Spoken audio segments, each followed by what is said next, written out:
Xiang Hua is reborn in the Jinfeng Kingdom, awakening the sword god system. The Xiang family suffers a grievous betrayal, and the one he loves becomes his enemy. Ding dong! Welcome to the capital city of Jinfeng Kingdom. The sword god system is officially activated. With vengeance unfulfilled and nearly driven to death, he inadvertently discovers the blueprints for exquisite weapons after jumping into a well. Ding dong! Congratulations on obtaining the blueprint for the Xuanming Divine Sword. Gather 3 blueprints to have a chance to acquire the Xuanming Divine Sword. Driven by the desire for revenge, he relentlessly utilizes the system to acquire what he seeks. Through the cultivation of the sword god system, he rises to prominence in Jinfeng Kingdom, avenging his grievances, punishing the wicked, and embracing beauty. Ding dong! Congratulations on finding a treasure map. After locating the treasure map, he amasses immense wealth, consumes a longevity elixir, attains immortality, rises to the rank of general, and aids Jinfeng Kingdom in expanding its territories, triumphing on the battlefield. Ding dong! Ascending the throne grants an increase of 100,000 energy points, directly acquiring the god-slaying sword and transforming into an immortal. Chapter 1. Discovering the system and his heritage.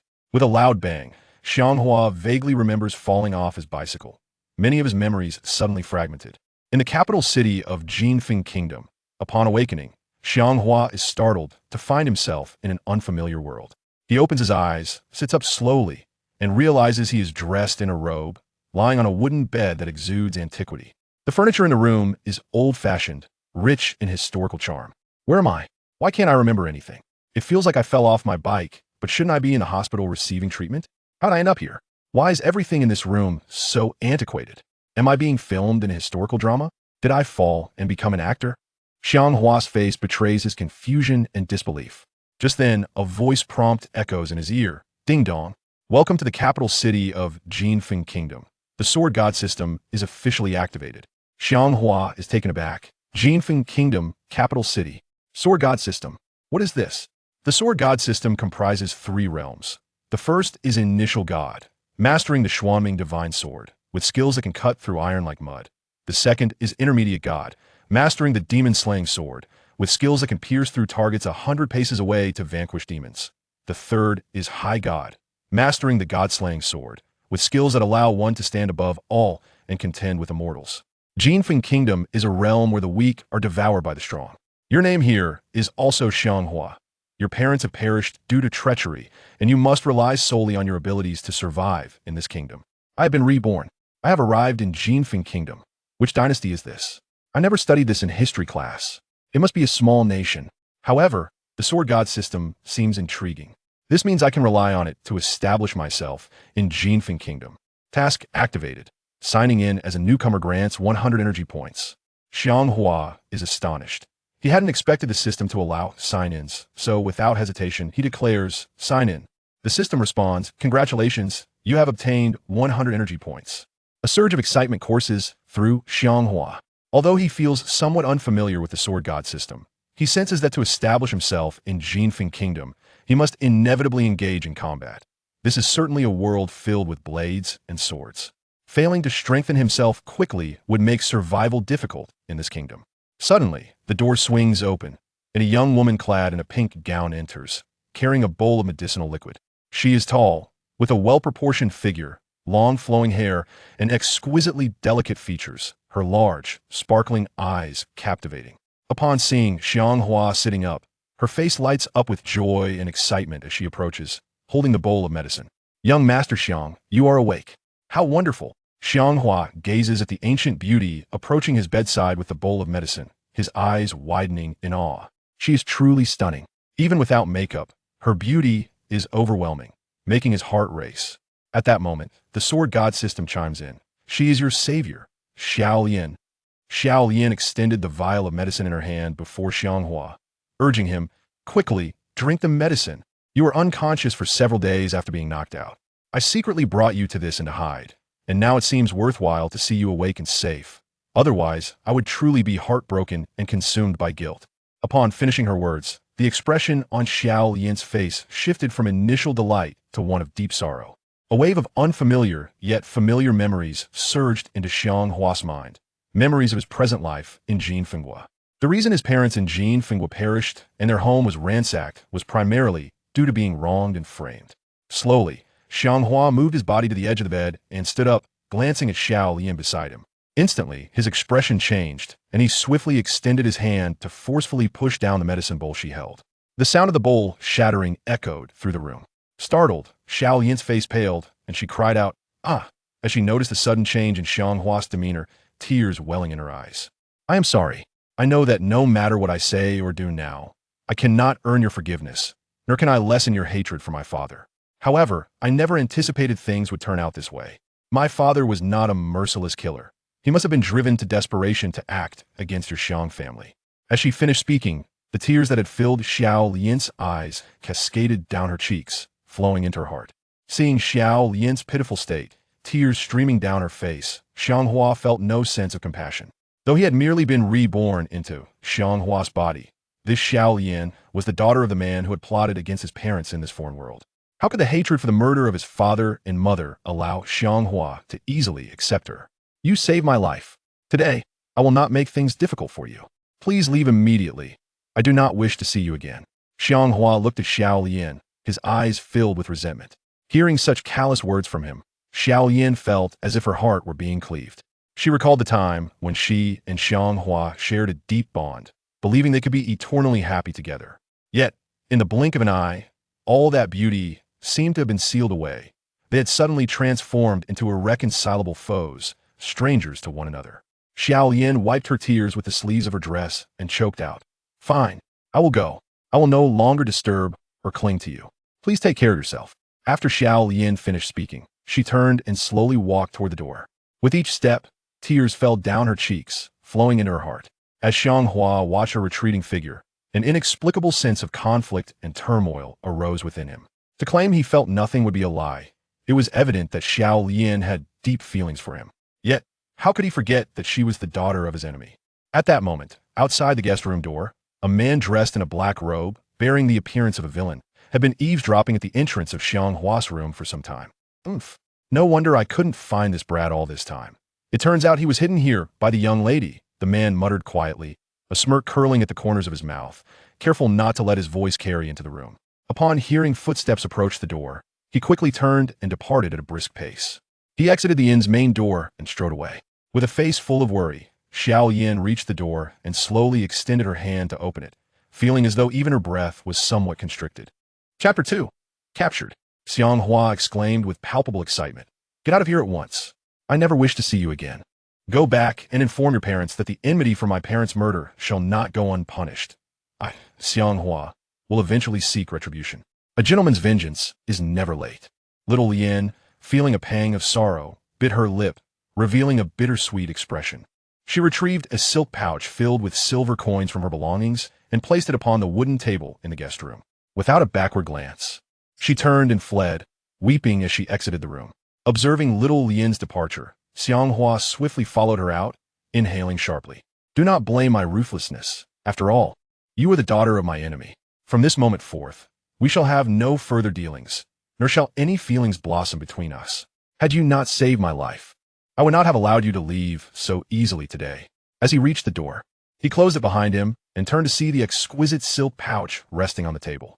Approaching the wooden table, he picked up the pouch, and a faint, pleasant fragrance wafted through the air, soothing to the soul. Upon opening it, he discovered a handful of silver coins. With a cold demeanor, he remarked, "As the daughter of the county magistrate, to carry but this meager amount of silver is truly a bargain for you." Sitting down, Xiang Hua could not help but reflect on how his parents had once thrived in this capital city, their wealth unparalleled. He and little Lian had once shared a bond of affection, yet now, faced with such a predicament, he found the absurdity of it all both amusing and lamentable. At that moment, the villain who had been eavesdropping outside Xiang Hua's guest room, armed and accompanied by several guards, barged into the inn. The patrons within were thrown into a state of chaos, frightened by the fearsome figure and his entourage, who clearly intended to apprehend someone. The leader of the ruffians soon arrived at the threshold of Xiang Hua's room. With a forceful kick, he breached the door. Startled by the sudden intrusion, Xiang Hua sprang to his feet, his expression one of alarm as he stared at the imposing figure in the doorway. Recognizing the intruder, Xiang Hua discerned that this man was none other than the head of the county magistrate's personal guards. known for his martial prowess and notorious for his involvement in many nefarious deeds. This villain, surnamed Shi, was referred to by his subordinates as Captain Shi.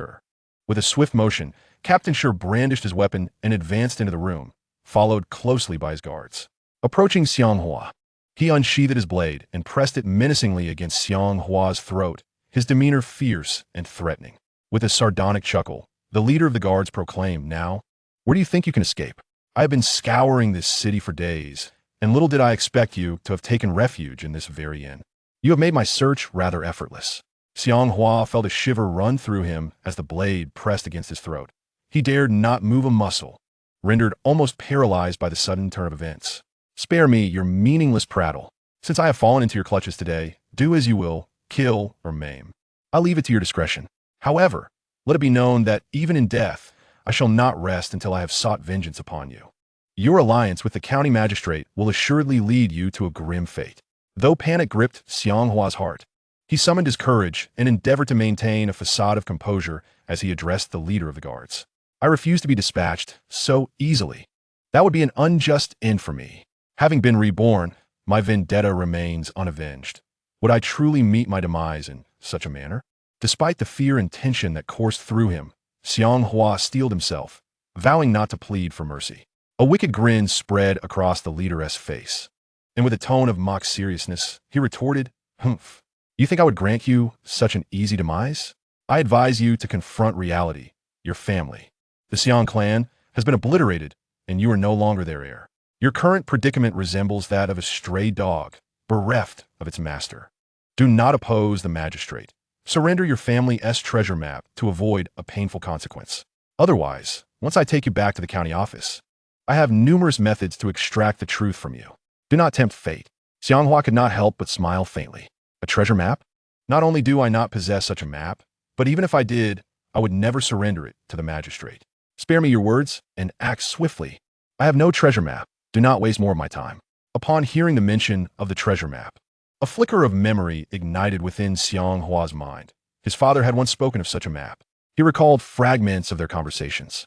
His father had indeed mentioned the existence of a treasure map, yet had never divulged its precise location or the nature of the treasures concealed within. Realizing the magistrate's relentless pursuit of the map hinted at its extraordinary value, Xiang Hua understood the stakes. The leader of the guards furrowed his brow, clearly losing his patience. And with a swift kick, he sent Xiang Hua crashing to the ground. The impact caused him to collide violently with a broken wooden bench, the pain reverberating through his still recovering body. After toppling Xiang Hua, the leader quickly sheathed his knife and commanded the guards standing behind him, "Secure him and take him back to the magistrate for his judgment." 2 guards advanced hastily, responding in unison, "Indeed, lead." Immediately, 2 guards hastened to Xiang Hua's side, bending down to apprehend him from the ground. Xiang Hua, having been kicked in the abdomen by Shi Ling, now felt a lingering, fiery pain in his belly, with a trickle of crimson blood seeping from the corner of his mouth. "Take him away," Shi Ling commanded coldly, turning to the 2 guards restraining Xiang Hua. Shi Ling and the group of guards then escorted Xiang Hua out of the inn's entrance. Upon witnessing Shi Ling dragging Xiang Hua away, several patrons within the inn couldn't help but feel a pang of anxiety for him, realizing that his capture heralded a grim fate. Alas, it is hard to fathom that the once prosperous Xiang family has fallen into such dire straits today. The last bloodline of the Xiang family is unlikely to survive. Having been captured by the guards, it seems improbable that he would emerge alive. The plight of the Xiang family is truly tragic, nearly facing complete annihilation, leaving no survivors. How unexpected this turn of events has been. Soon, Xiang Hua was brought into the magistrate's residence by Shi Ling and the 2 guards. Upon arrival, Chapter 3, Coercive Interrogation. Shi Ling escorted the apprehended Xiang Hua into the magistrate's chamber. The magistrate sat in an elevated wooden chair, adorned in official attire, wearing a cap indicative of his rank. He was notably rotund, with his ample belly visibly protruding. Shi Ling approached, cupping his fists in respect, and addressed the magistrate. "Your Excellency, I have captured Xiang Hua at an inn within the city and have brought him before you." The magistrate, seeing Xiang Hua restrained by 2 guards, could not suppress a faint smile of satisfaction. Rising slowly, he stepped forward to face Xiang Hua and said, "Young Master Xiang, how fortunate to see you again. It has been quite some time. You have proven elusive, Now, devoid of allies, I advise you against opposing me. As the saying goes, those who recognize the times are the true talents. If you surrender the treasure map, I shall show leniency and spare your lineage. However, should you remain obstinate, do not blame me for my ruthlessness in ensuring your complete eradication. Bah! Xiang Hua spat, a heart-wrenching expression twisting his features as he let out a bitter laugh. Seeing the magistrate unable to evade, his face became smeared with Xiang Hua's saliva, prompting another bout of derisive laughter from him. The magistrate, now seething with rage, rolled up his sleeves to wipe his face clean, vigorously shaking them off. So, Xiang Hua, you choose to reject my goodwill. Do not expect me to treat you with kindness. Observing this, Shi Lingtu stepped forward and delivered a resounding slap across Xiang Hua's face. With gritted teeth, Xiang Hua seethed with a desire for vengeance against the magistrate. You vile official, you have slain my parents. I shall not rest until you are destroyed. If you possess any courage, best kill me now. Do not grant me the chance to survive, for I will ensure your demise is without a grave. Xiang Hua glared at the county magistrate with eyes ablaze with hatred, as if the very flames of vengeance would incinerate him. The magistrate, incensed and embarrassed, retorted, Xiang Hua, since you are so ungrateful, do not blame me for abandoning any past kindness. Do you think that by refusing to surrender the treasure map, I shall be powerless against you? Leading the charge, Shi bowed respectfully to the magistrate and declared, My lord, since this young man is so obstinate, I shall first use my dagger to sever his Achilles tendon. Let us see if he dares to speak so defiantly. As long as he withholds the treasure map, I possess ways to torment him until he relents. The magistrate, upon hearing Shi's words, lifted the corners of his mouth in satisfaction and nodded, saying, Indeed, sure, you have many methods for dealing with individuals. The matter of extracting the treasure map shall be entrusted to you. If you manage to pry open this boy's lips and assist me in acquiring that map, I shall reward you handsomely. Shi responded affirmatively, Yes, my lord. With that, he swiftly drew a dagger from within his attire, brandishing it menacingly as he prepared to sever Xiang Hua's tendon. As the blade glinted ominously, a chill ran down Xiang Hua's spine, and a look of palpable fear washed over his face. Do not act rashly. Let us discuss this calmly. Do not sever my tendon, he pleaded, his voice tinged with desperation. In that critical moment, Xiang Hua lamented the silence of the sword god system. Observing Shi's threatening gestures near Xiang Hua's thigh, the magistrate appeared quite pleased. Young Master Xiang, my patience is limited. I advise you to confess where the treasure map is concealed. Otherwise, once I plunge this blade into you, you shall be forever crippled and rendered useless. Xiang Hua's heart raced, overwhelmed by misfortune. Having gained nothing in the kingdom of Jinfeng, would he truly succumb to Shi's blade? At this pivotal juncture, the system remained silent, leaving him to rely solely on his wits for escape. Shi, embodying the visage of a villain lacking patience, pressed the dagger against the inner seam of Xiang Hua's trousers. Wait! Xiang Hua shouted in a fluster, fearful of the impending cut. Hearing his plea, Shi paused, standing upright and demanding, Now, speak quickly. Where's the treasure map? Xiang Hua, motivated solely by the instinct to preserve his own tendons, recognized the gravity of the situation. He resolved to first stabilize the confrontation with Shi and the magistrate. With a flash of inspiration, he decided to deceive them. For a wise man does not suffer defeat in the immediate moment. I recall where my father concealed the treasure map, Xiang Hua said, feigning calmness. Upon hearing this, the county magistrate, who was seated nearby, rose with delight, beaming at Xiang Hua, his eyes narrowing into slits. My dear nephew, if only you had mentioned this sooner, you would not have had to endure such hardships. With that, the magistrate waved his hand at the two guards restraining Xiang Hua, signaling them to release him. The guards promptly complied, relinquishing their hold on Xiang Hua. Shi, too, the leader, was incredulous. He had not anticipated that Xiang Hua would so readily surrender the treasure map. He glowered, saying, Young Master Xiang, should you dare deceive the county magistrate or me, you will surely regret it. I advise you not to attempt any tricks. The magistrate grasped Xiang Hua's hand, exclaiming, My dear nephew, come sit down. My subordinates have shown you disrespect. Do not stoop to their level. Once I have the treasure map in hand, my guard shall be at your service. He then theatrically poured a cup of tea for Xiang Hua. Xiang Hua, noticing the sudden shift in the magistrate's demeanor, understood well that his intentions were not merely for the sake of hospitality. You might as well be a weasel wishing a chicken a happy new year. He could not help but retort. Shi, too, upon hearing Xiang Hua's words, stepped forward and pointed a finger at him. Hey, do you dare insult our county magistrate by calling him a weasel? It seems you have a death wish. The magistrate shot a glance at Shurtu, signaling him to refrain from intimidating Xiang Hua. Rest assured, young Master Xiang, if you present the treasure map, I shall not neglect you.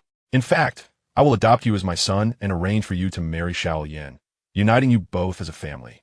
The magistrate said, his face beaming with joy. Xiang Hua remained silent, but witnessing the magistrate's duplicitous expression, he felt an internal storm brewing. My lord, I shall take Xiang Hua to retrieve the treasure map. If he dares to play tricks, I will break his bones and imprison him. He will then face the consequences. Shurtu said impatiently to the magistrate. Very well, the magistrate nodded. You must take young Master Xiang to obtain the treasure map without delay. Shurtu then seized Xiang Hua by the collar, urging, come, lead me to the treasure map. Xiang Hua, grasped like a small kitten, was hurriedly escorted out of the magistrate's chamber. As they exited, Xiao Yin, seated at a stone table in a nearby pavilion, caught sight of the captured Xiang Hua. Young Master Xiang has been captured by my father's subordinates. What shall we do? Little Yin gazed anxiously at Xiang Hua, being led away by the leader of the guards. Her heart heavy with worry. Faced with such a predicament, she recognized her own powerlessness. All she could do was watch helplessly as Xiang Hua was taken away, momentarily devoid of any means to intervene. Upon exiting the magistrate's residence, the leader of the guards turned to Xiang Hua and inquired, Young Master Xiang, speak quickly. Where is the treasure map concealed? Xiang Hua, choking back his emotions, casually mentioned a location. It was hidden within the Xiang residence, inside a dry well in the backyard. The leader brandished a dagger before Xiang Hua's eyes, warning, should you dare to deceive the magistrate or me, you shall face dire consequences. With that, he sheathed the dagger and commanded his subordinates to escort Xiang Hua towards the Xiang residence. Before long, the group arrived at the entrance of the Xiang estate. The imposing gate was flanked by 2 stone lions, intricately carved and depicted in fierce poses. The grand entrance was adorned with a majestic black plaque inscribed with the golden characters Xiang Fu prominently displayed at its center, with large lanterns hanging on either side. The tightly shut gates bore 2 cross-shaped seals, a clear sign of the estate's current state. The leader of the guards approached the gates, tore down the seals, and pushed the doors open, gesturing for his men to bring Xiang Hua inside. Upon entering, they found the residence in disarray. Doors to various rooms stood ajar, and furniture lay overturned in the courtyard. The once glorious Xiang residence now bore little resemblance to its former splendor, resembling a chaotic scene after a thorough search. Lead us to the dry well in the backyard, swiftly, the leader commanded. Upon finishing his orders, the 2 guards released their grip on Xiang Hua. He hesitantly stepped forward, guiding the leader and several guards toward the back courtyard of the estate. As he walked, he mentally recalled his father's warning. He should not jump into the well unless absolutely necessary. Otherwise, the consequences could be dire.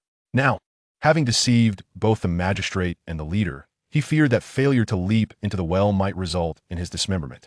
As he contemplated this, they arrived at the backyard. In the center stood a well, tall and unadorned. Strangely, there was no mechanism for drawing water. Simply a plain well that contrasted starkly with the grandeur of the estate. Xiang Hua approached the well, bending down to peer inside, and to his surprise, he noticed a reflection of water within, revealing that it was not, in fact, a dry well. Xiang Hua furrowed his brow in perplexity, pondering the words of his father, who had merely mentioned the presence of a dry well in the backyard, without any indication of water. Suddenly, a chime echoed. Jumping into the well could yield 500 energy points, along with a chance to acquire superior weapon schematics. The sword god system, which had been malfunctioning for some time, had unexpectedly emitted a notification. Upon hearing the alert, Xiang Hua was momentarily taken aback, filled with both surprise and delight. Sure. The leader hastily approached, bending down to gaze into the well's depths. Straightening up, his expression morphed into one of incredulity. A treasure map hidden within this well? Xiang Hua, regaining his composure, felt a surge of secret joy, the corners of his mouth lifting slightly as he affirmed, Indeed, my father once told me that the treasure map is concealed within this well. Upon hearing Xiang Hua's words, Shi let out a hearty laugh, but his demeanor swiftly darkened. His face clouded with displeasure. Young Master Xiang, do not attempt to deceive me with such trivial tricks. Do you take me for a fool? How could a treasure map possibly be hidden in this well? I advise you to speak the truth. lest I be compelled to take action. With that, Shi brandished a dagger he always carried. Xiang Hua's heart raced at the sight. The cunning Shi, upon realizing he had been duped, would undoubtedly seek to sever his tendons with that dagger. I must leap into the well at once, or I may lose my leg, or even my life. Having received a prior warning from the sword god system, Xiang Hua felt assured that jumping into the well would not pose significant danger. Furthermore, he was a capable swimmer. Even if there was water at the bottom, it would not be sufficient to drown him. Just as Shi advanced menacingly, dagger in hand, Xiang Hua swiftly bent his legs and launched himself into the well. A muffled splash resonated in the air. Shi, taken aback by Xiang Hua's reckless leap, wore an expression of shock and frustration. He had never anticipated that Xiang Hua would jump in so fearlessly. It was well known that while descending into the well might be simple, ascending back up was a daunting task, especially with the faint shimmer of water visible at the bottom. Once submerged, even if he did not drown, the water would surely claim him, making the ascent nearly impossible. Upon plunging into the well, Xiang Hua quickly realized that the water was not as deep as he had feared. It did not engulf him entirely. He was able to stand upright, his head above the surface, and promptly expelled the water he had inadvertently swallowed. He noticed a faint glimmer of light at the bottom of the well. Ding! Congratulations, you have earned 500 energy points, announced the voice of the sword god system. Hearing the notification of his newly acquired energy points, Xiang Hua could not help but feel exhilarated. What purpose might these energy points serve? Could they be exchanged for what I truly desire? As he contemplated this, Xiang Hua had no time for further thoughts, for he found himself still ensnared within the depths of this well, with his fate hanging in the balance.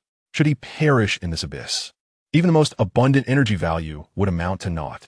To his astonishment and bewilderment, he noticed a flickering oil lamp illuminating the wall beside him. One oddity, why would there be a lamp here at the bottom of the well? And how could it remain lit without extinguishing? Above, Shi leaned over the well's edge, peering into the dimly lit depths. The feeble light reflecting from the water made it nearly impossible for him to discern anything, save for a glimmer of moisture. Damn it! What a fortunate turn for that fool, merely watching him leap into the well to end his own life. Without the treasure map, how am I to report back to the county magistrate? Shi lamented, his expression dark and filled with frustration. In the 5th chapter, trapped at the bottom of the well, several guards stood nearby, utterly stupefied by Xiang Hua's sudden act of desperation. None had dared to foresee that he would choose to leap into the well. Shi straightened up and, in a fit of anger, kicked one of the guards standing nearby. Why did you not stop Xiang Hua? Now he has plunged to his demise, and I have no treasure map to show. How shall I explain this to the magistrate? You are all a bunch of useless fools, more capable of ruining things than accomplishing them.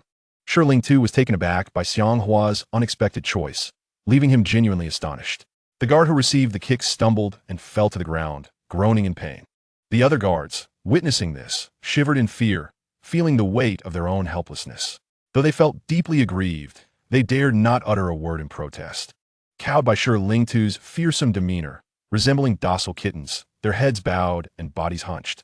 Let's depart. The Xiang family is nothing but trouble. Xiang Hua brought this upon himself, and shall meet an untimely end. Allowing him to leap into suicide is indeed a stroke of fortune for him. Otherwise, he would have faced far worse, Shi declared, gesturing for his subordinates to leave. The guards hastily followed Shi as he exited the Xiang residence. The one who had been kicked slowly rose and joined them. The group swiftly made their way out of the Xiang family's gates. Upon closing the gates and sealing them with a posted notice, Shi and his guards hurried back to report to the county magistrate. Meanwhile, Xiang Hua, trapped at the bottom of the well, surveyed the circular walls surrounding him and reached out to feel along the surface, discovering no hidden passages or exits. Panic and despair washed over him. What a wretched system this is. The suggestion to leap into the well merely granted me 500 energy. Yet the depths revealed nothing but emptiness, accompanied by claims of superior weapon blueprints. Was this not a ploy to ensnare me? Must I truly remain trapped in this abyss? Unable to escape? A look of anxiety etched across Xiang Hua's face, leaving him momentarily at a loss. No, I cannot resign myself to inaction. I must devise a means of escape, for the heavens do not forsake those in despair. In the throes of despair, Xiang Hua's gaze fell upon the oil lamp perched atop the well's wall, and a glimmer of hope ignited within him. Might this illuminated lamp conceal some mechanism? With this thought, he swallowed hard, his eyes glimmering with a flicker of optimism. extending his hand. He soon realized he could not reach the oil lamp resting on the ledge above.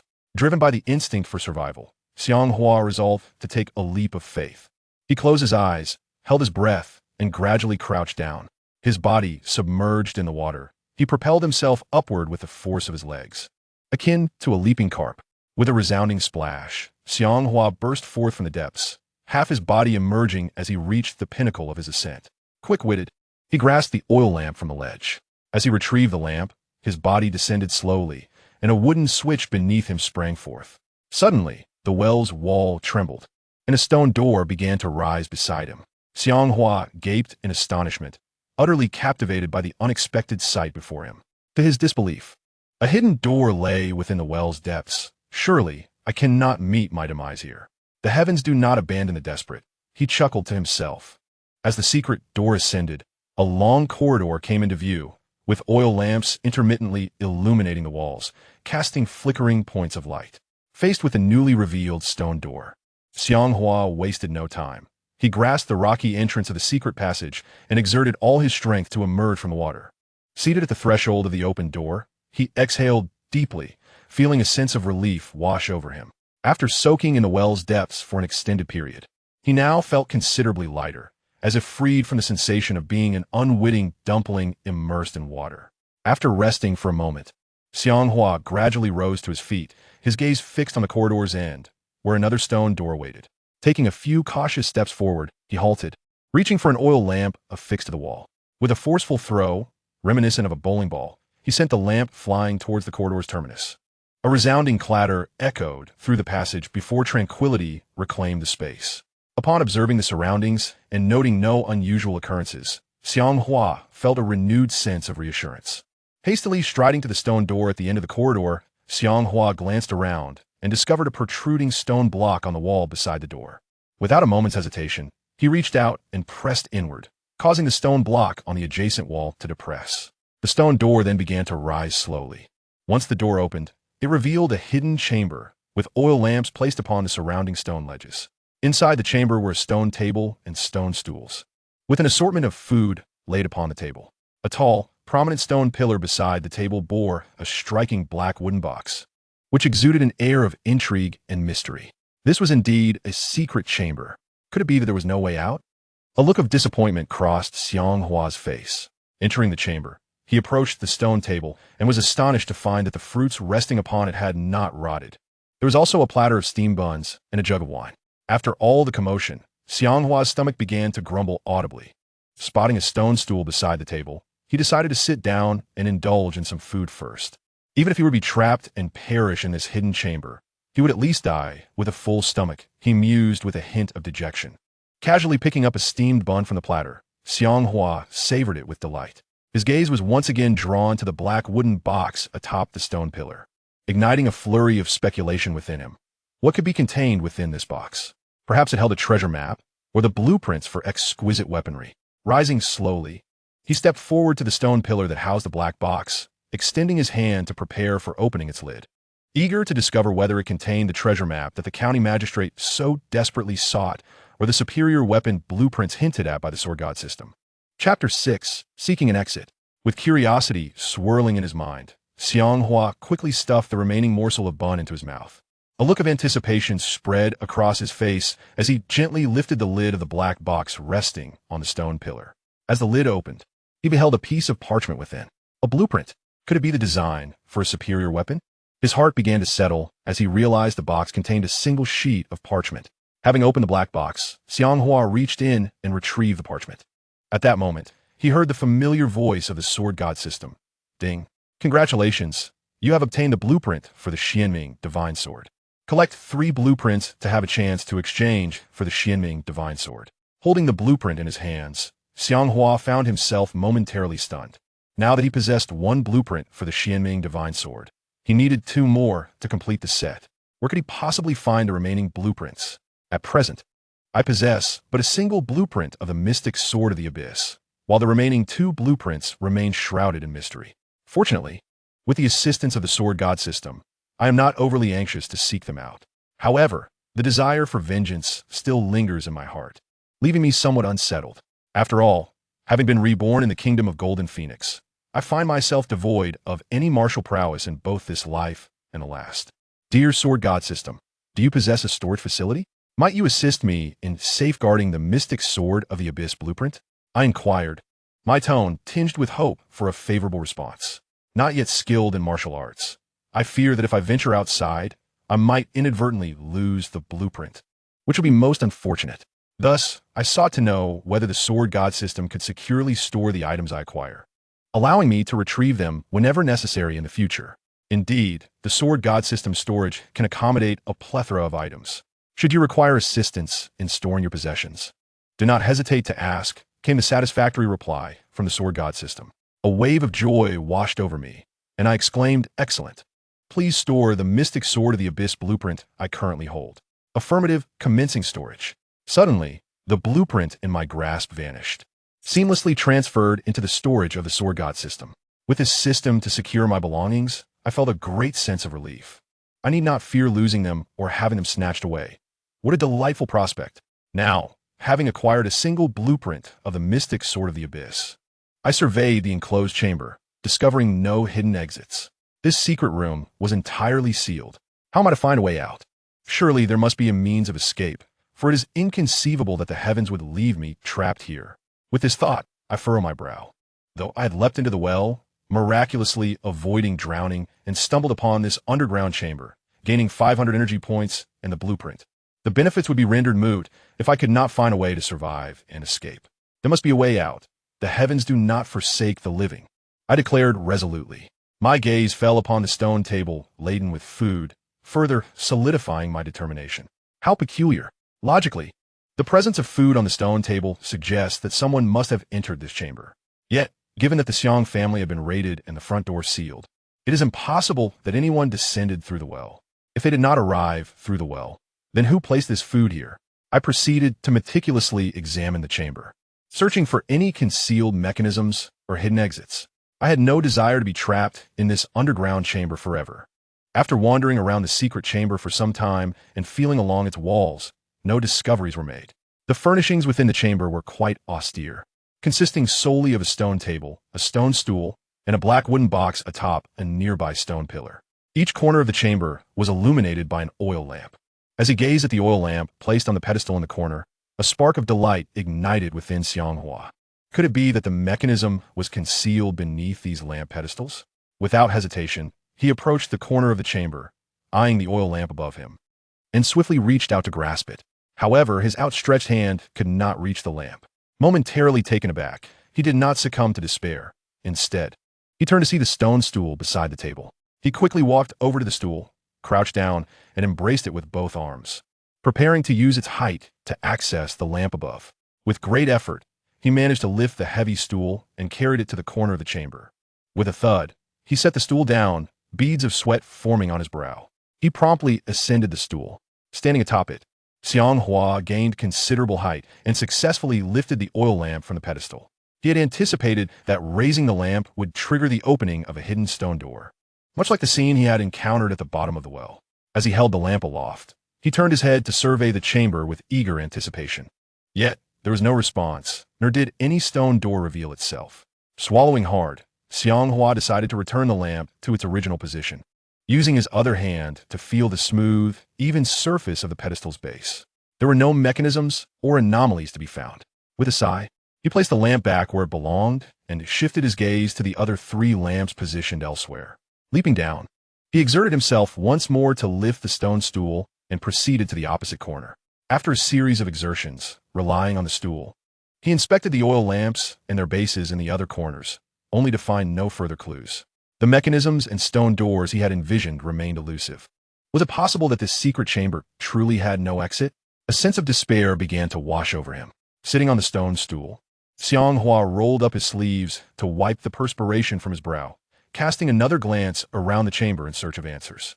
At this moment, Xiang Hua wished fervently that he possessed a pair of celestial eyes, capable of discerning the hidden mechanisms or secret doors concealed within this chamber. Yet, alas, he lacked such extraordinary abilities. After a brief moment of contemplation and respite, Xiang Hua felt compelled to inquire the Sword God System whether there were indeed any concealed mechanisms or hidden doors within the secret room.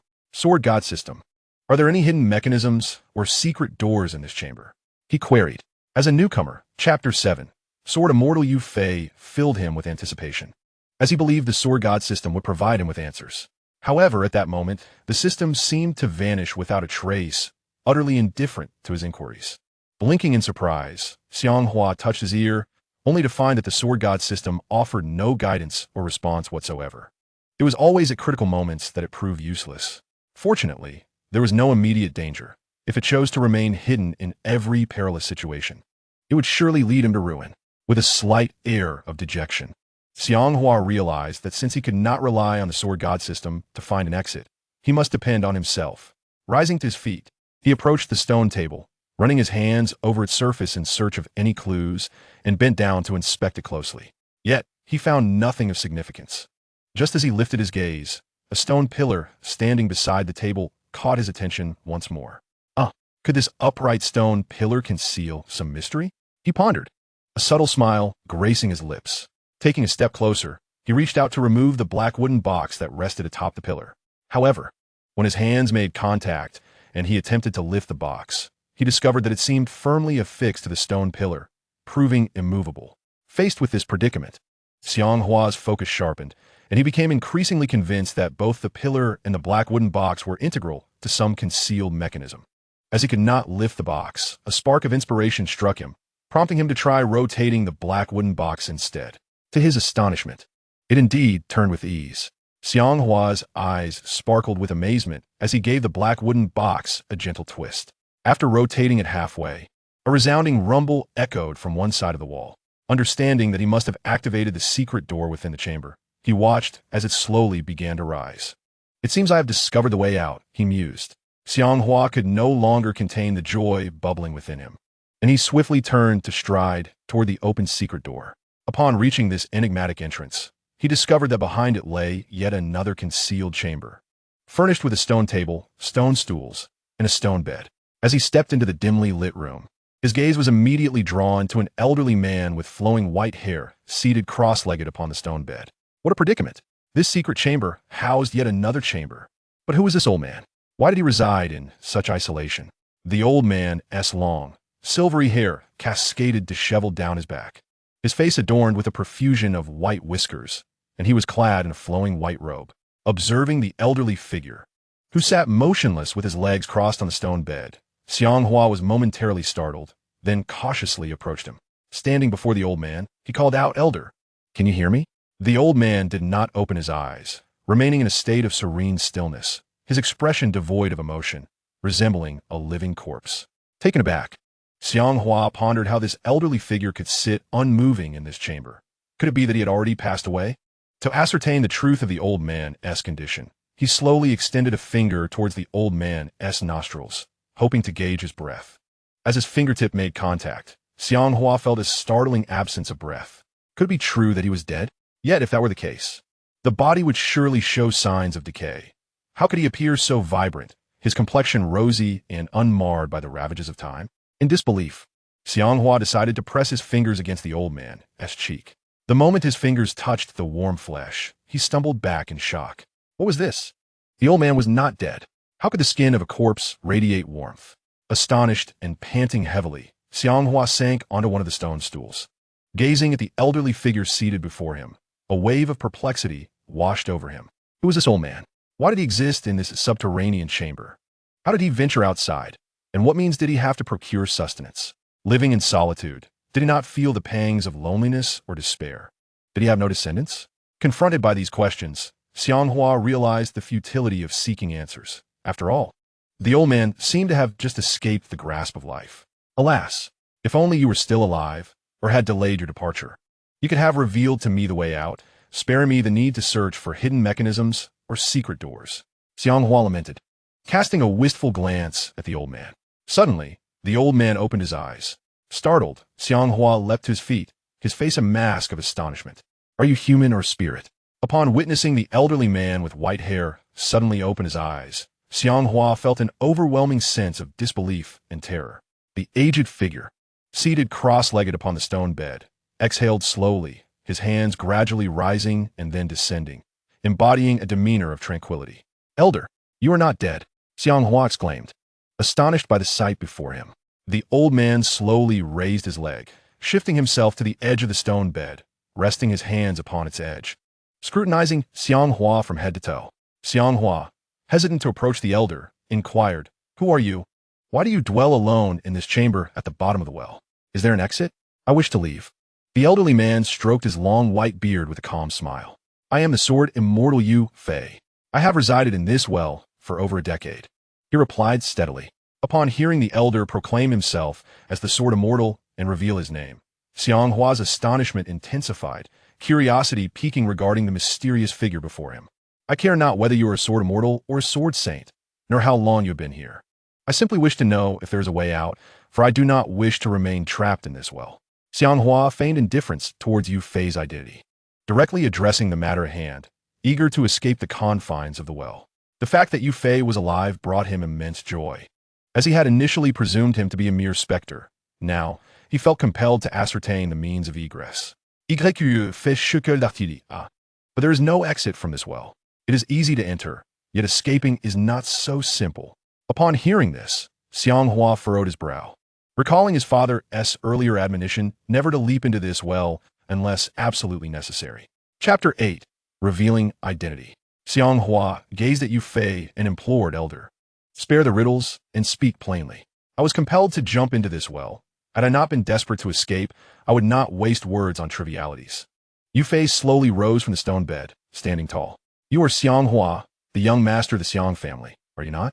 he stated with earnestness. Xiang Hua, taken aback, exclaimed, "How do you know my name and identity?" Yu Fei approached the stone table, retrieving an image from the breast of his robe. The likeness depicted was none other than Xiang Hua himself. Sitting upon a stone stool, he sighed with a mixture of regret and nostalgia. Alas, regrettably, the lives of good individuals are often fleeting.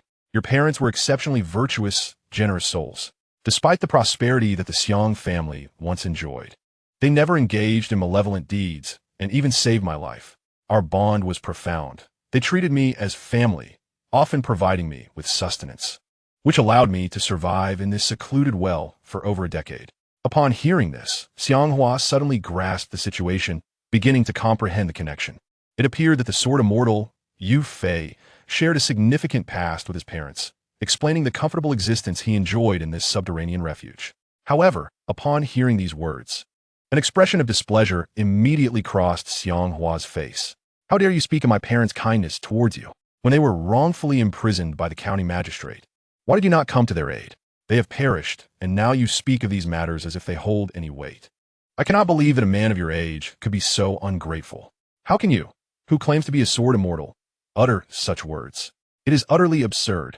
Let this be known, and people will find it laughable." Xiang Hua confronted Yu Fei without reservation.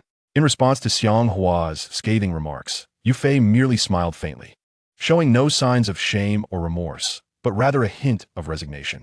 He reached for a cup from the stone table and, with the other hand, lifted a water jug to pour himself a drink. Standing with the cup in hand, he approached Xiang Hua. "Do not come any closer," Xiang Hua warned, still visibly displeased. Yu Fei, with a solemn expression, replied, "Young Master Xiang, please have a sip of water. Some matters are not as you perceive, and I am not an ungrateful person. I too grieve deeply for your parents' demise. I refuse to drink your water. What if you have poisoned it, conspiring with the county magistrate to end my life? That would be an injustice." Yu Fei could not help but chuckle bitterly, then swiftly drank from the cup, emptying it in one gulp. "Since you harbor misunderstandings about me, allow me to share the history between myself and your esteemed family." Xiang Hua tilted his head, lacking the inclination to hear Yu Fei's seemingly irrelevant tales. This old man must be losing his wits. How did I end up in the company of such a cantankerous elder? I have no desire to listen to your ramblings. I simply wish to know how I can escape this place. I refuse to remain with someone as callous and ungrateful as you." Xiang Hua persisted in his demand. Yu Fei sighed heavily, preparing to respond. "Young Master Xiang, it is not that I am unwilling to reveal the way out, but alas, there truly exists no exit from this abyss. The only means of escape lies in retracing one's steps. Do not be misled into thinking that even a martial artist of ordinary skill could find a way out. To retrace one's steps, you mean one must ascend this well from the outside? But you are a sword Immortal. Surely your prowess is formidable. How could you be unable to escape? Indeed, to emerge from this place, One must cultivate the art of lightness and possess formidable inner strength to ascend this well. Upon hearing these words, Xiang Hua's eyes glazed over, filled with despair. Is this my fate, to dwell in this dank chamber alongside this ungrateful old man until death claims me? I would rather perish than live such a life. Ding dong. The sword immortal Yu Fei was once a legendary figure in the kingdom of Jinfeng, renowned for his unparalleled martial skills and extraordinary swordsmanship, unmatched across the land, thus earning the title of Sword Immortal. However, his obsession with mastering even greater sword techniques led him astray, resulting in a descent into madness and the wanton slaughter of innocents. Ultimately, he was subdued by the united efforts of various sects, who initially intended to execute him. Yet, your parents intervened, spending their resources to save him from further bloodshed, and cast him into this well in the backyard. The sword god system, akin to a sudden gust of wind, echoed in Xiang Hua's ears, recounting the tale of Yu Fei's origins. Upon learning of Yu Fei's past, Xiang Hua choked back emotion and pondered for a moment. Hence, this old man is somewhat pitiable, despite once wielding unmatched swordsmanship. He succumbed to madness and was left to live in solitude at the bottom of this well for so many years. Young Master Xiang, your parents once bestowed upon me an immense kindness. I am not truly ungrateful. Rest assured, as long as I draw breath, I shall endeavor to assist you in escaping this well and regaining your freedom, Yu Fei declared earnestly, gazing intently at Xiang Hua. Xiang Hua managed a bitter chuckle. You are but a clay Buddha crossing a river, barely able to ensure your own safety. What means do you possess to aid me in escaping this well and reclaiming my freedom? It is akin to dreaming the impossible dream. Yu Fei inhaled sharply and replied slowly, in my time, I'd already mastered the Xuanming Sword technique, rendering me invincible. Yet, my dissatisfaction drove me to attempt the creation of a new technique, the Jiuqian sword method. I never anticipated that in my fervor, I would succumb to madness. Once ensnared by my inner demons, I lost my senses and became a vessel for malevolence, unleashing chaos across the kingdom of Jinfeng. Eventually, I was subdued by the united forces of several sections. They intended to end my life to prevent future calamities, but he paused, choking on his words, then continued. Your parents suddenly appeared, spending lavishly to save my life and cast me into this well, hoping I might seclude myself and vanquish my inner demons. Once more, do not engage in the senseless slaughter of innocents. It is indeed true that your parents' intentions have borne fruit. Their kindness has impacted me profoundly. In the second year of my confinement within this well, I gradually regained my composure. Your parents provided me with sustenance daily, treating me as one of their own, which slowly transformed my heart. I resolved to reform my ways, dedicating myself to the cultivation of inner strength within this secluded chamber, aspiring to expel the demons that plague my mind. Fate rewards those who harbor sincerity. After several years of diligent practice, I finally vanquished the heart's demons that had tormented me relentlessly. Initially, upon overcoming these inner struggles, I intended to escape this place. However, reflecting on my years spent in the tranquility of the well, free from the tumult and strife of the outside world, I realized that this sanctuary had become my haven. Thus, for over a decade since my descent into this well, I had never sought to ascend, despite the ease with which I could have done so. I had resigned myself to a solitary existence at the bottom of this well, never anticipating your unexpected intrusion. Perhaps this is destiny's design. As I arrived, Chapter 9, A Sincere Plea for Apprenticeship. Having previously received insights from the sword god system regarding Yu Fei's remarkable life, Xiang Hua felt little astonishment at the revelations concerning Yu Fei's background. So, you imply that you could leave at any moment if you wished. Once, your martial prowess was unparalleled. Surely, this well cannot confine you. Xiang Hua remained primarily concerned with finding a way out of the depths of the well, showing little interest in other matters. Indeed, Yu Fei replied calmly, his expression growing somber as he continued, had I been informed sooner about your parents' capture, I would have risked my life to rescue them, ensuring they would not meet a tragic fate. Upon uttering these words, tears glimmered in Yu Fei's eyes. Witnessing this, Xiang Hua sighed, finding that the animosity he had felt toward Yu Fei began to dissipate. After all, living in isolation at the bottom of this well, Yu Fei was oblivious to the events of the outside world and could not have known of Xiang Hua's parents' plight. Furthermore, the county magistrate had abruptly entered Xiang's residence, taking both his parents and detaining the household staff, leaving no one to inform Yu Fei, who remained hidden below. Do not burden yourself with guilt or sorrow. It was my ignorance that led to my misunderstanding. I hope you will not hold it against me. As the saying goes, ignorance is no crime. Upon learning the circumstances, Xiang Hua's demeanor toward Yu Fei began to shift. Yu Fei, hearing Xiang Hua's words of apology, smiled gently, seemingly unperturbed. Young Master Xiang, your words weigh heavily. My life was saved by the members of the Xiang family, and having lived in this well for over a decade, I owe my sustenance to your kin. Without your family, there would be no Yu Fei today. I am deeply indebted to you all.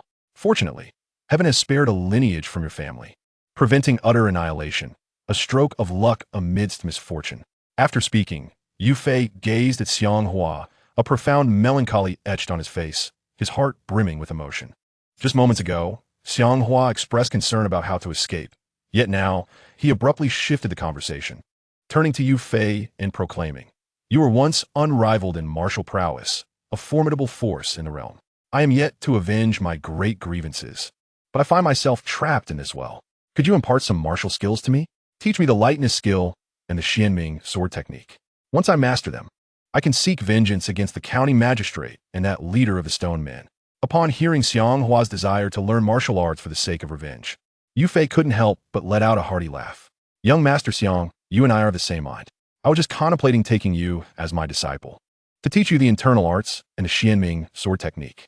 However, I hesitated to speak as you seemed solely focused on escaping. Now that you have expressed your wish to learn martial skills, I shall gladly accept you." Xiang Hua's face lit up with joy. The legendary sword immortal, Yu Fei, who had once mastered the Xuanming Sword technique and was invincible, was indeed a formidable mentor. If he could become his disciple and learn his techniques, combined with my own sword deity system, vengeance for my parents would surely be within reach. With determination, Xiang Hua took a step forward and knelt before Yu Fei. "Master, please allow me to pay my respects." He formally initiated his apprenticeship, kneeling with cupped fists in reverence to the sword immortal. Seeing this, Yu Fei quickly bent down, helping Xiang Hua to his feet. "Young Master Xiang, there is no need for such formalities. Please rise. Rest assured, I shall impart all my knowledge of martial arts and swordsmanship to you, aiding you in avenging your parents." Yu Fei helped the kneeling Xiang Hua to stand, his expression earnest. Xiang Hua nodded earnestly, filled with reverence for the white-haired sword immortal before him, feeling an unexpected kinship. Yu Fei settled onto a stone bench and gestured for Xiang Hua to join him. As Xiang Hua took a seat beside him, his gaze fell upon a portrait of himself on the stone table, curiosity bubbling within him. "Master, what is the story behind this portrait? How did you come by it?" Yu Fei sighed, picking up the portrait from the table, and spoke with deep emotion. "For several consecutive days, no one had cast food into the well for me, leaving me both curious and perplexed. Thus, I resolved to ascend and investigate the situation. Upon reaching the upper ground, I found the Xiang residence eerily deserted, with belongings scattered haphazardly throughout the interior. I surmised that something must have transpired at the Xiang estate. This portrait, which I retrieved from your father's study, rests upon his desk and bears your name inscribed upon it. Therefore, I deduce that the figure depicted in this artwork must indeed be you. When I first laid eyes upon you, I scrutinized your visage closely, recognizing a certain familiarity that led me to recall the portrait, and thus, I confidently asserted that you were Xiang Hua, the son of Xiang." Xiang Hua extended his hand to accept the portrait from Yu Fei, his expression contorted with a grimace as he proclaimed, "Father, mother, do not worry. The blood feud runs deep, and I shall avenge you. I will eventually slay the county magistrate and sever the head of that stone leader, using their blood as a tribute to you both. I will not allow you to rest in peace." With that, he slowly tore the portrait to shreds, his heart heavy with sorrow. Yu Fei placed a reassuring hand upon Xiang Hua's shoulder and said, "Do not grieve excessively, young master. The dead cannot be brought back to life. As for the vengeance for your parents, I believe you will one day confront their enemies. I shall dedicate myself to teaching you the arts of combat and swordsmanship, assisting you in your quest for retribution." Xiang Hua gazed intently at Yu Fei, his face marked by solemnity as he expressed, "Thank you, Master, for your assistance. I shall diligently study under your guidance in both martial and sword techniques, striving to acquire the skills necessary to exact vengeance for my parents." Yu Fei nodded thoughtfully, then produced a tome of internal cultivation techniques from his possession and handed it to Xiang Hua. "To master superior martial arts, One must first grasp the essence of advanced internal cultivation. This is akin to laying a foundation for a building. This internal cultivation manual was imparted to me by my master, and it was through its rigorous practice that I established a solid groundwork for mastering the Xuanming Sword technique. Therefore, I hope you will earnestly engage with this manual from today onward.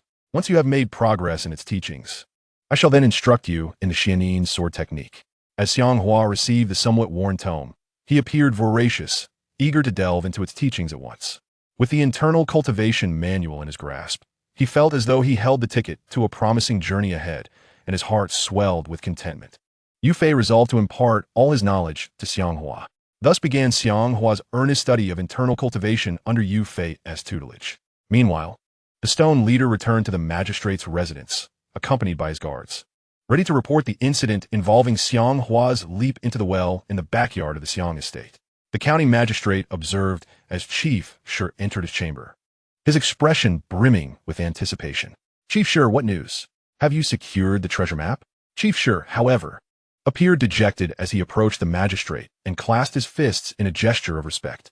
"Your Excellency, I must confess, it was my negligence that allowed that wretched boy, Xiang Hua, to leap into the well and take his own life, thus preventing us from acquiring the treasure map." Upon hearing this, the magistrate sprang to his feet. Astonishment etched across his face, disbelief in his demeanor. "What do you mean? Xiang Hua jumped into a well and committed suicide. You had several guards restraining him. How could you let him have the opportunity to do such a thing?" The magistrate's tone was laden with reproach.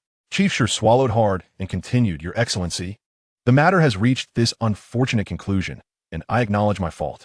I humbly request that you punish me." With that, he knelt on the ground. The magistrate, infuriated, vigorously shook his sleeves. "Are you certain he is dead from a fall?" "Absolutely," Chief Shi affirmed solemnly.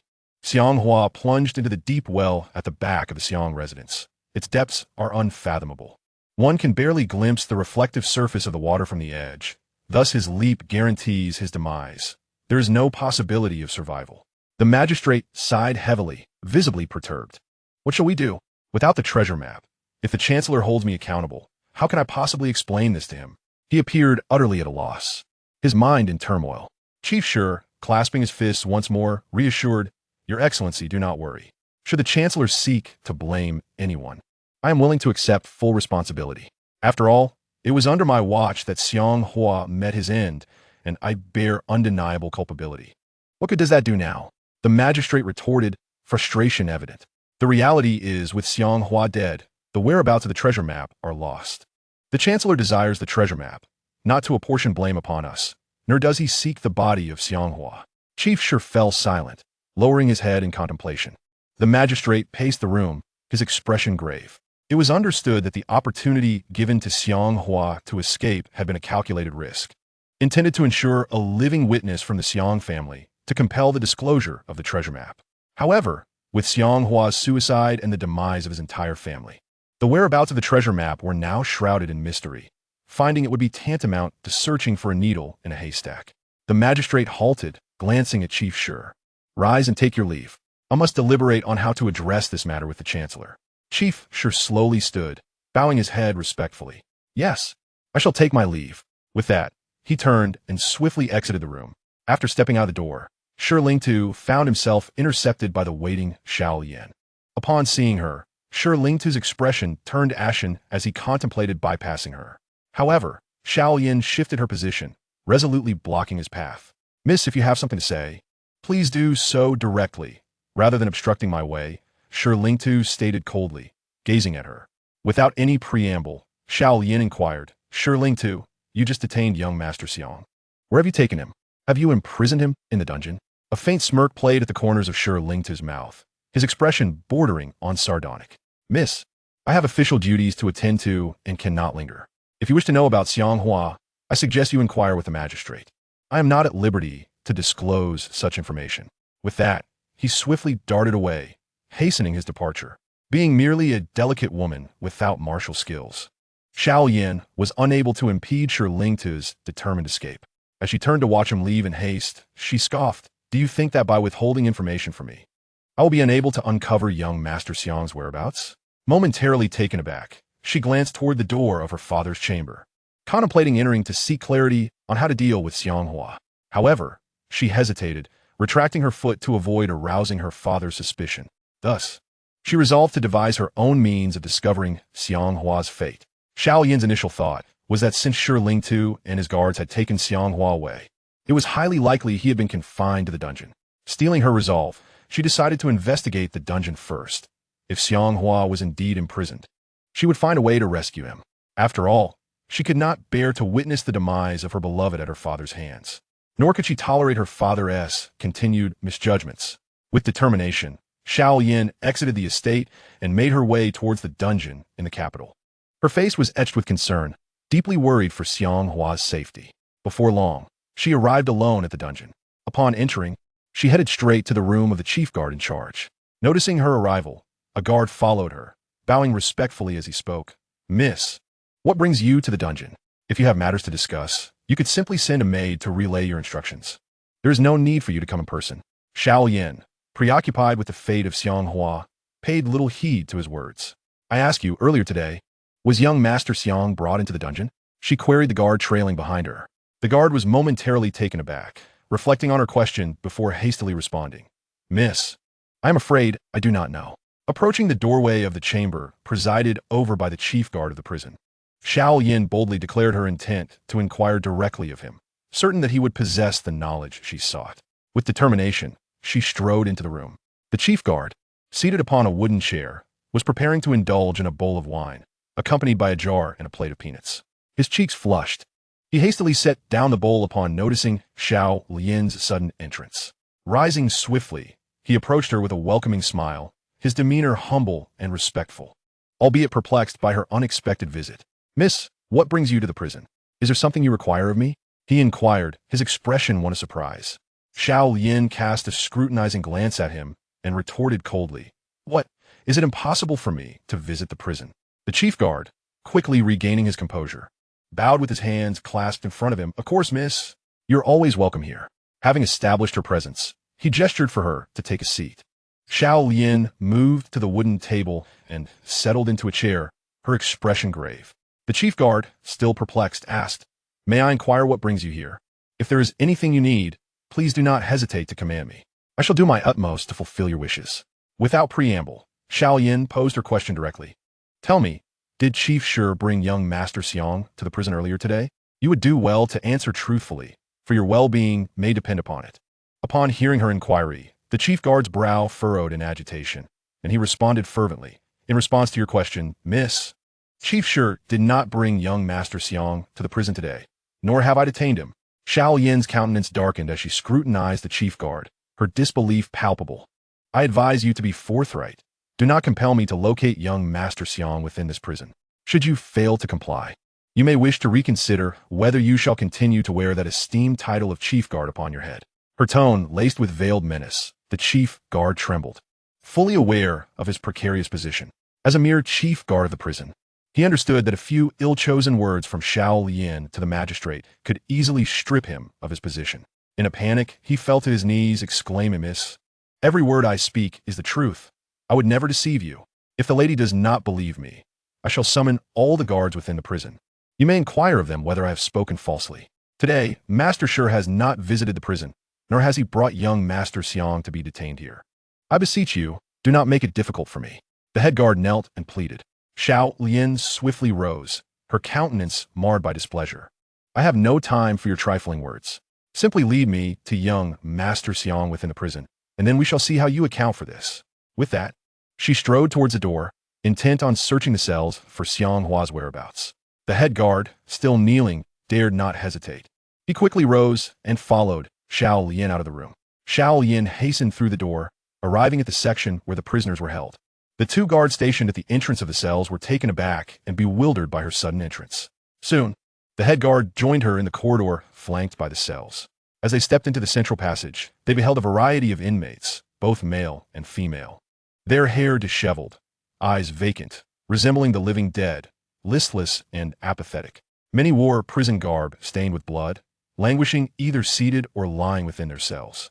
Some lay motionless on the ground, akin to corpses. A putrid stench wafted from the cells intermittently, eliciting a sense of nausea. Xiao Yin covered her nose with her hands, visibly distressed. The male prisoners, upon witnessing the beauty of Xiao Lian's abrupt intrusion, widened their eyes in astonishment, their gazes fixated upon her. The head guard trailed behind her, saying, "Miss, you need not search further. Young Master Xiang is truly not imprisoned here. You will find no trace of him in this filthy place. It would be wise to leave with me." Xiao Lian paid no heed to his words, her gaze sweeping across the prisoners in the cells, meticulously scrutinizing each male inmate. She longed to discover Xiang Hua immediately, to swiftly extricate him from the prison and distance him from the capital as far as possible. Seeing that Xiao Lian disregarded his counsel and continued onwards, the head guard's expression turned one of resignation. "What are you staring at? This is the daughter of the county magistrate, Miss Xiao Lian. Look again, and I shall have your eyes plucked from their sockets." He barked at the few male prisoners, his annoyance palpable. Following the admonition from the head of the guards, the male prisoners in the cells lowered their heads, refraining from glancing at the delicate figure of Xiao Lian, who was traversing the corridor. Soon, she reached the end of the hallway, yet found no trace of Xiang Hua among the incarcerated men. A lump formed in her throat, her visage contorted with perplexity. If her father had not commanded the confinement of young Master Xiang, where could he possibly be? Surely, he was not in peril. Her father would not have ordered his execution, would he? With such thoughts swirling in her mind, her heart clenched tightly. In a sudden turn, Xiao Yin found herself momentarily captivated by one of the male prisoners in the adjacent cell. Within that cell, 3 men were confined. 2 sat upon the floor, while 1 lay prostrate, turned away from the corridor. The figure's back bore a striking resemblance to Xiang Hua, and her eyes sparkled with hope.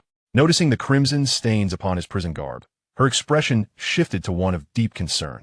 She approached the cell door, gripping it firmly, shaking it with urgency, and called out to the man lying with his back to her, "Young Master Xiang, is that you?" The head guard, observing her fervor, stepped forward with a look of astonishment and stated, "Miss, you are mistaken. There is no young Master Xiang in this cell." "He is not him." Xiao Yin, unwilling to accept his words, urged the guard, "Hasten, unlock the cell door. I must see for myself. If it truly is young Master Xiang, then I shall see how you explain this." The guard, visibly conflicted, replied, "Miss, you have indeed mistaken him. He is not young Master Xiang." Xiao Yin, growing impatient, retorted, "Do not dally. Are you perhaps feeling guilty? Whether he is young Master Xiang or not will be revealed once you unlock the door. Spare me the unnecessary chatter." Left with no choice, the head guard sighed and swiftly retrieved a key from his waist. He deftly unlocked the copper lock and unfastened the iron chain binding the cell door, swinging it open. As the door creaked ajar, Xiao Yin rushed into the cell, disregarding the foul stench that permeated the air. The dampness and odor of the cell were overwhelming, yet she had no time to dwell on her discomfort. She hurried to the side of the man lying with his back to her, halted, crouched down, and with palpable excitement exclaimed, "Xiang Hua, I know it's you. Are you unharmed? Do not fear. I am here to rescue you, and nothing shall befall you."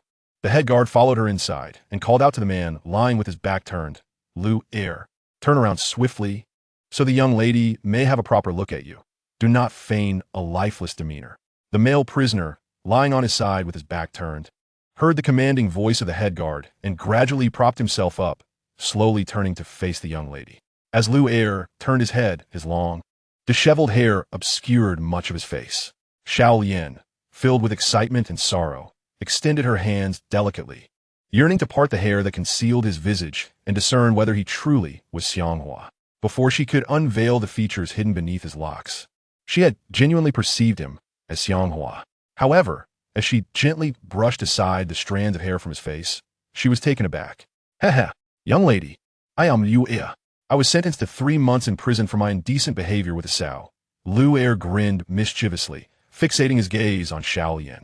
The head guard, standing nearby, fearing Lu Er's disrespect toward Xiao Yin, kicked him to the ground. Ouch! Lu Er tumbled down, rolling on the floor in a dramatic display of agony. A pungent stench assaulted Xiao Yin's nostrils, compelling her to stifle a gag. Ugh! She involuntarily expelled a clear, viscous fluid from her mouth and promptly rose, hastening to exit the prison cell. The head guard swiftly turned and followed her out, locking the cell door behind them. Filled with concern, he inquired, "Young lady, are you all right? I had informed you earlier that young Master Xiang was not brought here by Captain Shi, yet you chose not to believe me." Xiao Yin, suppressing several more dry heaves and covering her nose with one hand, quickly made her way towards the corridor. Intent on leaving the prison, the head guard accompanied her until they reached the prison gates. Once outside, Xiao Yin inhaled deeply, savoring the fresh air, though her expression remained one of discomfort. If young Master Xiang is indeed imprisoned, you must ensure someone informs me at once, she instructed the head guard. He nodded, clasping his fists in acknowledgement. Yes, I shall dutifully obey your command. Should young Master Xiang be confined within the prison, I will ensure you are notified without delay. Disheartened by her failure to locate Xiang Hua, Xiao Yin's worry for him intensified. If he was not brought to this prison by Captain Shi, where could he possibly be? With a heavy heart, she resolved to return home and inquire with her father, determined to discover the whereabouts of Xiang Hua. The head guard, witnessing Xiao Yin's swift departure, finally exhaled a sigh of relief. The young lady is indeed deeply concerned about the circumstances of Master Xiang. Such sentiments are truly precious. With a swift turn, the leading guard hastened back into the prison. Little Lien quickly returned to the residence of the county magistrate. Upon entering the estate, she summoned her courage and hastily made her way to the room where the magistrate was. Upon entering, she approached the magistrate and saluted, saying, "I pay my respects, father." The magistrate, noticing her presence, approached her with a smile and remarked, "Dear Lien, there is no need for such formalities." After a brief pause, he inquired, "What brings you to seek me today?" Little Lien bit her lip, her heart filled with conflicting emotions and deep concern for Xiang Hua's safety, yet she boldly retorted, "Father, earlier today, I saw Captain Shi and several guards escorting Master Xiang out of the residence. So where did you instruct Captain Shi to take him? Where is he currently imprisoned?" Upon hearing her question, the magistrate's expression darkened, and he coldly replied, "Lien, my dear, I am aware of your past affections for Xiang Hua, but you must understand that the situation has drastically changed. I have executed his parents, and it is impossible for you and Xiang Hua to be together in the future. Therefore, I hope you will cease inquiring about him. We are now enemies of the Xiang family. Even if Xiang Hua once held feelings for you, at this juncture, only resentment remains. He will harbor no affection for you. I advise you to turn back before it is too late." Little Yin's feelings for Xiang Hua could not be so easily dismissed by her father's casual remarks. "Father, I do not comprehend why you chose to execute Uncle Xiang and his wife and to obliterate the Xiang family. Given the current state of affairs, nothing can be undone. However, since only Master Xiang remains of his family, I implore you to show mercy and spare him, even if I can never be with him.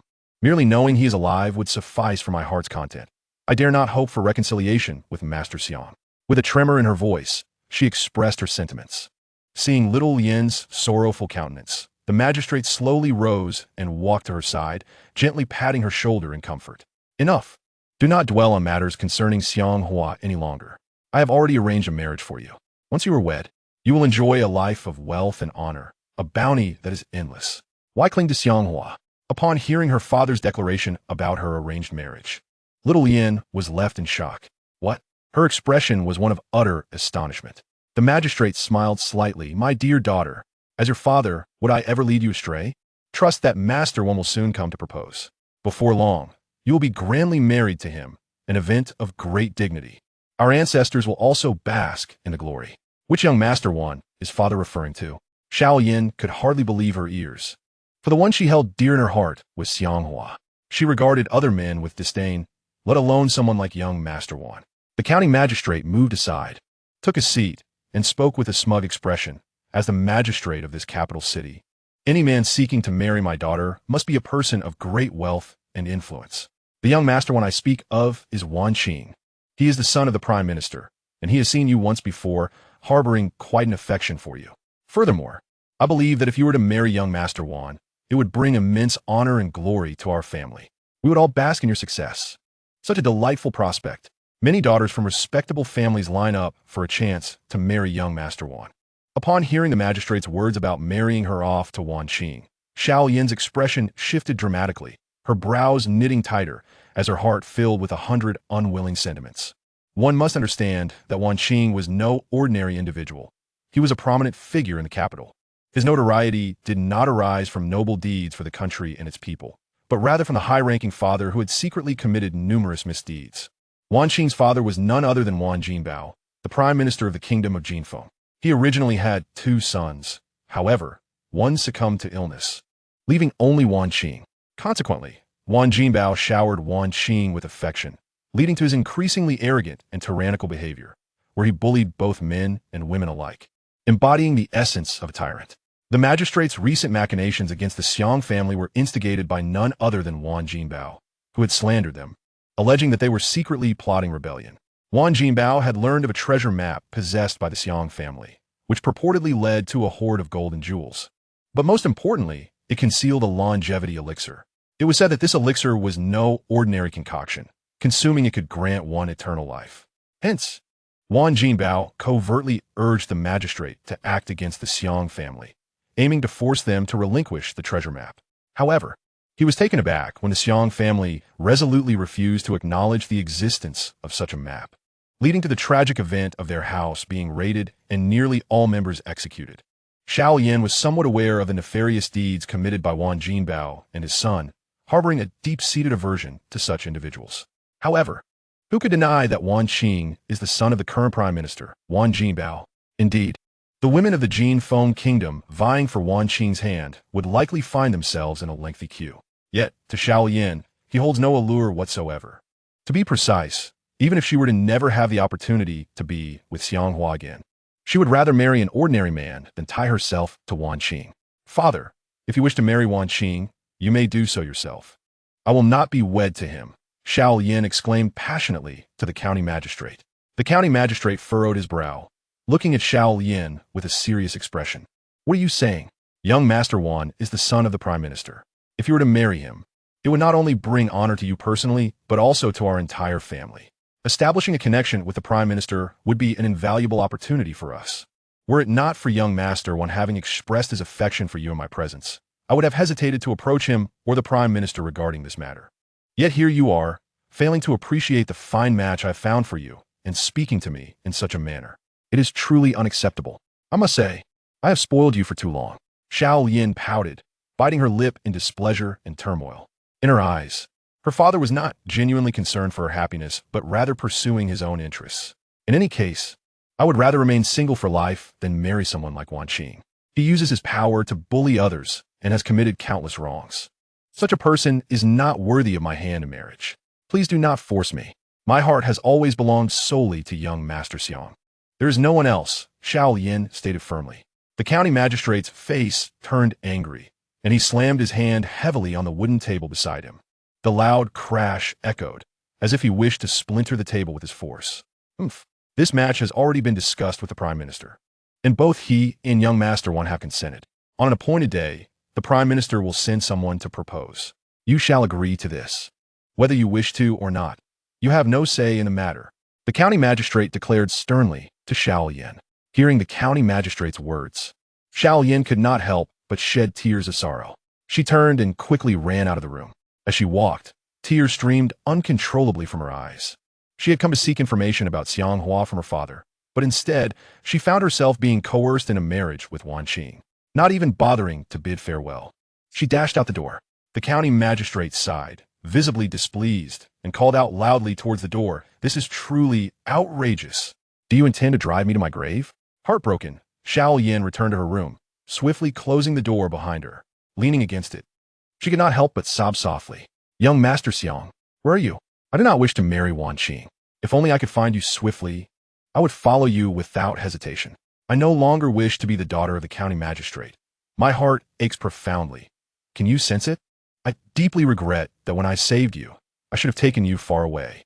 If you had not hidden within the city of Kyoto, you would not have been captured by my father's men, and I would not be in this dire predicament today.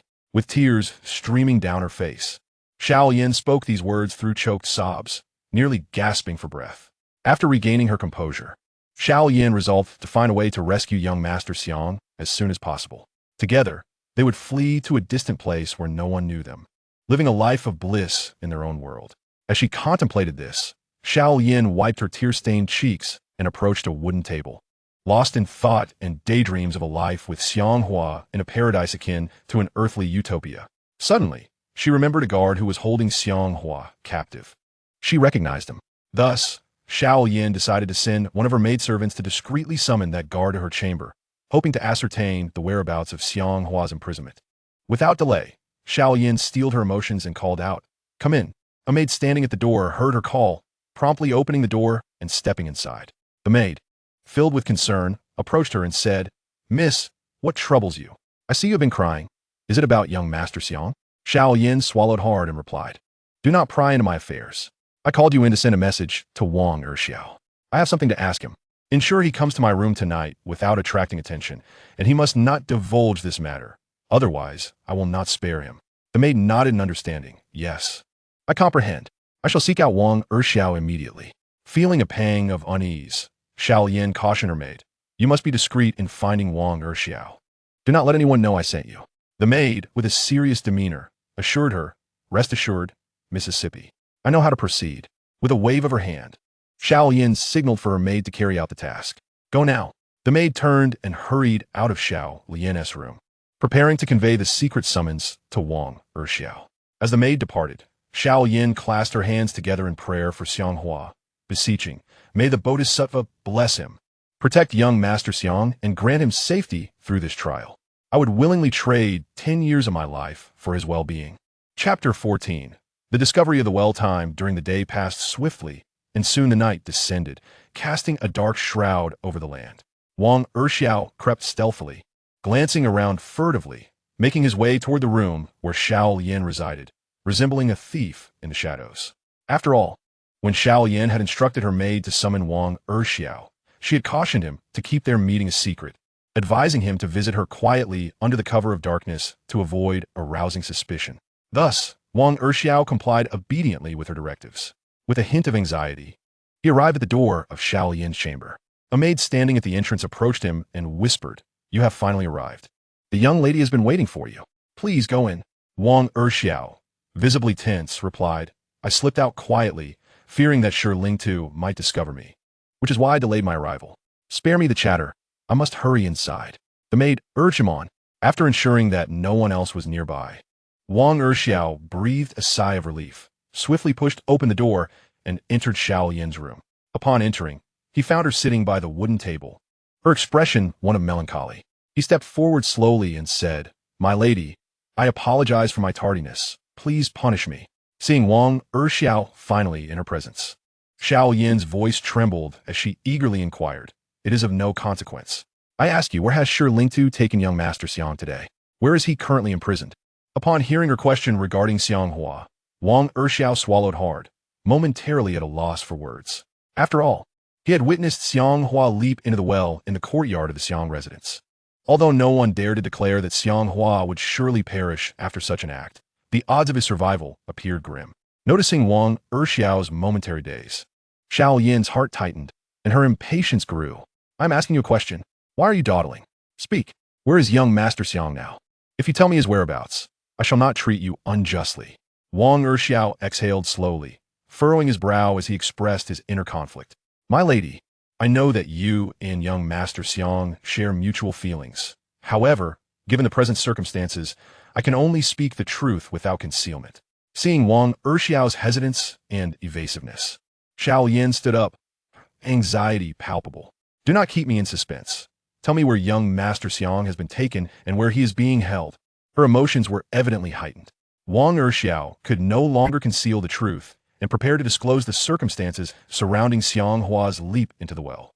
"Miss, I can reveal to you some information regarding Master Xiang, but you must promise me one thing. Otherwise, I dare not share. For should this matter reach the ears of the authorities and Chief Shi, the repercussions would be beyond my capacity to bear." Wang Erxiao gazed at Xiao Yin with an earnest expression. Xiao Yin immediately appeared unsettled.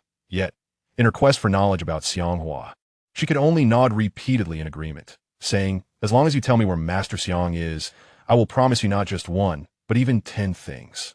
If you assure me that you will not disclose the information I share about Master Xiang tonight to anyone but us, then I shall inform you. I can assure you. Now, please tell me, where's Master Xiang? What is his current situation?" Upon saying this, Xiao Yin swiftly produced a pouch filled with silver coins and handed it to Wang Erxiao. Wang Erxiao repeatedly waved his hands. "Say, miss, you have always treated me kindly. I cannot accept your silver. I will reveal Master Xiang's whereabouts without any further compensation." With that, Wang Erxiao recounted the events of Xiang Hua's attempted suicide by jumping into the well. Upon hearing that Xiang Hua had been coerced into taking his own life, Xiao Yin nearly lost her balance. Wang Erxiao rushed forward to support her. "Miss, are you all right? Please do not frighten me. If anything happens to you and the authorities find out it was I who informed you about Master Xiang, I would be doomed." Wang Erxiao trembled with fear. Xiao Yin sat down, her eyes glistening with unshed tears, as sorrow overwhelmed her at the shocking news of Xiang Hua's demise. "This cannot be true. How could Master Xiang choose to end his life? It is impossible. You must have seen it wrong." Xiao Yin struggled to accept this harsh reality. Wang Erxiao insisted earnestly. "Miss, I would never deceive you.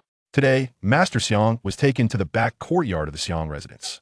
Initially, he claimed that the well there was dry and concealed a treasure map.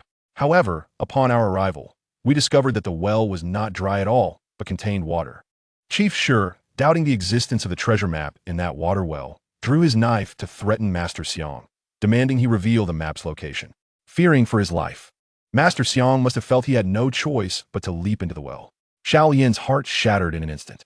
She had never imagined that Xiang Hua could meet such a tragic fate, driven to suicide.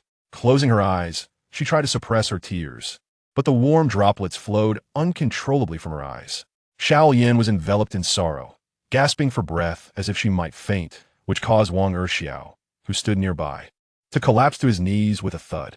"My lady, please do not grieve so deeply. If anything were to happen to you, I would be lost. I implore you to forgive me. Had you not pressed me for information regarding young Master Xiang, I would not have dared to divulge such matters, even if I possessed 100 lives." Wang Erxiao pleaded fervently, trembling as he knelt before Xiao Yin. Xiao Yin swallowed her anguish, gradually opening her tear-filled eyes, allowing the tears to flow freely. "You, please rise, leave me be," she choked out, her voice thick with emotion. Slowly, Wang Erxiao stood, his voice quivering as he beseeched her. "My lady, do not forget your promise to me. Do not disclose to anyone that it was I who informed you of young Master Xiang's tragic fate. Otherwise, my life would be in jeopardy. I earnestly beg you to keep this secret." Xiao Yin nodded in response, her voice trembling as she reassured him. "Rest assured, I shall not speak of it to another soul." Hearing her words, Wang Erxiao's furrowed brow relaxed slightly, and with a deep sigh, he made his way toward the door. Upon opening it, he hastened out and instructed the maid, standing by the entrance, "Quickly, go in and comfort the lady. I must leave at once. Should anyone discover my visit at this late hour, it would spell disaster." The maid hurried into Xiao Yin's chamber, noting her sorrowful countenance. "My lady, has something befallen young Master Xiang? Why do you appear so distraught?" Xiao Yin, still engulfed in grief, waved her hand, signaling for the maid to withdraw. "Please, I wish to be alone," she said, her voice heavy with despair. With no other option, the maid turned and departed swiftly. Once the door closed, the maid shook her head and sighed, lamenting, "Alas, the lady holds such deep affection for young Master Xiang, but it is a pity." For several consecutive days, Xiao Yin remained confined within her room, neglecting food and drink. Meanwhile, trapped at the bottom of the well, Xiang Hua diligently practiced his internal cultivation techniques, gradually mastering and enhancing his inner strength. Under the patient guidance of Yu Fei, his progress was remarkable, a veritable leap for one of his talents. Each day, Xiang Hua accumulated energy points through the sword god system. His internal cultivation method was divided into 3 realms, and for an ordinary person, it typically required 2 to 3 years to attain the first level. Fortunately, with the guidance of a master like Yu Fei, his training progressed remarkably smoothly. However, even so, it was beyond imagination for Xiang Hua to cultivate to the next level within such a short time. Fortunately, the sword god system unexpectedly emitted a notification sound, which left Xiang Hua astounded and exceedingly thrilled. Ding! Accumulating 2,000 energy points would significantly shorten the time required for cultivating the internal martial arts technique by at least half. Upon hearing this notification from the sword god system, Xiang Hua couldn't help but smile broadly, his face alight with joy. The prospect of reducing the cultivation time by half meant that he could potentially achieve the first level of the internal martial arts technique in just over a year. How delightful that was! It seems that the sword god system truly lives up to its illustrious name. This stroke of good fortune momentarily swept Xiang Hua into a state of euphoria. In a fleeting thought, he realized that the sword god system had not yet accumulated 2,000 energy points. Fortunately, he was not far from that goal. His consistent daily sign-ins, along with successfully completing a few minor tasks, had already earned him 1,500 energy points. This meant he needed only an additional 500 energy points to directly enhance his cultivation speed of the internal martial arts technique. Counting on his fingers, Xiang Hua deduced that by signing in for just 5 more consecutive days, he could amass the required 2,000 energy points. It appeared that his previous diligence in maintaining daily sign-ins had been wise, as this energy was indeed invaluable at critical moments. If he persevered for a few more days, he could directly accelerate his cultivation speed. What a splendid prospect! Xiang Hua murmured softly to himself. Nearby, Yu Fei, sitting cross-legged on the stone bed, faintly heard Xiang Hua's murmurs. Are you speaking to me, my disciple? At my age, you need to raise your voice a bit. Otherwise, I cannot hear you. Yu Fei suddenly interjected. Xiang Hua was taken aback, then smiled slightly, gazing at Yu Fei as he replied, Master, I was quietly reciting some key points of the internal martial arts technique, hoping to expedite my cultivation process.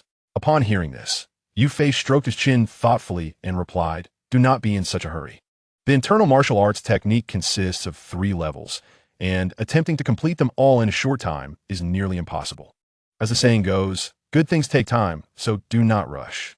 Xiang Hua was well aware that mastering all 3 levels of the internal martial arts technique would require considerable time. However, he lacked the luxury of such time and patience. After all, he had already spent a decade merely cultivating at the bottom of this well. With a vendetta still unavenged, Xiang Hua was eager to complete his cultivation of the internal martial arts technique swiftly, followed by the mastery of the Xuanming Sword technique.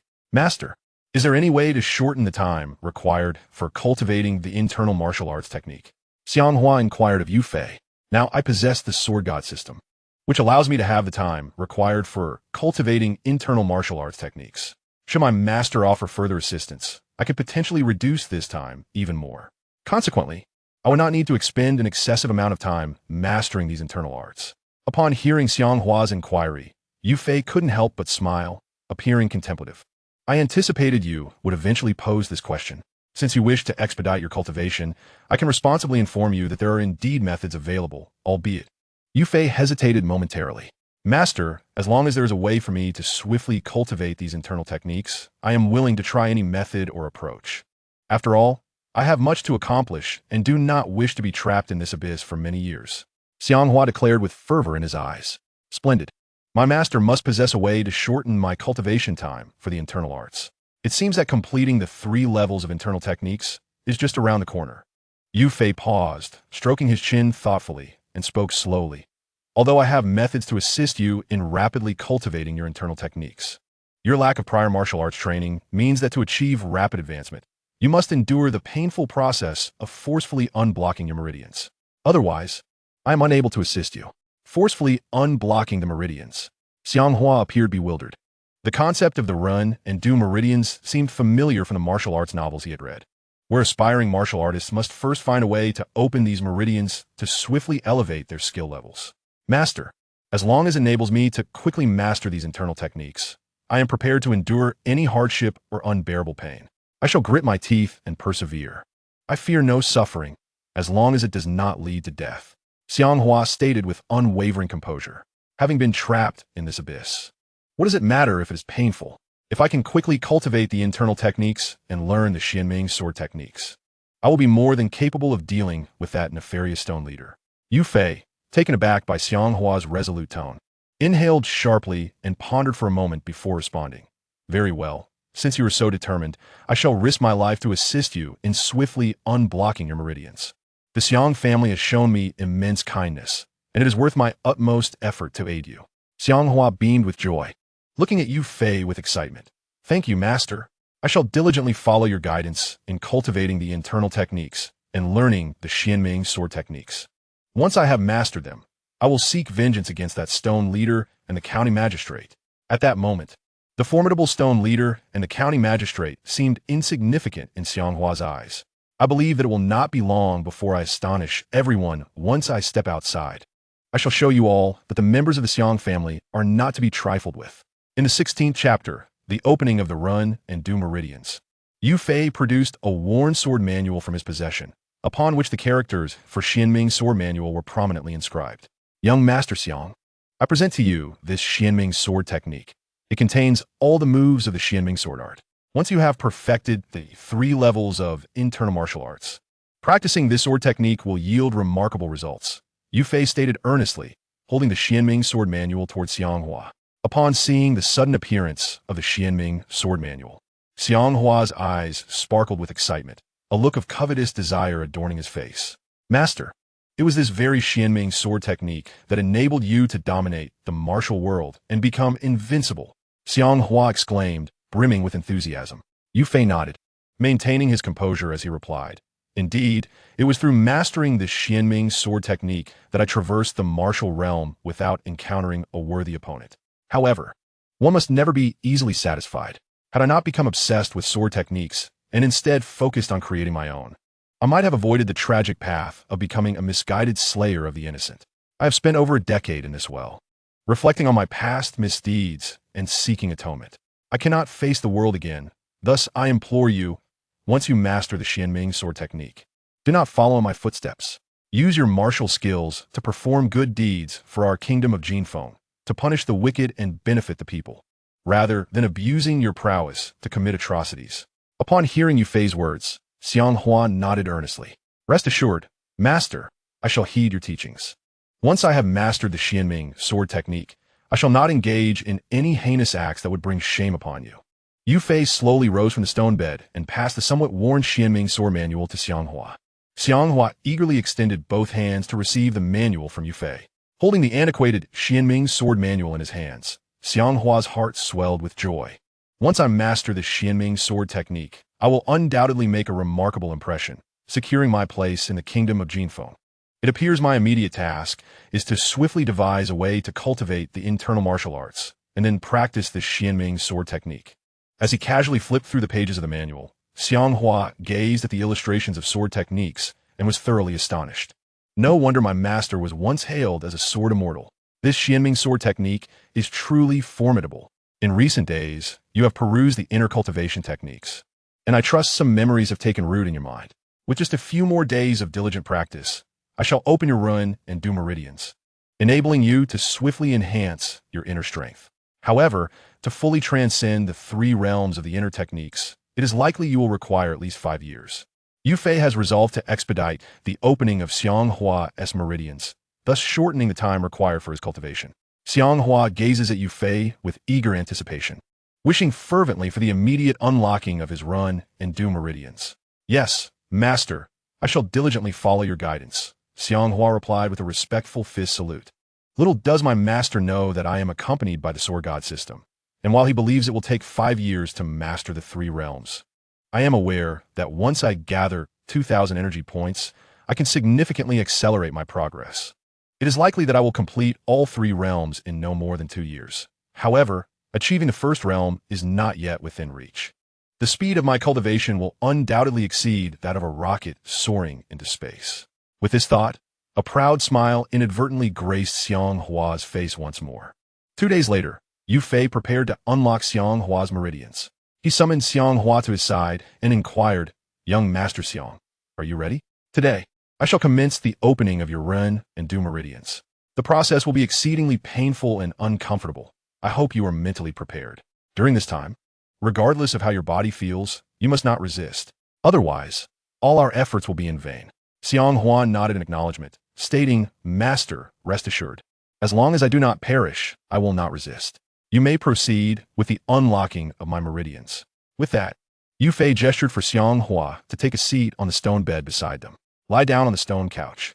I shall now commence the unlocking of your meridians." Xiang Hua quickly ascended the stone bed and settled into a cross-legged position. Yu Fei hesitated for a moment before following suit, positioning himself behind Xiang Hua. "I shall now begin. Are you prepared?"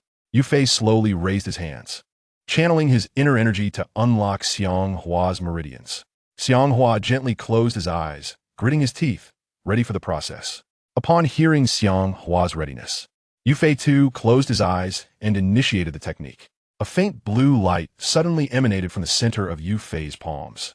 Gradually placing his hands upon Xiang Hua's back, a hissing sound erupted, reminiscent of electricity crackling in the air.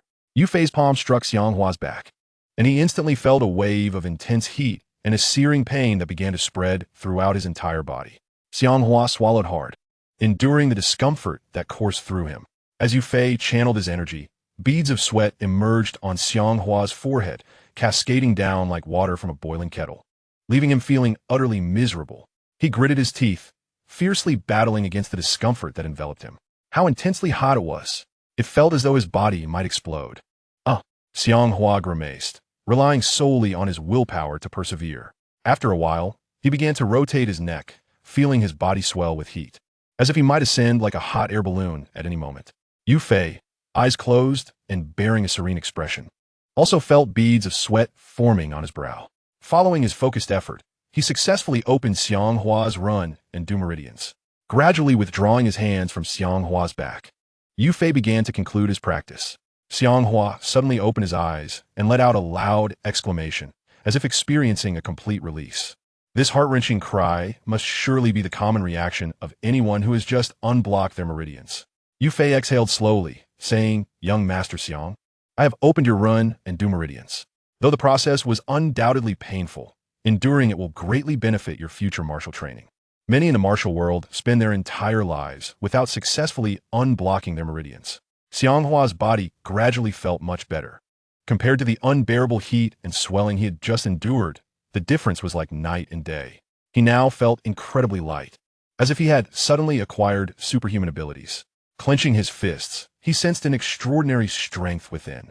He quickly stood up and leaped off the stone bed, feeling as if he were walking on springs. Chapter 17, Continued Training. Haha, having unblocked my meridians feels exhilarating. This sensation is truly marvelous. Yu Fei descended from the stone bed and said to Xiang Hua, "Now that your meridians have been unblocked, whether practicing internal martial arts or the Xuanming Sword technique in the future, it will be highly beneficial for you." Filled with joy and excitement, Xiang Hua replied, "Thank you, Master, for unblocking my meridians." "No need for thanks. This is simply my duty as your teacher," Yu Fei responded. Xiang Hua paused for a moment before suddenly asking Yu Fei, "Master, does the kingdom of Jinfeng possess the Xuanming Divine Sword?" Upon hearing this question, Yu Fei couldn't help but chuckle heartily. "The Xuanming Divine Sword? Certainly, the sword exists. However, I have traversed the rivers and lakes for decades, yearning for the fabled Xianyuan Divine Sword. This sword is no ordinary artifact. It is an ancient divine blade. In my early days, I merely acquired the Xianyuan Sword manual from my master. By sheer chance, I later obtained the Xianyuan Divine Sword and mastered the Xianyuan Sword technique, rendering me invincible across the realm. Should I attain the Xianyuan Divine Sword, it would be extraordinary. Wielding it with the Xianyuan Sword technique would surely astound the heavens and move the spirits." At this point, Yu Fei furrowed his brow, his face awash with confusion. "How do you know of the Xianyuan Divine Sword?" he inquired of Xiang Hua, perplexed. After all, Xiang Hua, once a scion of the Xiang family, had never trained in martial arts, and logically, he should hold no interest in such an ancient artifact. Xiang Hua paused, hastily explaining, "Oh, I discovered a blueprint of the Xianyuan Divine Sword within that black wooden box in the previous secret chamber. Thus, I have grown quite curious whether the Golden Phoenix Kingdom indeed possesses this divine sword. If it truly exists, I would very much like to obtain it." In truth, Yu Fei had already learned days ago that the blueprint of the Xianyuan Divine Sword had vanished from the black wooden box in the secret chamber. Aware that it was Xiang Hua who had taken it, he had refrained from questioning him about its purpose. Now that Xiang Hua had brought up the matter, he deliberately asked, "So, you took the Xianyuan Divine Sword blueprint from that black box?" Xiang Hua did not deny it, for he could not, as the secret chamber had contained only the two of them.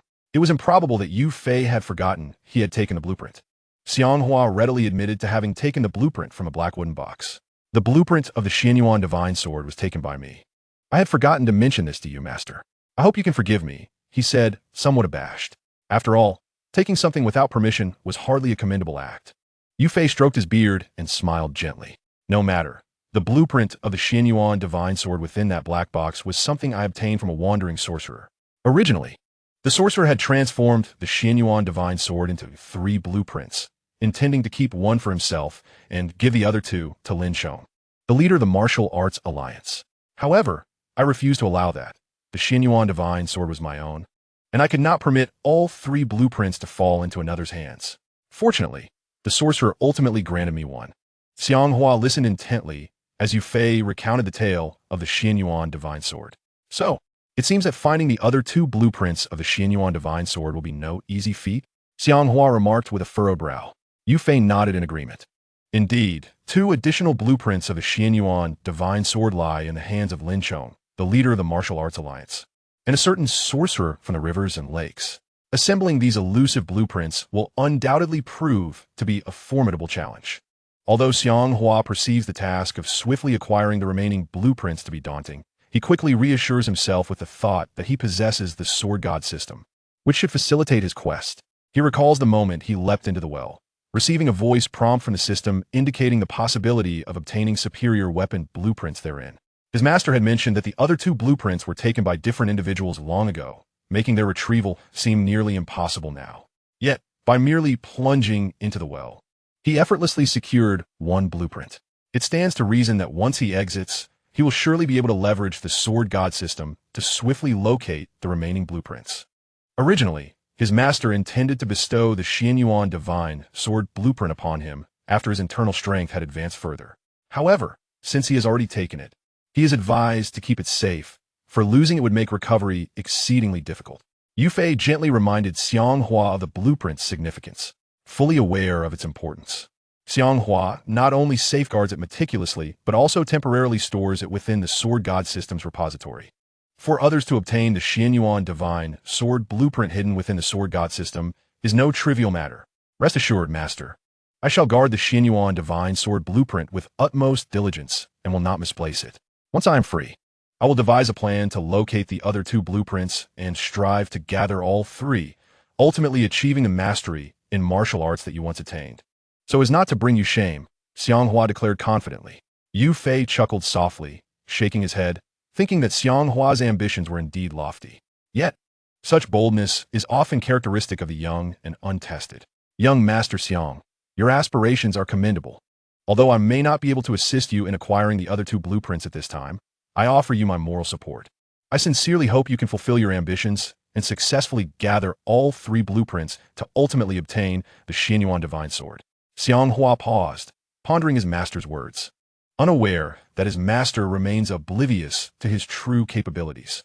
He mused that his master would never dream that he possesses the sword god system, making the acquisition of the remaining blueprints a task well within his reach. Even if it proved challenging, he is confident in his ability to overcome it. As long as he diligently practices his internal cultivation techniques and ascends to a higher realm, he will soon be able to master the Xian sword technique. To understand, the Xian sword technique, once a few levels of mastery are attained, can unleash formidable power even if one does not wield the Xian divine sword. Contemplating the imminent enhancement of his martial prowess, Xiang Hua could not help but immerse himself once more in the cultivation of his internal martial arts, eager to achieve rapid breakthroughs. Having just had his run and due meridians unblocked through the efforts of Yu Fei, Xiang Hua was impatient to continue his internal training. After some time, within the residence of the county magistrate, a young man clad in a long robe, bearing the refined appearance of a wealthy scion, arrived at the entrance in a sedan chair. Accompanying him were several attendants, each carrying gifts wrapped in golden yellow boxes. The young man, exuding an air of entitlement, was none other than Wan Qing, the son of Wan Jinbao, the prime minister of the Golden Phoenix Kingdom. Wan Qing, slender and of average height, walked with an air of competence and nonchalance, embodying his status. With a beaming expression of delight, Wan Qing swiftly descended from the sedan chair. He called out to his attendants following behind, "Come with me into the magistrate's residence. Today, I am here to propose a marriage. You must be sharp. When we meet the magistrate, present the betrothal gifts accordingly. Do you understand?" The attendants, each cradling the betrothal gifts, bowed their heads in unison, responding, "Yes, young master." With that, Wan Qing strode confidently into the magistrate's residence, radiating an aura of springtime joy. Upon entering, Ling Tu, noticing Wan Qing's unexpected visit, approached with a respectful clasp of his fists, exclaiming, "Greetings, young Master Wan." Wan Qing, recognizing Ling Tu, replied, "No need for excessive courtesy. Quickly take me to meet your master." Ling Tu, not daring to delay, promptly led Wan Qing to the room where the magistrate was. Shortly thereafter, they arrived at the magistrate's chamber. Upon seeing Wan Qing enter, the magistrate hastily rose to greet him. "Sir, young Master Wan has arrived," Ling Tu announced with a bow. Seeing the magistrate approach with eagerness, Wan Qing smiled and said, "There is no need for such formality." He then gestured to the attendants behind him, his expression turning serious, Why are you all still standing there? Hurry and present the betrothal gifts. The attendants, not daring to hesitate, swiftly advanced, placing the gifts upon a nearby wooden table. The magistrate, observing this, was filled with joy, realizing that Xuanming had indeed come to propose marriage. Master Wan, please take your seat, the county magistrate said with a beaming smile, gesturing for him to sit. Xuanming swiftly made his way to the prominent position and sat down with alacrity. The county magistrate turned to the head of the guards, Sure, and instructed, Sure, please have someone bring tea for Master Wan. Sure clasped his fists in a salute and replied, Yes, my lord. The county magistrate then settled himself onto a nearby wooden chair. With unreserved candor, Xuanming addressed the county magistrate, Esteemed magistrate, I have come today to formally propose marriage to your daughter, Xiang, with the intention of taking her as my concubine. Upon hearing Xuanming's declaration, the magistrate welcomed his words with a smile, saying, Ah, my dear daughter is indeed fortunate to have captured the affection of Master Wan. I wholeheartedly support and endorse this union. You and Xiang are simply a match made in heaven, destined to be together. How delightful. Xuanming, upon hearing the magistrate's response, could not help but smile broadly and laugh heartily. Well said. Once I am wed to Xiang, you shall be my esteemed father-in-law. Rest assured, I shall treat you and your family with the utmost respect and care, he proclaimed with a proud demeanor. The county magistrate quickly clasped his fists again and replied, I am profoundly grateful for the attention of Master Wan and the Chancellor. Once you and Xiang are united in marriage, our families will be one, and it is only fitting that we support one another as kin. No need for formalities among family. Chapter 18. No one but Xiang Hua shall marry Xuanming nodded slightly, choosing to remain silent for the moment. He glanced towards the door and then turned to the magistrate, saying, My lord, why has Xiang not yet arrived?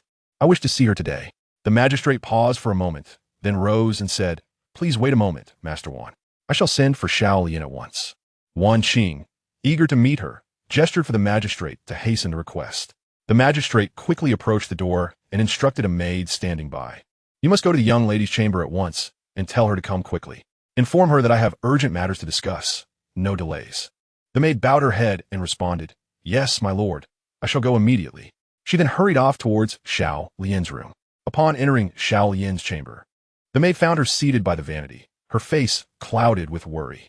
Despite the bright mirror before her, it could not reflect away the sorrow etched upon her features. The maid approached her side and said, Miss, the magistrate has summoned you, stating there is an important matter requiring your presence. He hopes you will come without delay. Upon hearing the maid's words, Xiang was momentarily taken aback, her expression reflecting a profound sense of desolation. Go and inform my father that I have no desire to meet anyone. I wish to be alone, without any intention of going anywhere, she declared. The maid, upon hearing Xiang's reluctance to meet the county magistrate, immediately displayed a look of distress. Miss, I have seen the magistrate's serious demeanor. He must have significant matters to discuss with you. You should meet with him. Otherwise, I will find it difficult to fulfill my duty, the maid implored, her tone tinged with desperation. Xiang turned her gaze to the maid and inquired, What significant matters could there possibly be? Aside from his relentless insistence on marrying me off to Xuanming, what else would prompt him to remember me? With that, she let out a bitter laugh. The maid, filled with anxiety, understood that should Xiang refuse to meet the magistrate, his displeasure would undoubtedly be directed at her. Miss, you must meet with the magistrate. Otherwise, I will truly incur his wrath. You can see him and return to your room afterward, she urged, nearly pleading on her knees, visibly helpless. Xiang's heart softened. After all, if it were not for the maid's earnest entreaty, she would not have considered visiting her father at all. All right, stop begging. I shall go, she finally conceded, slowly rising to her feet. Recently, her lack of appetite had resulted in her losing some weight. Despite her slenderness, she retained an alluring figure. Rising, Xiang made her way to the door, steeling herself to meet the county magistrate. Before long, she entered the magistrate's chamber, her face shadowed by sorrow and devoid of any hint of joy. Upon her arrival, she noticed Xuanming seated in a position of honor, and her surprise deepened, her brows knitting together in concern. The county magistrate, upon seeing Xiang enter, greeted her with delight, rising from his seat to approach her.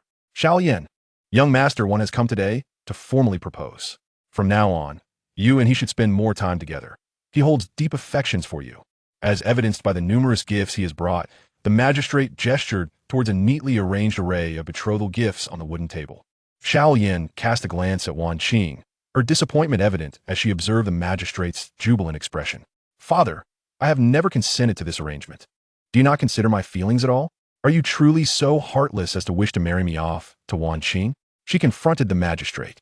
Wan Qing's expression darkened at Xiao Lian's harsh words. He rose, looking at her sternly. Xiao Lian, what are you saying? It is precisely because I hold you in high regard that I have come to formally propose to your father. Instead of appreciating this gesture, you respond with such disdain, which is quite displeasing to me. Xiao Lian, upon hearing Wan Qing's words, took a step forward and spoke. Young Master Wan, although you are the son of the Prime Minister and hold a position of great power, my humble status renders me unworthy of you. I implore you to exercise mercy and spare me. There are countless women in the kingdom of Jin Feng more beautiful than I. Releasing me would not hinder your pursuit of pleasure. I beseech you to show kindness. At Xiao Lian's declaration, the county magistrate's face displayed astonishment, followed by displeasure as he raised his hand and struck her across the face with a sharp crack. The resounding slap left Xiao Lian's ears ringing and her mind blank. A profound sense of heartbreak washed over her as she gazed at the county magistrate. Just then, the magistrate's wife arrived at the doorway and, witnessing her husband's violent act, rushed into the room, her heart aching for Xiao Lian. My lord, why did you strike Xiao Lian? What wrong has she committed to deserve such punishment? The county magistrate, incensed at his wife's entrance, retorted, Why did I strike her?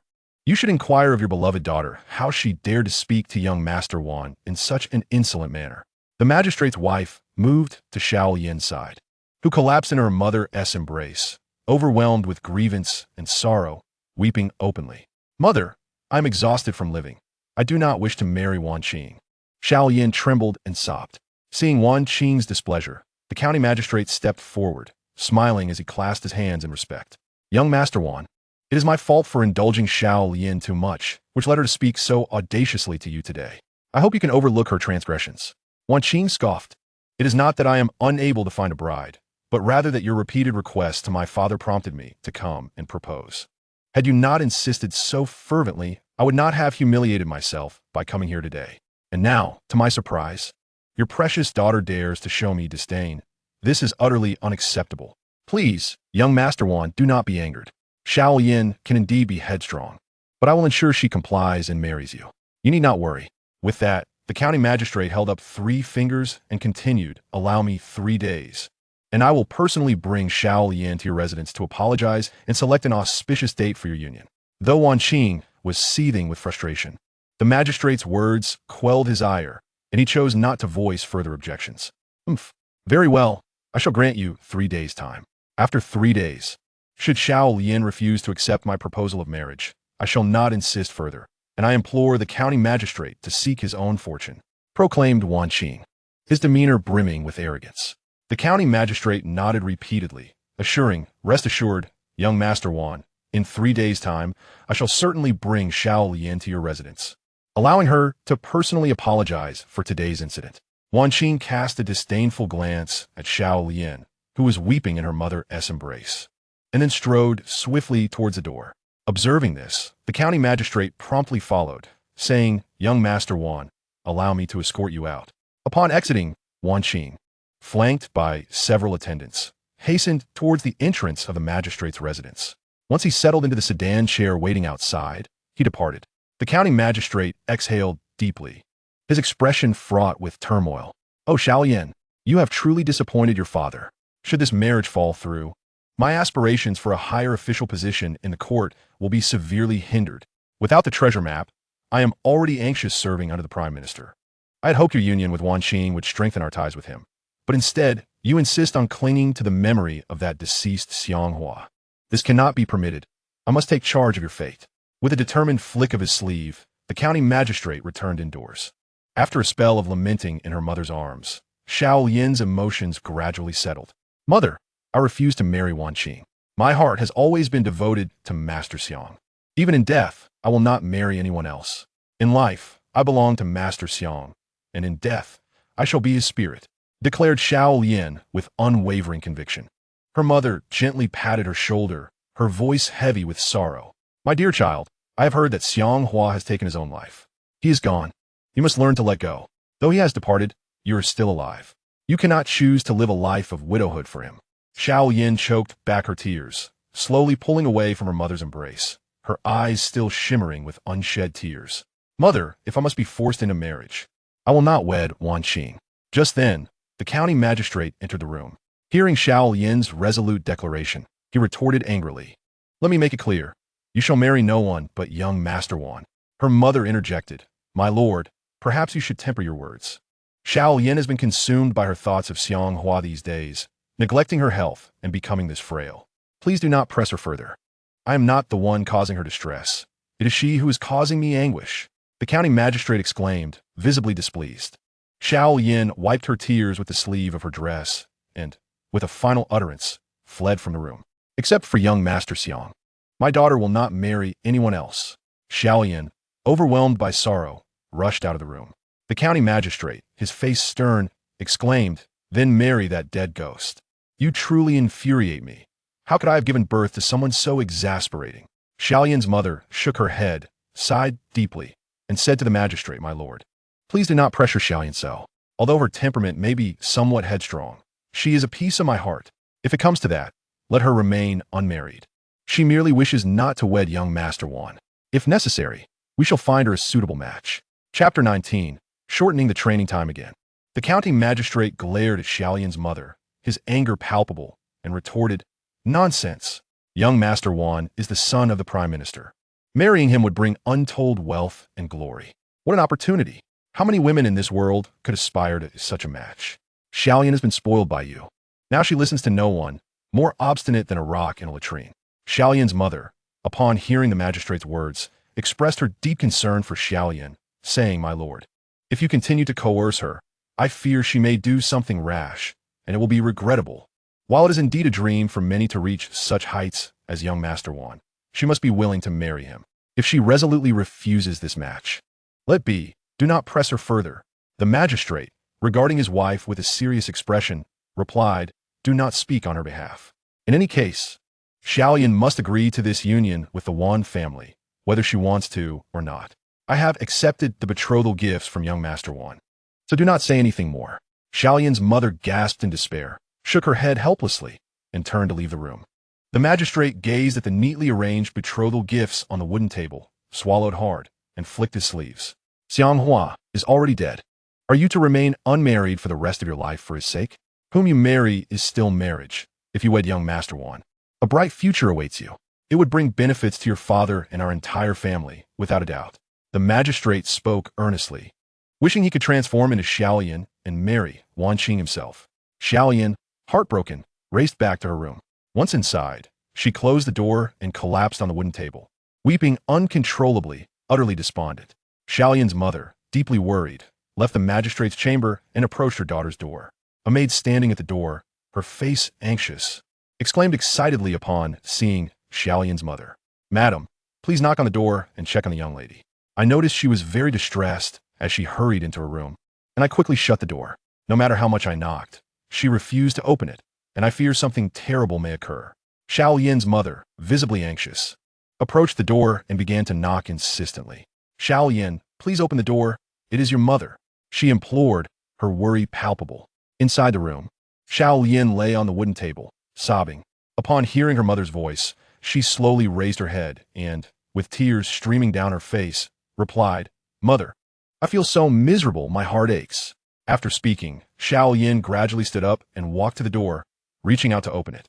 As the door creaked open, Xiao Yin's mother couldn't help but shed tears of her own. She grasped one of Xiao Yin's hands and pulled her into the room. Once seated, Xiao Yin's mother gently wiped away her daughter's tears and, with a conflicted expression, said, My dear Xiao Yin, I understand that you shared a deep bond with young Master Xiang. However, he has tragically taken his own life and is no longer with us. I see your sorrow, and it pains me greatly. Your father wishes for you to marry young Master Wan, believing it to be for your own good. Even if you do not wish to wed him, you cannot continue to starve yourself and isolate yourself in this room. Nor should you argue with your father and embarrass him in front of young Master Wan. If this continues, what will become of us? I dread the thought of anything happening to you, and I do not wish for your father to be burdened by such troubles. Xiao Yin could not help but sob again, expressing her heartache, From childhood until now, I have always obeyed my father's wishes and never opposed him. Yet this time, he has gone too far. In his pursuit of wealth and power, he wishes to marry me off to Wan Qing. If it were anyone else, I might not react so strongly, but I cannot bear the thought of marrying him. My heart has always belonged to young Master Xiang. If my father continues to pressure me into marrying Wan Qing, I will have no choice but to threaten my own life. Xiao Yin's mother, choked with emotion, stood up to pour a glass of water for her daughter and handed it to her with a solemn tone. Although your father's wish for you to marry young Master Wan may stem from some selfish motives, I believe he cannot be entirely driven by self-interest. After all, Wan Qing is the son of the current Prime Minister, Wan Jinbao, a man of great influence. Marrying him would undoubtedly bring you wealth and honor that others would envy. Since you are unwilling to marry him, I will speak on your behalf and find time to have a serious discussion with your father, hoping to persuade him to cease his relentless pressure. Xiao Yin accepted the glass of water and took a gentle sip. After hearing her mother's comforting words, she slowly nodded and said, "Very well. I hope you can reason with father and persuade him to stop his relentless demands, for otherwise, I truly feel that I cannot go on living." Xiao Yin's mother reached out to smooth a disheveled lock of hair on her daughter's shoulder, her heart heavy with turmoil. "My poor daughter, I never imagined you would endure such suffering at the hands of the Xiang family." She hesitated, her expression filled with regret. Xiao Yin set down the cup she was holding, inhaling sharply as memories of Xiang Hua flooded back. "Young Master Xiang, I deeply regret that when I saved you, I should have fled with you." She lamented, "Had we left this city together, none of this would have transpired. Even if you were to resent me, at least you would be alive and not driven to the brink of despair." Meanwhile, trapped at the bottom of the well, Xiang Hua diligently continued his internal cultivation practice. In recent days, he had successfully accrued 2,000 energy points through the Sword God system's sign-in. Ding! Congratulations, you have successfully gathered 2,000 energy points, which can be exchanged to shorten the time required for your internal cultivation. The familiar notification from the Sword God system brought a spark of joy to Xiang Hua's face. He stepped into the secluded chamber and declared, "I wish to make an exchange. Congratulations on your successful exchange. You may now reduce the time needed for your internal cultivation by 6 months." After the exchange was completed, the elation on Xiang Hua's face was unmistakable as he calculated the time necessary to reach the first stage of his internal cultivation practice, counting on his fingers. Previously, it would have taken over a year to reach that stage, but with his master's guidance in opening his meridians, he could have that time. Now, with the aid of the Sword God system, he had successfully shortened it further, allowing him to potentially reach the first stage in just 3 months. "This is simply exhilarating," he thought, grinning widely as he gazed at his remaining 3 fingers, as if he had stumbled upon a hidden treasure. 3 months. I have already practiced for some time.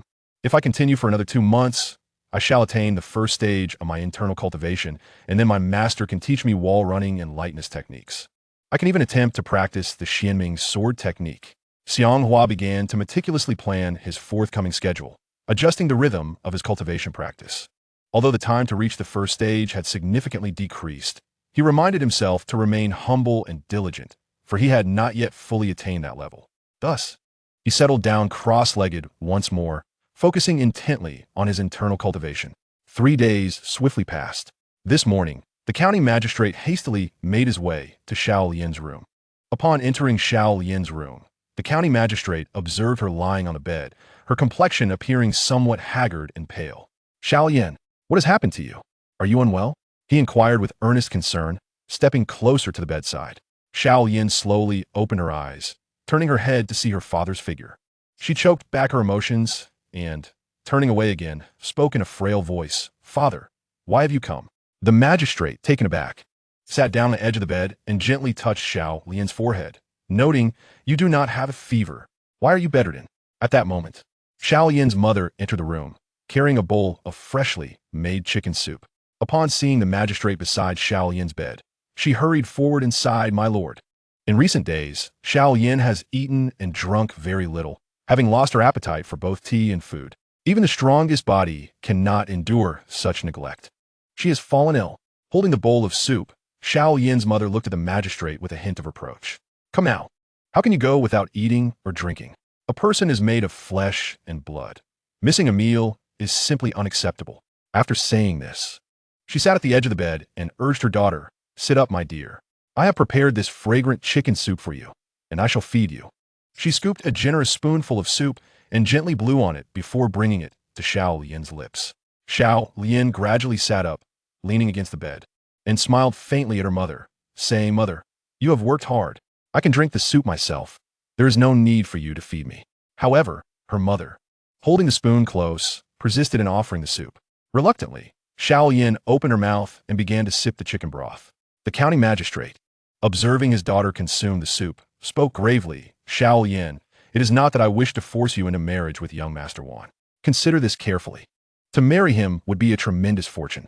Not only would your future be filled with wealth and honor, but our entire family would also reap considerable benefits. This is an opportunity of great merit, and I hope you will reflect on it and not remain obstinate in your refusal." Xiao Yin swallowed the mouthful of soup and replied firmly, "Father, my decision is resolute. Please do not speak of this further. I vow never to marry in this lifetime. Unless what?" The magistrate furrowed his brow. "Tell me, what conditions do you have? Speak freely, and if it means you will agree to marry young Master Wan, I shall grant you whatever you desire." Xiao Yin's mother, momentarily taken aback, looked at her daughter and gently encouraged, "You may express any wish to your father. If he is able to fulfill it, he will surely agree." Xiao Yin managed a bitter smile. How could they possibly discern their true desires so easily? If they genuinely knew, they would not force themselves into a union with that Wan Qing. "What I wish to convey is that if I were to marry in this lifetime, it would only be to Master Xiang. I shall not wed any other man, especially not Wan Qing." Xiao Yin spoke with unwavering seriousness, her gaze resolute. Upon hearing her words, the county magistrate's expression darkened with palpable frustration. "What nonsense is this? Do you not realize that Xiang Hua has already taken his own life? Why are you so obstinate? He is no longer among the living. Why do you still cling to thoughts of him? The past is irretrievable. Even if he were alive, ask yourself, would he be with you? Would he marry you? I ordered the execution of his entire family. I am their enemy, and the enmity runs deep. How could he ever forgive? Why can't you understand? Do you still believe you inhabit those naive, blissful days of yore?" Tears brimmed in Xiao Yin's eyes as her heart sank, enveloped by an overwhelming sorrow, like a sudden fog obscuring her vision of the future. "Father, please cease your words. The plight of the Xiang family is due to your actions. Once, you shared a cordial relationship with Uncle Xiang and Aunt. Our families often visited one another. I never anticipated you would turn against them so suddenly, leading to the near total destruction of their household. They committed no wrongdoing, yet you hastily branded them as rebels, eager to display their heads on the chopping block. What was the purpose of your actions towards the Xiang family? Were you perhaps influenced by others? Even now, I struggle to believe these events truly transpired." Xiao Yin confronted her father with these poignant questions. The county magistrate, upon hearing her words, responded with irritation, as the magistrate of the capital. "Many matters are conducted according to the laws of the Jinfeng kingdom.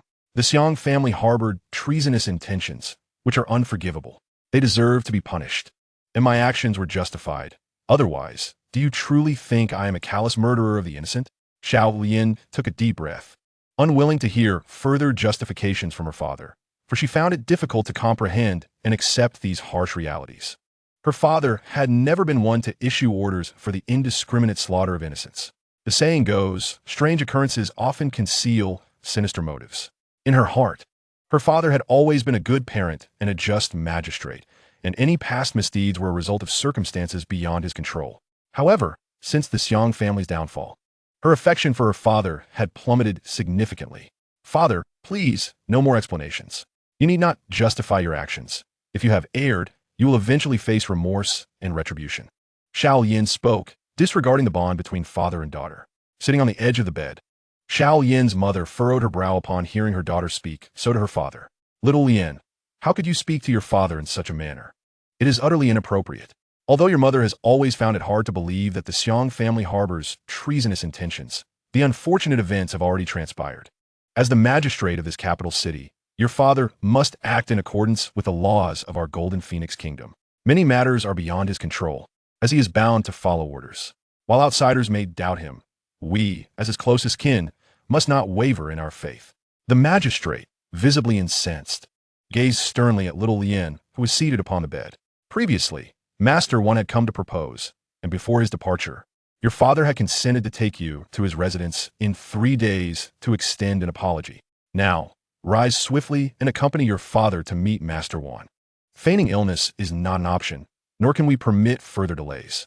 The magistrate had no desire to discuss the Xiang family, but the topic had inadvertently arisen during his conversation with little Lian. I shall not go. I will not visit anyone. You may go meet Wan Qing by yourself. Little Lian retorted defiantly, tilting her head. Her mother shook her head, standing with the bowl in hand, and addressed the magistrate, my lord. Little Lian has already exhausted herself over Xiang Hua's affairs. She is unwell and requires proper recuperation. Perhaps it would be best to wait until she is in better health before taking her to meet Master Wan. Surely, he would not wish to see a frail and sickly little Lian. The magistrate paid little heed to his wife's words, asserting, "This is not your concern. She will go today, regardless of her condition. Offending Master Wan and the Prime Minister would jeopardize our entire families standing in the capital." He swiftly approached the bed, reaching out to pull little Lian from her seat. Gripping one of her hands, he began to tug, his expression stern as he commanded, "Hurry and prepare yourself. Dress up and accompany me to apologize to Master Wan. You must agree to marry him, or I shall drag you to his residence myself." Seeing this, little Lian's mother was greatly alarmed. She rushed forward, embracing the magistrate with both arms, her voice filled with urgency. "My lord, what are you doing?" Little Lian is still very weak. She barely managed to drink a few spoonfuls of soup. If you pull her from the bed, what if she falls and injures herself? You should meet with Master Wan alone and explain that little Lian is unwell. It would not be too late for her to visit him once she has recovered. Must you be so forceful with her? She is my daughter, and she is yours as well. Can you not show her some compassion? The magistrate observed his wife as she pleaded for their daughter. "Xiao Lian has been utterly spoiled by you. Release me today. If she does not accompany me to apologize to Lord Wan, this marriage will be irreparably damaged, which would be a grave transgression against our entire family. Offending both the Prime Minister and Lord Wan, how could I possibly continue to serve as an official in this capital?" The county magistrate spoke with a conflicted expression. Upon finishing his words, he exerted all his strength to pull Xiao Lian down from the bed. Xiao Lian shook her head intermittently, tears streaming down her face, feeling as though the sky were about to collapse. "Father, please let me go," Xiao Lian implored earnestly. The county magistrate, in a fit of exasperation, exclaimed, "Xiao Lian, can you not heed your father this once? Throughout your life, you have been a good child, always listening to my words. Why, for the sake of the deceased Xiang Hua, must you oppose me so vehemently? Is the fate of our entire family not more significant to you than that of a long-gone Xiang Hua?" After speaking, the county magistrate's face fell into sorrow, and he began to weep openly. It is said that a man seldom sheds tears, yet he sobbed unexpectedly. Xiao Lian's mother, witnessing this, was taken aback and slowly released her embrace of the county magistrate. "My lord, why are you crying as well?" she questioned. Xiao Lian gazed at her father, her heart trembling. "Father, please stop speaking. Have mercy on your daughter. It is not that I do not care for our family, but I simply cannot bring myself to marry Wan Qing under such duress." Seeing that Xiao Lian still refused to agree to meet Wan Qing or to marry him, the county magistrate, in a moment of desperation, knelt down before her. With a thud, he was now on his knees before Xiao Lian's bed, his previous stern demeanor transformed into one of supplication. "Xiao Lian, even if I must beg you, if you refuse to accompany your father to meet Lord Wan today, you must have heard of his character. If he speaks ill of me to the Prime Minister, losing this position as county magistrate will be the least of my worries. If it leads to a loss of life and jeopardizes our entire family, you would bear the burden of guilt. I cannot bear to see our family perish because of this. You are a clever and dutiful child. You must understand what I am saying. Do not hold my previous harshness against me. If I had any better alternatives, I would not force you so. Please consider my plight." The county magistrate knelt on the ground, resembling a child seeking forgiveness. Upon seeing her father kneeling before her, pleading, Xiao Lian's heart, made of flesh and blood, could not remain unyielding. It is customary for children to kneel to their parents, yet it is rare for a father to kneel before his daughter. Unable to bear it any longer, Xiao Lian slowly moved her feet, stood up, and hurriedly reached out to help her father rise from the floor. "Father, please rise quickly. You need not say any more. I shall accompany you to meet Wan Qing." Xiao Lian spoke with a heart full of anxiety. Upon hearing Xiao Lian finally relent, the county magistrate rolled up his sleeves to wipe away the tears on his face, turning his head slightly, a smirk of satisfaction gracing his lips. Standing beside them, Xiao Lian's mother looked at her daughter with a face filled with concern. "Xiao Lian, My unfortunate child, I truly regret putting you in such a predicament. Seeing you so troubled pains my heart. Xiao Yin approached her mother, collapsing into her embrace, weeping with a heart-wrenching sorrow. The county magistrate, taken aback for a moment, addressed Xiao Yin, who was still in her mother's arms. Xiao Yin, time is of the essence. Quickly prepare yourself, so we may not keep Master Wan waiting. Xiao Yin slowly withdrew from her mother's embrace, her face clouded with worry as she walked toward the dressing table. Her mother stepped forward to assist her in her preparations. After a flurry of grooming, Xiao Yin stood up and turned to the county magistrate, saying, "Father, we are ready to depart." The county magistrate, his face alight with joy, nodded in agreement. "Very well, let us leave the residence and meet Master Wan." As they ventured forth, Xiao Yin's mother grasped one of her hands tightly, her voice trembling. "My daughter, once you meet Master Wan, do not neglect him. Engage with him kindly. Perhaps the unfavorable rumors about him are unfounded. After all, no one is perfect." Xiao Yin appeared pale, forcing a bitter smile. "Mother, I am aware." With that, the county magistrate led Xiao Yin briskly out of the room and toward the entrance of the estate. Upon exiting the estate's gates, they boarded a sedan chair and headed toward Wan Qing's residence. Traversing several streets within the capital, they soon arrived at the grand entrance of the Wan estate. The sedan chair gently descended, and the county magistrate was the first to disembark. He swiftly approached the back of the chair, bending down to lift the curtain at the front.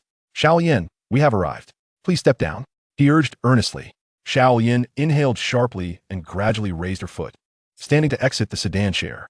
As she emerged, her eyes fell upon the imposing gates of the Wan estate, which stood magnificently, flanked by 2 rows of vigilant guards. "My daughter, let us enter," the county magistrate said, noticing Xiao Yin's momentary daze. Regaining her composure, Xiao Yin swallowed hard, as if tasting bitterness. "Let's proceed inside." Subsequently, the county magistrate led the young maiden, Xiao Yin, through the grand entrance of the Wan residence. A guard stationed at the gate swiftly guided them towards Master Wan Qing's chamber. Before long, they arrived at the door of Wan Qing's room. "Your Excellency, please hold for a moment while I notify the young master," the guard said, clasping his fists in respect. The county magistrate nodded, signaling for the guard to proceed. The guard turned and entered Wan Qing's quarters with haste. Inside, Wan Qing was seated in a position of prominence. An enchanting woman nestled in his embrace, creating a scene reminiscent of a springtime tableau. "Young master, the county magistrate requests an audience," the guard announced, bowing without daring to lift his gaze. The alluring woman, perched on Wan Qing's lap with her arms draped around his neck, slowly released her grip upon hearing the guard's words. She rose gracefully to adjust her attire. Upon learning that the county magistrate sought an audience, Wan Qing inquired, "Is he alone?" Reporting to the young master, "He is accompanied by his daughter, Miss Xiao Yin," the guard replied. Wan Qing's expression brightened with excitement at this news. Casting a glance at the beautiful woman beside him, he commanded, "What are you still doing here? Do you not hear that the county magistrate has arrived?" The enchanting woman, upon hearing Wan Qing's words, swayed her body like a supple serpent, her form exuding an alluring softness, her bosom quivering delicately as if it might burst forth at any moment. She dared not linger and turned to exit, her hips swaying enticingly with each step. As she emerged, she noticed Xiao Yin standing by the county magistrate and scrutinized her from head to toe, letting out a disdainful huff. With that, she sauntered away, her movements captivating. The guard followed her out and addressed the county magistrate. "Your Excellency, our young master invites you. Please come in." The county magistrate nodded and turned to Xiao Yin, saying, "Xiao Yin, let's enter." The guard stood at the door, awaiting their entrance. One after the other, the county magistrate and Xiao Yin stepped into the room. Once inside, the county magistrate approached Wan Qing and respectfully clasped his fists in greeting. "I pay my respects to Master Wan." Wan Qing, wearing a self-satisfied expression, gestured dismissively. "There is no need for such formalities." Turning his gaze to Xiao Yin, he noticed her pallid complexion, which did little to obscure her beauty. Observing Wan Qing's attention on Xiao Yin, the county magistrate placed a reassuring hand on her shoulder, admonishing, "Xiao Yin, why do you stand idle before Master Wan? Show him the respect he deserves." Wan Qing could not help but chuckle a few times before speaking, "It matters not. After I wed Xiao Yin, she will become my concubine, and, as a family, there is no need for excessive formality." Upon finishing his words, Wan Qing's joy was palpable, his smile wide. "Guomin," he called out to the door. A guard swiftly entered, approached Wan Qing, and clasped his fists in greeting, saying, "Young master, what is your command?" Wan Qing instructed. Quickly bring tea for the county lord and his daughter. The guard replied, Yes, I shall attend to it once.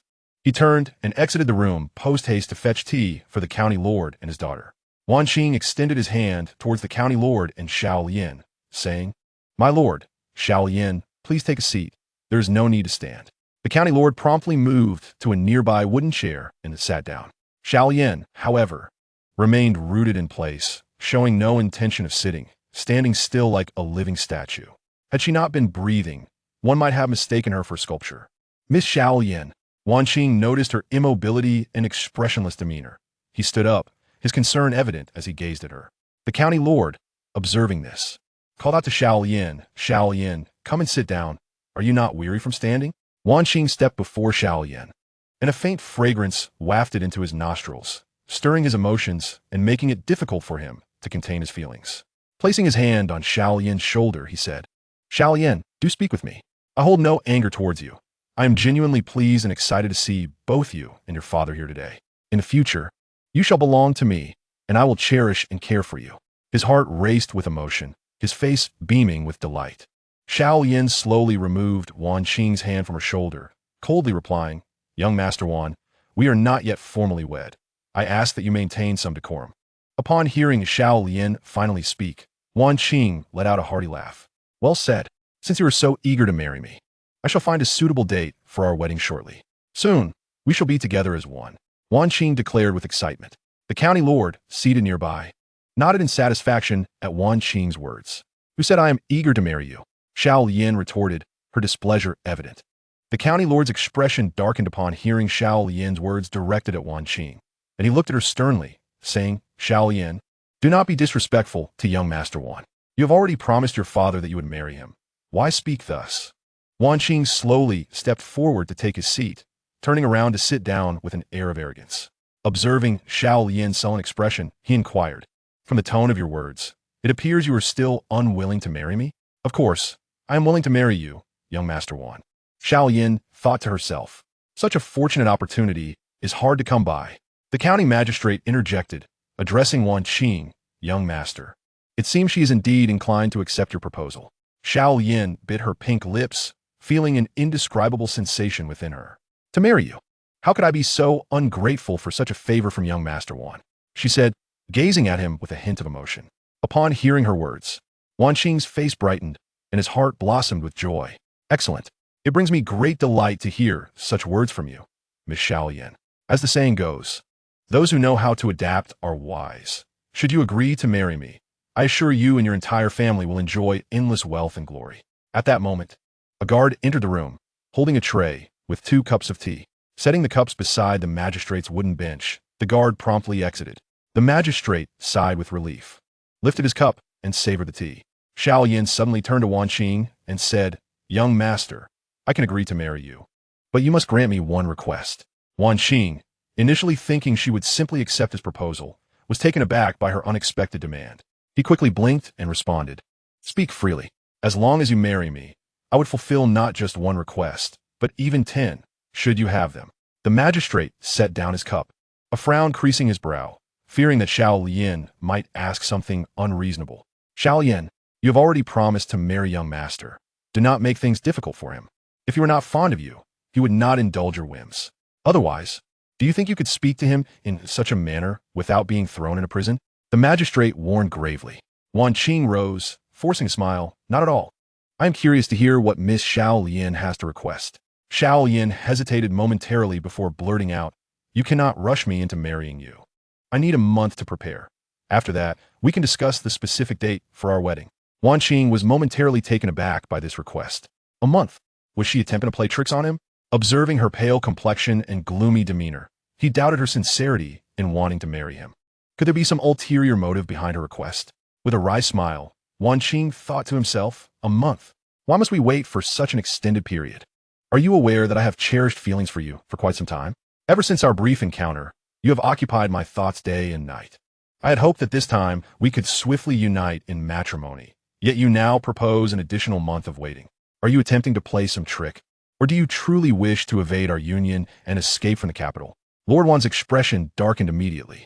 Seeing this, the county magistrate hastily addressed Wan Qing, exclaiming, "Lord Wan, please quell your anger. There is no need to wait a month. I shall take responsibility." Do not heed Xiao Lian's nonsensical remarks. Wan Qing, upon hearing the magistrate's attempt to mediate, offered a slight, cold smile and glanced at him, pondering whether the magistrate could indeed make decisions regarding his daughter. To me, it seems there is no sincerity from Miss Xiao Lian in her desire to marry. The county magistrate and Wan Qing both wished to disregard Xiao Lian's request, intending to extinguish it without hesitation. Suddenly, Xiao Lian produced a pair of scissors from her person and pressed them against her neck. Both the magistrate and Wan Qing were taken aback, shocked by her drastic action. "Xiao Lian, what are you doing? Do not act foolishly. Put down the scissors and listen." The magistrate approached her, visibly anxious and concerned. Xiao Lian stepped back, addressing her father, "Do not come any closer, otherwise I shall end my life right here." The magistrate, hesitant to advance, could only remain where he stood, filled with worry as he implored, "Let us converse calmly. Please do not harm yourself." Wan Qing, witnessing the scene, also attempted to console Xiao Lian, saying, "Xiao Lian, please lower the scissors. There is always a way to negotiate. You need not jest with your life." Xiao Lian forced a bitter smile, exuding an air of despair. "Yes, I am not jesting. If you continue to pressure me today, I shall die before your very eyes. And none of you shall control me," she declared passionately. Wan Qing, visibly displeased, turned to the magistrate and remarked, "Magistrate, today I have witnessed quite the spectacle. The two of you have performed a remarkable duet. It is both thrilling and haunting." The magistrate, seeing Wan Qing's discontent, immediately knelt before him, exclaiming, "Lord Wan, please calm your wrath. Xiao Lian is merely headstrong and naive. I implore your understanding. If it is not too much trouble, please consider granting her request to postpone the marriage discussions for another month." The magistrate pleaded earnestly. Wan Qing, swallowing hard, cast a cold, wolf-like gaze at Xiao Lian and replied, "Very well. This young master shall acquiesce to your request this once. 1 month hence, I shall see how you intend to respond. Should you dare to deceive and toy with me, rest assured that I shall not let you go unscathed, and your entire family shall face dire consequences." The county magistrate knelt before young Master Wan, absorbing his words as though they were decrees from the heavens. "Rest assured, young Master Wan, since Xiao Lian has spoken of granting her a month's time, she shall not renege on her word. After a month, she will be wed to you. I implore you to be magnanimous and not to harbor resentment against her," the magistrate uttered, his voice trembling slightly. Xiao Lian held the scissors tightly against her throat, her gaze fixed intently on Wan Qing. Wan Qing shook his sleeves violently and turned around, proclaiming loudly, "I have seen enough of this farce you two are performing. Depart once.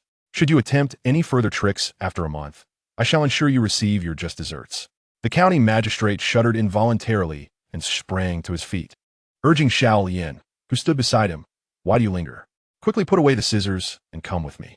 Xiao Lian slowly lowered the scissors from her neck and promptly followed the magistrate as they hurried toward the door. Initially in high spirits, Wan Qing was now thoroughly displeased by Xiao Lian's desperate theatrics. "Xiao Lian, I look forward to seeing what you will say in a month. Do not presume that my affection grants you the liberty to act as you wish. Even a cornered dog will leap over a wall." Wan Qing hissed through clenched teeth.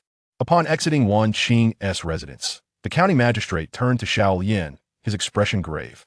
"You are truly audacious. You had promised me you would meet young Master Wan without causing a ruckus, yet you have created such a scene. How shall I face the Prime Minister and young Master Wan after this? If this continues, our entire family will inevitably suffer your recklessness." Xiao Lian, maintaining a stoic demeanor, replied, "Father, at this juncture, I simply wish to take a month to calm my thoughts and prepare myself for marriage to Wan Qing. Is that not reasonable?" "Reasonable? You did not see young Master Wan's countenance. I fear that if he becomes enraged, you and I shall bear the brunt of his wrath, and we may not return from this ordeal."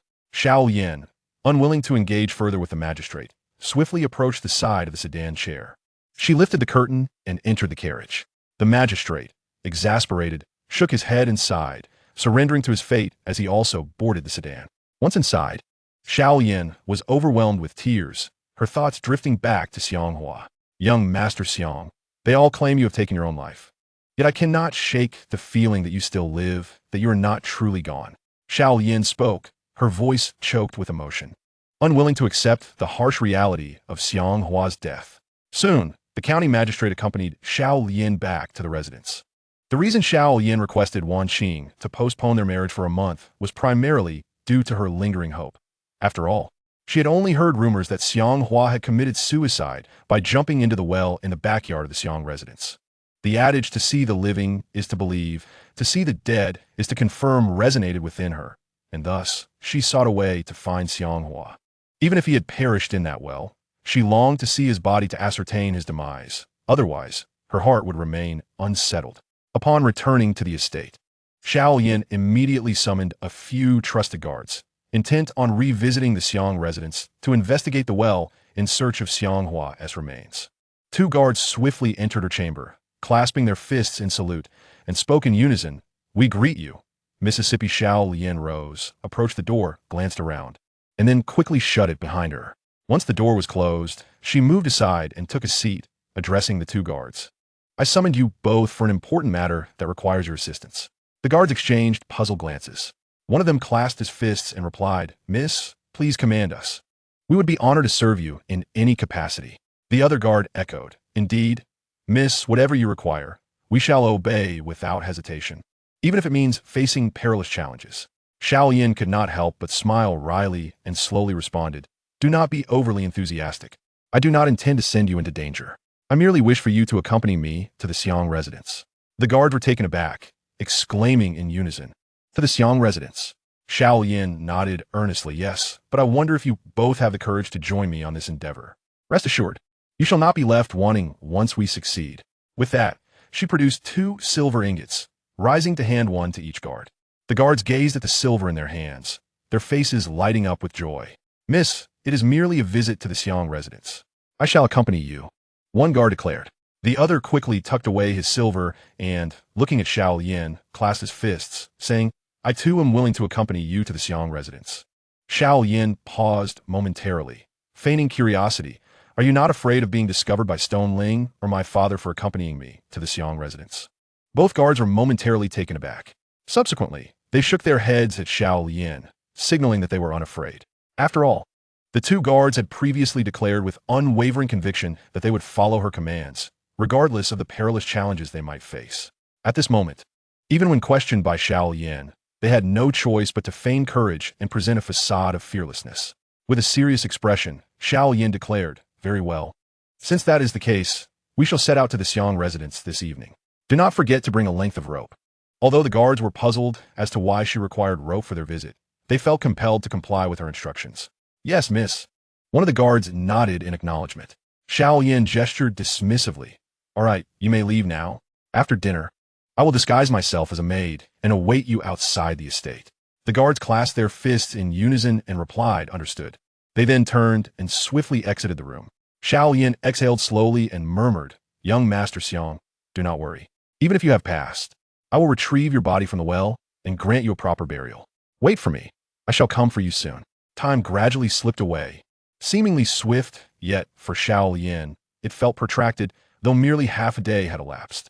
As dusk approached, with the sky not yet fully darkened, Xiao Yin donned her maid's attire and briskly exited the estate. Upon reaching the entrance, she settled into a corner to await her 2 guards. After a short while, the guards emerged from the estate, appearing somewhat apprehensive. Upon spotting Xiao Lian in her disguise, they hurried towards her, one of them bearing a length of rope draped over his shoulder. Without uttering a word, they pointed toward the nearby street. Understanding their cue, Xiao Yin promptly stepped forward into the alley. The guards closely trailed behind her. As they distanced themselves from the magistrate's residence, one of the guards, filled with curiosity, asked Xiao Yin, "Miss, what exactly is our purpose in sneaking into the Xiang residence? All the members of the Xiang family are deceased, and with night approaching, won't the place be haunted?" Upon hearing her subordinate's words, Xiao Yin felt a wave of disappointment wash over her. Nevertheless, she responded with calm resolve. "Are you not a man? I, as a woman, fear not. So why do you tremble? Truly, you are a coward. Rest assured, even if the Xiang residence is indeed haunted, I shall stand before you, ensuring you are not overwhelmed by fear." Another guard interjected, "Miss, do not heed his words. There are no ghosts in this world.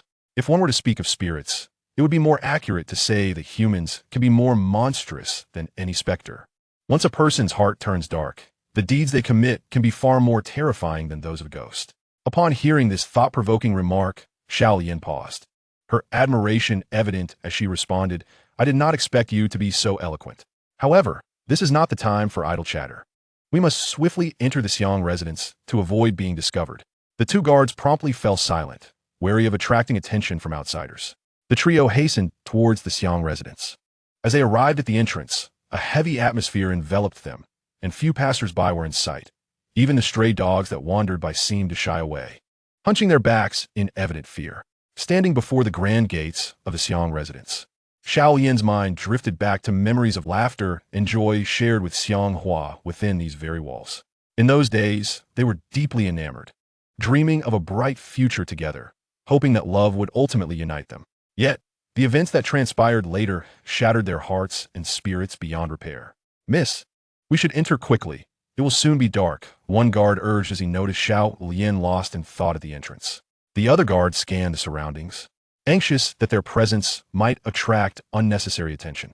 "Indeed, let us proceed," Xiao Lian replied, her eyes glistening as if touched by the wind. "All right, let us enter," she added, her voice slightly choked with emotion. The two guards hurriedly approached the door, carefully peeling away the seal affixed to its center. Once the door was pushed open, Xiao Lian and the other guards swiftly entered the residence. The guard who had opened the door followed closely behind, gently closing it after them. Inside the Xiang residence, though dusk was settling in, the faint light filtering through the sky revealed a scene of disarray. The once orderly and lively abode had succumbed to chaos. With no time for further contemplation, Xiao Lian addressed the two guards standing nearby. "We must head to the backyard." The guards exchanged puzzled glances, uncertain of her intentions, but deciding to comply with her directive. The trio quickly made their way to the backyard of the residence, where they soon spotted the well. As Xiao Lian gazed upon it, her expression transformed, as if she had encountered Xiang Hua himself, her eyes sparkling with tears. She hastily approached the well, leaning over its edge and calling out loudly into its depths, "Young Master Xiang, are you still alive?" "It is me, Xiao Lian." The two guards standing nearby suddenly realized that Xiang Hua had previously jumped into this very well. One guard furrowed his brow, his face filled with excitement and astonishment as he looked at Xiao Lian and said, "Miss, did you send us to the Xiang residence for a reason?" The guard hesitated, his words trailing off. The other guard, his voice choked with emotion, stepped closer to Xiao Lian and remarked, "My lady, a person who has passed cannot return to life. Young Master Xiang jumped into this well, and he has likely long since perished. He cannot possibly still be alive." Tears streamed down Xiao Lian's cheeks as she wept, once more engulfed in sorrow. Taking a deep breath, she wiped her tears with the sleeve of her dress, swallowed her grief, and addressed the two guards, saying, "You must quickly lower a rope into the well. I'm going down to search for young Master Xiang. I have always felt that he is not dead. Heaven would not extinguish the entire Xiang family. He must still be alive. Even if he has passed, I must retrieve his body, so he does not linger here as a lonely spirit in the depths of this well, submerged in water and left to suffer." The guards were taken aback by her words, their faces reflecting disbelief. It was known that this well was unfathomably deep, and when Xiang Hua had jumped, even the stone leader had been at a loss, unable to think of lowering a rope to search for him. Now, hearing Xiao Lian express her intent, the guard were genuinely astonished. "Miss, this well is unfathomable. We cannot be certain if the rope will even reach the bottom. Moreover, young Master Xiang has been in the well for many days. Even if he did not drown, he would surely have starved. Therefore, even if he managed to descend, he cannot possibly still be alive. His body may have already begun to decompose," one guard said earnestly. The other guard concurred, "Indeed, miss. Young Master Xiang may be submerged in the well water, and his body could have long since decayed. The sight would be terrifying." Xiao Lian felt a tightening in her heart upon hearing the guard's words, though she too was afraid, fearful that upon descending she would discover Xiang Hua's lifeless body. A blow she could hardly bear. She could not resign herself to the thought of his death without witnessing his body. The prospect of encountering a decaying corpse did not frighten her much. After all, her love for Xiang Hua was profound. "Do not say any more. My mind is made up. This matter is settled. One of you must go down first to scout the way, and then I will follow," Xiao Lian declared with resolute determination. Upon hearing Xiao Lian's words, the two guards exchanged glances, and almost simultaneously, each pointed a finger at the other. "You go first," they both declared in unison. Noticing the sky gradually darkening, Xiao Yin realized that if they did not descend into the well swiftly, it would soon be completely shrouded in darkness, making the retrieval of the body exceedingly difficult.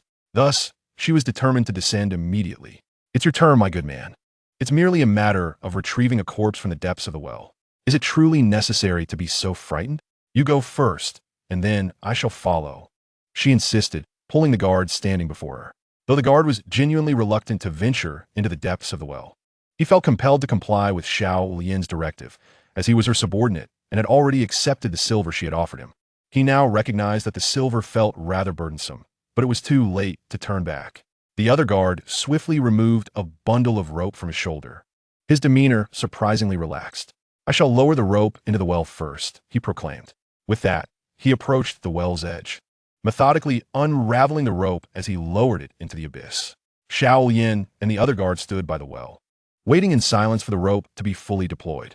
Before long, the guard had completely lowered the bundle of rope and secured it with a large knot around the rim of the towering well. Miss, the rope is in place, he reported earnestly. Xiao Yin glanced at the guard beside her and urged, why are you hesitating? Hurry, grasp the rope and descend into the well. Once you are down, call out, and I shall follow. The guard inhaled sharply, patting his chest to muster his courage. It's just retrieving a corpse from the depths of the well. I can do this. Steeling himself, he gradually climbed to the edge of the well, gripping the rope tightly. Adjusting his breath, he gazed into the dark, gaping void below, feeling as though he were descending into hell itself. Go down. What are you waiting for? The guard at the well's edge urged the one above. Grateful it wasn't him making the descent, he thought to himself that if he were to lose his grip or if the rope were to snap, it would surely be fatal. The guard at the edge then grasped the rope firmly and began to slide slowly into the depths of the well. His face was etched with fear of the unknown, causing him to tremble uncontrollably. Young Master Xiang, please do not hold it against me down there. I have no choice. I would never dare to disturb you below if it weren't for the Miss's orders. He muttered inwardly, anxiety coursing through him. A hissing sound echoed as the guard swiftly descended the rope into the depths of the well. Upon reaching the bottom, his feet met the surface of the water, disrupting its tranquility with a splash. Oh my goodness, I've stepped into the water. How am I to proceed? If I go any further, I shall drown down here. I'm not a strong swimmer. Panic surged within him as he gripped the rope tighter, his face etched with fear. Suspended precariously, he hesitated for a moment, then slowly spread his legs, attempting to brace himself against the slick walls of the well. To his dismay, the walls were smooth and slippery, offering no support. With a sudden slip, he lost his grip, and his body fell entirely into the water.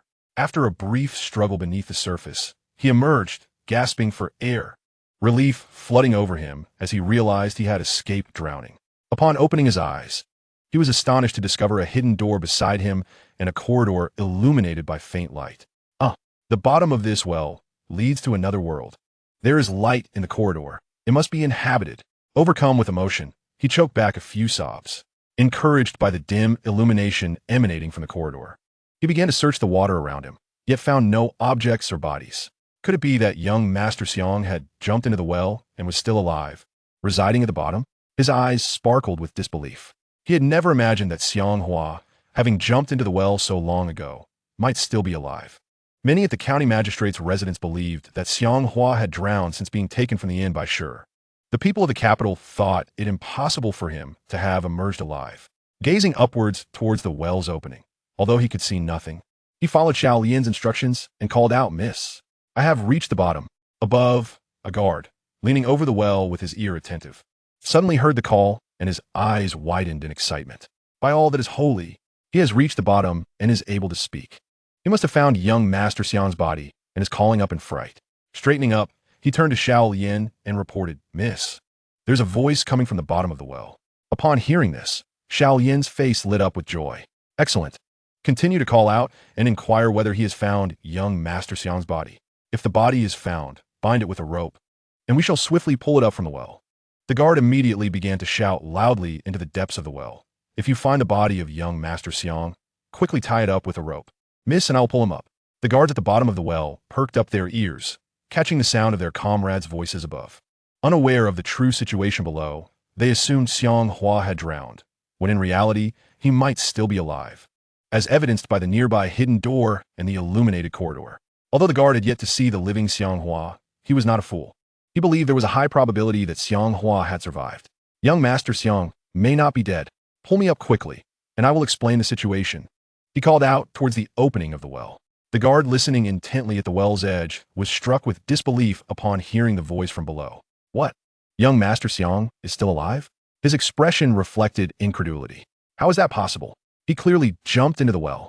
To survive such a leap unscathed is nothing short of miraculous. Beside him, Xiao Yin, who had overheard the guard's words, was equally astonished and exclaimed with excitement. What did you say? Young Master Xiang is still alive. The guard straightened up and replied earnestly, Miss, it is not merely my assertion. It is the message from within the well. Xiao Yin could hardly contain her joy and laughter. Young Master Xiang is not dead. This is wonderful. I must go down to find him. Without hesitation, she resolved to descend into the well.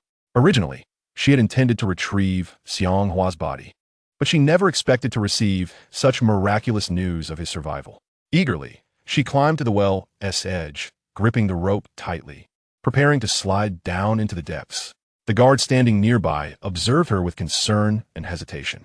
Miss, perhaps I should descend to search for young Master Xiang while you wait here. However, upon learning that Xiang Hua was alive, Xiao Yin lacked the patience to remain above. If you stay up here, once we find young Master Xiang, you will still need to pull us up from the bottom, she instructed. After hearing her insistence, the guard realized he could not argue with her decision. Xiao Yin seized the rope and swiftly began her descent into the well. As she slid down, her hands gripped the coarse rope tightly, and she felt a searing sensation in her palms. Gritting her teeth to endure the discomfort, she descended rapidly until she finally reached the bottom of the well. With a sudden splash, little Lotus fell directly into the well, inadvertently gulping down a mouthful of water. Observing this from the concealed doorway, the guard swiftly leaped into the water to assist her. He firmly pushed her up to sit at the edge of the dark entrance. Grasping the stone ledge, he gradually climbed back up. Both sat at the entrance of the corridor, panting heavily. Little Lotus turned her gaze towards the corridor, illuminated by the flickering oil lamps along the walls, and tears of joy and hope glimmered in her eyes, not tears of sorrow. Miss, I did not discover young Master Xiang's body at the bottom of the well. Upon seeing this hidden door in the corridor, I firmly believe that young Master Xiang is still alive, the guard declared earnestly. Little Lotus was momentarily taken aback, then quickly rose to her feet and ventured into the corridor. The guard, seeing her determination, hastened to follow her. They walked slowly to the end of the corridor, only to find it blocked. Why is the end of the corridor sealed? Is there truly no way out? Little Lotus questioned, gazing at the stone wall with confusion. The guard looked around and noticed that the obstruction was not merely a stone wall, but rather a stone door. Miss, what blocks our path is not a wall. It is a stone door, he exclaimed with excitement. Little Lotus reached out to touch the stone door before her, overwhelmed with joy. The guard meticulously inspected the surroundings and suddenly discovered the mechanism to open the door. This protruding stone must be the mechanism to unlock it. With anticipation, he approached and pressed down on the raised stone. Upon being pressed, the stone door creaked ominously. Seeing this, little Lotus's face lit up with delight. It truly is a stone door. Young Master Xiang must be concealed within. The door slowly lifted, as if opening a gateway to hope.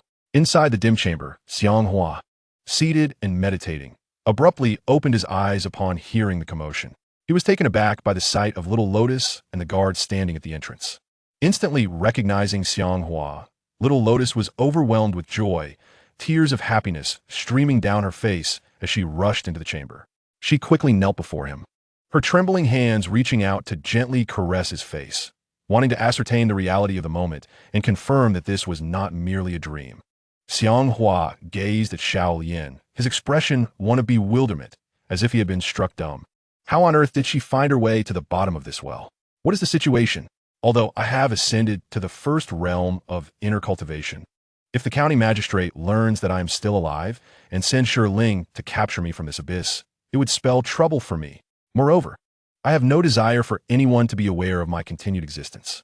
How did this girl ascertain my whereabouts in the secret chamber? How could she discover that I am alive and locate me here? It is truly astonishing. Xiao Yin reached out, her hands gently touching Xiang Hua's face, and he felt a warmth emanating from her touch. In a bold gesture, she pinched his cheek. Ouch! Xiang Hua exclaimed, springing to his feet and looking at Xiao Yin with excitement. What are you doing? Why you pinch me? Do not presume that because you're the county magistrate's daughter, I would refrain from acting against you. Xiao Yin slowly rose and, extending a hand, pinched her own cheek, clearly feeling the pain. This is real. I am not dreaming. Young Master Xiang is alive. I heard you had jumped to your death. I thought you were gone forever. I can hardly believe it. It seems heaven has truly opened its eyes. What is this? What does she mean by thinking I was dead? She must be disappointed to see me alive. Perhaps it is merely a case of false sympathy. I am still here. Does that not disappoint you? Xiang Hua turned his head, his demeanor cold. Xiao Yin stepped closer and embraced him tightly. A shiver coursed through Xiang Hua as a faint fragrance enveloped him, stirring feelings within him. Could it be that she and this guard have come to capture me? Although I have only reached the first level of inner cultivation, I am more than capable of dealing with the two of you. Please let me go. Capturing me will not be so simple. I'm no longer the frail scholar you once knew. Do not force my hand, he declared passionately. Upon hearing Xiang Hua's words, Xiao Yin's heart sank. Capture you? I love you too much to even consider that. Why would you say such a thing, young master? You must still harbor resentment towards me. Young master, I know you despise me, but I never wished for things to turn out this way. I have fallen out with my father, who is pressuring me to marry Wan Qing. My heart belongs solely to you. I will never marry anyone else, even if it means death. Please do not be angry with me. My father's sudden aggression towards your family must have been instigated by the Prime Minister. It cannot be his personal intention. Xiao Yin continued to hold Xiang Hua tightly, showing no sign of letting go. Upon hearing Xiao Yin's words, Xiang Hua felt a ripple of emotion within. Yet she remained the daughter of his enemy, though he had once harbored deep affections for her. The notion of easily accepting her back in his life was far from simple. Slowly, Xiang Hua extended his hand and pried her arms from around him, stepping aside, swiftly, and regarded her with a displeased expression. Miss Xiao Yin, I implore you to maintain your dignity. The Xiang Hua you once knew is no more. He perished the moment your father commanded the execution of my parents. In truth, I merely inhabit his former existence. While we share the same name, we are, in essence, two distinct individuals. As for the memories of my past life, they elude me, yet I find myself haunted by fleeting recollections of our time together. Oh heavens! Do you truly wish for me to continue a romance with the daughter of my adversary? Am I so easily ensnared by sentiment? Xiao Yin gazed at Xiang Hua with profound affection, her eyes brimming with tears. A nearby guard, unable to bear the scene, interjected, Young Master Xiang, Our Lady risked herself to come to the Xiang residence, believing you to be dead. She sought to retrieve your body for a proper burial. Yet now, not only do you disregard her feelings, but you also utter words that wound her heart. Have you no compassion? Upon hearing the guard's words, Xiang Hua could not help but emit a bitter laugh. To refrain from striking the daughter of my enemy is already a display of mercy on my part. To accuse me of lacking compassion is sheer nonsense. You have no place to speak here. Cease your pretense of virtue. In this chamber, I am the master, and you are insignificant. I may treat you as guests when I am pleased, but should I become enraged, your current comfort will be but a memory. He regarded the guard with an air of authority. The guard's expression darkened at Xiang Hua's audacious proclamation. The former Xiang Hua had been a gentle scholar, and this sudden arrogance was unsettling. Young Master Xiang, if you wish to preserve your life, I advise you to win Our Lady's favor. Perhaps, in her goodwill, she might devise a means to rescue you. Otherwise, should she inform our Lord and Captain sure of your continued existence, your days of ease will come to an abrupt end. Do not threaten me with your bravado, the guard cautioned, casting a wary glance at Xiang Hua. As Xiao Yin listened to the guard make a rather threatening remark to Xiang Hua, she shot him an irritated glance and retorted, Silence yourself. No one will mistake you for a mute if you refrain from speaking. Since when has it become your place to dictate my actions? Xiang Hua's fist clenched involuntarily, his desire to teach the guard a lesson bubbling within him. However, he suppressed his fury, refraining from immediate confrontation. How absurd! This mere guard still perceives me as the fragile scholar I once was, someone to be bullied at will. It is laughable. The tiger does not roar. Yet you mistake me for a sickly cat. I am no longer the weakling you presume. Even if I were to engage you with only a fraction of my inner strength, I could easily send you fleeing in terror. He extended a finger, his demeanor icy as he pointed at the guard, declaring, were it not for my concern of alarming my master within, I would gladly knock your teeth out to demonstrate my prowess. Xiao Yin stepped forward, addressing Xiang Hua, Young Master Xiang, do not stoop to his level. He may not speak, but I shall ensure he learns his lesson.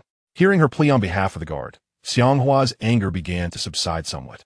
The guard, standing nearby, fixed his gaze upon Xiang Hua, adopting an expression of indifference, as if he had witnessed many boastful individuals like him ultimately meet their comeuppance. What a pretense!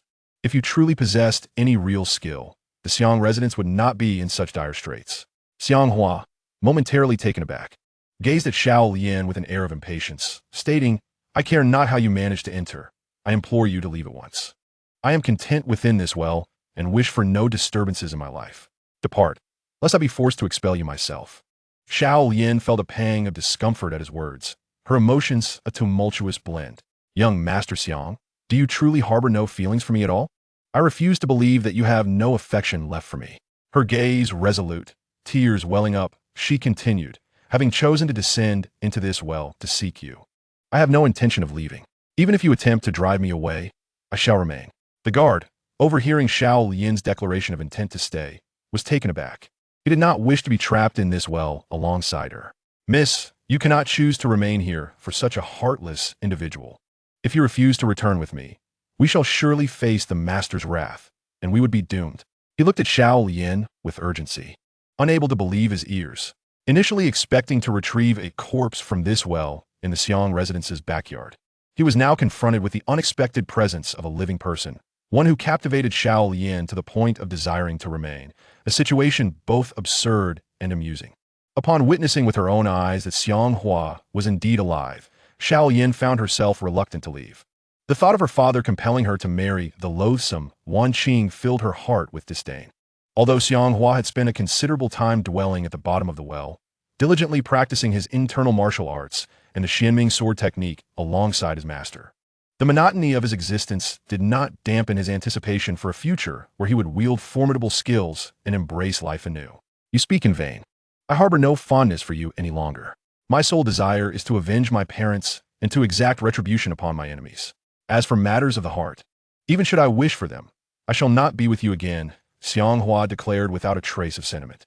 Tears streamed down Xiao Lian's cheeks as his words pierced her heart like 1,000 tiny daggers, causing her immense sorrow. "Young Master Xiang, even if you detest me and wish to part ways, I shall not abandon you. I regret not whisking you away after saving you, which led to your capture by Shi Ling II and the suffering you endured after being forced to leap into the well. I have resolved to remain by your side, and none shall sway my determination, not even you."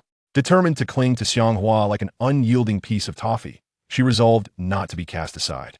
Amused yet exasperated by her persistence, Xiang Hua approached her with a cold demeanor. "Do not presume that your sweet words will soften my heart or erase my thirst for vengeance. I assure you, it is impossible. Therefore, I implore you to cease your pretense and vacate this place with your guards, lest I be compelled to take action against you." With that, Xiang Hua gently pushed Xiao Lian aside. Observing this, a nearby guard rushed forward, a fierce expression on his face. "Young Master Xiang, a true man does not lay hands on a woman. How dare you push our young lady?" Xiang Hua met the guard's menacing gaze with indifference. "And what of it? Do you wish to shield her? Are you intent on capturing me? Humph. With a mere flick of my finger, I could bring you to the ground. Should you doubt me?" As the guard prepared to seize Xiang Hua, Xiao Lian stepped forward, forcefully pushing him away. "What do you think you're doing? Stand azide. The matters between young Master Xiang and me require no input from you." Taken aback, the guard retreated a few steps, refraining from further aggression toward Xiang Hua. "Young lady." Xiang Hua's arrogance had become intolerable. His subordinate could no longer bear to witness such insolence towards the young lady. "I merely wished to defend her honor," he lamented to Xiao Lian, visibly disheartened. Xiao Lian, however, paid him no mind and turned her gaze towards Xiang Hua. "Young Master Xiang, do not let him provoke you. Rest assured, as long as I am here, he would not dare to act against you." Upon hearing her words, a smirk graced Xiang Hua's lips. "Ah, with you around, he dares not cross me. Yet even in your absence, he would still refrain from such folly. My time spent in this well, studying internal martial arts and the Xuanming Sword technique under the sword Immortal Yu Fei, has not been in vain. Please, I implore you both, depart at once and cease to disturb my training. I fear you may impede my progress." Xiang Hua suddenly shifted his tone, pleading with Xiao Lian. She looked at him, a sense of speechlessness enveloping her. Surely, he must despise me. After all, I am the daughter of his sworn enemy. Whatever he does to me is a fitting consequence, and I cannot blame him. Tears began to well in Xiao Lian's eyes, cascading down her cheeks uncontrollably. Very well. If you wish to leave and do not desire my presence, I shall go. However, I hope you will forever remember that in this world, you are not alone. For there is someone who will always love you. With a heavy heart, she uttered these poignant words, tears flowing like rain. Could it be that we will never return to the cherished moments of the past? Stunned for a moment, Xiao Yin turned and, choking back her emotions, addressed her attendant. Let's depart. Upon hearing her intention to leave, the attendant cast a glance at Xiang Hua and remarked, Young Master Xiang, your treatment of Our Lady today will surely lead to your regret in the future. Xiao Yin hurried into the corridor outside the secret chamber, her attendant following closely behind. Witnessing Xiao Yin and her companion exiting the chamber, Xiang Hua clenched his teeth, fists tightening in resolve. Xiao Yin, do not blame me for my heartlessness. My vengeance remains unfulfilled, and your kin is my sworn foe. Thus, our paths are destined to diverge. I do not harbor hatred towards you, but rather towards myself for my inability to grow stronger sooner. If I had, my parents would not have perished, and our family would not have faced such a tragic fate. Whether the conspirator behind our family's downfall is your father or that treacherous chancellor. Once I uncover the truth, I shall ensure they meet a gruesome end, presenting their severed heads as offerings to my parents. As Xiang Hua activated the mechanism to slowly close the stone door of the secret chamber, he gazed at Xiao Yin's retreating figure, the door sealing them apart. Much like the closing of their hearts to one another, little Lotus, with a heart full of sorrow, made her way to the shadowy doorway of the corridor, appearing as though her very soul had been momentarily lost, presenting a visage of utter disarray. Miss, we must ascend. It is likely quite late now. If we do not hasten back to the manor, both the master and mistress will surely become anxious and send out search parties upon discovering your absence from your chamber. The guard promptly remarked to little Lotus. Following this, the guard reached for the dangling rope nearby, preparing to bind it around her body so she might be hoisted up the well first, as he remained behind. Miss, please secure the rope quickly. I shall call the guards above to pull you up, he said earnestly, handing the rope to her. Chapter 26, Unconsciousness. After receiving the rope from the guard, little Lotus slowly tied it around her waist, her mind drifting back to the heartless words spoken by Xiang Hua earlier, which caused her breath to falter. Observing that little Lotus had secured the rope, the guard raised his voice towards the well's mouth, calling out, Quick, pull the rope. Lift the young lady up first. The guard stationed at the top of the well, having heard the shout from below, bent down to listen intently. He then firmly grasped the rope. Mimicking the stance of an archer preparing to release an arrow, one foot braced against the edge of the well, and with both hands he exerted great effort to pull upward, displaying considerable determination. Bound by the rope at her waist, little Lotus was gradually drawn upwards by the guard stationed above the well. Soon, she was being hoisted up to a considerable height. Suddenly, the rope around her waist loosened unexpectedly. Little Lotus, unable to grasp the rope with her hands, plummeted down into the depths of the well. With a resounding splash, she fell heavily into the water below. The guard above, continuing to pull on the rope, suddenly felt it go slack, losing his balance. He stumbled backward and fell to the ground. The back of his head struck the floor with a thud, rendering him unconscious, devoid of movement or awareness. A pool of blood began to seep from the back of his head. In the depths of the well, little Lotus had sustained a harsh impact, having fallen headfirst into the water. The guard stationed by the shadowy doorway of the well, witnessing her sudden descent, was immediately struck with fear. Seeing her crash down into the water, he swiftly leapt in, intent on rescuing her. Upon entering the water, he exerted himself to lift little Lotus from the depths and, upon discovering her eyes closed and her form limp, realized the severity of her condition. Miss, please do not frighten me. Awaken. The guard, panic-stricken, found himself at a loss, his face a mask of alarm. The guard exerted all his strength to lift Xiao Yin, propelling her towards the dimly lit corridor's secret entrance. Exhausted, he finally managed to hoist her to the door, and his body instantly felt weakened. Breathing heavily, the guard raised his head and called out towards the well's opening, hoping for a response that would summon additional guards to rescue Xiao Yin and seek medical attention. After all, there was no physician at the bottom of the well, and he was anxious about her condition. What if something unfortunate were to happen? After shouting towards the well's opening, he strained to listen. Yet the silence from above was disheartening. What was happening? Why was there no reply at such a critical moment? The young lady was injured, and he was oblivious to the extent of her wounds. This situation was untenable. The guard wore a look of deep concern. He quickly emerged from the water, climbed to the corridor's secret entrance, and, seeing Xiao Lian sprawled on the ground, he shook her gently in a fit of agitation. "Miss, please awaken. Do not frighten me. If anything were to happen to you, I would have no explanation for the Lord or head guard sure." His face was a mix of distress and fear. Xiao Lian's garments were drenched, her hair a disheveled mess. Glancing at the stone door at the corridor's end, the guard felt a sense of helplessness. He decided to carry her into the secret chamber, as its warmth would be preferable to the cold outside. With Xiao Lian unconscious, prolonged exposure to the chill could be detrimental to her health. He swiftly lifted her and hastened towards the stone door. Upon reaching the stone portal, the guard freed one hand to press firmly on the protruding stone. With a resounding rumble, the door swung open once more. Inside, Xiang Hua sat cross-legged on the ground, deep in meditation. The guard, brimming with urgency, called out to him, "Young Master Xiang." The young lady fell while ascending. She plunged heavily into the water at the bottom of the well and is now unconscious. Her clothes are soaked and it's terribly cold outside. I thought it best to bring her into this chamber where it is warmer. Before he could finish, he carried Xiao Lian into the secret room. Upon hearing the guard's voice, Xiang Hua opened his eyes, and upon seeing the motionless Xiao Lian in the guard's arms, with water still dripping from her, he felt a pang of concern. She fell. Unconscious. Could this be a ruse? Is she attempting to deceive me into keeping her here, unwilling to leave? Xiang Hua slowly rose to her feet and approached the guard, who was cradling the unconscious Xiao Lian in his arms. Her eyes were tightly shut, her complexion pale, and her hair disheveled. How could she have fallen suddenly?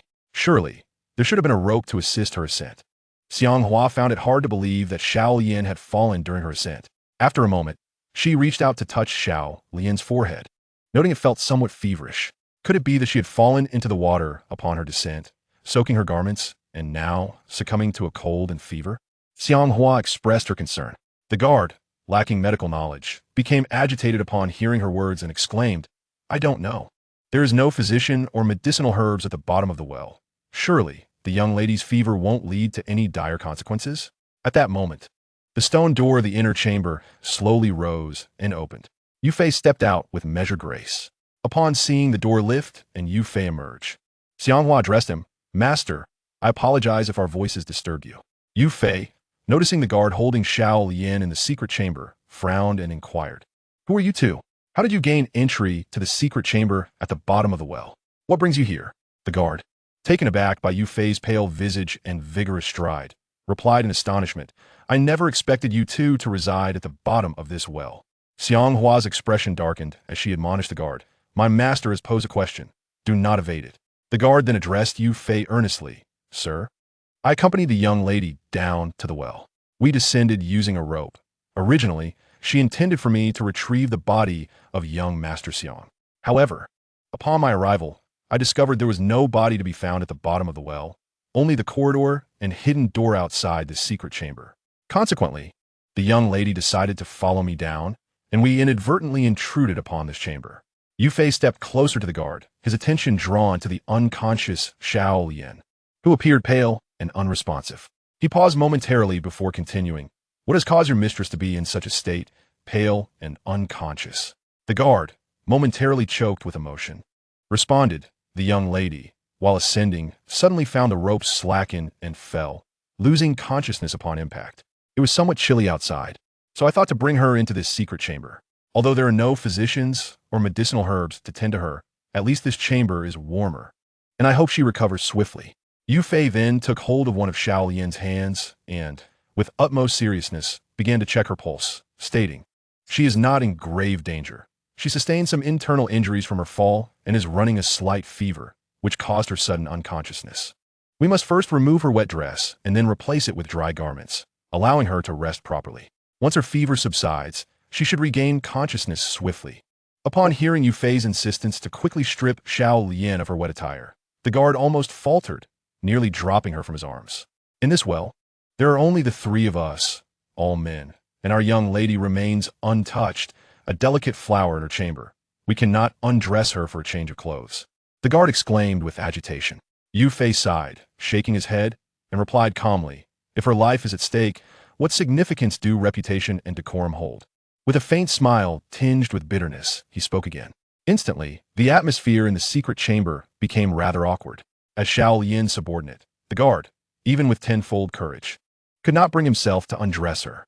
Stunned, he turned his gaze to the side where Xiang Hua stood and said, "Young Master Xiang, our lady holds deep feelings for you.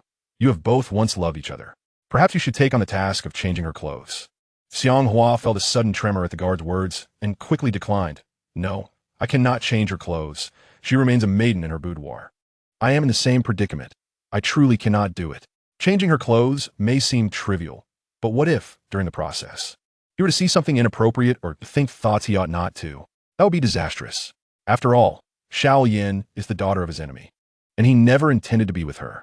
For two individuals with no future together to engage in actions that should not occur would lead to unimaginable consequences." Seeing Xiang Hua's troubled expression, Yu Fei, filled with urgency, exclaimed, "Are you suggesting that you want me to change this young lady's clothes? Huh, you two little rascals. Do you wish to tarnish my reputation in my old age?" The guard, gazing at Yu Fei, widened his eyes in disbelief. "Old sir, at your age, you should not jest. Saving her is paramount. We cannot merely stand by and watch her peril unfold." Yu Fei turned to Xiang Hua earnestly and said, "Young Master Xiang, it is said by this guard that you once shared a romantic bond with this young lady. You have been lovers, and thus, there is no need for undue restraint. I believe it is indeed your duty to assist her in changing her attire. The guard is her subordinate, and it would be improper for him to act in such a manner towards his superior." Xiang Hua could not help but swallow hard. He had initially intended to decline this task, but was caught off guard by Yu Fei's insistence. To save a life is more meritorious than building a 7-story pagoda. "Young Master Xiang, do not hesitate any longer. Quickly take her into the inner chamber to change her garments. If you delay further and her fever worsens, even if she survives, she may awaken as a fool," Yu Fei continued, his earnest words piercing through Xiang Hua's reluctance. The guard's hands trembled, revealing his inner turmoil as he implored, "Young Master Xiang, I beg your pardon for any offense I may have caused earlier. It is imperative to save our young mistress. If anything were to happen to her, I would have no way to face our Lord upon my return." Xiang Hua, being human after all, felt a pang of compassion. He had once shared a genuine affection with Xiao Yin, who had even saved his life in the past. Now, witnessing her in such a precarious state, he could no longer refuse. Resolutely, he braced himself and prepared to carry her into the inner chamber for her change of attire. "Were it not for her previous act of saving my life, I would be indifferent to her fate," he muttered. With that thought, he swiftly approached the guard, gently taking Xiao Yin from his arms and cradling her tenderly. Memories of their past together flooded his mind. Moments filled with joy, now overshadowed by the gravity of the present. Holding Xiao Yin close, he hastened into the inner chamber. Once inside, he carefully laid her upon the stone bed. Turning around, he moved to the stone door and pressed the mechanism to close it slowly, sealing them within the confines of the chamber. Now, only Xiang Hua and Xiao Yin remained in the dimly lit room. He took a deep breath, steeling himself as he turned back towards the stone bed. "Xiang Hua, do not falter. Maintain your composure. You are a gentleman, and you must not take advantage of her vulnerability," he reminded himself, placing a hand over his heart to quell the tumultuous emotions within. Seating himself at the edge of the stone bed, Xiang Hua began to reach for the ties around Xiao Yin's waist, preparing to assist her in loosening her clothing. By heavens, at my age, this is the first time I am tasked with changing a beautiful lady's attire. What a tantalizing experience this is, he thought as he gently unfastened the ties, drawing them away. As he reached out, he slowly began to remove the soaked green gown from Xiao Yin's body. A faint, alluring fragrance wafted into Xiang Hua's nostrils, compelling him to inhale deeply. Moments later, he had successfully divested Xiao Yin of her damp garment, revealing her enticingly fair skin. Beneath, she wore a red cloth that modestly covered her chest, standing proudly like two petite peaks. With a trembling hand, Xiang Hua decided to remove the last piece of modesty that clung to her form. The red cloth fell away, unveiling two delightful orbs, which provoked a deep yearning within him. Faced with such a sight, Xiang Hua found himself swallowing hard, shutting his eyes in an attempt to regain his composure. "Do not look, do not think," he urged himself, covering his eyes with one hand, his breath quickening. His heart raced vigorously in response. Rising to his feet, he stepped aside, striving to control his emotions. Resolutely, he decided to fetch a clean robe from his wardrobe to drape over Xiao Yin. Otherwise, the sight of her lying bare on the stone bed, like a sumptuous feast, with her intoxicating aroma and alluring form, would be unbearable for him. Suddenly, he felt an unwelcome stirring within him, the sensation becoming increasingly uncomfortable. He patted himself gently, muttering, "You mischievous little thing, are you trying to tempt me into folly? I shall not be led astray." Approaching the wooden cabinet, he opened the door and quickly retrieved a light-colored robe he had prepared earlier. Turning around, he made his way back to the stone bed, holding the robe in hand. Standing by the bed, he gazed at Xiao Lian's exquisite figure, curvaceous and captivating. Fearing he might lose control, he took a seat at the edge of the stone bed, one hand supporting her body while the other began to dress her in the robe. After much effort, he managed to secure one sleeve onto her arm and was about to dress the other side when suddenly, Xiao Yin's voice broke the silence with urgency. "Young Master Xiang, please do not leave me. Without you, how can I survive?" she implored, her voice trembling slightly. Xiang Hua struggled to divert his gaze, wary of letting his eyes linger too long on her form, knowing that losing restraint could lead to disastrous consequences.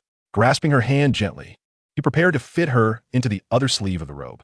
Unexpectedly, Xiao Yin extended her arm and seized Xiang Hua's collar, pulling him downwards. Xiang Hua, unable to maintain his balance, leaned forward and fell into the fragrant and delicate embrace of Xiao Yin, nearly succumbing to a nosebleed. "Xiang Hua, do not leave me. In this lifetime, I shall marry no one but you. In life, you are mine. In death, I shall be your ghost," Xiao Yin continued to murmur. Xiang Hua found himself sprawled against the soft, white pillow, his head spinning momentarily. After a brief pause, he hastily pried Xiao Yin's hands away and gradually straightened himself, wary of the potential consequences. Once the vehicle sped up, halting it would not be a simple task. Rising fully, he stood upright and observed Xiao Yin, who still had her eyes closed, her expression wavering between hope and despair. "Alas, why must I be subjected to such trials?" Xiang Hua lamented. Resigned to his decision to dress Xiao Yin, he resolved to do so with tears in his eyes, no matter the difficulty. Gritting his teeth, he continued to assist her into the clean garment. After considerable effort and various contortions, he managed to drape the long robe over her. Once Xiao Yin was dressed, Xiang Hua sighed in relief, gasping for breath. Although he had not committed any improprieties, the exertion felt akin to battling her for 300 rounds. Gazing at Xiao Yin resting on the stone bed, he choked back a sob as his heart, which had been racing, gradually slowed its pace. Thump, thump. He hung Xiao Yin's damp green dress on a nearby wooden rack and felt a sudden thirst. Approaching the stone table, he quickly poured himself a glass of water. Lifting the cup, he gulped down several mouthfuls. After quenching his thirst, he felt significantly better, inadvertently letting out a burp. In truth, he had consumed nothing, having only glimpsed the delicate tofu without partaking. It was merely an empty belch. Reaching the stone door, Xiang Hua pressed the mechanism to slowly open the inner chamber's entrance. As the door ascended, Yu Fei and the guard waiting outside turned their attention to Xiang Hua, their gazes fixed upon him. Exiting the inner chamber, a wave of embarrassment washed over him. What kind of looks are they giving me? Surely they do not think I have done something inappropriate with Xiao Yin. I am a man of integrity. How could I take advantage of her? I merely dressed her and did nothing untoward. Xiang Hua felt compelled to clarify. The guard interjected, saying, "Master Xiang," said Yu Fei with a gentle smile, "I have faith in your integrity. You would never harm our young lady." Xiang Hua nodded earnestly, affirming, "Your words are indeed wise, master." Yu Fei then turned to the guard standing nearby and inquired, "How many of you are there? Is anyone still above the well? It seems you are trapped at the bottom, and ascending will be quite challenging." The guard, taken aback by Yu Fei's question, replied, "Elder, there are 3 of us. The young lady and I descended into the well, while another remains above." However, when he attempted to pull the young lady up, the rope around her waist suddenly loosened, causing her to fall. I called out to those above, but there was no response, and I am unsure of their current situation. Yu Fei remarked, "It is likely night outside now. Young Miss Xiao Lian has yet to regain consciousness, so it seems you two will not be able to leave tonight. We shall devise a plan at dawn." Xiang Hua, visibly anxious, responded, "Master, this is unacceptable. If the guard above reports to the county magistrate that Miss Xiao Lian and I have descended into the well without discovering my body, the magistrate and the leader sure will surely deduce that I am still alive. Should leader sure bring others to invade the well, our fates would be dire." Yu Fei, maintaining a calm demeanor, smiled reassuringly. "Do not fret, young Master Xiang. With me here, even if leader sure possesses great skill, It will not be so simple for him to harm us. The guard, overhearing Yu Fei's bold claims, wore a look of disdain, questioning. Who does this old man think he is, disregarding our leader Sure? Where are his capabilities? Leader Sure is formidable, should he descend into the well. The two of you would indeed be in peril. Fortunately, we were discreetly summoned by the young lady, who instructed us not to disclose any information. Therefore, you need not worry. The guards above will not report back to the magistrate or leader Sure. Upon hearing this, Xiang Hua felt a slight relief. That is reassuring. But just to be safe, I believe we should also bring the guard above down into the well. This would ensure our security, and we can allow them to ascend once Miss Xiao Lian regains consciousness. Yu Fei nodded slowly, acknowledging, indeed, young Master Xiang, your reasoning holds merit. I shall ascend to investigate whether the guard remains above or has returned to relay information. Upon hearing Yu Fei's intention to ascend and inspect the guard above, the sentinel's expression transformed into one of incredulity. Ascend. At your age, the guards above wouldn't let you through. You wouldn't want to end up like our young lady, suffering a fall and injury. That would be unfortunate, he cautioned, his tone laced with concern. Xiang Hua, upon overhearing the sentinel's condescending remarks directed at Yu Fei, felt a surge of disdain. Do you even know who he is? How dare you belittle my master? He retorted, his expression one of scorn. Though dusk was settling in, the faint light filtering through the sky revealed a scene of disarray. The once orderly and lively abode had succumbed to chaos. If you were aware that my master is none other than the legendary sword Immortal Yu Fei, who once dominated the martial world, you would likely be rendered speechless. The sentinel scrutinized Yu Fei once more, then turned to Xiang Hua, saying, Isn't he merely an old man? Apart from his lengthy beard, he seems rather unremarkable. Yu Fei offered a faint smile, refraining from revealing his true identity. After all, confronting such an unknown junior would only serve to diminish his own dignity. Xiang Hua approached Yu Fei, earnestly proclaiming, Listen closely, and I shall properly introduce my master to you. He is no ordinary elder, nor merely someone with a long beard. He is the renowned sword Immortal Yu Fei, who once commanded respect in the martial realm. He spoke with fervor and conviction. Unperturbed, Yu Fei swiftly moved, akin to a gust of wind, exiting the hidden chamber and making his way to the concealed door at the end of the corridor. The sentinel, standing at the chamber's entrance, merely felt a breeze brush past his face before the figure of Yu Fei vanished without a trace. Yu Fei arrived at the concealed door outside the corridor, casting a glance towards the well above. With a light leap, he ascended swiftly towards the mouth of the well. The sentinel, suddenly regaining his senses, turned to witness how Yu Fei soared upwards, only to discover that he had already disappeared from sight. He is the legendary sword Immortal Yu Fei, the esteemed elder. He is still alive.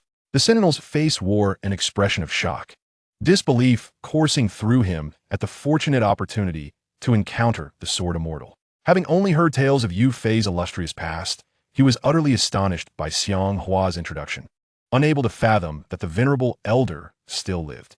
Many believe that after years of absence from the martial world, he must have passed on. Yet here he was, residing within the depths of the Xiang residence's well, an unbelievable revelation. Seeing the sentinel's astonishment and surprise, Xiang Hua stepped forward and remarked casually, Now you understand the prowess of my master, do you not? I am now his disciple, training under him in this well, and I am no longer the frail scholar who was once easily bullied. The guard choked back a sob, gazing at Xiang Hua, his expression betraying a hint of fear. Young Master Xiang, you have taken the sword Immortal Yu Fei as your master.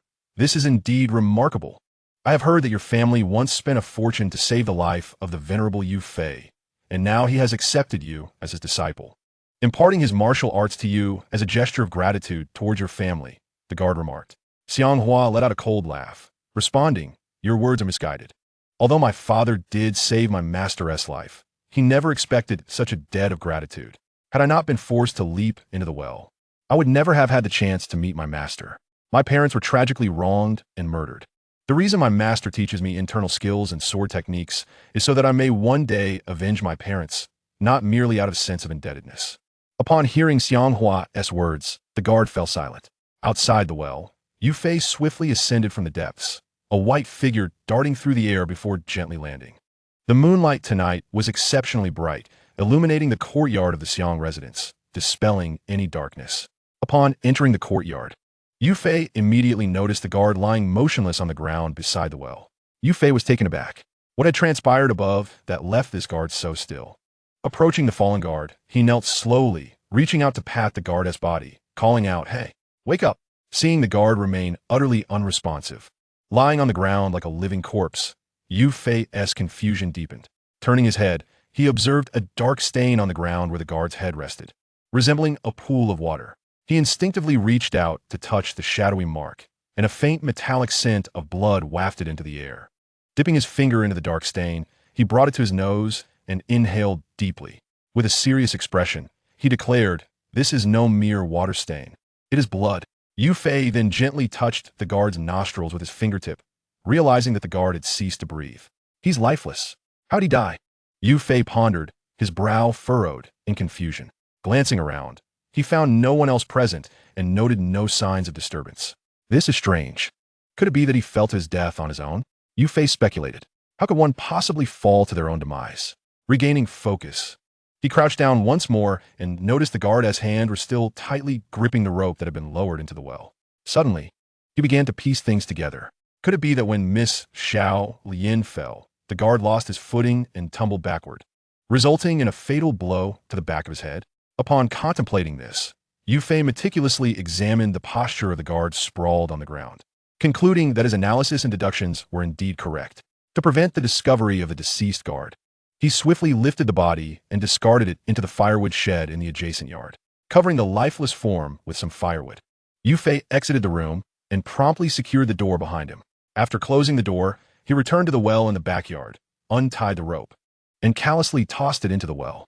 The interior of the Xiang residence was enveloped in silence, with shadows prevailing in the areas untouched by moonlight. Yu Fei did not linger. He gracefully leaped and descended towards the well-less opening. Just as he was about to plunge into the water, he deftly pushed off against the stone at the dark entrance nearby, maneuvering his body sideways into the corridor without landing in the water. He hastily made his way back to the secret chamber.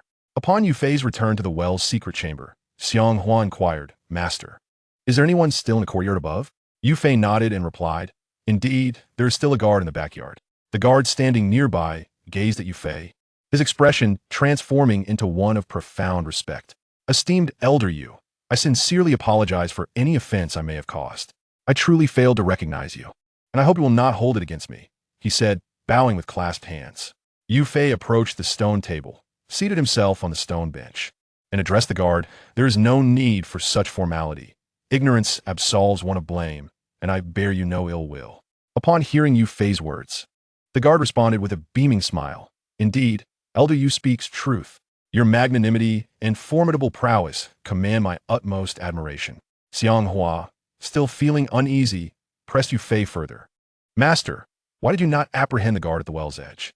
We cannot allow him to return and report to the county magistrate and that leader, sure."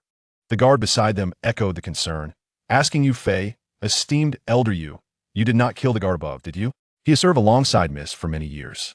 Without her command, he would never report back to the magistrate or leader, sure." Yu Fei stroked his chin thoughtfully and replied earnestly, "How could I possibly harm him? However, when I went to investigate, he was already dead. It appears that when he was pulling Miss Xiao Lian, she unexpectedly fell into the well. In his effort to pull her up, he lost his footing and fell backward, striking the back of his head, which resulted in his immediate demise." Upon hearing that the guard above the well had met his demise, Xiang Hua's countenance instantly transformed, revealing a look of profound relief. He felt it was a timely departure, sparing him the embarrassment of having perished himself. How splendid! It was imperative that neither the county magistrate nor the head of the stoneworkers learned that he was still alive.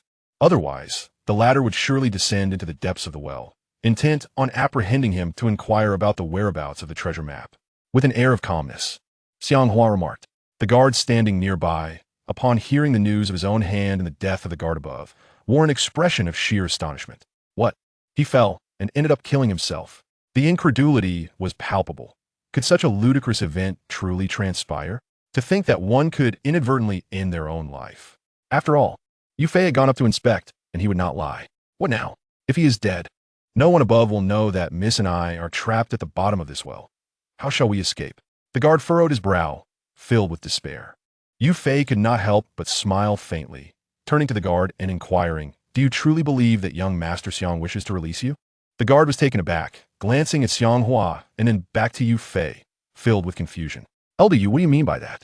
Just a moment ago, young Master Xiang was urging me and the young lady to leave quickly. Now you suggest he does not wish to set us free.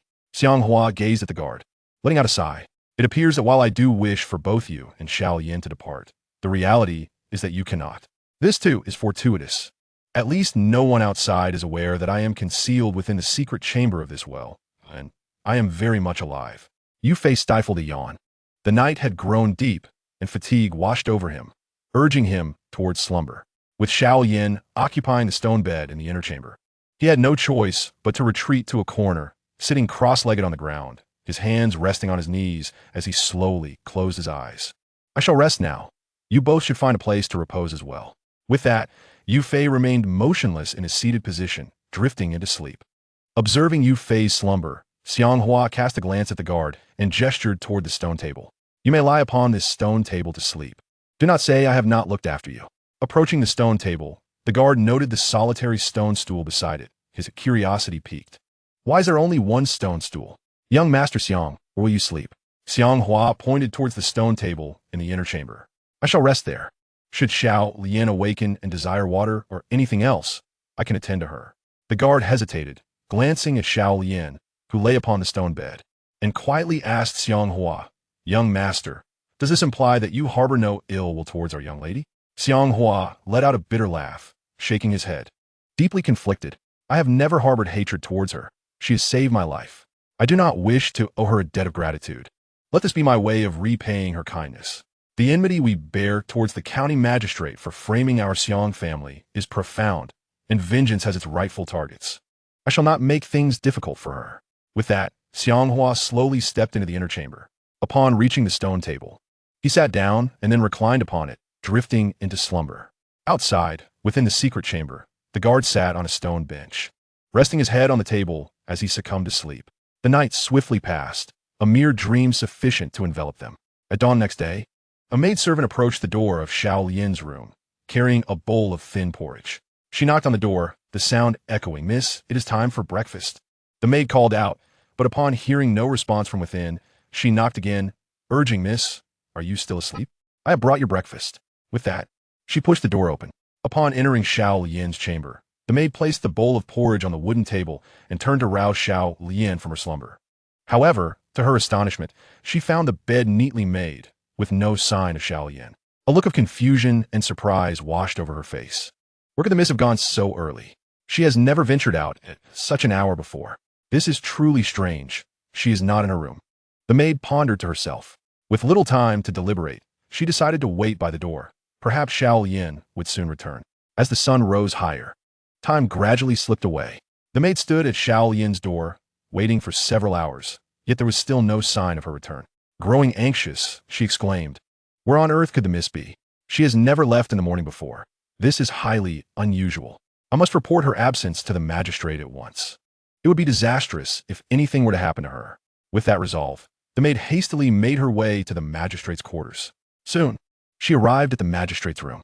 Upon entering, she approached the magistrate, who was seated, and reported urgently, I beseech you, my lord, I have pressing news to convey. The magistrate, setting down his teacup upon hearing of her urgency, inquired, What is this pressing matter? Speak quickly.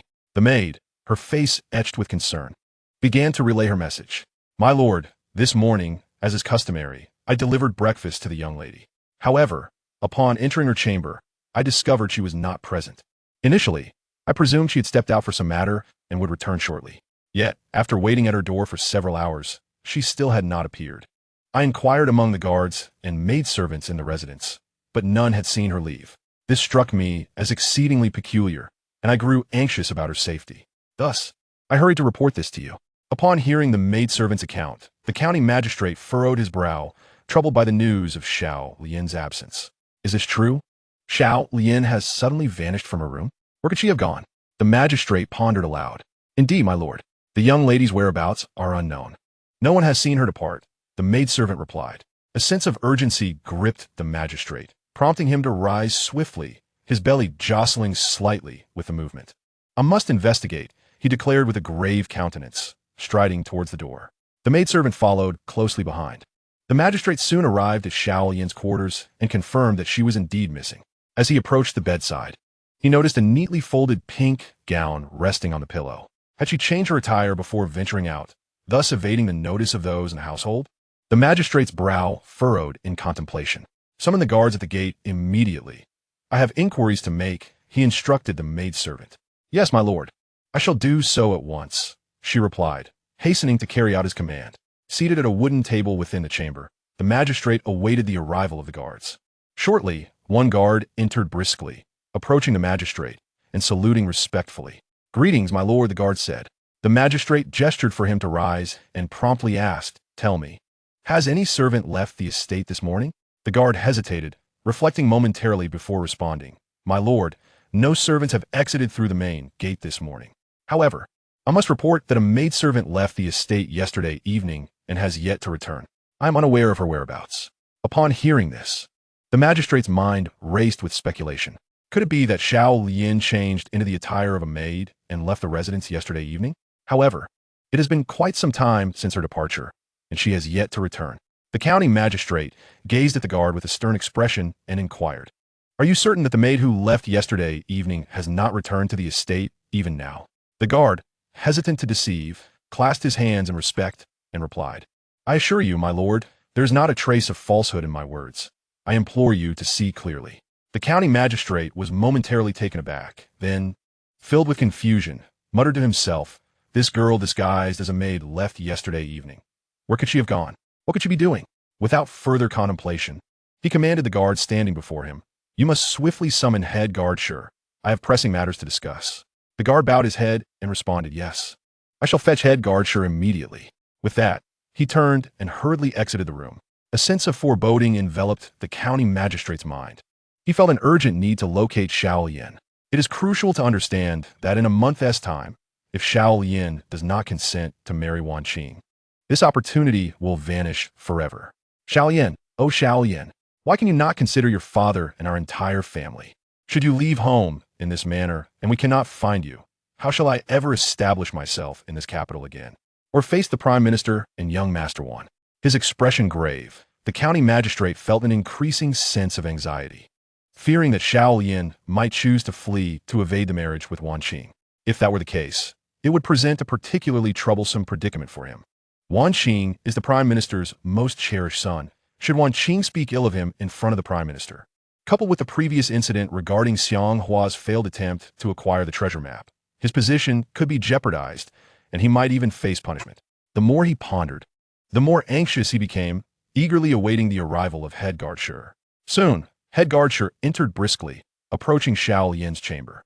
Observing the county magistrate pacing anxiously within the room, he stepped forward and, clasping his hands, inquired, My lord, what urgent matter requires my presence?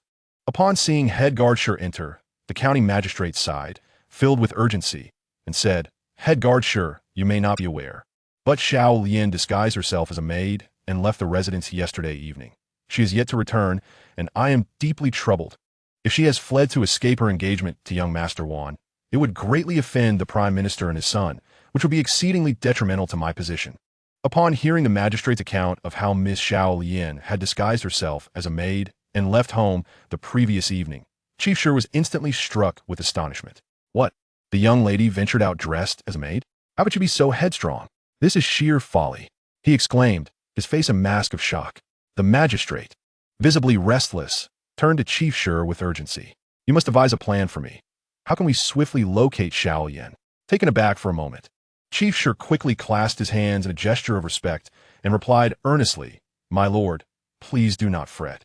I shall immediately dispatch orders to all the guards and have them search the city both within and beyond its walls for the young lady's whereabouts.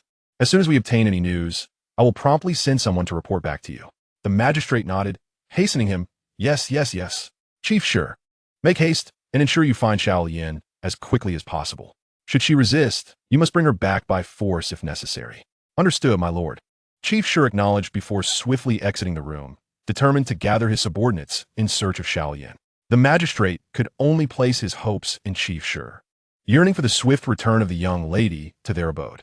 Upon learning of her daughter's sudden disappearance, Xiao Yin's mother was filled with anxiety and hurried towards her daughter's chamber. Upon entering, she found the magistrate present, which only deepened her sorrow.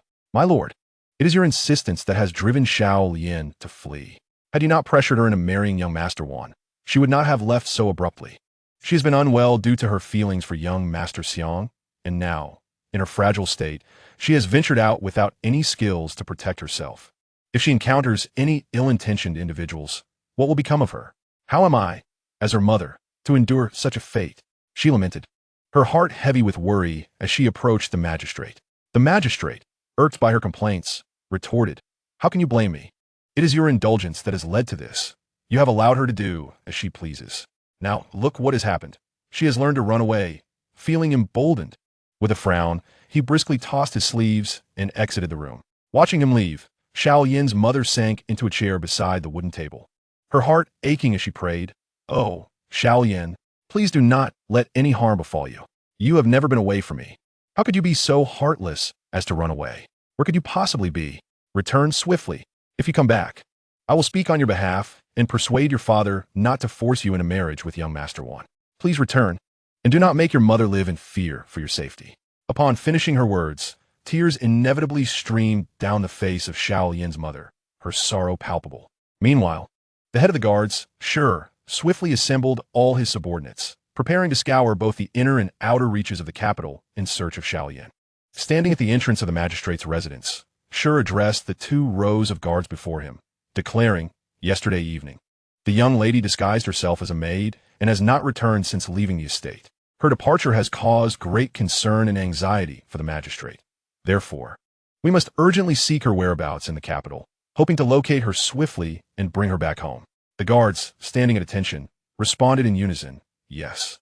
Shi approached one of the guards and inquired, "Is everyone assembled?" The guard promptly replied, "Reporting to you, Chief Shi, nearly all the guards are present. Only." Shi raised an eyebrow at the guard's hesitation and pressed, "Only what? What do you mean by nearly all? Who is missing?" The guard, swallowing hard, replied earnestly, "Chief Shi, only 2 guards are unaccounted for.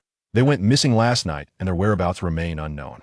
Shi's expression shifted to one of confusion and agitation. What a coincidence! 2 guards vanished at the same time as the young lady. Could it be that they left with her? Have they been taken away by her?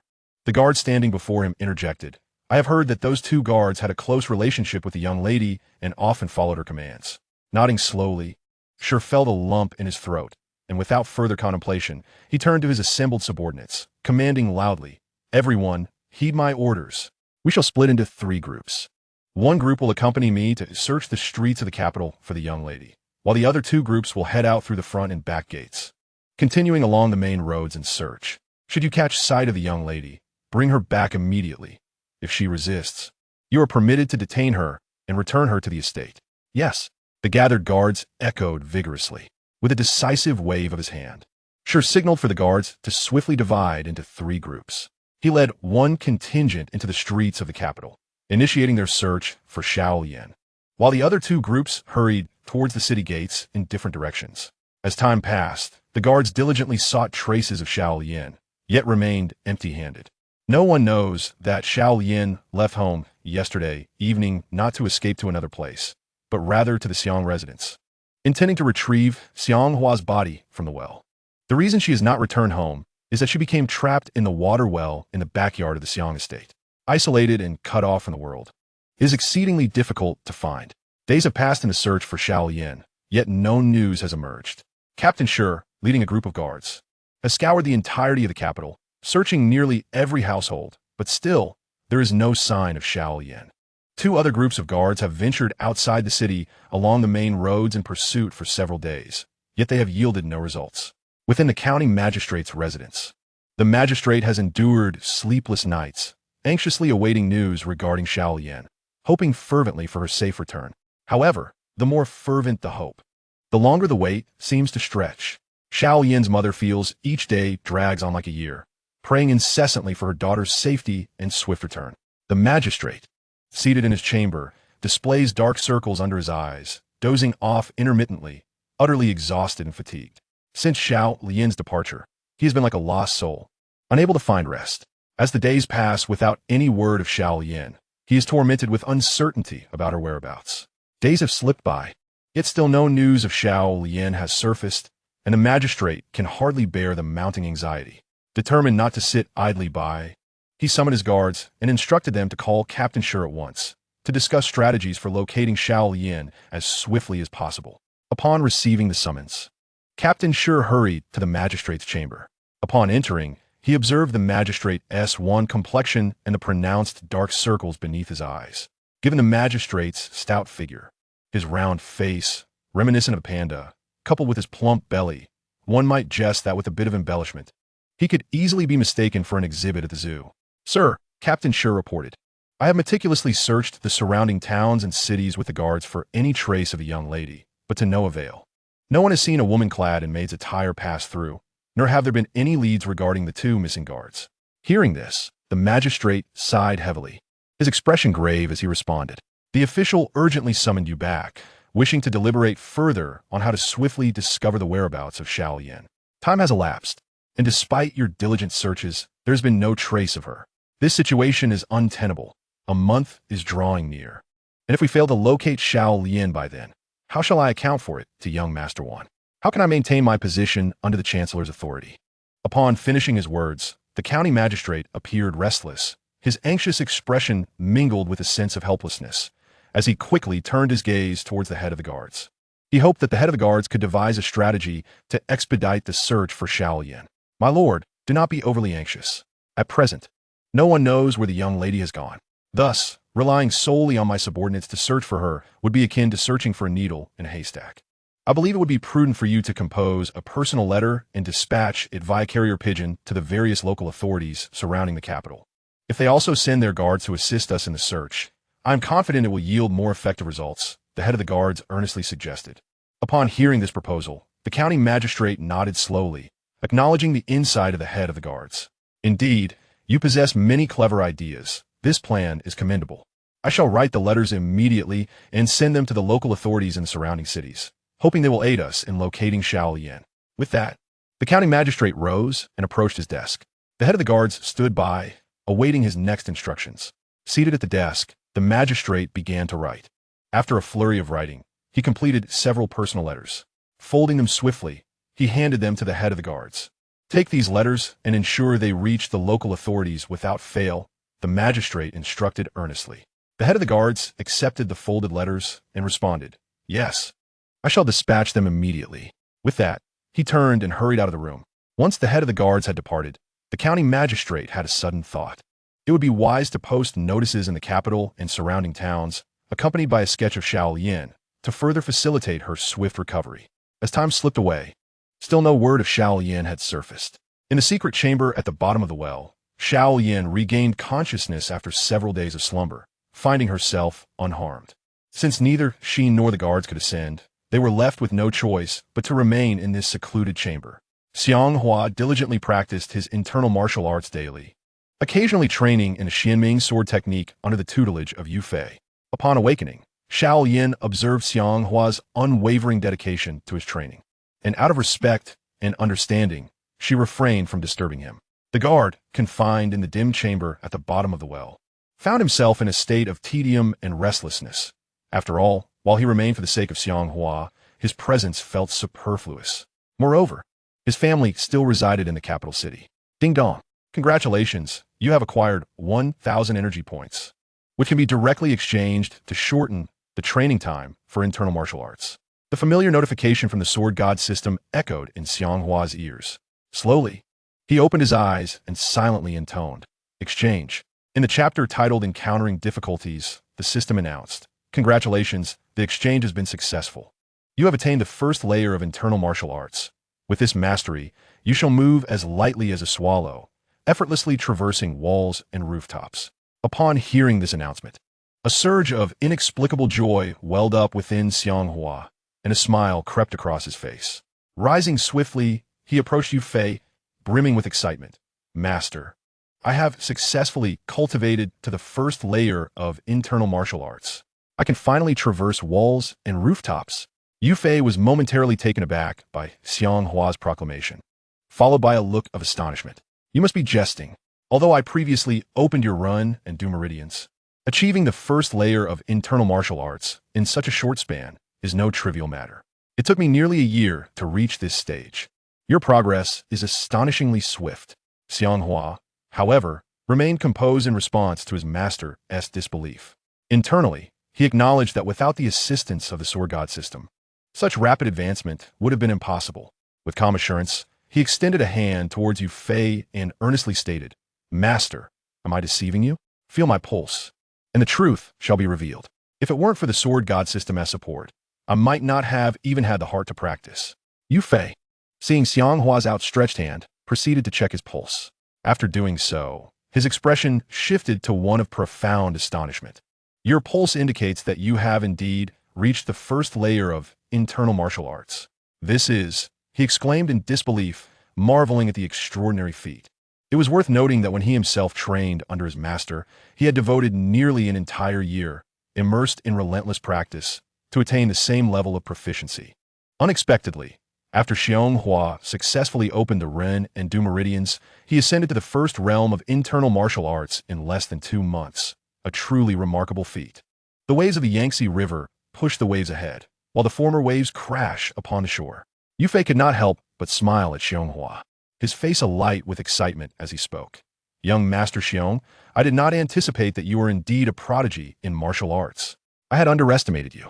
It took me nearly a year of diligent practice to attain the first realm of internal martial arts, yet you have achieved this in merely 2 months. Truly, you have exceeded all expectations, and I firmly believe you will achieve greatness far surpassing my own." Upon hearing Yu Fei's unexpected praise, Xiang Hua's heart blossomed with joy. It is worth noting that having reached the first realm of internal martial arts and subsequently training in the 2 additional realms of the Xuanming Sword technique, Xiang Hua would soon find himself surpassing many in the realm of martial arts. "Master, you need not lavish such praise upon me," Xiang Hua replied earnestly. "My swift progress to the first realm of internal martial arts is greatly attributed to your patient guidance and support. Without you, my current achievements would not exist." Little Lien, seated at the stone table, also felt a surge of happiness for Xiang Hua. However, her expression dimmed shortly thereafter. A guard, who had witnessed Xiang Hua's advancement under Yu Fei's mentorship, stood in astonishment and envy. He approached Yu Fei and clasped his fists, saying, "Elder Yu, you teach young Master Xiang alone. Why not impart your wisdom to me as well? I would be honored to become your disciple and train under your esteemed guidance in this secluded chamber." Yu Fei, taken aback by the guard's request, could not help but chuckle. "I apologize, but at my advanced age, instructing one disciple, young Master Xiang, is more than sufficient. I shall not take on any more students," he replied calmly to the guard. Upon hearing the guard express his desire to learn from Yu Fei, Xiang Hua interjected, "Focus on your duties as a guard and do not covet my master for yourself. Moreover, my master has made it clear that he may only take one disciple in his lifetime, lest he defy his own principles. Thus, do not meddle.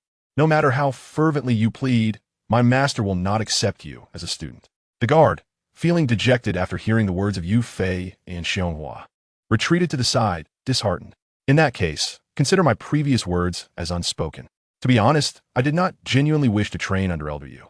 I merely seek something to occupy my mind in this isolated chamber, feeling restless and confined."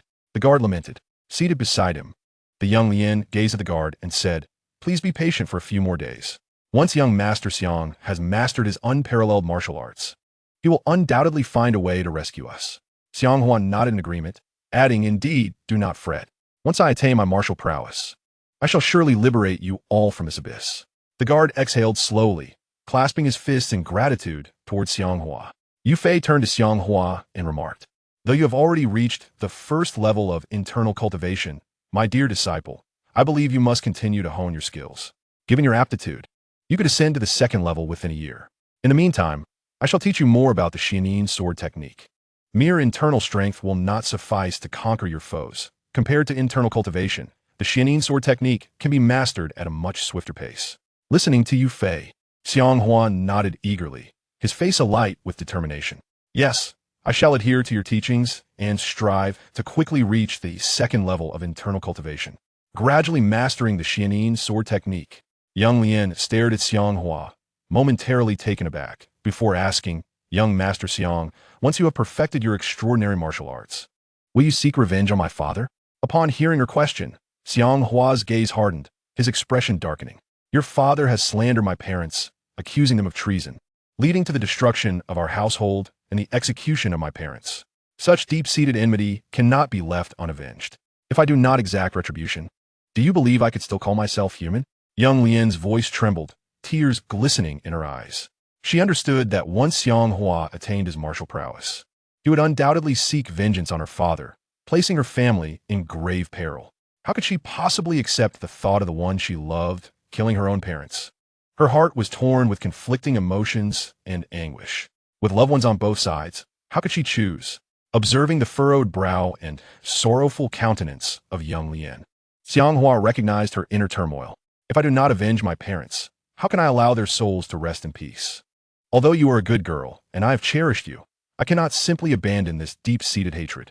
The guard, who had been standing nearby, turned to Xiang Hua and cautioned, Young Master Xiang, our lord is the county magistrate of the capital, a government official of the court. Should you master your martial arts and attempt to slay him, you will not escape unscathed, no matter how formidable your skills. You would be contending against the court of the Jinfeng kingdom and its countless forces. One pair of fists cannot contend with an army. Upon hearing the guard's admonition, Xiang Hua erupted into laughter, exuding an air of fearless defiance. What a farce!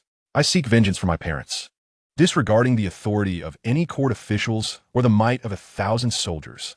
In the end, I adhere solely to the principle that soldiers must confront foes and barriers must be built against the tide. Should I perish in battle, I shall consider it akin to falling into a deep slumber. Xiang Hua spoke with calm composure. Yu Fei stepped forward, addressing Xiang Hua earnestly. Enough of this verbal sparring. You must focus on honing your skills, for that is your immediate priority. Xiang Hua nodded respectfully to his master, acknowledging, your words are indeed wise, master. I understand, and I shall practice the profound dark sword technique diligently.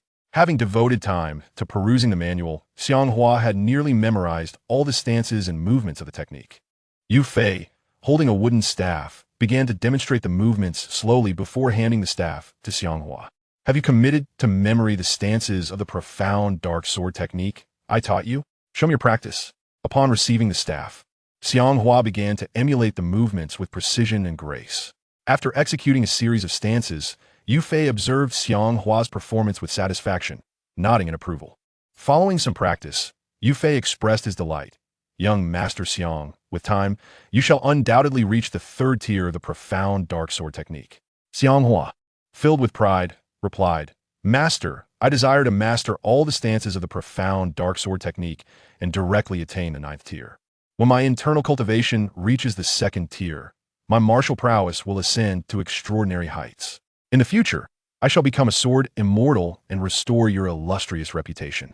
Yu Fei shook his head with a wry smile, saying, though you possess a certain talent for martial arts that surpasses the ordinary, to swiftly achieve the 9th tier of the profound dark sword technique, you must rely on the aid of the profound dark divine sword. It is impossible to attain mastery with merely this wooden staff. Xiang Hua was taken aback, as if struck by a revelation. The profound dark divine sword requires 3 schematics for its acquisition, yet I currently possess only 1. Where shall I find a remaining 2? The implication of his master's words was clear. Without the profound dark divine sword, the prospect of hastily mastering all 9 tiers of the technique was but a fanciful dream. After a moment of contemplation, Xiang Hua inquired of Yu Fei, Master, I previously discovered a schematic for the profound dark divine sword within a black wooden box in this secret chamber. However, it appears I still lack 2 schematics to obtain the sword. Do you know where the other 2 schematics might be hidden? I am eager to locate them swiftly and acquire the profound dark divine sword. Chapter 32. Thoughts of the Xiang Manor. Yu Fei thoughtfully stroked his beard and reflected for a moment before addressing Xiang Hua. Years ago, after I was subdued by the united forces of various sects, a wandering sorcerer transformed the Xuanming divine sword into 3 schematics. One was entrusted to me, while the other 2, one taken by the sorcerer himself, and the other given to the then leader of the martial world, Lin Chong, remained shrouded in mystery.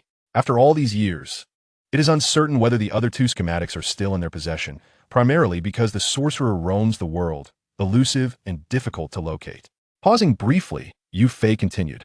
To acquire the Xuanming divine sword, one must gather all 3 schematics. Without them, there is no feasible way. Xiang Hua furrowed his brow. realizing the arduousness of obtaining the remaining 2 schematics. What shall I do? I wonder if the sword god system can assist me in directly acquiring the other 2 schematics. He mused inwardly. Sword god system, do you possess any means to help me swiftly procure the remaining 2 schematics? Attentively listening, Xiang Hua was met with silence from the sword god system. It had fallen silent once again, leaving him frustrated at its unreliability during critical moments. Observing Xiang Hua's disappointment, Yufei stepped forward to offer words of encouragement. Young Master Xiang, there is no need to despair. Your mastery of internal martial arts has reached the 2nd realm, and your proficiency in the Xuanming Sword technique has attained the 3rd realm. This is commendable and sufficient to establish your standing in the martial world. In time, you may devise a method to seek out the other 2 schematics. While it may not be possible to hastily acquire the Xuanming Divine Sword, I have faith in you. If you diligently pursue the search for the remaining schematics, you will surely succeed. Xiang Hua exhaled slowly, though reluctant. He recognized he had no choice but to set aside his quest for the Xuanming Divine Sword for the time being and seek other means later. It must be this way, he said, somewhat dejected. Yufei smiled and resumed, teaching Xiang Hua the Xuanming Sword technique with a wooden staff. Sitting quietly by a stone table, Xiao Yin observed as Xiang Hua practiced under Yufei's guidance. Meanwhile, a guard slouched in the corner, appearing despondent as if imprisoned, his vacant gaze reflecting a longing for hope to emerge. Unbeknownst to them, several days had passed. The guard dispatched by the county magistrate continued their search for Xiao Yin, but to no avail. Notices featuring her likeness were plastered throughout the surrounding towns and cities, and local officials had sent out guards to scour for any trace of her. Days passed without any news or discoveries.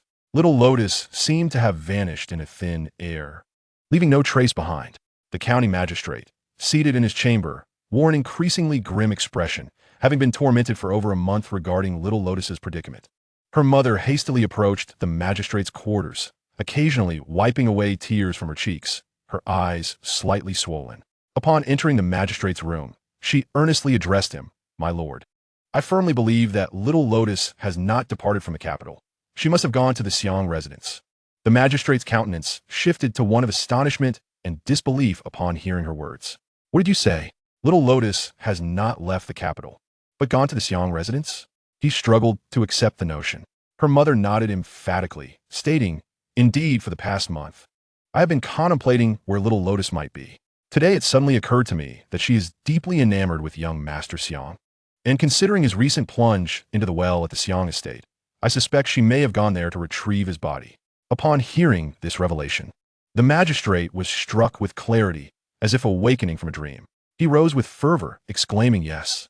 How could I not have thought of the Xiang residence? It is highly probable that Little Lotus went there to recover young Master Xiang's remains. No wonder we have mobilized so many in search of her without any word. It seems she indeed may have gone to the Xiang estate." However, a furrow of concern deepened on the magistrate's brow as he contemplated. Young Master Xiang took his own life by jumping into the well. To retrieve his body, one must descend into the depths of the well. If Little Lotus took only 2 guards with her, how could she possibly succeed in recovering his body? I fear she might also fall into the well, especially since we have not heard from her in such a long time. Tears streamed down Little Lotus's mother's face, laden with sorrow as she lamented, "My lord, what troubles me is the possibility that if those 2 guards did not accompany Little Lotus to the Xiang residence, and she chose to jump in despair, it would mean Little Lotus is in grave danger. If she truly intended to retrieve young Master Xiang's body, she should have succeeded by now and returned to bury him properly. How could it be that there is still no news of her?" The magistrate felt a shiver run through him upon hearing her words, and he sighed heavily, weighed down by the gravity of the situation. If Little Lotus has indeed committed such a folly, there is little we can alter now. We must resign ourselves to fate. With that, he resolved to personally accompany the guards to the Xiang residence for an inspection. "Come forth," he called toward the door. A guard swiftly entered the room. Approaching the magistrate and bowing respectfully, "Your subordinate is here." The county magistrate promptly issued a command. "Summon the guards within the manor to accompany me to the Xiang residence at once." A guard clasped his fists in acknowledgement and replied, "Yes, my lord." He then turned and swiftly exited the magistrate's chamber. Madame Xiao Yin, filled with worry and anxiety, gazed at the county magistrate and implored, "Sir, I must accompany you to the Xiang residence. If anything were to befall Xiao Yin, I would rather end my own life than continue living." The magistrate, with a serious expression, waved his sleeve and sternly replied, "You must remain here in the manor and await my news. The situation is already chaotic. Do not add to the disorder." With that, he hastened towards the door, eager to assess the situation at the Xiang residence.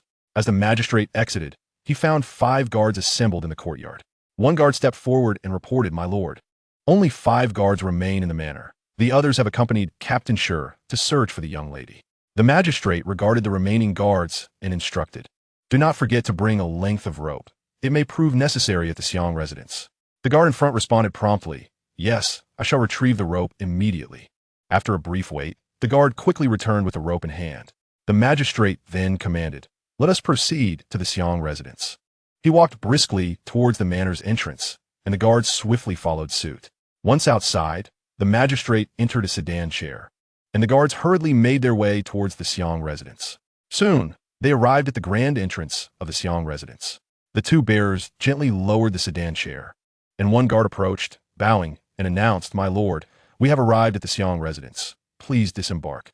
The magistrate quickly rose, lifted the curtain of the sedan chair, and stepped out. Upon reaching the entrance of the Xiang residence, he instructed the guards beside him, "Open the gates." The 2 guards swiftly peeled away the seals affixed to the doors and pushed them open. As the gates creaked open, the magistrate strode inside. Once within the Xiang residence, he led his guards swiftly towards the rear courtyard. Upon entering the courtyard, a foul stench reminiscent of decaying pig flesh assaulted their senses. The county magistrate gazed at the towering well in the backyard, glancing around in search of any sign of dead pigs or the like. The foul odor was unbearable, prompting him to cover his nose with his sleeve, filled with perplexity. What is that stench? It is truly repugnant. The accompanying guards, overwhelmed by the noxious smell emanating from an unknown source, wore expressions of discomfort. One guard, unable to withstand the assault on his senses, retched audibly. The magistrate slowly approached the well's opening, contemplating whether the foul odor originated from the depths below. Driven by curiosity, he removed his hand from his nose and leaned over the well, taking a deep breath.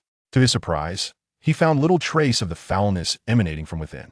Standing upright once more, he was left utterly bewildered, pondering the source of the rotting scent. In a moment of lowered gaze, he noticed a pool of dried blood on the ground beside the well. He cautiously approached and crouched down, touching the powdery blood residue with his fingers before bringing them to his nose, detecting a faint metallic scent. Rising, the magistrate scanned the yard but found nothing amiss. The adjacent gate led to the wood storage area. One guard, having thoroughly searched the backyard, reported back, "Sir, the stench of decay seems to be emanating from the adjoining yard." Upon hearing this, the magistrate swiftly made his way to the gate of the other yard, gesturing for his guards to follow, saying, "Let us investigate this side and discern the situation." Chapter 33. The guard enters the magistrate, accompanied by 2 guards, entered the adjacent yard, which contained only 2 rooms on either side. As they stepped inside, the odor reminiscent of decaying swine intensified, making it difficult to breathe. The magistrate felt a wave of nausea and quickly covered his nose. "What are you waiting for?" Split up and examined both rooms. "We must determine whether it is dead animals or humans that produce such a foul stench. It cannot be mistaken. It is the scent of decay," he urged with fervor. The guards, noses covered, proceeded to the doors of the rooms on either side. Upon opening the doors of the wood storage, the 2 guards who entered searched the area, but found nothing unusual. On the other side, 3 guards entered the woodshed. After overturning a heap of scattered firewood, they discovered a lifeless body clad in guard attire lying amidst the timber. "Alas, a corpse!" one guard exclaimed with a loud gasp. Hearing the cry from the adjacent room, the county magistrate, standing outside the courtyard, found himself momentarily speechless, his expression darkening with perplexity. A dead person. The magistrate, momentarily disoriented, swiftly turned and hurried into the adjoining room. Upon entering the woodshed, he immediately caught sight of the body of a man in guard attire sprawled among the firewood. The corpse had already begun to decay and bloat, rendering the features unrecognizable, with the foul stench emanating from the decomposing body permeating the air. Upon realizing that the deceased was not his daughter, Xiaoyan, the magistrate let out a sigh of relief and silently prayed for her safety. "Xiaoyan, please, may you be unharmed." One of the guards recognized the dagger at the deceased's waist and quickly identified him as one of the guards from the magistrate's residence, previously reported missing around the same time as Xiaoyan. It's Xiaozhong. How could he have perished in this woodshed? The guard exclaimed, pointing towards a corpse. The magistrate, upon hearing his subordinate's words, turned to him and inquired, "Do you know this guard?" "Yes, my lord," the guard replied. "This is one of the two guards who went missing from the residence. I am puzzled as to how he ended up dead in this woodshed, and who could have killed him." The magistrate, taken aback, exclaimed, "Ah, this implies that Xiaolian very likely came to the Xiang residence with the two missing guards." His heart tightened at the thought, and he glanced at the lifeless guard. Anxiety for Xiaolian resurfacing. "Xiaolian, you must not be in danger. Where are you? Are you still at the Xiang residence?" After a moment of contemplation, the magistrate abruptly gathered his thoughts and commanded the few guards standing nearby, "What are you standing around for? Quickly search the Xiang residence for any trace of Xiaolian. Move." In unison, the guards clasped their fists and replied, "Yes, my lord." They then dispersed in haste, scouring the Xiang residence in hopes of uncovering any clues regarding Xiaolian's whereabouts. Unable to endure the foul odor of the decaying corpse any longer, the magistrate briskly exited the woodshed, closed the door behind him, and made his way towards the well in the back courtyard. Upon reaching the well, he leaned over and called into its depths, "Xiaolian, where are you?" At this moment, he was consumed by worry and fear that Xiaolian might plunge into the well due to the despair caused by Xiang Hua's death. Gazing at the dimly lit bottom of the well, where faint ripples of water glimmered, the county magistrate felt his legs weaken and, in resignation, sank to the ground. "Xiaolian, do not blame your father for his harshness. The reason I wish for you to marry Wanqing is not solely for my own ambition of wealth and power, but because the Wan family is truly a force to be reckoned with." Previously, the Prime Minister sought the Xiang family's treasure map to obtain the longevity elixir. Yet the Xiang family steadfastly refused to yield, resulting in the Prime Minister's wrath, which led to my coerced betrayal that falsely accused the Xiang family of treason, culminating in their tragic demise. How could I not recognize the Prime Minister's ruthless nature and the heavy burden of guilt I carry for the Xiang family's fate?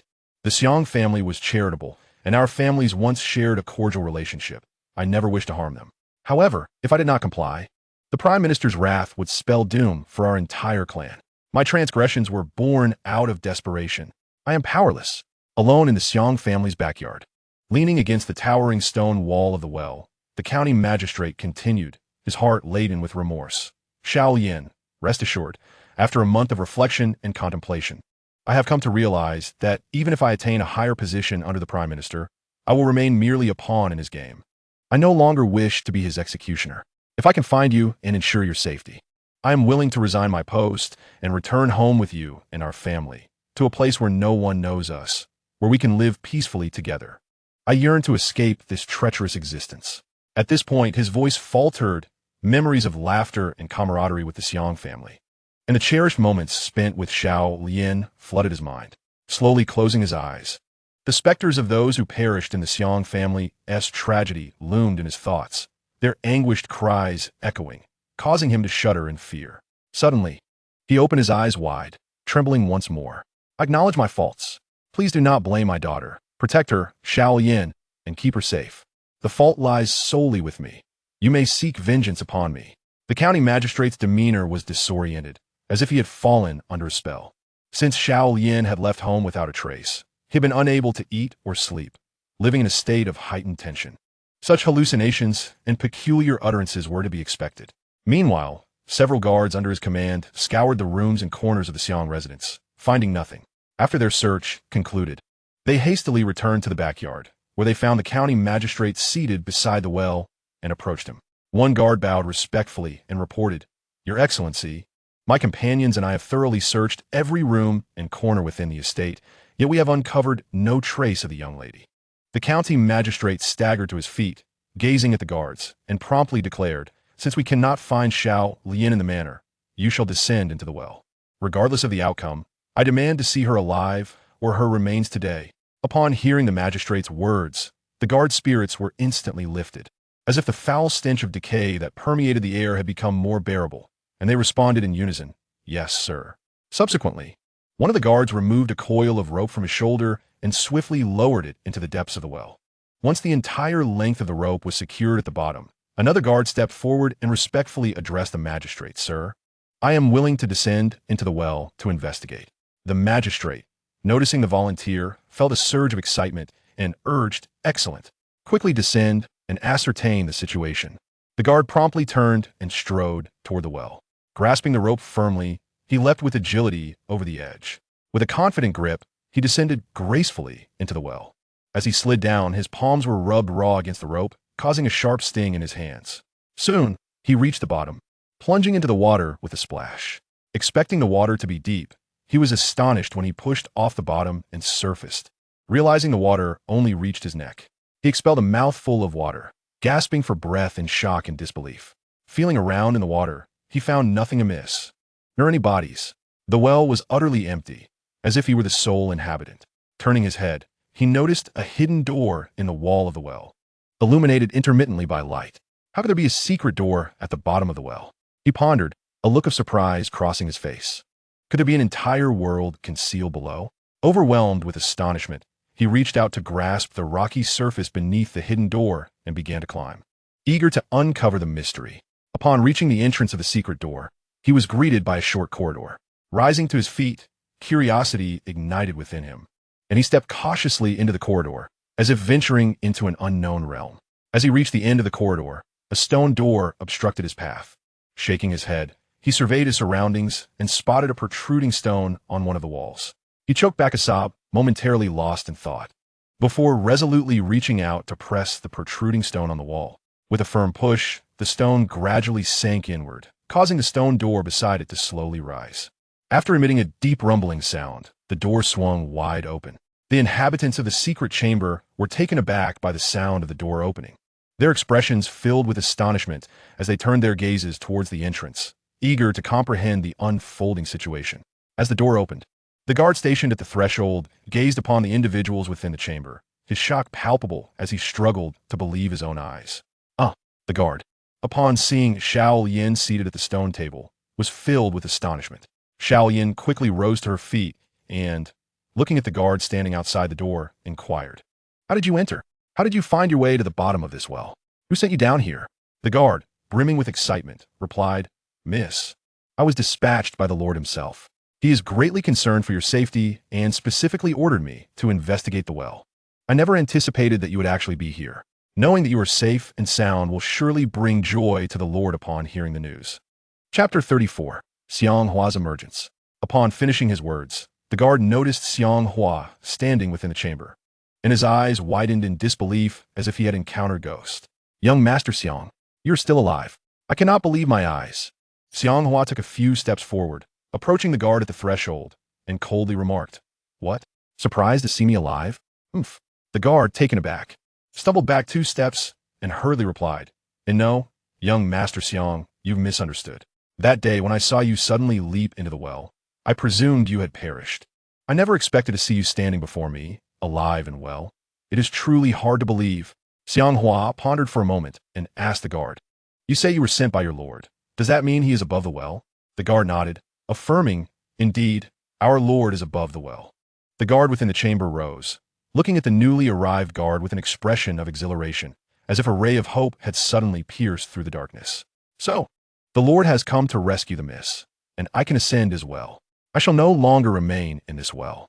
With that, the guard could not contain his joy and turned to Xiao Yin, saying, "Miss, since the Lord has dispatched guards to rescue us, why are we still hesitating? We must hurry and ascend. This is a rare opportunity. I never dreamed the Lord would send someone to find us in this well." Xiao Yin slowly stood up, gazing earnestly at the guard beside her. "Go ahead if you wish to, but I have no intention of following you. Inform my father that I shall never marry Wan Qing. Even if it means remaining here in this well with young Master Xiang, I would willingly accept such a fate. I shall not leave his side." The guard stationed in the secret chamber, upon hearing Xiao Yin's words, gazed at her and urged, "Miss, you should accompany me above. What good is there in remaining here? Furthermore, once the Lord learns of young Master Xiang's survival, he will undoubtedly send men to continue pursuing him. In that case, the depths of this well may soon witness a fierce battle, and it would be unfortunate if you were harmed in the process." Xiao Yin had no desire to leave, and she responded defiantly to the guard, "If you wish to go up, then do so on your own. I will not accompany you." Upon hearing her adamant refusal, the guard swiftly exited through the stone door to join his fellow guards above. Observing this, the 2 guards slowly retreated, preparing to leave the depths of the well for the surface. Xiang Hua, witnessing their departure, followed the guards out of the stone door. The county lord was above, and if he ascended now, he could easily take revenge on the county lord for his parents' sake. Since your lord is up there, I must confront him. I have long sought to avenge my grievances, Xiang Hua expressed, his face a mask of conflict. The two guards were taken aback by his sudden resolve. Xiang Hua hastily approached the shadowy door of the corridor and, with a leap, soared toward the well's opening. The two guards at the bottom of the well were momentarily stunned, then quickly grasped the rope that had been lowered and began to climb with all their might. Seeing Xiang Hua suddenly ascend toward the well, Xiao Yin's expression turned anxious as she rose, filled with urgency. Young Master Xiang, please do not harm my father. Her heart tightened with worry for her father, who was indeed Xiang Hua's enemy. She feared that he would seize the opportunity for vengeance upon his emergence. Outside the well, the county lord and a few guards standing near the edge were taken aback when a figure suddenly emerged from the depths. They were all astonished. Xiang Hua ascended from the well and gracefully landed on the ground nearby. The county lord recognized him immediately and stumbled back in shock, exclaiming, "Ah, Xiang Hua, are you alive or a ghost? Did you not jump into the well to end your life? How are you still here?" The guards were equally terrified, having witnessed Xiang Hua's apparent suicide just moments before. Now, seeing him emerge from the well, they were utterly astonished. Xiang Hua's countenance was fierce, his gaze fixed intently on the county lord, as if he intended to strip him of his very life. "My lord, it seems you are well. I never anticipated that we would meet in such a manner," Xiang Hua remarked coldly, a flicker of murderous intent crossing his face. The county magistrate choked back his words and said, "Xiang Hua, I thought you had perished after your desperate leap into the abyss. I never imagined you would still be alive. Your resilience is indeed remarkable." Xiang Hua let out a chilling laugh, his mind racing with a torrent of indignation. "Humph, how could I possibly succumb so easily when my vengeance remains unfulfilled? The current Xiang Hua is no longer the vulnerable individual I once was. I'm alive." Much to the magistrate's profound disappointment, I am certain, Xiang Hua stepped forward toward the county magistrate. Observing Xiang Hua's approach, the magistrate hastily gestured to several guards standing nearby. "Commanding, seize Xiang Hua. If we can force him to surrender the treasure map, I shall have no need to compel little Lien to marry young Master Wan." The guards, having heard the magistrate's orders, swiftly advanced, preparing to apprehend Xiang Hua. Although they had witnessed him emerge from the well with remarkable agility, they were unaware that under the tutelage of the sword Immortal Yu Fei, his martial prowess had reached formidable heights, more than sufficient to handle them. As the guards encircled Xiang Hua, he halted in his tracks, his fists slowly clenching, ready to launch an attack. The guards quickly surrounded him. Just as they lunged to capture him, Xiang Hua suddenly soared into the air, executing a flawless 360-degree flying kick, his legs striking the guards with incredible force. The guards were sent sprawling, crashing heavily to the ground, accompanied by a series of thuds. "Ouch!" they cried out in pain. The county magistrate, taken aback by Xiang Hua's formidable skills, felt a chill run down his spine. With a trembling voice, he exclaimed, "What is happening? How can Xiang Hua possess such martial prowess? Has he been possessed by a deity?" After dispatching the guards, Xiang Hua gradually approached the county magistrate. A sinister expression etched on his face. The magistrate, witnessing this, felt a tremor of fear and exclaimed, "Young Master Xiang, please do not act impulsively. We have had our misunderstandings. Allow me to explain." Xiang Hua let out a hearty laugh, reflecting on the once arrogant magistrate, now standing before him in trepidation. The desire for vengeance against the man who wronged his parents surged within him. As the magistrate stumbled backward, he inadvertently tripped over his own feet and fell heavily to the ground with a thud. "Young Master Xiang, the reason I have conspired against your family is out of sheer desperation. If I do not comply, the Prime Minister will take my life. I truly find myself powerless in this situation. I have had a cordial relationship with your father, and there is no enmity between us. If it were not for the Prime Minister's desire to acquire the treasure map from your family in pursuit of the elixir of longevity, and if your father were not so obstinate in withholding it, I would not be forced to betray you. Being under this roof, I am compelled to act against my will." The county magistrate, seated on the ground, spoke to Xiang Hua with a face full of panic. Xiang Hua, filled with hatred, clenched his fists tightly upon hearing the magistrate's words. "Do not attempt to deceive me with your empty words. Today marks your demise, you treacherous official. My parents have never committed any wrongdoing. They have always treated others with kindness and generosity. Who could have anticipated that you would conspire to slander our family? accusing us of plotting rebellion, and seek to annihilate us? Such deep-seated hatred. Do you think I would forgive you after a few explanations? Xiang Hua advanced towards the county magistrate, his expression twisted with rage, wishing he could strike him down instantly. The magistrate, seated on the ground, wore an expression of remorse as he continued to address Xiang Hua. Young Master Xiang, I truly feel remorse for your family. Although I am coerced by the Prime Minister, I am indeed the executioner of your kin, a willing accomplice to his schemes. If you wish to exact vengeance for your parents, go ahead. If I were to die by your hand, I would have no regrets. However, the magistrate's thoughts drifted to Xiao Yan. He was unaware of her fate. As he faced death, he longed to see her once more, to apologize and plead for her forgiveness before his end. Xiang Hua lowered his gaze and inquired, "But what?" The magistrate let out a bitter laugh, gazing at Xiang Hua, aware that escape was futile. "It is just that my daughter, Xiao Yan, has been missing for so long, and I do not know whether she is alive or dead. It pains me that I cannot see her one last time before I die. If I had not betrayed your family and forced her to marry young Master Wan, she would not have run away and remained missing to this day." Upon hearing the magistrate's dying wish, Xiang Hua's heart softened. "In honor of the fact that Xiao Yan once saved my life and that we shared a love, I shall act as a benevolent being and grant you one final meeting with your daughter. You need not worry about her. I can assure you that she is alive and well. After your demise, I will take good care of her. Unlike you, I am not a heartless serpent, intent on exterminating your family," Xiang Hua said earnestly, looking into the magistrate's eyes.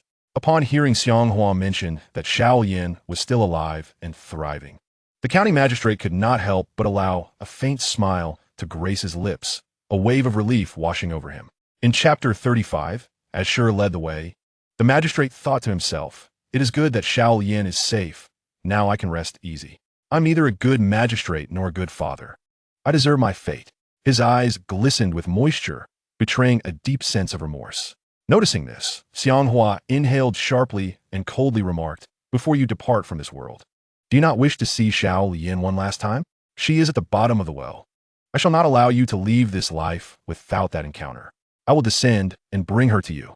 Upon hearing that Xiao Yan was indeed in the well behind the courtyard and that he might have a chance to see her again, the magistrate's face lit up with excitement, tears of disbelief welling in his eyes as he implored, "Young Master Xiang, is it true? Xiao Yan is truly in that well? Will you allow me to see her before I take my final breath?" With a lump in his throat, Xiang Hua bent down and swiftly pulled the magistrate to his feet. As the magistrate stood, Xiang Hua deftly pressed 2 fingers against his acupoints, rendering him momentarily immobilized. "I shall retrieve Xiao Yan and grant you this final reunion. Then, I will avenge the wrongs done to my family by your hands," he declared before turning and leaping into the well. 2 guards, who were climbing up the rope from the well's depths, were suddenly plunged into darkness as Xiang Hua's descending form collided with them. The guards lost their grip, falling into the water below with a resounding splash. As Xiang Hua's feet neared the water's surface, he exerted a powerful push off the water, propelling himself upward and landing firmly at the entrance of a hidden door. There stood Xiao Yan, and as Xiang Hua steadied himself, he found her blocking his path. There was no time for him to evade. His body instinctively leaned forward, colliding with her. The two stood face to face, their bodies pressed against one another. Xiao Yan, a delicate maiden, could not withstand the force of Xiang Hua's impact and began to fall backward. Fearing for her safety, he wrapped his arms around her just before she hit the ground, performing a swift maneuver that reversed their positions in midair. Xiang Hua landed beneath her, and they both tumbled into the corridor with a soft thud. As they fell, the momentum brought their faces close, and her rosy lips met Xiang Hua's in an unexpected embrace. The atmosphere instantly grew awkward. Xiao Yan, with her wide eyes filled with surprise, blushed deeply, resembling a monkey's rear. On the ground, Xiang Hua was equally taken aback, his heart racing like a startled deer. The most dreaded moment was when silence enveloped the air, and the unexpected struck before one could evade it. Slowly parting her lips, Xiao Yan rose quickly, attempting to gather her composure. Meanwhile, Xiang Hua sprang to his feet, pursing his lips, tasting a hint of sweetness, and then inquired of Xiao Yan, "Are you all right?" Xiao Yan shook her head, her face instantly alight with excitement and urgency as she demanded, "Young Master Xiang, what have you done to my father? Did you kill him?" Xiang Hua swallowed hard, his expression frosty as he replied, "I am not as heartless as your father. In his final moments, he wished to see you one last time. Thus, I leapt into the well to bring you up, to allow you both to reunite. After your reunion, I intend to avenge my parents by ending your father's life." Above the well, the county magistrate stood motionless, paralyzed by Xiang Hua's technique, unable to move.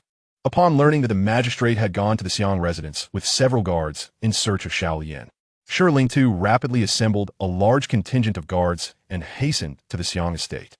Upon arriving at the entrance, Shi Lingtu noticed the door ajar and called to his guards, "Quickly, follow me inside." He led his men directly to the back courtyard of the Xiang residence. Soon, Shi Lingtu and his numerous guards reached the courtyard, where he found the magistrate standing still by the well, while several guards lay on the ground, their faces contorted in pain, as if they had just engaged in a fierce struggle. Shi Lingtu rushed to the magistrate's side, momentarily taken aback by his unmoving state. "My lord, what has happened?" he inquired, puzzled. One of the fallen guards, seeing Shi Lingtu's arrival, shouted, "The magistrate has been struck by Xiang Hua's technique." Upon hearing this, Shi Lingtu quickly reacted, extending 2 fingers to press against the magistrate's chest, releasing him from the paralysis. As the spell was broken, the magistrate exhaled deeply, moved his arms, and gazed at Shi Lingtu with fervor. "Shi Lingtu, your timing is impeccable. Xiang Hua did not perish after jumping into the well. He is alive and has become remarkably powerful, having just emerged from the well and defeated the guards I brought with me, even immobilizing me. He has transformed entirely. This is a dire situation." The leader of the group, Shi, could not help but darken his expression, the corners of his mouth curving slightly upwards, revealing a hint of murderous intent. Xiang Hua is still alive. This is splendid news. As long as he lives, I can capture him once more and force him to surrender the treasure map. At that point, I shall present the map to the Prime Minister, and both the esteemed official and I shall be rewarded handsomely, with promotions and wealth within our grasp. With that thought, Shi felt a wave of exhilaration and turned to the county magistrate, inquiring, "My lord, where is Xiang Hua now? Once I seize him, it matters not whether he possesses martial prowess. I do not regard him as a threat. To defeat me, he would need to train for several more years." At that moment, a guard, having risen from the ground, approached Shi with a hunched posture, his face alight with excitement. "Leader Shi, do not underestimate him. Young Master Xiang is now exceptionally skilled in martial arts. Just moments ago, the 4 of us attacked him, and with a single leap and a swift kick, he sent all 4 of us crashing to the ground. It appears he must have encountered a master while in the well. He cannot be taken lightly." Shi swallowed hard, a lump forming in his throat. In such a brief period, even if Xiang Hua received guidance from a master, how could he possibly become so formidable? I shall ascertain the true extent of his abilities when I face him myself. The county magistrate then gestured towards the well's mouth and addressed Shi. "Xiang Hua just now sealed my acupoints before leaping back into the well. He intends to bring Xiao Lian up to meet me." Shi was taken aback, staring incredulously at the magistrate. "Is the young lady truly in that well?" The magistrate nodded solemnly. "Indeed, that is what Xiang Hua conveyed. He initially intended to kill me, but when I expressed my grave concern for Xiao Lian's safety, uncertain of her fate, he relayed that she was at the bottom of the well, deciding to descend to retrieve her. After we meet for what may be our final farewell, he plans to take my life." Upon hearing this, Shi immediately urged the magistrate, "My lord, you must go at once to request the Prime Minister to send additional martial experts. Today, we must ensure Xiang Hua is captured without allowing him to escape." The magistrate replied, "Very well, I shall seek the Prime Minister's assistance immediately."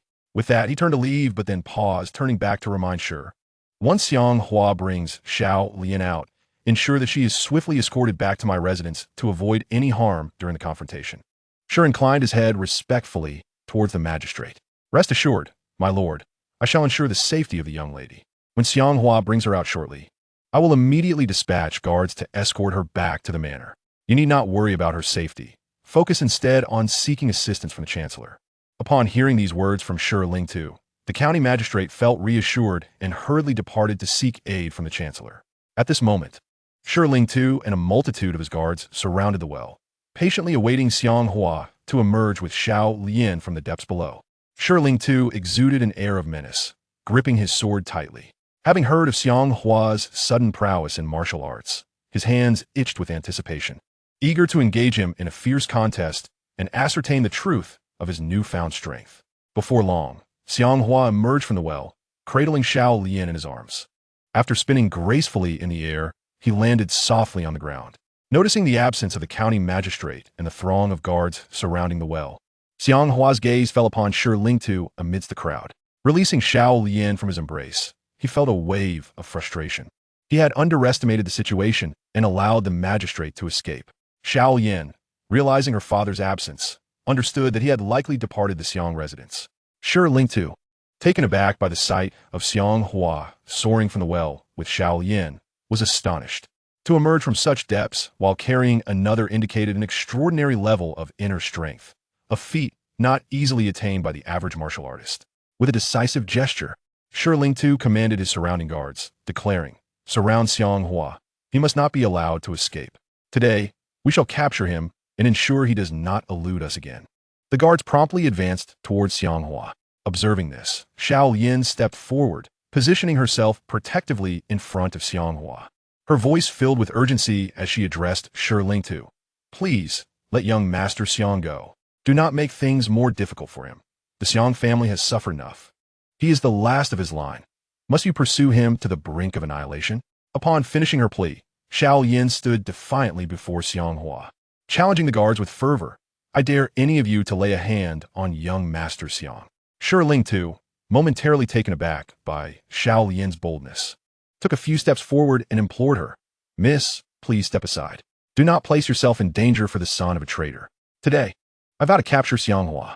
He then instructed one of the guards standing nearby, "Take the young lady back to the manor at once." The guard responded affirmatively, "Yes, sir." Subsequently, the guard strode towards Xiao Yin. Upon reaching her, he gestured towards her, saying, "Miss, please accompany me back to the residence." Xiao Yin, her face alight with fervor, replied, "I shall not depart. Even if it means my demise, I refuse to leave young Master Xiang aside. Please do not press me." Xiang Hua, witnessing Xiao Yin standing defiantly before him, felt both touched and grateful. Yet, he maintained an air of calmness, not betraying a hint of fear in front of the guards and their leader. Gently, Xiang Hua nudged Xiao Yin aside and declared, "Xiao Yin, step aside. Do not be deceived by their numbers. They cannot harm me. I will soon show them my true prowess. They think they can capture me? They are sorely mistaken. Soon, they shall find themselves sprawled on the ground, crying out in defeat." Upon hearing this, Xiao Yin turned, her expression filled with concern. "Young Master Xiang, please do not engage them in combat. Simply hide in the well. Your master will protect you, and they cannot harm you." Xiang Hua smiled slightly, exuding tranquility, entirely dismissive of the guards and their leader. "Do not worry for me, Xiao Yin. Rest assured, I could easily incapacitate these guards without exerting my full strength. You should return to the residence." He spoke with unwavering confidence. The leader of the guards, upon hearing Xiang Hua's words, erupted into laughter, as if he had just heard a particularly amusing jest. With a disdainful expression, he retorted, "Ah, Xiang Hua, it seems fortune has favored you in my absence. Not only have you mastered martial arts, but you also speak with great bravado. You will soon learn the folly of underestimating me. You will witness my might firsthand. You foolishly believe that a mere smattering of skills places you on equal footing with me. How naive." He then turned sharply to the guards standing beside Xiao Yin. "Why do you linger? Hurry and escort the young lady back to the residence." The guard, obeying the leader's command, stepped forward and seized one of Xiao Yin's arms, pulling her along. "Miss, please, we must return to the residence swiftly, or the leader's wrath shall be unleashed." Xiao Yin attempted to resist the guard's grip, but her efforts were futile. She could only be dragged away. Anxiety and excitement etched upon her face as she called out to Xiang Hua, "Young Master Xiang, do not fight them. Quickly, jump into the well. They are many, and you cannot defeat them alone." With that, Xiao Yin was hurriedly led out of Xiang's residence by the guard. As the leader sure observed that the young lotus was seized by his underlings, a fierce expression crossed his face as he slowly drew his sword. The sound of the blade unsheathing echoed ominously, and Sure commanded his subordinates, "Capture Xiang Hua. He must not escape again." The guards surrounding Xiang Hua, upon hearing Shure's orders, unsheathed their swords, preparing to launch an assault in an attempt to apprehend him. "Be cautious. We must take him alive. Killing him would be as easy as pie," Shure cautioned his men, concerned that they might inadvertently slay Xiang Hua in their fervor. Xiang Hua, noticing the guards advancing with drawn blades, dared not underestimate the situation. With a graceful leap, he soared into the air. Ding! Consuming 500 energy points will activate the boost mode. Would you like to proceed? The unexpected notification from the sword god system startled Xiang Hua, rendering him momentarily incredulous. What in the world? This system has either been unresponsive or hidden itself during critical moments before. Today, it seems the sun has risen from the west, allowing me to activate the boost mode with these 500 energy points. Resolute in his decision, Xiang Hua silently affirmed, "Activate boost mode." The energy was consumed, and the boost mode was successfully initiated. Before the guards could reach him, a radiant white light enveloped Xiang Hua, reminiscent of a celestial being. The advancing guards, taken aback by the sudden luminescence, were struck with fear, suspecting that he had been possessed by some divine spirit. What is happening? Why is he emitting light? Could it be that he is indeed a deity? Sure, witnessing the extraordinary phenomenon, was profoundly astonished. What sorcery is this? Has Xiang Hua mastered some formidable technique? He exclaimed in disbelief. As the white light emanated from Xiang Hua, it transformed into luminous arrows, shooting forth from his body with uncanny precision. These radiant arrows darted in all directions, igniting a flurry of sparks wherever they struck. The guards surrounding Xiang Hua brandished their swords in an attempt to thwart the onslaught of the white light arrows. However, they soon discovered that their efforts were utterly futile against these ethereal projectiles. The arrows swiftly pierced through the ranks of guards encircling Xiang Hua, eliminating them entirely. As their anguished cries echoed in the air, the once formidable guards who had sought to apprehend Xiang Hua lay motionless on the ground, struck down by the arrows emanating from within him. She, the leader, stood by in stunned silence, having witnessed firsthand a massacre of his subordinates by Xiang Hua, who seemed to wield his power with effortless grace, akin to a celestial being. What manner of entity was Xiang Hua? How had he suddenly become so formidable? Had he not seen it with his own eyes, he would have deemed it impossible. Filled with disbelief, she could hardly fathom the reality before him. Xiang Hua slowly opened his eyes. Ding! Enemies have been defeated. Support mode deactivated, announced the sword god system. As he descended from his suspended state, he noticed that she, standing nearby, remained unharmed, untouched by the white light arrows that had just been unleashed. How curious! Was it not the purpose of the sword god system to assist in vanquishing all adversaries? How could she still stand there unscathed? Could his martial prowess truly surpass that of the sword god system's abilities? She gradually raised his blade, fixing a cold gaze upon Xiang Hua. Xiang Hua, I care not what sorcery you wield, nor whether you are man or spirit. Today I, the leader, vow to capture you. With that, he lunged forward, brandishing his sword in a fierce attack. Xiang Hua, recognizing the imminent threat, steeled himself. He had just utilized the full 500 energy points for support mode to dispatch the guards. Now, facing the formidable she, he would need to rely on his own martial skills. Spotting a blade at his feet, he swiftly kicked it up and seized the hilt, preparing to engage she in a duel. Capturing me will not be so simple. With determination, Xiang Hua advanced, wielding his weapon as the clash of blades resonated in the air, sparks flying as steel met steel, yet no blood was shed. After exchanging several blows with she, Xiang Hua discerned that their strengths were evenly matched. Realizing this, he deftly sidestepped and, with a flash of inspiration, recalled that he had attained the third tier of the Xuanming Sword technique. Though holding a sword, he could employ it like a blade, utilizing the techniques of the Xuanming to potentially repel she.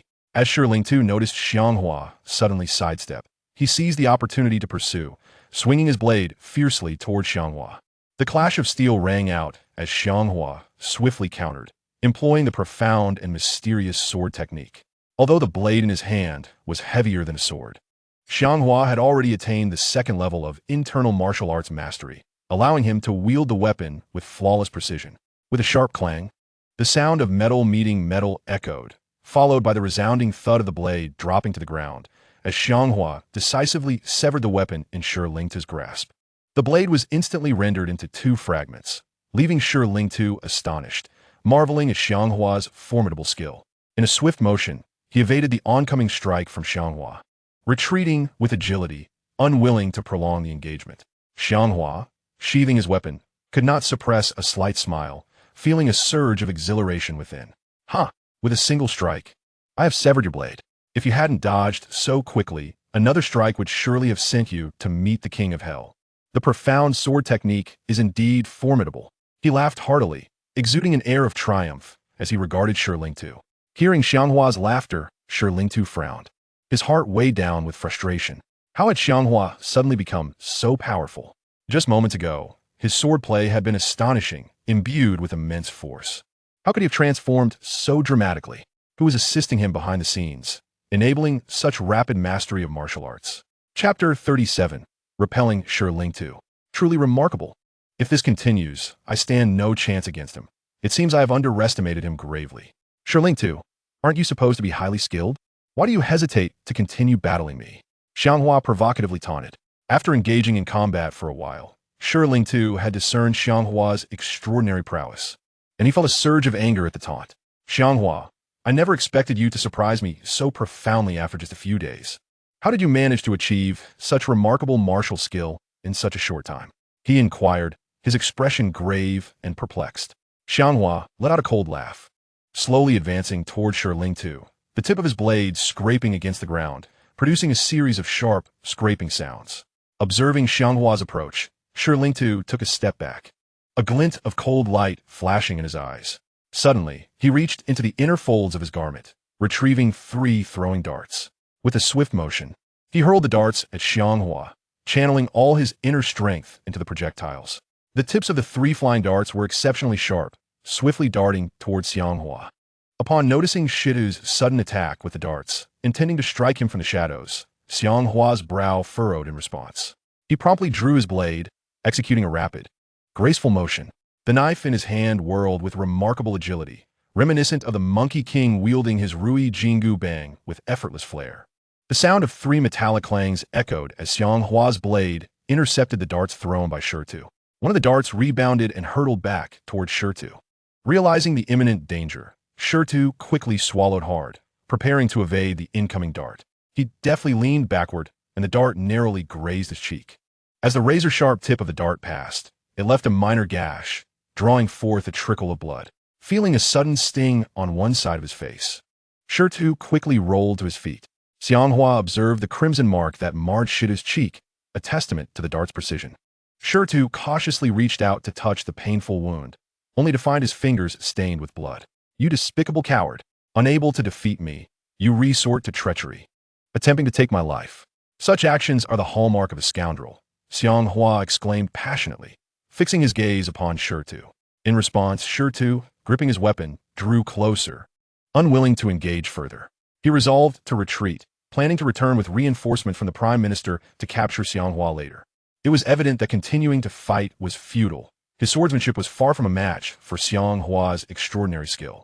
Shi, wary of the situation, leaped onto the nearby rooftop, casting his gaze down upon Xiang Hua. Do not presume that just because you possess some martial ability now, you are beyond my reach.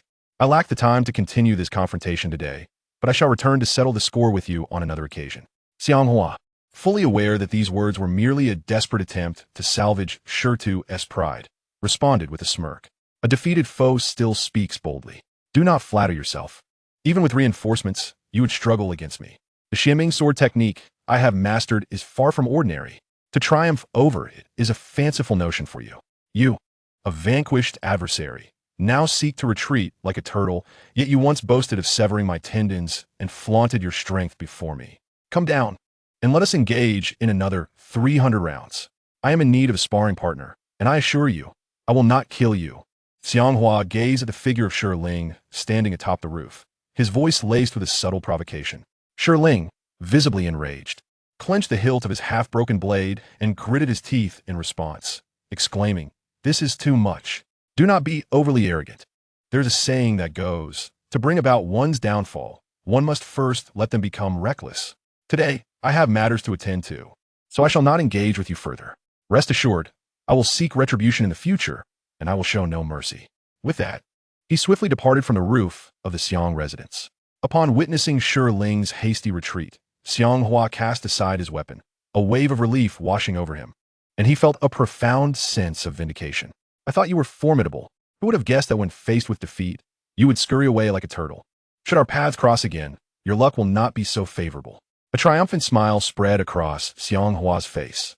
Shi landed swiftly from the roof, his expression marred by frustration and irritation as he made his way back to the county magistrate's residence. Xiang Hua, observing the lifeless bodies of the guards scattered across the courtyard, sighed deeply. Alas, I never intended to take your lives, but you pressed me relentlessly. My only desire was to avenge my parents by targeting the magistrate. Unfortunately, you were merely his subordinates, and thus, you met your untimely fate first." As Xiang Hua looked upon the slain guards, a wave of sorrow washed over him. After all, each life was precious, birthed by parents who cherished them. Momentarily dazed, he leaped into the nearby well, descending to its depths. Meanwhile, Xiao Yin was swiftly escorted back to the magistrate's residence by a guard. Upon her return, her mother rushed forward, overwhelmed with emotion and tears of joy, embracing her tightly while choking back sobs. "Where have you been? Do you have any idea how worried I have been for you?" The guard, witnessing the heartfelt reunion, discreetly stepped aside. Xiao Yin, returning her mother's embrace, reassured her, "Do not fret, mother. I have returned safe and sound. I am perfectly fine. Please do not be sad." Her mother, releasing her hold, began to examine her daughter closely. With a gentle smile, Xiao Yin wiped away her mother's tears of joy and said earnestly, "If it were not for young Master Xiang's timely intervention, I fear I would never have seen you again." Upon hearing this, her mother's expression shifted to one of shock, disbelief etching itself across her features. "What did you say? Young Master Xiang is alive? He has not perished? How did he save you?" Her mother gazed at Xiao Yin with wide-eyed astonishment. Xiao Yin took over the conversation, responding, "Young Master Xiang is not dead. It was only when I descended into the well in the backyard of the Xiang residence that I discovered he not only survived, but is also very much alive. However, today my father unexpectedly brought guards to the Xiang manor and sent them down the well to investigate. Upon learning of my father's arrival, Xiang Hua attempted to emerge from the well to kill him. Fortunately, Captain Shi arrived with the guards just in time, allowing my father to escape danger. When I was brought back by the guards, Captain Shi and his men surrounded young Master Xiang, intending to capture him again. I am left wondering what has become of him. Captain Shi possesses formidable martial skills, yet I cannot help but worry about young Master Xiang's fate. If anything were to happen to him, I would not wish to continue living." Upon hearing the news that Xiang Hua was still alive, Xiao Yin's mother could hardly believe it was true. Regardless of Xiang Hua's circumstances, the sight of her daughter returning safely brought her immense relief and joy. "Xiao Yin, you must never sneak away from home again. You cannot fathom how worried your father and I were during your absence, fearing for your safety," Xiao Yin's mother said, her face filled with emotion. Xiao Yin nodded in agreement and replied, "Mother, as long as young Master Xiang is unharmed, I shall find joy in that. Now that he is surrounded by Captain Shi and his men, the situation is dire. If he is captured, I will find a way to rescue him. Once he is safe, we shall fly far away together. If you wish, you may join us." Upon hearing Xiao Yin's desire to flee with Xiang Hua, her mother furrowed her brow in concern, expressing her distress. "My dear Xiao Yin, even if young Master Xiang is alive, he is bound to be pursued by the authorities, facing great peril. No matter where he flees, he will always be a fugitive. Accompanying him on this reckless journey would only lead to your demise. While I believe he is a good person, remember that a tiger, when reduced to the plains, is preyed upon by dogs. I urge you to sever any ties with him. Even if you do not wish to marry young Master Wan, you can certainly find another suitable partner. There are many good men in this world, not just young Master Xiang. Please do not cause your father and me any more worry." Deep in her heart, Xiao Yin had long decided to marry no one but Xiang Hua. It was inconceivable that her mother's words could sway her to abandon him. Even if faced with insurmountable challenges, she had resolutely resolved to remain by his side. Even if young Master Xiang is pursued by the court and life with him is fraught with unrest, I shall not relinquish the opportunity to be with him. Mother, please do not say any more. I understand my own heart. These days, I have lived in the darkness of the well, hardly eating or sleeping. I wish to return to my room for a good rest. If Xiang Hua is captured by Captain Shi, you must inform me promptly, Xiao Yin said earnestly. With that, Xiao Yin swiftly made her way towards her room. Xiao Yin's mother gazed at her daughter's retreating figure and sighed deeply. "Foolish child," she lamented, "Mr. Xiang is but a clay Buddha crossing a river, unable to save himself. What makes you so captivated by him, to the point of losing your senses?" With that, she turned and made her way toward the kitchen, intending to personally prepare a nourishing soup for Xiao Yin to restore her health. Meanwhile, the county magistrate swiftly arrived at the gates of the prime minister's residence, riding in a sedan chair. As the sedan chair descended, he hurriedly exited and strode toward the grand entrance of the residence. The gates were magnificently adorned, guarded by 2 rows of sentinels, each wielding weapons to protect the entrance. Flanking the gates were two imposing stone lions, intricately carved to appear almost lifelike. The entire exterior of the Prime Minister's residence was heavily fortified, to the extent that even a passing dog would tuck its tail in fear. The county magistrate was quickly escorted by a guard into the chamber of the Prime Minister. There, he beheld the Prime Minister, Wan Jinbao, adorned in a long robe emblazoned with a tiger's head, which lent him an air of formidable authority. Though of slender build and advanced in years, he remained robust and skilled in martial arts, exuding an imposing demeanor. The guard led the county magistrate forward. Bowing respectfully to Wan Jinbao, Prime Minister, the county magistrate seeks an audience. The county magistrate then clasped his fists in salute, addressing Wan Jinbao, esteemed Prime Minister. I humbly present myself before you. Wan Jinbao waved his hand dismissively at the guard, signaling him to withdraw to the side. He then turned his attention to the county magistrate and inquired, "What urgent matter brings you to seek an audience with me?" The county magistrate replied earnestly, "In response to your inquiry, esteemed Prime Minister, I rushed here with pressing news. Xiang Hua is not dead. He is still alive." Upon hearing this, Wan Jinbao's expression shifted to one of astonishment. Rising from his seat, he could scarcely believe his ears and pressed the county magistrate further. "Xiang Hua is alive? Where is he now? Have you seen him with your own eyes?" The county magistrate continued to respond. "My Lord Chancellor, previously, according to the report from Captain Shi, it was said that Xiang Hua had jumped into the well in the backyard of the Xiang residence, presumed dead. However, to our astonishment, not only did he survive the fall, but it seems he received guidance from some formidable master at the bottom of the well.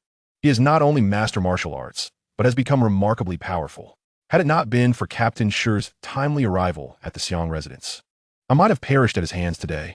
Wan Jinbao paused, exhaling slowly, and with an expression of calmness remarked, "Oh, such a turn of events. Xiang Hua, who should have drowned, not only survived but emerged from the well with newfound martial prowess. I never anticipated this outcome. Since he lives, it is not entirely a misfortune. We must swiftly send people to capture him.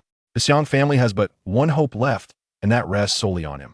I had thought that with Xiang Hua's demise, the treasure map of the Xiang family would be lost forever.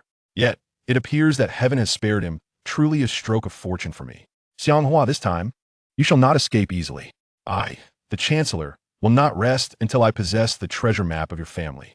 The county magistrate furrowed his brow and said, "My Lord Chancellor, with Xiang Hua's newfound strength, I have come to implore you to dispatch more of your martial experts to assist Captain Shi in the swift capture of Xiang Hua." Wan Jinbao, somewhat incredulous, responded, "How has Xiang Hua suddenly become so formidable? Is it possible that even your Captain Shi cannot contend with him?" The county magistrate hesitated, for he had not witnessed the clash between Captain Shi and Xiang Hua. Thus he could not ascertain whether Captain Shi could indeed vanquish him. "My Lord Chancellor, Xiang Hua now moves with unparalleled agility, effortlessly defeating several of my guards. It seems Captain Shi would find it challenging to overcome him. To mitigate any unforeseen circumstances, I beseech you to send additional martial experts to ensure we capture Xiang Hua swiftly. Otherwise, should he escape, it would be exceedingly difficult to apprehend him." The county magistrate spoke with utmost seriousness. Wan Jinbao nodded slowly, recognizing the significance of Xiang Hua to him. Initially believing him dead, he now sought to prevent any further complications and decided to dispatch 4 martial experts to assist Captain Shi in capturing Xiang Hua. "Very well. I shall summon several martial experts to join you in the endeavor to apprehend Xiang Hua," Wan Jinbao declared earnestly. With that, he turned to the guards standing to the side and commanded, "You must go at once to summon the Pang brothers. Inform them that I have urgent matters to discuss." The guard clasped his fists and replied, "Yes, I shall do so immediately." Subsequently, the guard turned and swiftly exited the room. Wan Jinbao regarded the county magistrate with a stern expression. "Your Excellency, the last time we attempted to apprehend Xiang Hua, he leapt into a well, and yet you, esteemed Chancellor, did not hold me accountable. I sincerely hope this time you will not be disappointed again." The county magistrate then clasped his fists and responded, "Rest assured, Chancellor, I shall not let you down this time. I will exert every effort to capture Xiang Hua swiftly and bring him to you." Wan Jinbao's lips curled into a slight smile, his expression one of pride, as he declared, "Very well, as long as you accomplish this task, I shall ensure you are duly rewarded. Should you fail, however, do not blame me for not granting you another opportunity."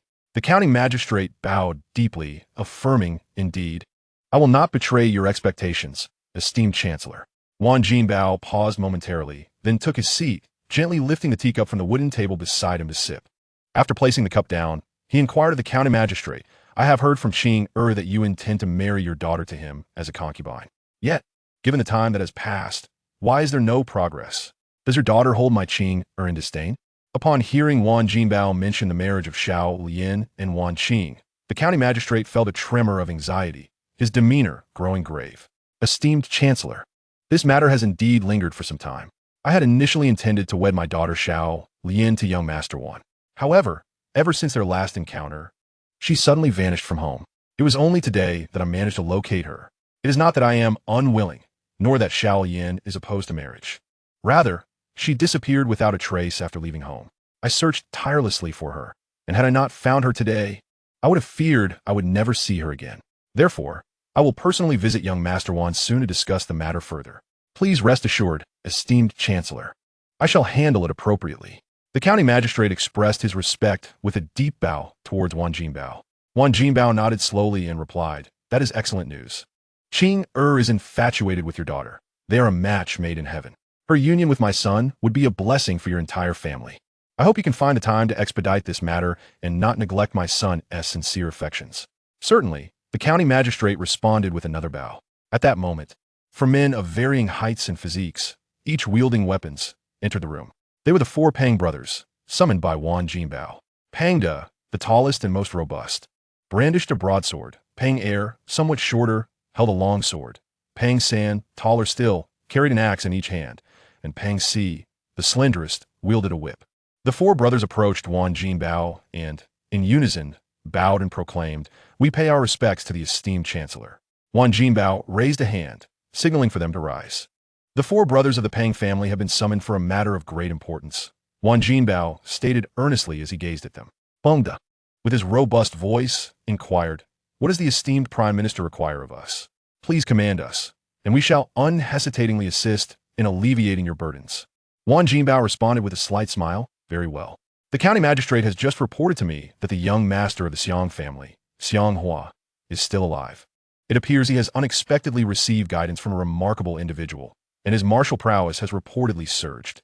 Therefore, to expedite the capture of Xiang Hua and compel him to reveal the treasure map, I have specially summoned you. I hope that the 4 of you will accompany the county magistrate in apprehending him."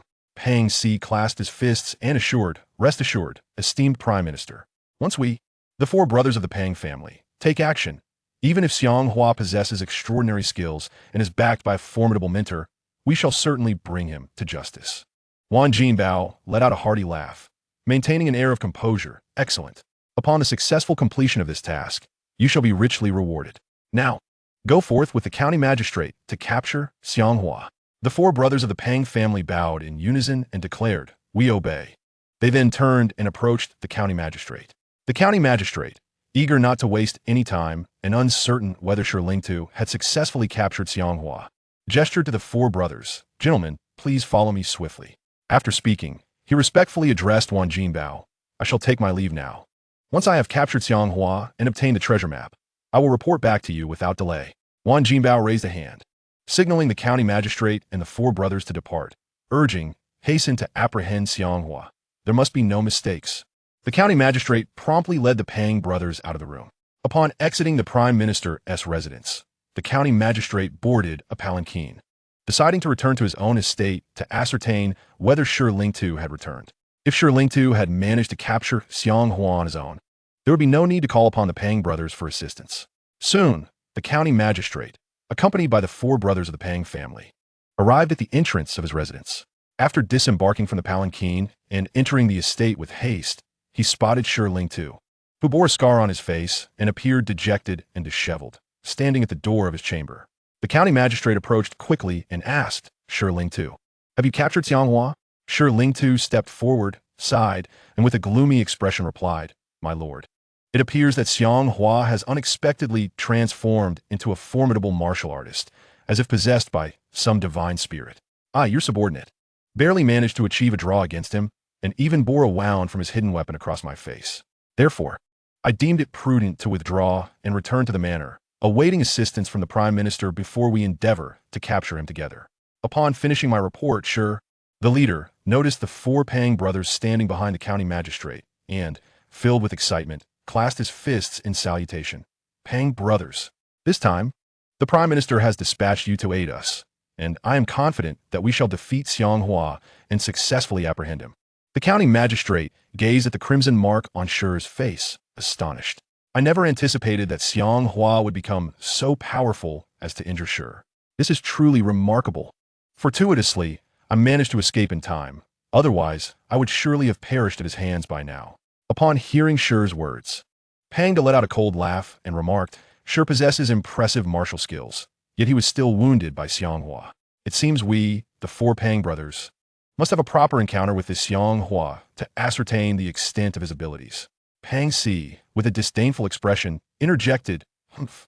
No matter how formidable Xiang Hua may be, he cannot withstand the whip in my hand. With a mere flick, I can make him flee in terror. Pang Air and Pang San remained composed, saying nothing. Shi turned to Pang Si with a serious countenance, cautioning, do not underestimate him. I struggled to gain the upper hand in our combat, and I was injured by his hidden weapon. You may think to subdue him with your whip, but it will not be so simple. Pang Si scoffed derisively and retorted, are you suggesting that we, the four Pang brothers, cannot defeat Xiang Hua? Shi continued, Pang Si, do not misunderstand me. I did not imply that.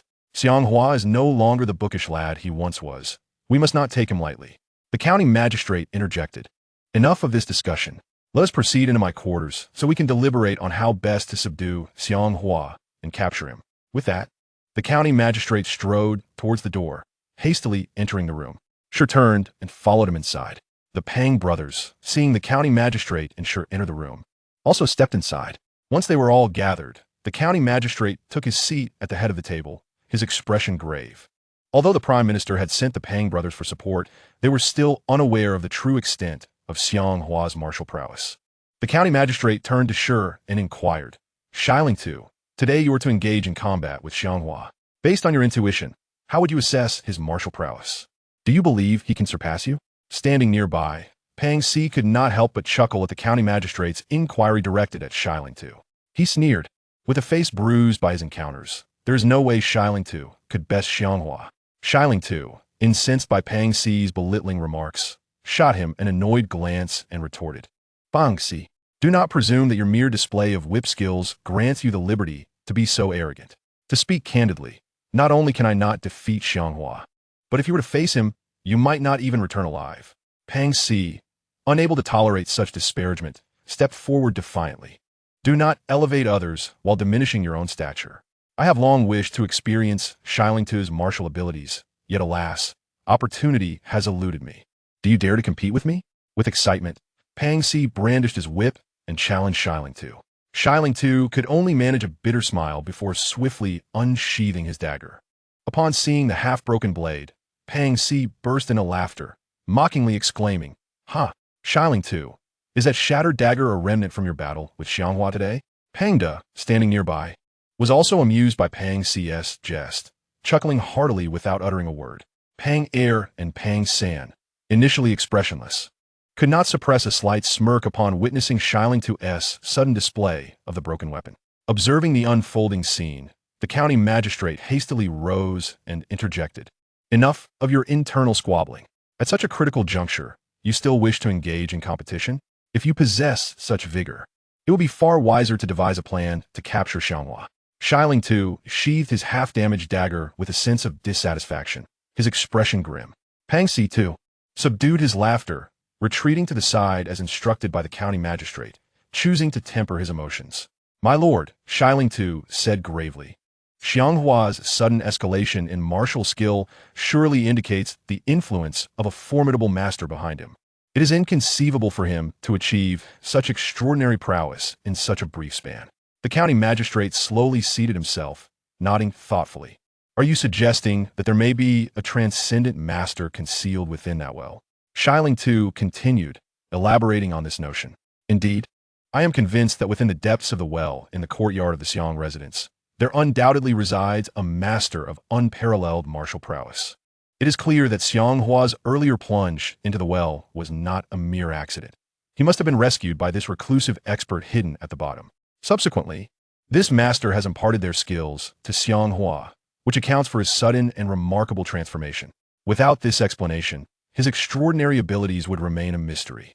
Upon hearing the analysis and conjectures presented by the leader of the Shi clan, the county magistrate expressed his agreement, stating, "Your reasoning is quite sound, and I concur that the situation is likely as you have described. Thus, our current task extends beyond merely subduing and capturing Xiang Hua. We must also devise a strategy to confront the enigmatic master residing at the well's bottom. If this hidden expert aligns with Xiang Hua, defeating them will prove exceedingly challenging." The county magistrate furrowed his brows, sensing the complexity of their predicament. Observing the magistrate's troubled expression, Pang stepped forward, clasping his fists in a gesture of respect. "My lord, even if we accept your and Leader Shi's deductions regarding the presence of a reclusive master alongside Xiang Hua, we need not fear. They number at most 2 or 3, while the combined strength of the 4 Pang brothers is certainly formidable enough to rival that hidden expert. If you could assign some capable guards to assist Leader Shi, apprehending Xiang Hua should not be overly difficult. Therefore, I believe we have little to fear. As long as we unite our efforts, we shall certainly capture Xiang Hua and compel him to reveal the location of the treasure map. Even if he has the support of a master, it would be of little consequence. Surely no one in the kingdom of Jinfeng would dare oppose the chancellor." Upon hearing Pang Da's words, the county magistrate felt a surge of renewed confidence, as if invigorated by a potent tonic. He looked at Pang Da with delight and said, "Excellent. With your assurance, I feel much more at ease. You 4 brothers of the Pang clan have navigated the martial world for many years with few rivals. Dealing with the hidden master aiding Xiang Hua should be well within your capabilities. I trust your judgment. If you can restrain the expert supporting Xiang Hua, Leader Shi and his men will have a far easier time capturing him. Besides, as long as you invoke the name of the chancellor, even the most formidable of opponents would hesitate to confront us. With the chancellor's backing and the support of the Pang brothers, capturing Xiang Hua is undoubtedly within our grasp." Pang Da turned to Leader Shi and clasped his fists again, saying, "Leader Shi, my brother may have spoken harshly earlier. Please do not take offense. We must unite against Xiang Hua rather than engage in infighting." Leader Shi, with a slight smile, responded, "There is no need for such concerns, Pang Da. We are all in the same boat, serving the chancellor, and it is imperative that we extend understanding and support to one another." He then cast a sidelong glance at the standing Pang Si, subtly continuing, "I, as the leader, possess a broad-minded nature, and shall not stoop to quarreling with the likes of him." Pang Si was not a fool. He certainly understood the veiled implications behind the words of the leader, Shi. How could his fiery temperament endure such insinuations regarding his narrow-mindedness? Truly, one cannot expect pearls to emerge from a dog's mouth. Despite your claims of vastness of heart and exceptional martial prowess, you have failed to capture Xiang Hua, suffering injuries and having your blade shattered. Yet, you still have the audacity to feign superiority before me. I am no ordinary individual. I, Pang Si, have traversed the martial world for many years. With fervor and a raised voice, Pang Si addressed Shi, only to be abruptly interrupted by Pang Da. Pang Da shot a stern glance at Pang Si and admonished, "Old Si, you ought to temper your tongue. Shi is not our adversary. It is Xiang Hua we must pursue. Therefore, we should unite to apprehend him rather than squabble amongst ourselves." Upon receiving Pang Da's rebuke, Pang Si lifted his chin, feeling the weight of indignation, and fell silent. The county magistrate, wearing a grave expression, urged them, "Time is of the essence. You must hasten to the Xiang residence and ensure Xiang Hua does not escape from the city. His hiding place has been revealed, and he will not remain idle. Hence, you must swiftly proceed to the Xiang residence and work together to capture him." Shi clasped his fists and responded to the magistrate, "Yes, my lord. Feng Dai Yishuet. We shall bring you good news, my lord. We are on our way to seize Xiang Hua. This time, he shall have no means of escape." The magistrate rose and instructed Shi and the 4 Pang brothers, "You may depart for the Xiang residence to apprehend Xiang Hua. Feel free to command the guards within the estate." With that, Shi turned and strode rapidly towards the door. Observing this, Pang Da gestured for his 3 brothers and declared, "Let us proceed to capture Xiang Hua." Thus, the 4 Pang brothers hurriedly exited the room. As Shi emerged, he commanded a guard stationed at the door, "Gather all guards within the estate immediately to accompany me in capturing the rebel, Xiang Hua." The guard responded with a respectful bow, "Yes, leader." Seeing the Pang brothers following closely behind, Shi turned and said earnestly, "Gentlemen, we must hasten to the Xiang residence without further delay." Pang Da, walking ahead, took over the conversation. "Let us go." In this manner, Shi swiftly led the four Pang brothers out of the estate. A dozen guards soon followed closely behind, all making their way to the Xiang residence. Before long, Shi and his group arrived at the Xiang estate, while at that moment, within the well of the rear courtyard of the Xiang residence. After Xiang Hua repelled Shi Ling-tu, he descended to the bottom of the well, fully aware that his hiding place had been completely exposed. Following his defeat, both he and the magistrate would undoubtedly seek retribution. Regret and remorse filled him for not having eliminated the magistrate immediately to avenge his parents, thus granting him an opportunity to escape. Xiang Hua recounted the events that transpired after leaving the well to Yu Fei. Upon hearing this, Yu Fei furrowed his brow, his expression laden with concern. "Young Master Xiang, our hiding place has been entirely revealed. The magistrate and Shi Ling-tu, having fled, will not relent. They will surely return with others to capture you. We cannot linger here. We must hastily leave the city of Kyoto," Yu Fei urged, his eyes filled with urgency. In contrast, Xiang Hua maintained a nonchalant demeanor, seemingly unfazed by the threats posed by the magistrate and Shi Ling-tu. "Why should my master diminish his own prestige by inflating the ambitions of others? Did you not see how the magistrate begged for mercy when I sought to avenge my parents? Though Shi Ling-tu possesses considerable martial prowess, he was reduced to a pitiful state by my hand. Had he not resorted to treachery, he would not have escaped. Moreover, with you by my side, no matter how bold they may be, they cannot prevail against us," Xiang Hua replied calmly, exuding an air of confidence. Yu Fei exhaled slowly, understanding that he too did not fear the magistrate or Shi Ling-tu. His concerns stemmed from the backing of the court, which housed numerous officials. Should the magistrate be slain, the court would dispatch many to confront Xiang Hua and him. Thus, the idea of continuing to hide in the well for a tranquil existence seemed utterly implausible. "Young Master Xiang, I believe we must seize the moment before the magistrate and Shi Ling-tu regroup to attack the Xiang residence. We can no longer remain here. My concern is not for our ability to fight them, but rather that should this incident alert the court, it would inevitably lead to a brutal conflict, resulting in rivers of blood. My hands are stained with blood from past transgressions. I have no desire to return to that life of violence and strife. It is wiser to avoid unnecessary troubles," Yu Fei said, his face a mask of resignation and remorse as he looked at Xiang Hua. Upon hearing these words, Xiang Hua inhaled sharply, fully empathizing with his master's feelings. "Master, I understand your sentiments. If necessary, I will heed your advice. We shall depart." Yu Fei nodded, glancing around the hidden chamber with a sense of nostalgia.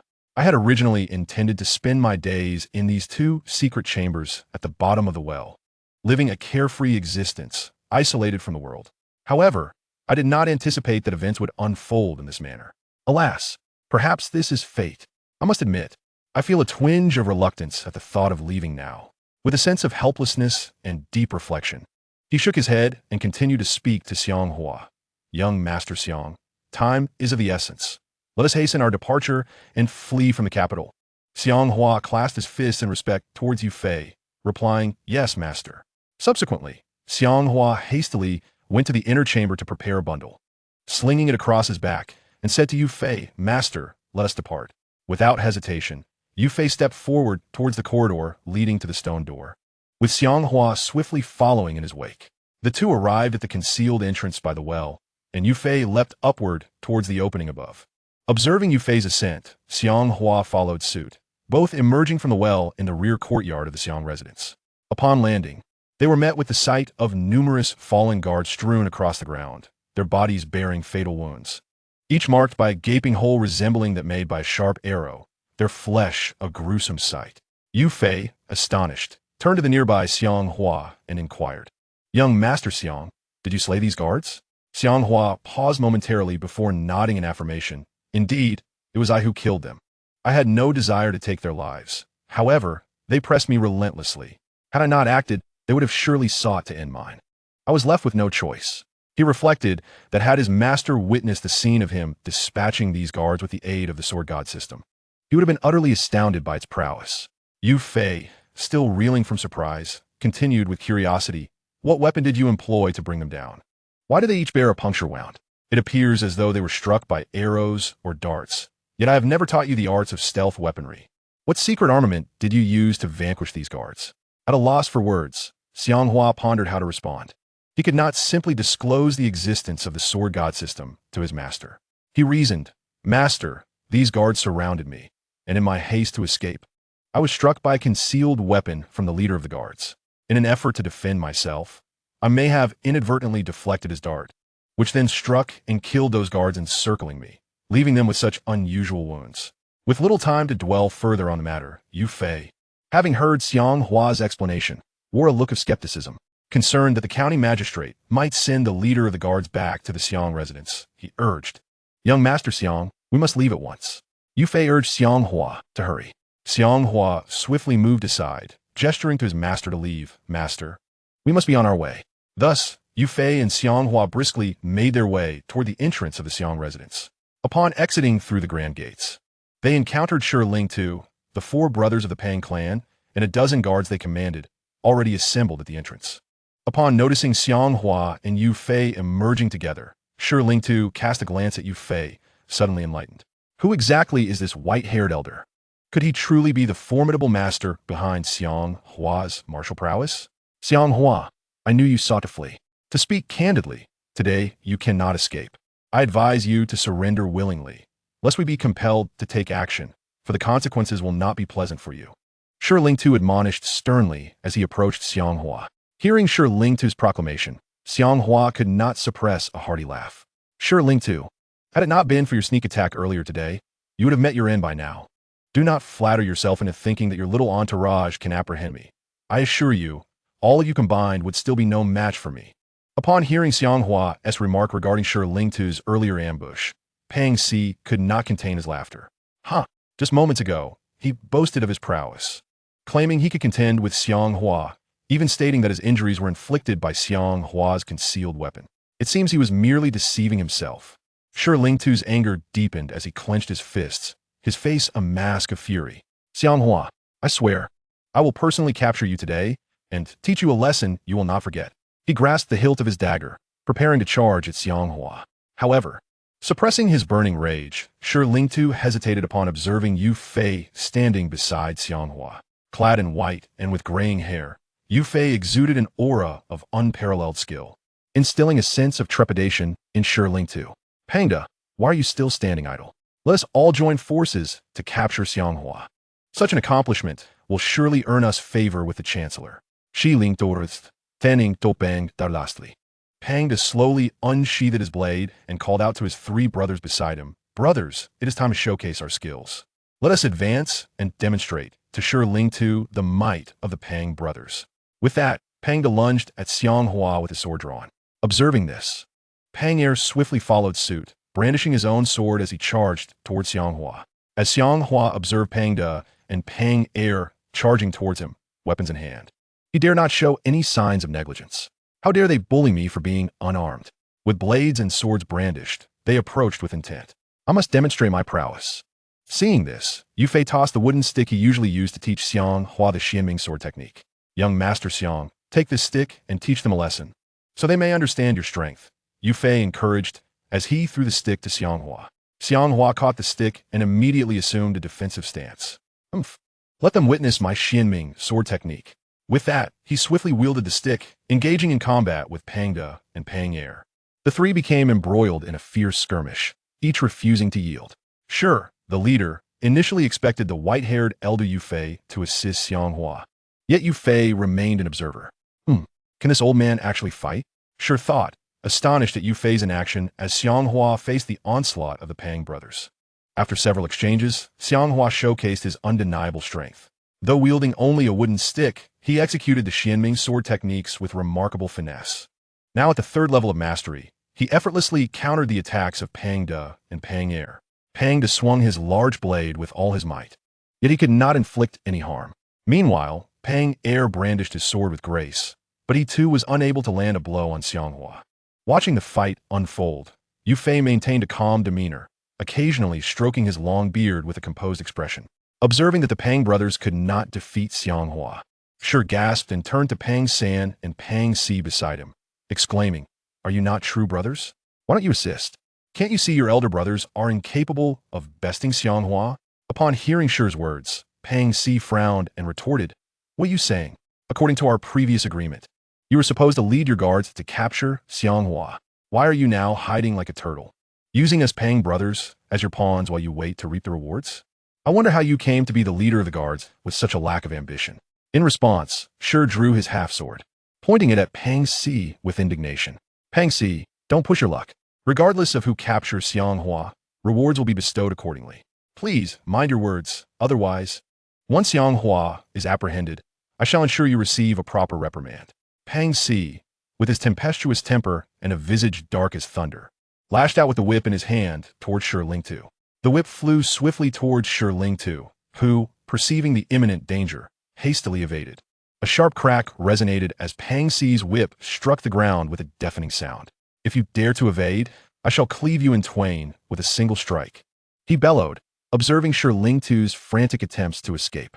Pang San grasped Pang Si firmly and, with a stoic expression, instructed, "Fourth brother, cease this folly. We are here alongside Shi Lingtu to capture Xiang Hua, not to engage in petty squabbles. If you are so eager to act, you might as well assist the elder and second brother in the pursuit of Xiang Hua." Pang Si shot a glare at Shi Lingtu, then turned to Pang San. His face clouded with frustration. "Third brother, you alone can endure this. Does Shi Lingtu consider us brothers? He treats us as mere tools. Can't you see that?" Shi Lingtu, gripping the hilt of his short blade, had no time to indulge Pang Si's provocations. Casting his gaze upon the motionless Yu Fei, he commanded a nearby guard. "Take 2 men and apprehend that old man." Immediately, 2 guards advanced rapidly, intent on seizing Yu Fei. Shi Lingtu regarded him with a hint of uncertainty. As the guard approached, extending their hands to capture Yu Fei, he suddenly sprang into the air. The guards, taken aback, were astonished. They had presumed the old man lacked martial prowess. Realizing their error, they swiftly drew their swords. Witnessing Yu Fei's unexpected leap, Shi Lingtu's throat tightened. Recognizing the old man's formidable skills, undoubtedly the source of Xiang Hua's martial arts training, Yu Fei's sword, executing a somersault in midair, and landed a kick squarely against one guard's chest, sending him crashing to the ground. The other guard, witnessing this, swung his sword at Yu Fei. Upon landing, Yu Fei swiftly dodged and struck the back of the guard's blade with his hand. The sword shattered into 2 pieces, one half clattering to the ground with tremendous force. The guard, stunned, gazed at Yu Fei in disbelief. Before he could regain his composure, Yu Fei swiftly struck the chest of the guard with a powerful palm, sending him hurtling through the air. The guard cried out, tumbling backward and crashing to the ground, blood spilling from his lips, his face contorted in agony, rendered motionless. The leader, Shi, gritted his teeth, gripping the hilt of his knife tightly, eager to gauge the extent of Yu Fei's martial prowess. This old fellow possesses quite a formidable skill. Shi, his expression one of fierce determination, charged towards Yu Fei with fervor. He raised his half-blade, intent on rushing forward to slay Yu Fei with a single stroke. Observing this, the onlooker, Pang Si, nodded in satisfaction, proclaiming, "Now this is more like it. If you truly possess skill, confront that old man instead of squabbling with me here." As Shi bore down on him, Yu Fei maintained an air of calm indifference, seemingly dismissive of Shi's advance. When Shi reached Yu Fei, he swung his half-blade towards him. With a deft sway of his body, Yu Fei artfully evaded the strike. Noticing that Yu Fei merely dodged without countering, Shi sneered, "Old man, I expected more from you. It seems you can only play hide and seek. Watch the blade." With that, he resumed his assault. However, Yu Fei, unwilling to continue this charade, decided to end the encounter swiftly, with a rapid motion of his hands. It appeared as though countless arms sprouted from his form, moving in a mesmerizing flurry akin to the 1,000-armed Avalokiteshvara. Shi, startled by this sudden display of skill, felt a chill run down his spine. What technique is this? Could it be the 1,000-armed Avalokiteshvara? Yet, how could an old man possibly wield such a technique? Before Shi could process this revelation, Yu Fei unleashed a powerful palm strike to Shi's chest, the force of which was overwhelming. Shi was unable to withstand the onslaught, propelled backward by the sheer might of Yu Fei's attack.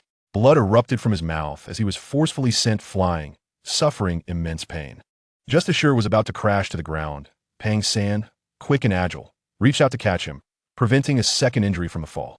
Struggling under the extraordinary force with which Yu Fei had struck Shi, Pang San felt his hands weaken, yet he gritted his teeth and held onto Shi tightly. Bangasi, witnessing Pang San's timely intervention, displayed a flicker of displeasure on his face. Just moments ago, how imposing he appeared while challenging me. Now, it seems he has been reprimanded by that old man. It appears that arrogance begets misfortune. Upon witnessing the pained expression of Xiang Hua, Pang Si couldn't help but reveal a hint of inexplicable satisfaction. Are you all right? Pang San gently assisted Xiang Hua in sitting down and inquired. Blood still stained the corner of Xiang Hua's mouth as he coughed weakly and muttered, "This old fellow possesses unfathomable martial prowess. You all must exercise caution." After uttering these words, darkness engulfed his vision, and he collapsed to the ground, motionless. Meanwhile, Xiang Hua and the Pang brothers were engaged in a fierce battle, evenly matched and neither gaining a significant advantage.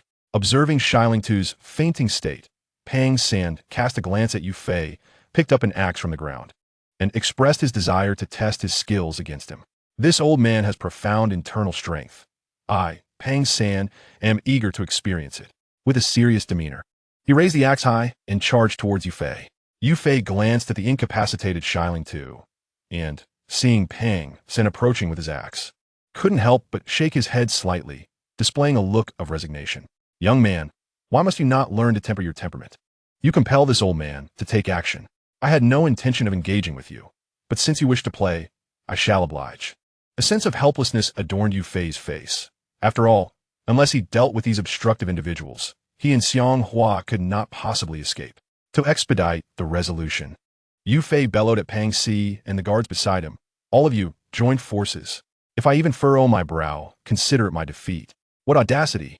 You old fool!" Pang San, typically reticent, furrowed his brow upon hearing Yu Fei's challenge and shouted back.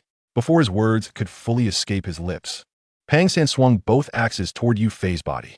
Upon hearing Yu Fei's taunts, Pang Si, with his fiery temper, could hardly tolerate such insolence. With an excited expression, he exclaimed, "Damn it! You dare to provoke me. Do not think that just because you are older, I will refrain from mercilessly whipping you. Watch as I make you howl." With that, Pang Si swiftly cracked his whip against the ground, producing a resounding crack. Then, he directed the whip toward Yu Fei. After exchanging a few blows with Pang San, Yu Fei noticed Pang Si's whip aiming towards him. With remarkable agility, he swiftly grasped the incoming whip, appearing quite at ease. Pang Si, astonished to see Yu Fei catch his whip, furrowed his brow in surprise. "Ah, you old thing, you truly possess some skill. In the kingdom of Jinfeng, there are few who can withstand my whip, and today I am truly enlightened," exclaimed Pang Si with palpable excitement. Before Pang Si could collect his thoughts, Yu Fei, clutching the whip tightly, exerted a tremendous force and yanked him off the ground. Pang Si felt as though the whip had been seized by an overwhelming power. Lifting him effortlessly into the air, his body instantly resembled a kite, with Yu Fei as its string holder. Observing this, Pang San swung his axe and charged towards Yu Fei, intent on rescuing Pang Si. Yu Fei nimbly evaded the attack, adjusting the direction of the whip's pull. With Pang Si under the control of the whip, Yu Fei jerked it sharply, sending Pang Si hurtling towards Pang San, who seemed destined to be struck. "Third brother, quickly dodge." Pang Si shouted urgently. Pang San, initially poised to continue his assault on Yu Fei, halted upon hearing Pang Si's warning and swiftly retracted his axe. However, before he could fully comprehend the situation, Pang Si collided heavily with him, resulting in a resounding thud as they both fell to the ground. "Ah!" cried Pang Si, his frail form unable to withstand such an impact, writhing in pain on the ground. Pang San, also knocked down, bore an expression of agony. Seeing Yu Fei standing nearby with the whip in hand and an air of nonchalance only intensified Pang San's frustration, yet he felt powerless to retaliate against him. Yu Fei forcefully seized the handle of the whip from Pang Si, swiftly securing it in his grasp. "Umph, you think you can obstruct my path? Such audacity! If I do not teach you a lesson, you shall truly believe I am but a frail cat." With that, he swung the whip down upon the fallen bodies of Pang San and Pang Si, the sound of the whip cracking resonating through the air as it struck them repeatedly. Pain surged through their bodies, causing them to writhe and cry out in anguish. "Ouch! It hurts terribly." On the periphery, Pangda and Pangair, engaged in battle with Xiang Hua, paused upon hearing the anguished cries of Pang San and Pang Si, quickly retreating from the fight. Pangda, astonished, beheld Yu Fei wielding the whip against the fallen Pang San and Pang Si. How did the fourth's whip come into the hands of that old fellow? Who is he? And how is he so formidable? Pangda marveled in disbelief at Yu Fei. Pang Er, too, felt a shiver run down his spine, utterly shaken by the scene unfolding before him. Regaining his composure, Pang Er exclaimed excitedly, "Boss, stop dawdling. Hurry and rescue Lao San and Lao Si. This old fellow truly possesses remarkable strength." Pang De, visibly agitated, responded, "Let us teach this old rascal a lesson. If we do not show him the might of the Pang brothers, he will remain oblivious to our prowess." With that, Pang De swiftly brandished his large blade and charged at Yufei. Pang Er followed closely behind, sword in hand, racing forth to confront Yufei. Seeing Pang De and Pang Er abandon their skirmish with him to attack his master, Xiang Hua could not remain a passive spectator. "Master, I am coming to assist you," Xiang Hua shouted. Yufei, hearing the commotion, turned his head to see Pang De and Pang Er advancing towards him. He quickly raised his whip and lashed out at them. With a resounding crack, the whip struck the ground, missing its intended target. Pang De lunged forward with his sword, but Yufei deftly evaded the blow. A fleeting shadow passed, and Pang Da's blade again met only air. Yufei appeared behind Pang De, swiftly ensnaring his neck with the whip. Pang De immediately felt the constriction around his throat, his expression contorting in discomfort as he gasped for breath. Resembling a fish pulled from water, opening and closing his mouth in vain, unable to exhale bubbles. Observing Yufei's action, Pang Er attempted to rescue his brother by thrusting his sword at Yufei. However, Xiang Hua, who had circled behind Pang Er, raised his wooden staff and struck him forcefully on the back of the head. With a loud thud, Pang Er collapsed to the ground. "Such audacity! To dare launch a sneak attack on my master. After this blow, your head must surely be ringing," Xiang Hua proclaimed triumphantly, gazing down at the fallen Pang Er. The guards, witnessing the defeat of Shi Ling Tu and the Pang brothers at the hands of Xiang Hua and his master, were left in utter shock. Not a single guard dared to advance and apprehend Xiang Hua. Instead, they scattered in disarray. None could impede or capture Xiang Hua and his master. Soon, Yufei rendered Pang De unconscious, releasing the whip, which caused Pang De to thud heavily to the ground. Meanwhile, Pang San and Pang Si, who occasionally cried out in pain, attempted to rise but found their bodies unwilling, racked with agony, unable to stand. Xiang Hua, looking at the fallen Shi Ling Tu and the Pang brothers, joyfully exclaimed to Yufei, "Master, you are truly formidable." In a matter of moments, they were all brought down to the ground, rendered immobile. Yufei sighed, a wry smile escaping his lips as he said, "I had no intention of engaging them in combat, yet they pressed me relentlessly, leaving me with no choice. I can only teach them a lesson. Sparing their lives is already a show of mercy on my part." Xiang Hua, momentarily taken aback, then urged Yufei, "Master, it is unwise to linger here. We must hasten our departure from the capital to avoid further confrontations, lest the county magistrate send someone to capture us, leading to yet another fierce battle." Yufei nodded in agreement and took a few steps forward. "Indeed, let's be on our way." Thus, Xiang Hua and Yufei strode briskly toward the side street, eager to escape the confines of the capital. Meanwhile, Pang Si, lying on the ground in agony, witnessed Xiang Hua and Yufei departing with an air of nonchalance. Clenching his fists in frustration and resentment, he thought to himself, "I hope I do not catch you. Otherwise, I shall whip you until you beg for mercy." Overcome by pain, he could not help but wet his trousers, akin to a sleeping child who has lost control. A group of guards in a state of panic rushed back to the magistrate's chambers.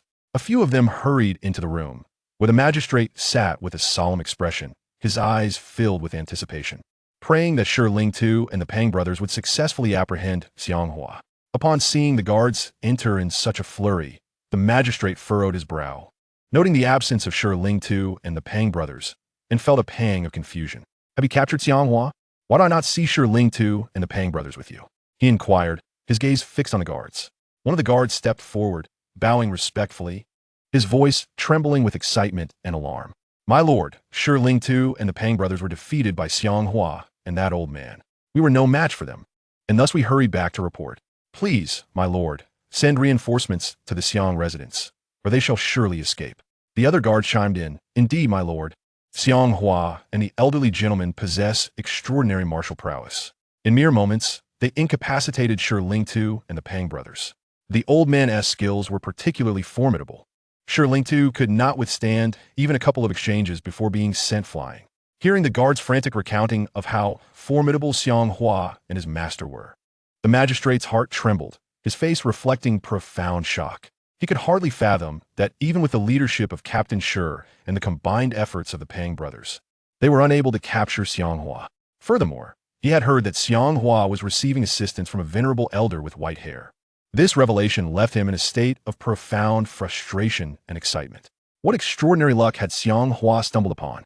To have such a master impart martial skills to him and aid in evading capture. It was astonishing that even united forces of Captain Shi and the Pang brothers could not subdue them. Just how formidable must their martial prowess be? Amidst his astonishment, the county magistrate's expression darkened, clouded as if by a storm. He felt utterly at a loss. Was he to simply watch Xiang Hua escape the city of Kyoto? Rising from his seat, the magistrate, filled with a sense of unwillingness and turmoil, addressed his guards. "You worthless lot, frightened enough to flee back here. Hurry and follow me to apprehend Xiang Hua. We cannot allow him to escape Kyoto. Otherwise, if the chancellor lays the blame upon us, we shall all meet with disaster." With that, the magistrate turned to one of the guards with earnestness. "You must immediately go to the chancellor's residence and request reinforcements. Inform him that Xiang Hua and his mysterious benefactor possess formidable skills. Even Captain Shi and the Pang brothers together cannot contend with them. We require more experts to capture Xiang Hua."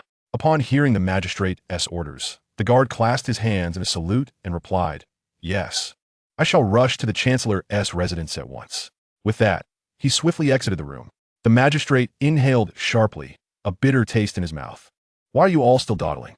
Hurry and follow me to the Xiang residence to apprehend Xiang Hua," he shouted, his agitation evident as he disregarded his personal safety.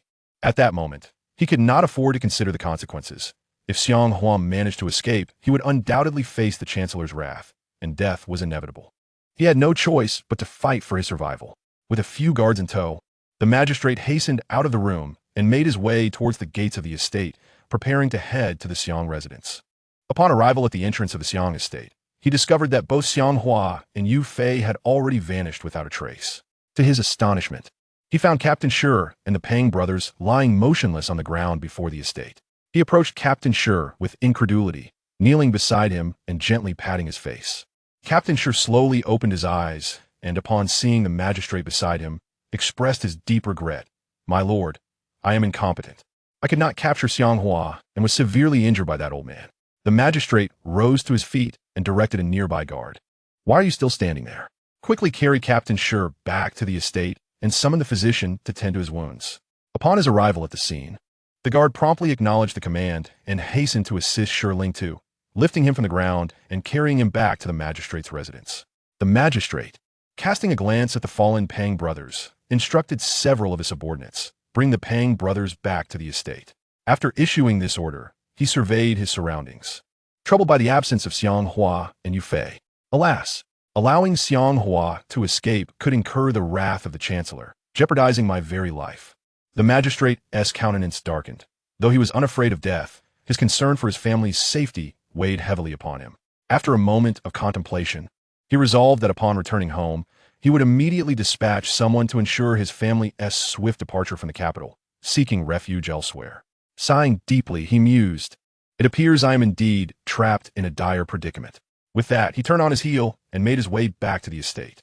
Upon his return, the magistrate quickly summoned his wife and Xiao Lian to his chamber. Upon receiving the summons, Xiao Lian and her mother hastened to the magistrate's quarters. Upon entering, they were met with the magistrate's grave expression, which stirred an ominous sense of foreboding within them. Xiao Lian stepped forward, her heart racing with confusion and excitement. "Father, what has transpired? Why the urgency in calling us here? What is the status of young Master Xiang? Have you captured him, or has he escaped?" The magistrate, already fraught with anxiety over Xiang Hua's predicament, felt the tension mount as Xiao Lian's eager inquiries pressed upon him. "You should be pleased, for it seems luck is on your side. However, our family faces catastrophe. Xiang Hua has fled the capital, and his whereabouts remain unknown." "You ought to rejoice," he replied, his voice laced with despondency. Upon hearing her father's words about Xiang Hua's escape, Xiao Yin could not suppress a smile, her heart buoyed by the news. "Wonderful! Young Master Xiang has successfully evaded capture. As long as he distances himself, it will be exceedingly difficult for the court to apprehend him again." The magistrate, witnessing the unexpected joy on Xiao Yin's face, could not help but stomp his foot in exasperation, offering a wry chuckle. While Xiang Hua may be safe for the moment, our family must bear the consequences of his actions. I summoned you both to convey the urgency of your departure from the capital. If the Chancellor's ire falls upon us, our entire family shall face ruin. Only then did Xiao Lian grasp the gravity of the situation. Father, young Master Xiang's escape bears no consequence upon you. You have done your duty in attempting to capture him. His ability to flee is his own merit. What fault lies with you?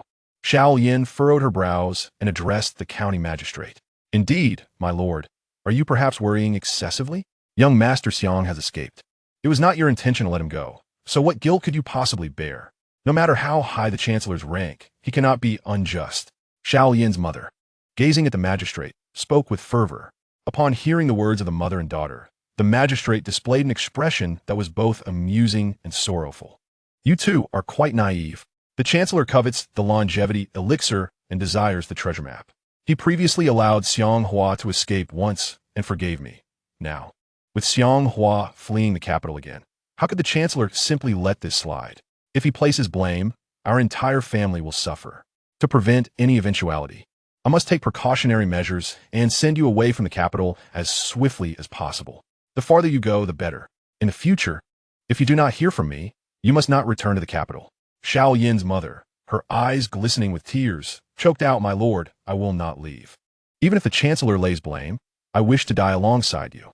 I will go nowhere. Hearing her mother's words, Xiao Yin felt a tremor in her heart, caught in a web of contradiction and turmoil. Father, the Chancellor has not yet passed sentence. Is it not hasty to insist we flee the capital? Perhaps he will not impose any punishment at all. You are merely overthinking. Xiao Yin spoke earnestly. At that moment, a young boy of 7 or 8 dashed into the room.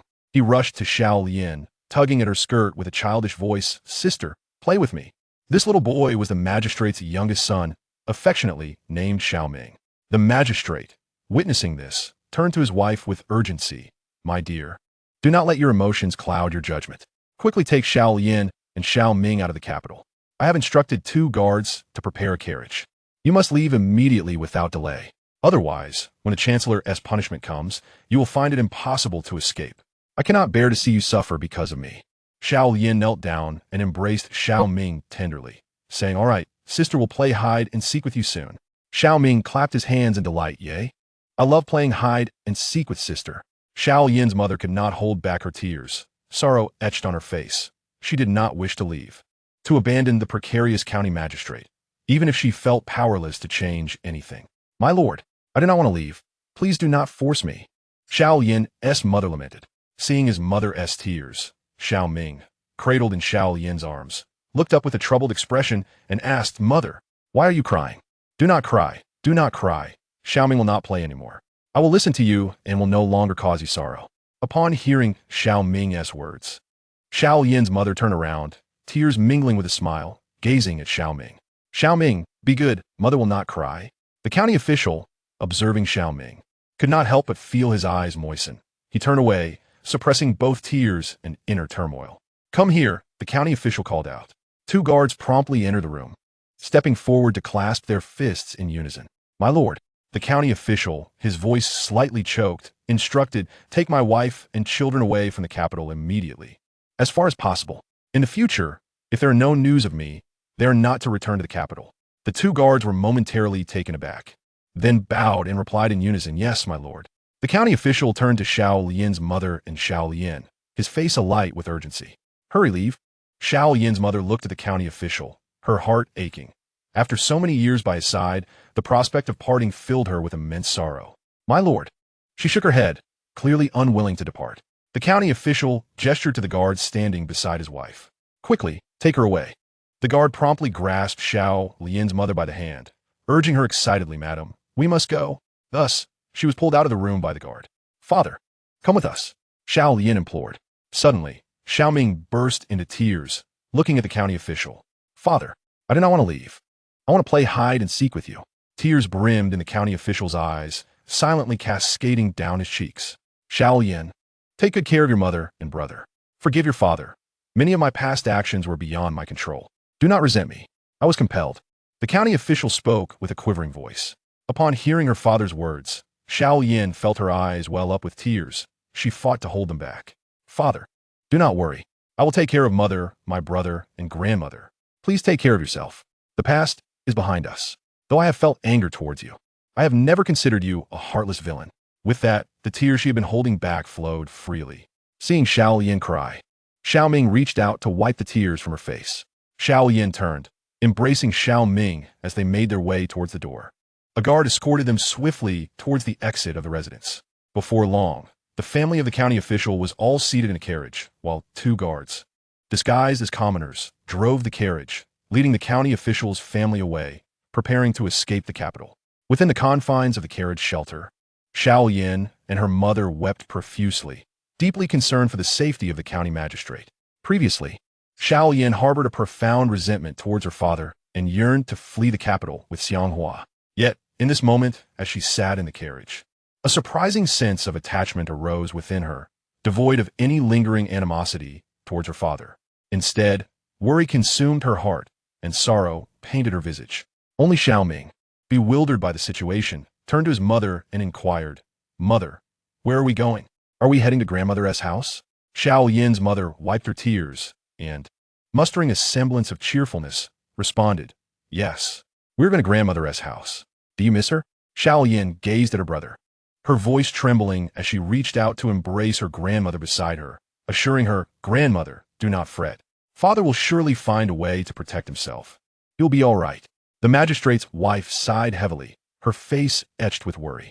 "Alas, ever since your father achieved his scholarly title, he has served as the magistrate in this capital for many years without significant incident. Let's hope this time he can avert disaster." Xiao Yin clasped her grandmother's hand tightly, nodding as she choked back her emotions, declaring, "Yes, I believe father will surely overcome this adversity and emerge unscathed." The carriage swiftly exited through the city gates of the capital, with the magistrate's family hastily fleeing the city. Outside the magistrate's residence, a sudden influx of guards arrived, surrounding the main entrance of the estate. A luxurious sedan chair was gently lowered to the ground by 2 guards. As the curtains were drawn back, Wan Jinbao emerged, his face a mask of seriousness. Stepping out, he commanded his subordinates, "Surround all entrances and exits of the magistrate's residence. Allow no one to escape." "Understood."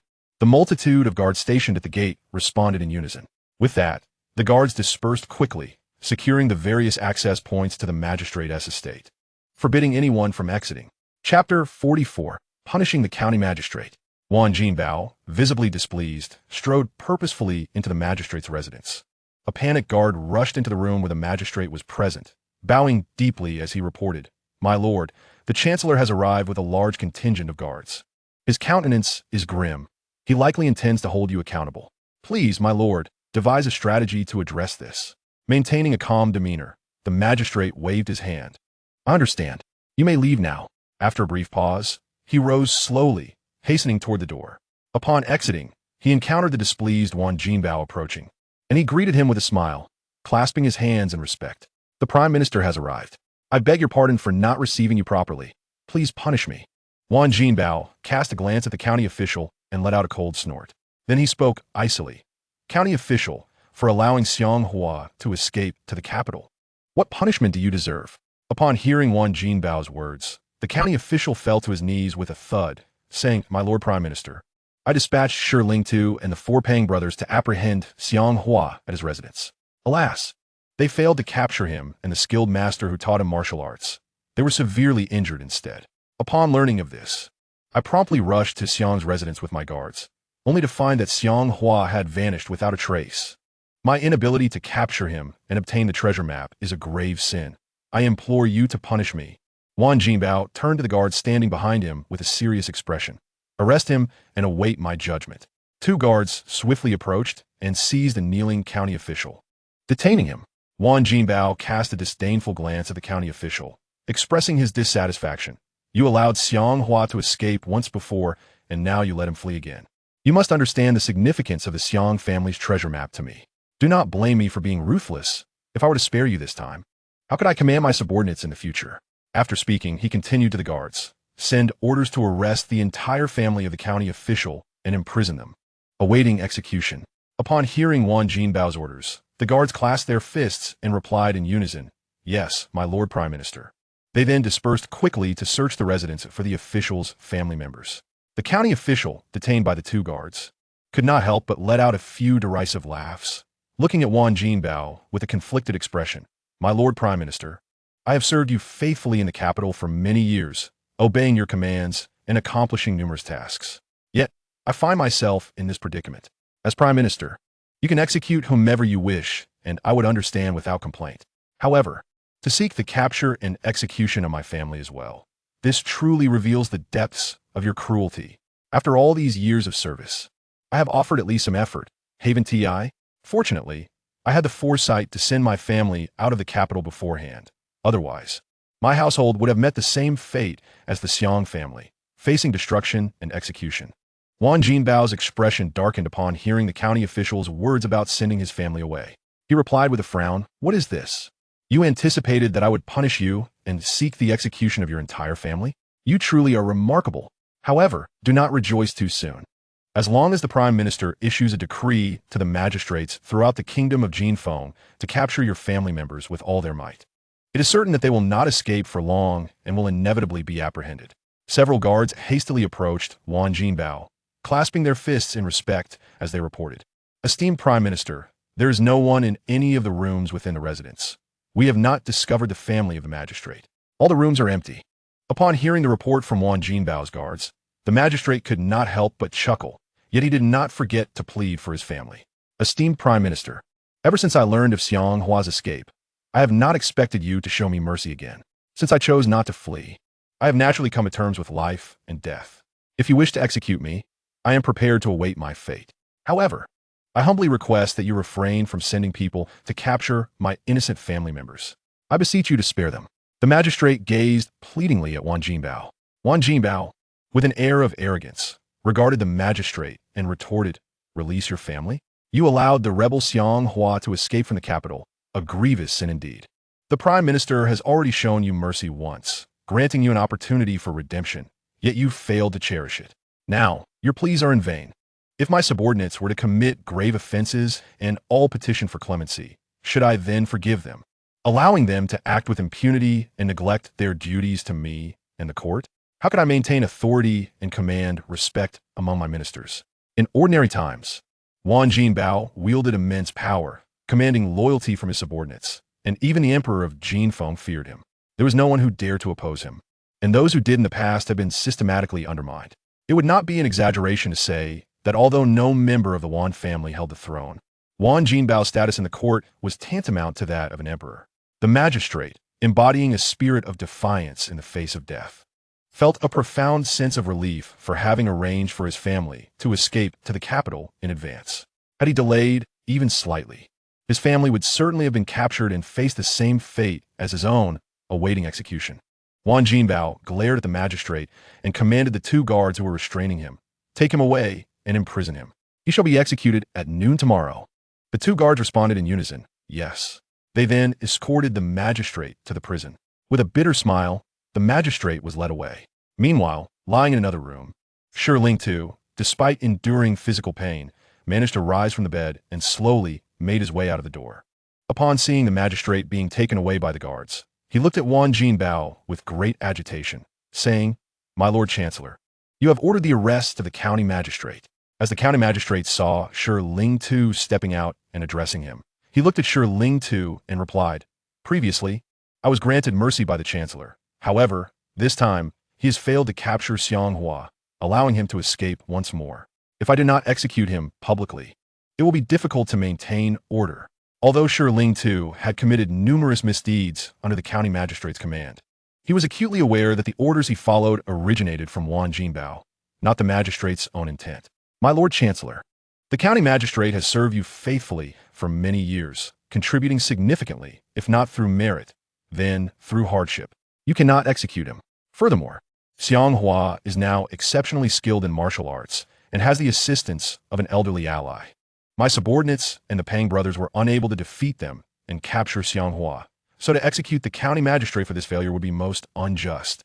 Ling too, suppressing his physical pain, interceded for the county magistrate, having shared a bond with him over the years. After speaking, he coughed several times, blood trickling from the corner of his mouth. Wan Jinbao, with a stern expression, replied, I have afforded him an opportunity, which he squandered. This time, I have resolved to execute him publicly. Shi Ling too, do not speak further. Focus on recuperating, for once you are healed, you shall assist me in capturing Xiang Hua. Shi Ling too managed a bitter smile and said, Thank you, my Lord Chancellor, for your kindness. I had thought you might order my execution as well.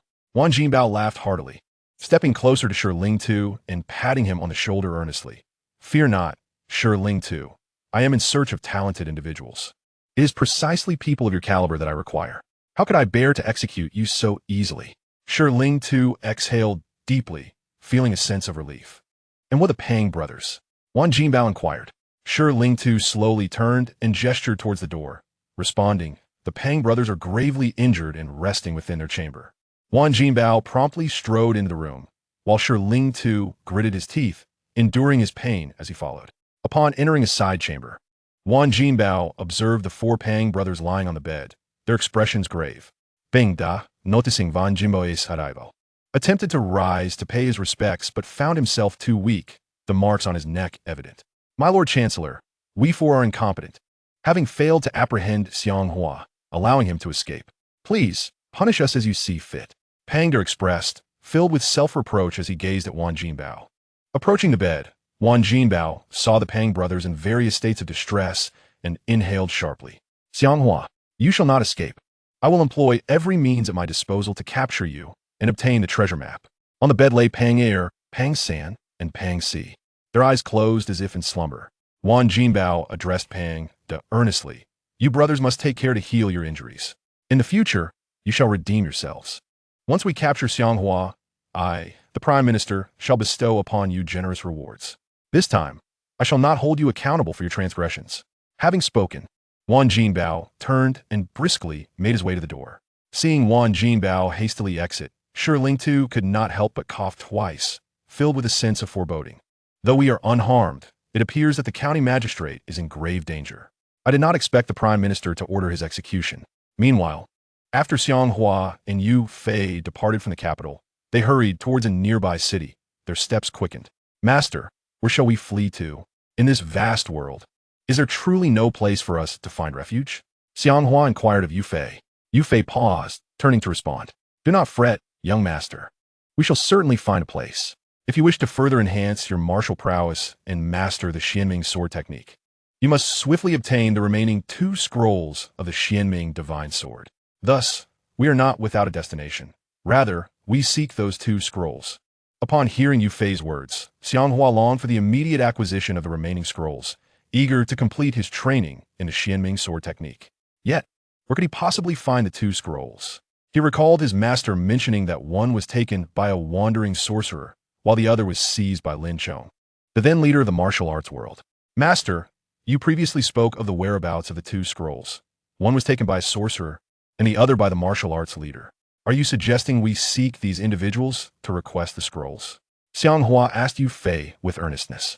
Yu Fei nodded slowly, affirming, indeed, that is my intention. Xiang Hua furrowed his brow, filled with uncertainty. But where shall we find this sorcerer? And how might we gain an audience with the esteemed martial arts leader, who is unlikely to entertain us or relinquish the scrolls so easily? Yu Fei chuckled softly and replied, although the quest for the remaining 2 blueprints of the Xuanming Divine Sword may seem arduous in such a short time, we now possess a more advantageous approach to counter our predicament. Having escaped from Kyoto, it is certain that the court will not rest until it has dispatched its officials to relentlessly pursue us, the master and disciple. Rather than living a life of evasion and wandering through the Jianghu, it would be far wiser to swiftly acquire the remaining blueprints of the Xuanming Divine Sword. Once we obtain the sword, and I successfully master the Xuanming Sword technique, we shall traverse the Jianghu as unparalleled beings, invincible and beyond the reach of any adversary. Even should the court send forth an army, we shall fear them not, for with the Xuanming Divine Sword in hand, we shall command the world. Hearing his master's words, Xiang Hua felt a lump in his throat and replied, You speak with wisdom, master. Your words ignite within me a fervent desire to acquire the Xuanming Divine Sword and commence my training in the sword technique. At that point, no one would dare to pursue us. But who shall we seek first? After a moment of contemplation, Yu Fei, with an air of calm determination, responded, The wandering sorcerer is notoriously elusive, making him difficult to locate. Let's first seek out Lin Chong, the leader of the martial arts alliance. In years past, he and I shared a bond of friendship, though our relationship soured due to my own missteps in the pursuit of martial prowess. Now that I have conquered my inner demons and restored my clarity of mind, I am confident that Lin Chong will grant me a favor. If I plead on our behalf, he will surely provide us with the blueprints of the Xuanming divine sword. Upon hearing Yu Fei's assured words, Xiang Hua's expression brightened with excitement. I had thought that Lin Chong bore animosity towards you after he allied with various sects against you. Learning of your past camaraderie brings me great joy. Then let us make haste to find Lin Chong. If I can secure even one more blueprint, I shall possess two. We can then devise a means to acquire the final blueprint from the wandering sorcerer, thereby uniting all three. With this thought in mind, even though he had yet to obtain the other two blueprints, Xiang Hua could not suppress his exhilaration at the notion of finally grasping the Xuanming divine sword. A triumphant smile crept across his lips at the vision of success. Time is of the essence. Let us set forth without delay. Yu Fei urged Xiang Hua. Nodding in agreement, Xiang Hua felt a renewed sense of direction and purpose.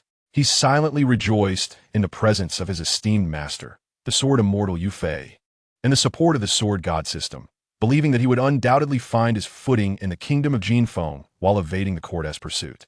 Thus, Xiang Hua and Yu Fei hastened their steps toward the direction of Lin Chong's Qingqing sect. Lin Chong was no ordinary individual. His ascent to the position of martial arts leader was well-deserved, as he possessed remarkable swordsmanship, having founded the Qingqing sect and mastered the legendary Duganine swords, a technique of extraordinary prowess. Among the illustrious figures who once dominated the martial world, aside from the legendary sword immortal Yu Fei, there is also the esteemed leader of the martial arts alliance, Lin Chong. Both of their swordsmanship was nothing short of astonishing, and the mere mention of their names instilled a deep-seated fear among the denizens of the martial realm, who dared not confront them directly. Subsequently, when the sword immortal Yu Fei unexpectedly succumbed to madness and was subdued, the Qingqing sect emerged as the sole dominant force in the martial world, with Lin Chong's reputation reverberating throughout, rendering him invincible. Even to this day, the major sects of the contemporary martial world continue to venerate Lin Chong of the Qingqing sect as the supreme leader, and though he has aged considerably, his swordsmanship remains undiminished, firmly securing his position. The Qingqing sect is situated not far from the capital, merely a few dozen miles away. While traversing on foot would take several days, hiring a horse-drawn carriage could significantly shorten the journey. Aware that the court would dispatch individuals to continue their pursuit, both Yu Fei and Xiang Hua donned straw hats to obscure their faces, fearing that they might be recognized by their pursuers. The main road to the Qingqing sect is relatively smooth, whereas the narrow paths are perilously steep and fraught with danger. After careful consideration, and taking into account Yu Fei's advanced age, Xiang Hua spent half a tael of silver to purchase 2 straw hats from passerby. The two then hurried along the main road towards the Qingqing sect. As they hurried along, a carriage suddenly approached at a rapid pace from behind. The two individuals driving the carriage wore anxious expressions, clearly in a state of panic, as they urged the horses to gallop swiftly. Hot on the heels of the carriage was a contingent of mounted guards, relentlessly pursuing it. "Halt!" the guards shouted, attempting to compel the carriage to stop.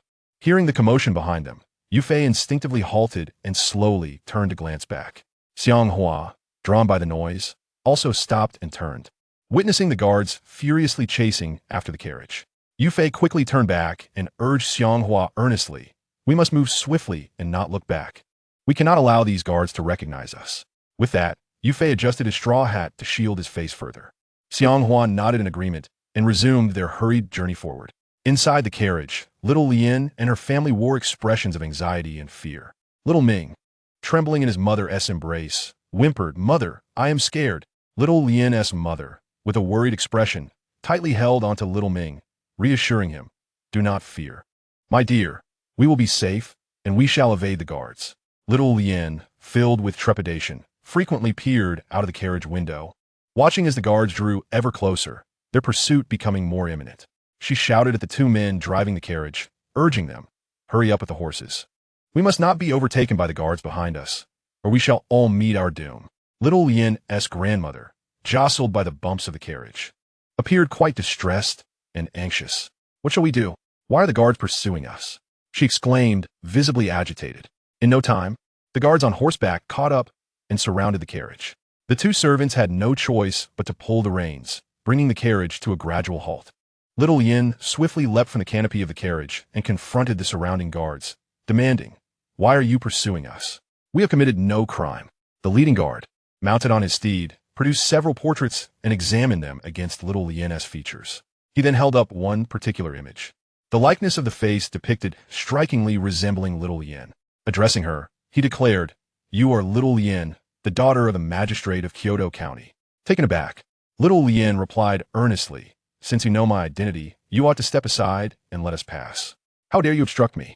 What is your punishment for this audacity?" She intended to invoke her father's esteemed position in Kyoto to intimidate the guards, but her hopes were swiftly dashed. The leading guard chuckled dismissively, responding seriously, "Miss Little Yin, I'm afraid that's not how it works. I am tasked with apprehending the family of the magistrate of Kyoto County. And since you and your companions are indeed his kin, you are precisely who I seek. Surrender peacefully, lest we be forced to use force against you." Upon hearing his words, little Yin's heart sank. Oh no, could it be that something has truly befallen my father? Has the Prime Minister issued a decree against us, sending guards to capture us? Father, how are you? Are you in danger? If you foresaw this calamity, why did you not accompany us? You are truly foolish. I hope you are unharmed. Humph. You can't deceive me here. I will not believe your words. If you have any sense, clear the way and let us pass." Little Yin declared firmly, her expression stern. The leading guard, quickly stowing away the portraits, replied with impatience, "Nonsense. You are already surrounded. The notion of escape is sheer folly." His expression darkened as he commanded his subordinates, "Arrest all of the magistrate's family and take them to Kyoto City to be dealt with by the Prime Minister." The guards riding alongside shouted in unison, "Yes, lead the way." In a moment of desperation, Xiao Yin swiftly ascended the carriage, grasped the reins, and attempted to forcefully break through the encirclement of the guards. "Go!" With a face full of urgency, she struck the rear of the horse with the whip, intent on charging through. The horse, suddenly animated, galloped forward, eager to escape the guard's grasp. The leading guard, witnessing this, became alarmed and shouted to his subordinates, "Do not let them escape. Obstruct their path." Xiao Yin drove the carriage forward, colliding with two mounted guards who stood in her way. Yu Fei turned his head slightly and caught sight of the carriage driver, his brow furrowing in perplexity as he muttered softly, "Isn't that Miss Xiao Yin? Where could she possibly be heading with the carriage? Why are these guards attempting to apprehend them?" Xiang Hua also recognized the driver as Xiao Yin, his heart racing with surprise and disbelief. "Xiao Yin, why is she fleeing with the carriage? What have these guards done to warrant such action?" His expression was a mix of astonishment and confusion. As Xiao Yin's carriage suddenly burst through an exit, she continued her flight along the main road. The guard behind mounted their horses and resumed their pursuit. The sound of hurried hoofbeats rushed past Yu Fei and Xiang Hua, observing the multitude of guards relentlessly chasing after Xiao Yin's carriage. Xiang Hua felt a surge of concern for her safety and a desire to rescue her. Surely, something dire had transpired.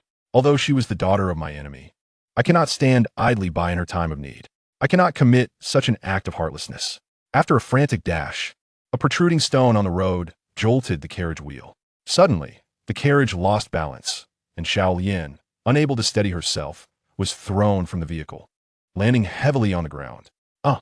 she cried out in agony as she hit the earth. The horse, startled, bolted forward in a frenzy, creating a scene of intense chaos. The individuals seated within the carriage were tossed about, with Xuanming crying out in terror, repeatedly shouting for help. Upon witnessing Xiao Yin tumble from the carriage and roll on the ground, appearing gravely injured, Xiang Hua felt a wave of dread wash over him.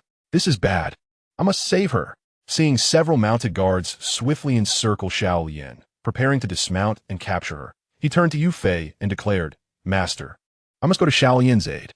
Xiang Hua, having uttered his words, swiftly advanced toward Xiao Yin. Several guards, upon witnessing Xiao Yin sprawled on the ground, noted her injuries on her arms and face, as well as the dirt that marred her long dress. One guard dismounted hastily and quickly lifted the prostrate Xiao Yin. "You wish to flee? Let us see where you can escape." The leading guard, mounted on his horse, expressed his satisfaction upon seeing his subordinate seize Xiao Yin from the ground. Xiao Yin, aching all over from the fall and feeling unsteady on her feet, was deeply concerned for her family. Meanwhile, a group of guards on horseback continued to pursue the unattended carriage, intent on capturing all the family members of the county magistrate within. Suddenly, Xiang Hua, adorned with a straw hat, descended like a bolt from the blue, appearing directly before Xiaolian. He swiftly unleashed a flurry of punches, knocking down two guards who were restraining her, and then embraced her with genuine concern. Xiaolian, how do you feel? Are you all right? The two guards, now on the ground, cried out in pain from Xiang Hua's blows. The leading guard, taken aback by Xiang Hua's sudden intervention, gaped in astonishment and sternly demanded, "Who are you? How dare you injure my men? Do you seek to court death? I advise you to mind your own business and leave at once, or I shall have you arrested as well, and you shall face dire consequences." Yu Fei approached swiftly, witnessing Xiang Hua's valiant act of subduing the two guards while cradling the injured Xiaolian. He sighed deeply, filled with excitement and emotion. Alas, for the sake of this woman, young Master Xiang disregards his own safety. What is love, if not a force that compels one to risk life and death? Indeed, there is wisdom in this sentiment. Xiang Hua, being a fugitive pursued by the authorities, dared not raise his gaze, with his straw hat obscuring his face. He spoke with his head bowed. "I care not whether she is the person you seek. I know she is no villain. You shall not take her from me." Xiaolian slowly lifted her gaze to the figure in the straw hat who had come to her rescue, instantly recognizing him. "Ah, it is you. How did you appear so suddenly? You must leave at once. Do not concern yourself with me. I'm unworthy of such sacrifice." She attempted to break free from his embrace. Xiang Hua tightened his hold on her, speaking softly, "Do not be afraid. While I am here, you will be safe. These guards cannot overcome me." Xiaolian shook her head. Though she was moved by his words, she understood the reality of her situation, being the daughter of his enemy. Their paths would likely never align again, and she wished not to burden him further. "No, it is not worth your life to save me. You must leave quickly. I have been captured by them, and they may not take my life. If I were to implicate you, I would carry the sorrow and regret for you throughout my life. My father has already wronged you in many ways. I cannot burden you any further. Please go." Xiaolian anxiously implored, gazing at Xiang Hua. The leading guard on horseback noticed Xiang Hua holding Xiaolian without any intention of releasing her. He slowly dismounted, swiftly drawing his dagger from his waist, his eyes filled with a murderous intent directed at Xiang Hua. "Young man, if you wish to play the hero, I shall grant you this opportunity today. Let me show you that being a good person is perilous, and it may cost you your life." The guard glared at Xiang Hua, ready to strike. Seeing this, several other guards on horseback quickly dismounted, preparing to join their leader in capturing Xiang Hua. A slight smirk appeared on Xiang Hua's lips as he coldly remarked, "Humph, you think you can defeat me? How utterly foolish." Tension filled the air, and at that critical moment, a familiar voice echoed in Xiang Hua's ear. "Ding, you have been surrounded. You may exchange energy points for skills to respond. Will you use them?" The sword god system promptly provided a notification. A triumphant smile spread across Xiang Hua's face. The sword god system was finally of use again. Previously, he had annihilated nearly all the guards surrounding him with its skills, and now he could wield them once more. How exhilarating. "Exchange," Xiang Hua silently commanded within his mind. "Congratulations, the exchange is successful. You have obtained the immobilization skill. Simply shout freeze at your surrounding enemies, and they shall be immobilized, allowing you to deal with them as you wish." Xiang Hua could not help but glance up at the guards closing in around him, each wielding a large blade and stepping forward menacingly. The leading guard, observing that Xiang Hua had not made any aggressive movements, tightened his grip on his weapon, preparing to launch a swift attack. "Since you fear not death, I shall oblige." He sneered, raising his blade to strike. Xiaolian, terrified, clutched Xiang Hua tightly, attempting to shield him from the incoming blow. In that critical instant, Xiang Hua suddenly shouted at the guards surrounding them, "Freeze!" Yu Fei, closely watching Xiang Hua and Xiaolian, stood ready to rush in and assist them. As Xiang Hua commanded the guards with a shout, they were instantly immobilized as if under a spell, held in place around him and Xiaolian. The head guard, with gritted teeth, raised his sword high, yet found himself inexplicably immobilized, rooted to the spot. The other guards, each bearing unique expression and posture, were similarly ensnared. A chime echoed, signaling that the adversaries had been successfully subdued and were now at their mercy. The sword god system emitted a notification. Little Lotus, anticipating that the head guard would strike her from behind, closed her eyes and braced herself for the impending pain of the blade. Seeing that all the guards nearby had been rendered motionless, Xiang Hua could not help but burst into laughter, his face alight with exhilaration.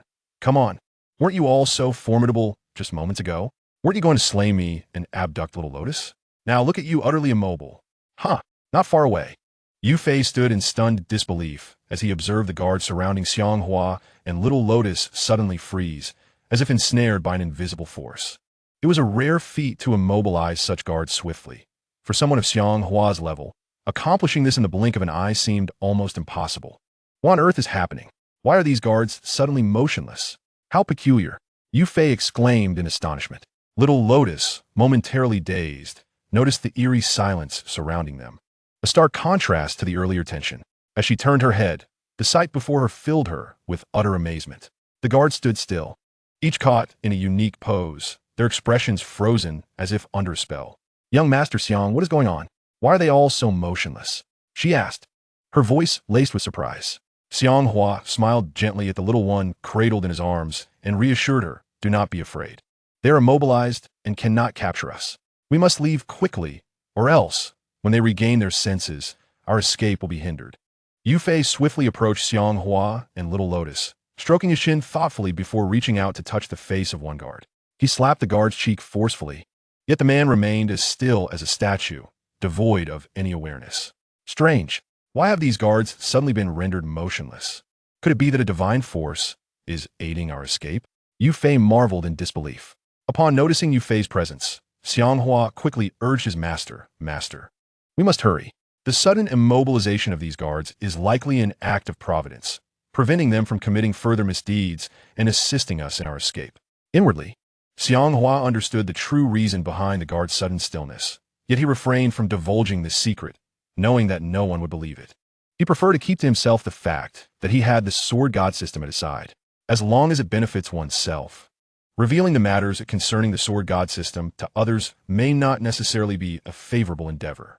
The critical moments when one can save their own life are already sufficient. Yu Fei shook his head in disbelief, feeling an overwhelming sense of astonishment at this phenomenon.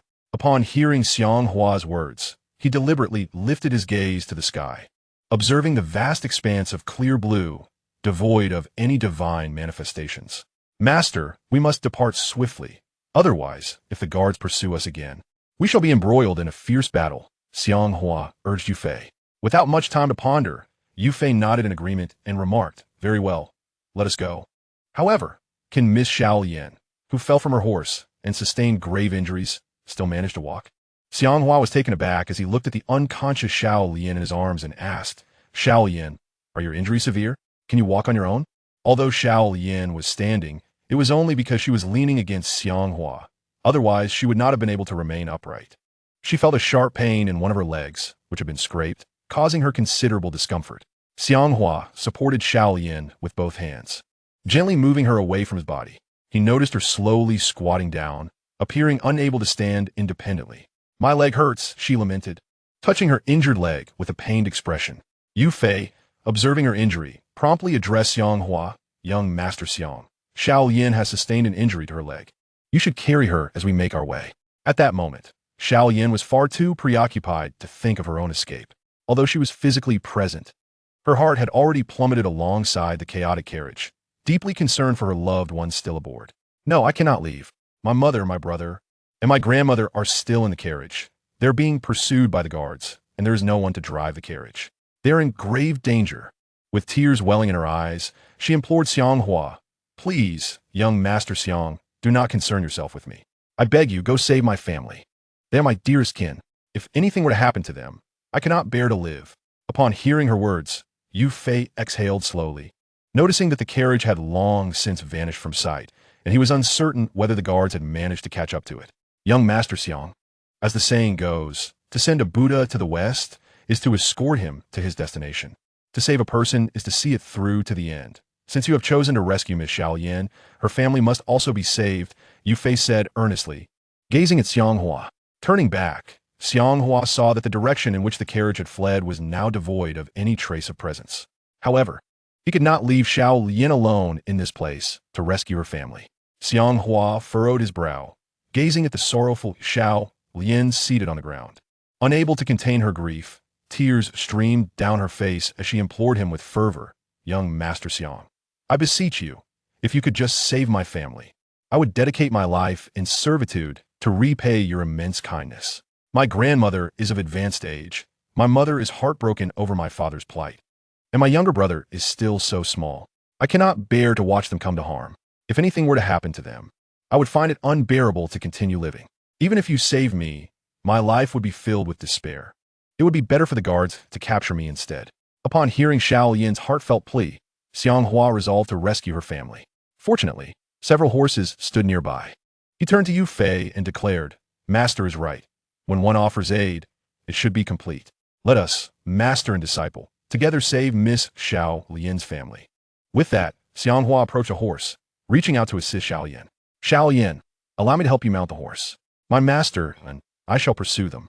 May heaven grant that your family remains safe. I will find a way to save them. Yu Fei quickly approached a horse as well, grasping the reins and swiftly mounting. He urged Xiang Hua, there is no time to waste. We must set off immediately. With these horses, we shall shorten our journey. Xiang Hua nodded and brought the horse before Xiao Lian. She looked at him with profound gratitude, her voice trembling with emotion. Young Master Xiang, thank you for your rescue. Xiang Hua smiled gently at her beautiful face and replied, there's no need for such formality between us. You have risked yourself for my sake. Let us not speak of distance. I shall take you to rescue your family. With that, he knelt, lifting Xiao Lian into his arms and helping her onto the horse. He then mounted swiftly behind her, gripping the reins firmly as he turned the horse towards the direction of the cart, intent on rescuing Xiao Lian's family. Giddy up, he shouted, and the horse galloped forward. Seated in front of Xiang Hua, Xiao Lian could not help but smile warmly. Yu Fei spurred his horse to follow closely behind. However, after a frenzied chase, the cart carrying Xiao Lian's family suddenly lost control and plunged off the cliff's edge. The guards pursuing them quickly reined in their horses. Witnessing the cart tumble down the precipice, rolling uncontrollably. Falling off the cliff, they're doomed. One guard lamented, alas, after all our efforts to pursue them, they have met with such a fate. Return, return. It is futile to retrieve the deceased. After a flurry of discussion among the guards, they swiftly mounted their steeds, turning their heads to prepare for departure. Soon, Xiang Hua arrived on horseback.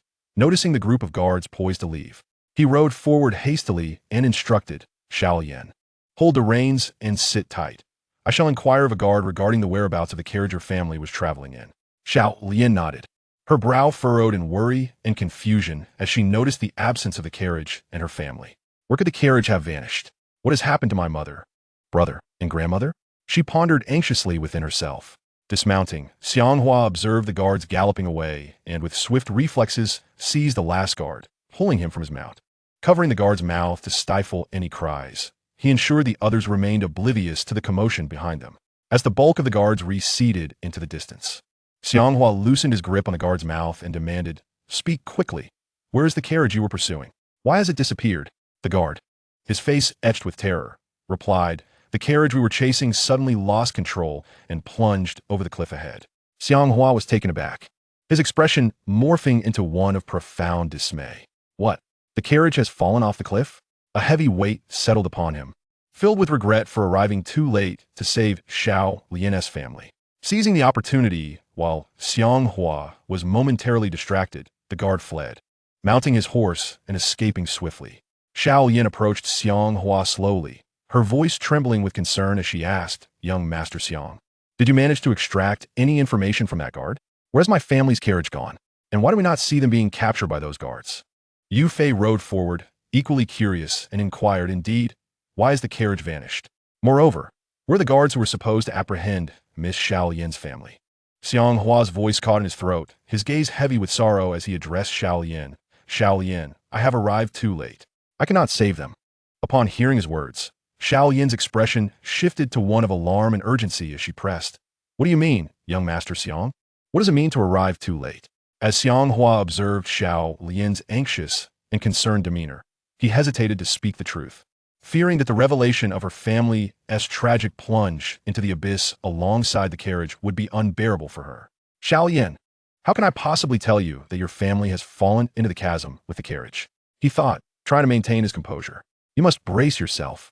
I fear the reality will be too much for you to bear, he said, feigning calmness. Xiao Lian, with a face full of urgency and distress, pressed on, "Please, spare me the suspense, and tell me, what has happened to my family? Where are they now?" Yu Fei, visibly puzzled, turned to Xiang Hua and inquired, "Where has the carriage gone? What has become of Xiao Lian's family? You must speak." The situation was irrevocable, beyond alteration. Slowly, Xiang Hua extended a finger towards the nearby precipice and finally responded, "According to the guard I apprehended, they were chasing the carriage when it suddenly lost control at the edge of the cliff, plunging down with all its occupants." They have fallen," Yu Fei exclaimed in shock. Upon hearing the dreadful news of her family's fall, Xiao Lian was instantly enveloped in darkness and fainted. Her body swayed, perilously close to falling from the horse. Observing this, Xiang Hua rushed forward and caught her, filled with concern. "Xiao Lian, what is wrong?" Yu Fei swiftly dismounted and approached Xiang Hua, noticing that Xiao Lian had lost consciousness. He instructed, "Lay her flat on the ground." She may not have been able to withstand the shock and fainted. With utmost care, Xiang Hua gently placed Xiao Lian on the grassy roadside, ensuring she was lying flat. Xiao Lian lay on the grass, eyes shut, her face marred with worry and bruises. "Master, please check on Xiao Lian and see if she is gravely harmed," Xiang Hua said, his expression betraying his anxiety. Yu Fei knelt beside her, taking one of her hands to check her pulse. After a moment, he sighed in relief and reassured Xiang Hua, "Young Master Xiang, there is no need for excessive worry. She merely fainted from the shock and will likely regain consciousness soon." Hearing Yu Fei's words, Xiang Hua felt a slight sense of relief. "Alas, I did not foresee that despite our haste, we were unable to save Xiao Lian's family, leading to such a tragic outcome," he lamented, grappling with feelings of frustration and guilt. Yu Fei rose to his feet and approached the precipice of the roadside, peering down into the abyss below. The cliff was exceedingly high. A carriage carrying individuals plummeting from such a height would undoubtedly lead to their demise. Turning back, he stepped up to Xiang Hua, gazing at the unconscious Xiao Lian sprawled on the grass by the roadside. With a heavy heart, he lamented, "Poor Xiao Lian, her family, along with the carriage, has plunged into the depths of the cliff. There is no chance of survival." Xiang Hua furrowed his brow, a look of perplexity etched upon his face as he inquired, "Why did Xiao Lian suddenly flee with her family in the carriage, pursued by so many guards? Was the county magistrate also aboard the carriage? Something must have transpired with their family. Otherwise, they would not have been pursued by those guards." Yu Fei nodded in agreement, replying, "You speak wisely. Could it be that the county magistrate's men failed to apprehend you, causing us to escape from the capital and incur the wrath of the court? Hence, the magistrate chose to flee with his family in the carriage to prevent them from suffering the consequences." After a moment of contemplation, Xiang Hua interjected, "Indeed, master, your analysis is astute. We shall uncover the truth of why the magistrate's family fled and was pursued by guards once Xiao Lian regains consciousness." Yu Fei shook his head in bemusement, exclaiming, "If my conjecture holds true, then the county magistrate is truly unfortunate. He endeavored to serve the court, yet failed in his duties and was punished instead. His intention was to escape the capital, only to have the court send guards after him, driving him and his family to their doom at the edge of the cliff. What a tragic fate." Xiang Hua paused, a conflicted expression crossing his face as he remarked, "I can only hope that the county magistrate was not sheltered within the carriage. To perish so easily would hardly satisfy my heart's resentment, though his death might be deserved. It is disheartening that his family would have to accompany him in death." Yu Fei could not suppress a bitter laugh, stating, "Let us not forget that the county magistrate conspired against your parents, executing them and causing the demise of many in your family. Your desire for his solitary death seems excessively merciful. He showed no mercy to your kin. Why should you extend compassion to his family?" Upon hearing his master's words, Xiang Hua found himself in a profound inner turmoil. While hatred surged within him, his anger ignited. Yet, upon reflection, he recalled that the county magistrate's wife and his mother had treated the Xiang family with kindness in the past, never committing any wrongdoing against them. Logically, since the magistrate had nearly annihilated the entire Xiang family, Xiang Hua should seek vengeance upon the magistrate's entire household. However, he was a man of sentiment and loyalty, and moreover, he had been reborn in the kingdom of Jinfeng. His mind lingered on the vivid memories of Xiao Lian, her mother, and her grandmother, who had once shown him great concern, as well as the cherished moments spent in their company. The thought of exacting vengeance upon the entire family of the county magistrate was indeed a daunting task for him. From the outset, He had never contemplated the notion of avenging the tragic fate of the Xiang family by slaughtering the magistrate's kin. He was acutely aware that the true architect of the Xiang family's demise was none other than the magistrate himself. As the official in charge of the capital city, he had maliciously slandered the Xiang family and secretly conspired to frame them for rebellion, leading to their untimely downfall. Thus, all of Xiang Hua's animosity was directed solely at the magistrate. Master, you are unaware of the history between the Xiang family and the magistrate's household. For many years, our families coexisted harmoniously, frequently visiting each other and exchanging gifts. Given my close relationship with Xiao Lian, I often found myself at the magistrate's residence, which allowed me to become well acquainted with her family. The magistrate's family never interfered with his official duties. He alone wielded power in the county office. Xiao Yan's mother and grandmother treated me with kindness, always preparing delicious meals during my visits and encouraging my relationship with Xiao Yan. In their eyes, I was already regarded as a part of their family. Moreover, Xiao Yan's younger brother was a delightful child who would insist on playing with me whenever I visited the magistrate's home. I had come to see them as my own kin. As he spoke, Xiang Hua's voice became choked with emotion. Upon hearing this, Yu Fei suddenly grasped the situation. Realizing why Xiang Hua had so readily agreed to Xiao Yan's plea for help, he sighed, looking at Xiang Hua, and remarked, I understand now. I commend your actions and your character. Otherwise, when would the cycle of vengeance ever cease? To show mercy where one can is not an absence of retribution, but rather an acknowledgement that grievances have their origins and debts have their rightful owners. Seek out the true villains behind the scenes to exact retribution, sparing the innocent from suffering. This approach not only brings peace to the spirits of the deceased, but also aligns with your own noble nature. Such a person possesses a grand heart and is destined for greatness. I have not erred in choosing you as my disciple. Hearing such high praise from Yu Fei, Xiang Hua shook his head, a mix of amusement and incredulity on his face. Master, you flatter me. However, to take the life of the magistrate's entire family is something I truly cannot bring myself to do. After all, I hold affection for Xiao Yan and have developed feelings for her mother, grandmother, and younger brother, treating them as family. If I were to personally execute them in revenge for the Xiang family, I could never bear it. Fortunately, aside from Xiao Yan, the magistrate's family has fallen from their carriage into the abyss. Though their fate remains uncertain, it is highly likely they have met their demise in that plunge. Perhaps this is the will of heaven. I cannot act against them, and fate seems to have intervened on my behalf. Yet deep down, I sincerely hope they do not perish in such a manner. Xiang Hua and Yu Fei stood by the roadside, awaiting the moment when Xiao Lian would awaken, so that they could continue their journey. After a while, Xiao Lian finally opened her eyes slowly, emerging from her slumber. Upon regaining consciousness, tears welled up in her eyes and cascaded down her cheeks, reddening the skin around them. Xiang Hua suddenly heard her sobs. He quickly turned his head and saw her. Now awake, sobbing with a heart full of sorrow. He squatted down beside her, gazing at Xiao Lian, and offered words of comfort. Xiao Lian, do not dwell in sorrow. Death cannot be reversed. No matter how much you grieve, your family cannot return. They have fallen from the cliff, and their chances of survival are slim. Try to find peace within yourself. Initially, Xiao Lian wept softly, but after hearing Xiang Hua's words, she began to weep openly. Yu Fei, witnessing her profound sorrow, spoke solemnly. Dear Xiao Lian, do not let your heart be burdened. The situation has unfolded as it has. May you find solace. Xiang Hua gently wiped the tears from Xiao Lian's face with the sleeve of his garment, and then inquired, You mentioned that your family was in the carriage. May I ask, was your father among them? Xiao Lian shook her head, her voice choked with emotion. No, my father did not escape with us in the carriage.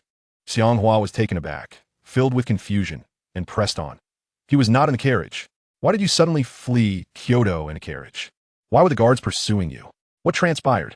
Can you share with me? Xiao Yan's expression was one of deep sorrow, tears continuing to flow from her eyes like a river bursting its banks. My father merely said that this time, having failed to capture you, the Chancellor would not let him off lightly. Fearing the Chancellor's wrath, he insisted that we leave Kyoto at once. Little did I know that shortly after we departed, guards would pursue us. I have no knowledge of my father's current situation, but I am certain he, too, is in grave peril.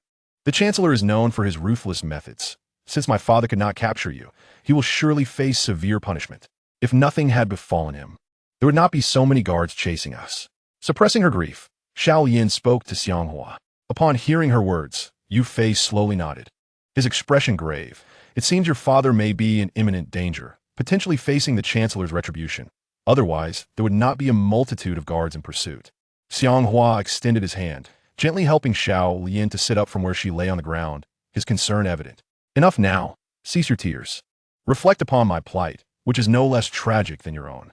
Our family has suffered greatly due to your father's actions. Yet, here I am, choosing to persevere. Life, after all, presents no insurmountable obstacles.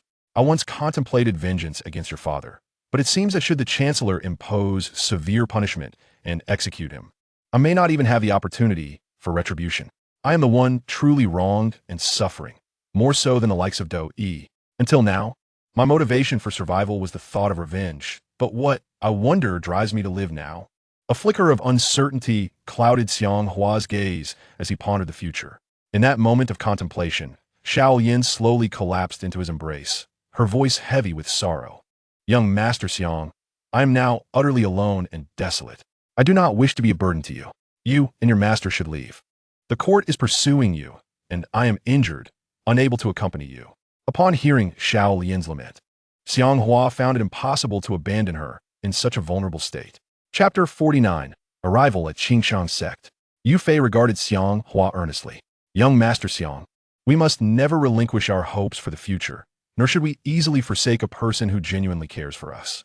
Xiang Hua gently caressed Xiao Lian's head, resolving that, come what may, he would see her through this ordeal. Even if it meant traversing the world together as wanderers, he could never abandon her. Xiao Lian, do not dwell on such thoughts.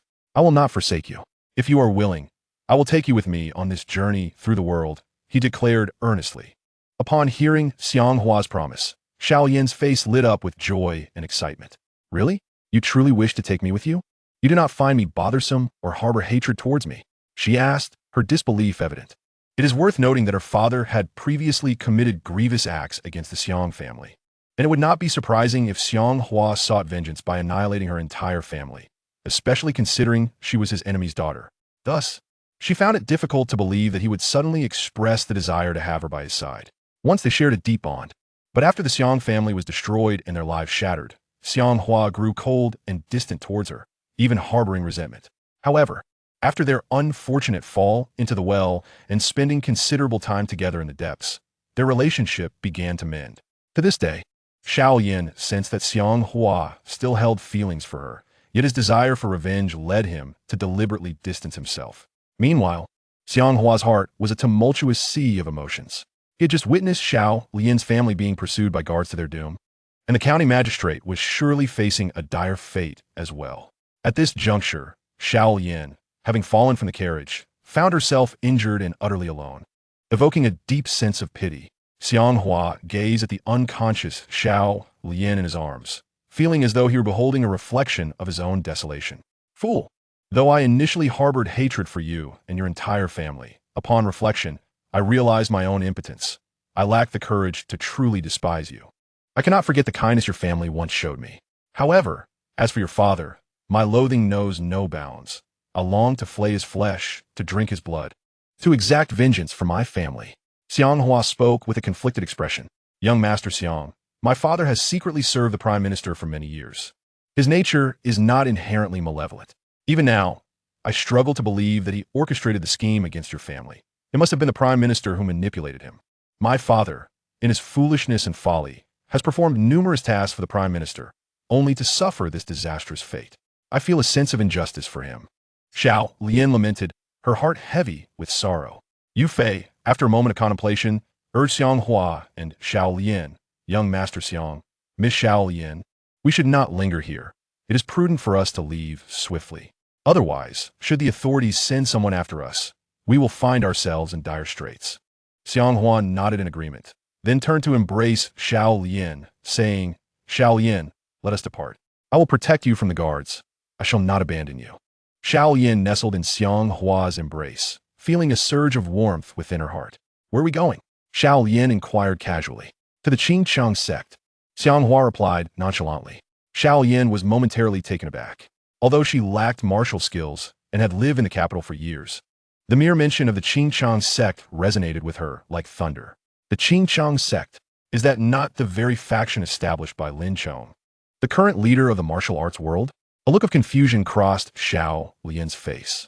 Why would young Master Xiang seek refuge with the Qingshang sect? Is he attempting to evade the imperial forces in their pursuit?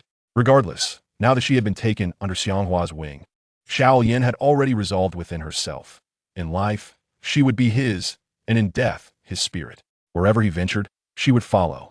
Without questioning the future or the destination, one dares to accompany you, she thought resolutely. Xiang Hua swiftly mounted his horse with Xiao Lian in his arms and set off toward the Qingshang sect. Yu Fei followed suit, riding alongside them. Meanwhile, within the Prime Minister's residence, a guard hurried into the chamber of Wan Jinbao, clutching a letter. The guard approached swiftly and reported, "I bring news, my lord. A message has arrived via carrier pigeon." Wan Jinbao gestured for the guard to present the letter he held. The guard promptly presented the letter in his hand to Wan Jinbao. After receiving the letter, Wan Jinbao swiftly opened it and examined its contents, a triumphant expression illuminating his face. The entire family of the county magistrate had plummeted off the cliff, meeting their demise. This outcome was fortuitous, as it spared him from the scandal of being accused of having sent men to pursue them, which would have led to their carriage losing control and falling. Thus, the incident would be entirely detached from his responsibility. A sly smile crept across Wan Jinbao's lips.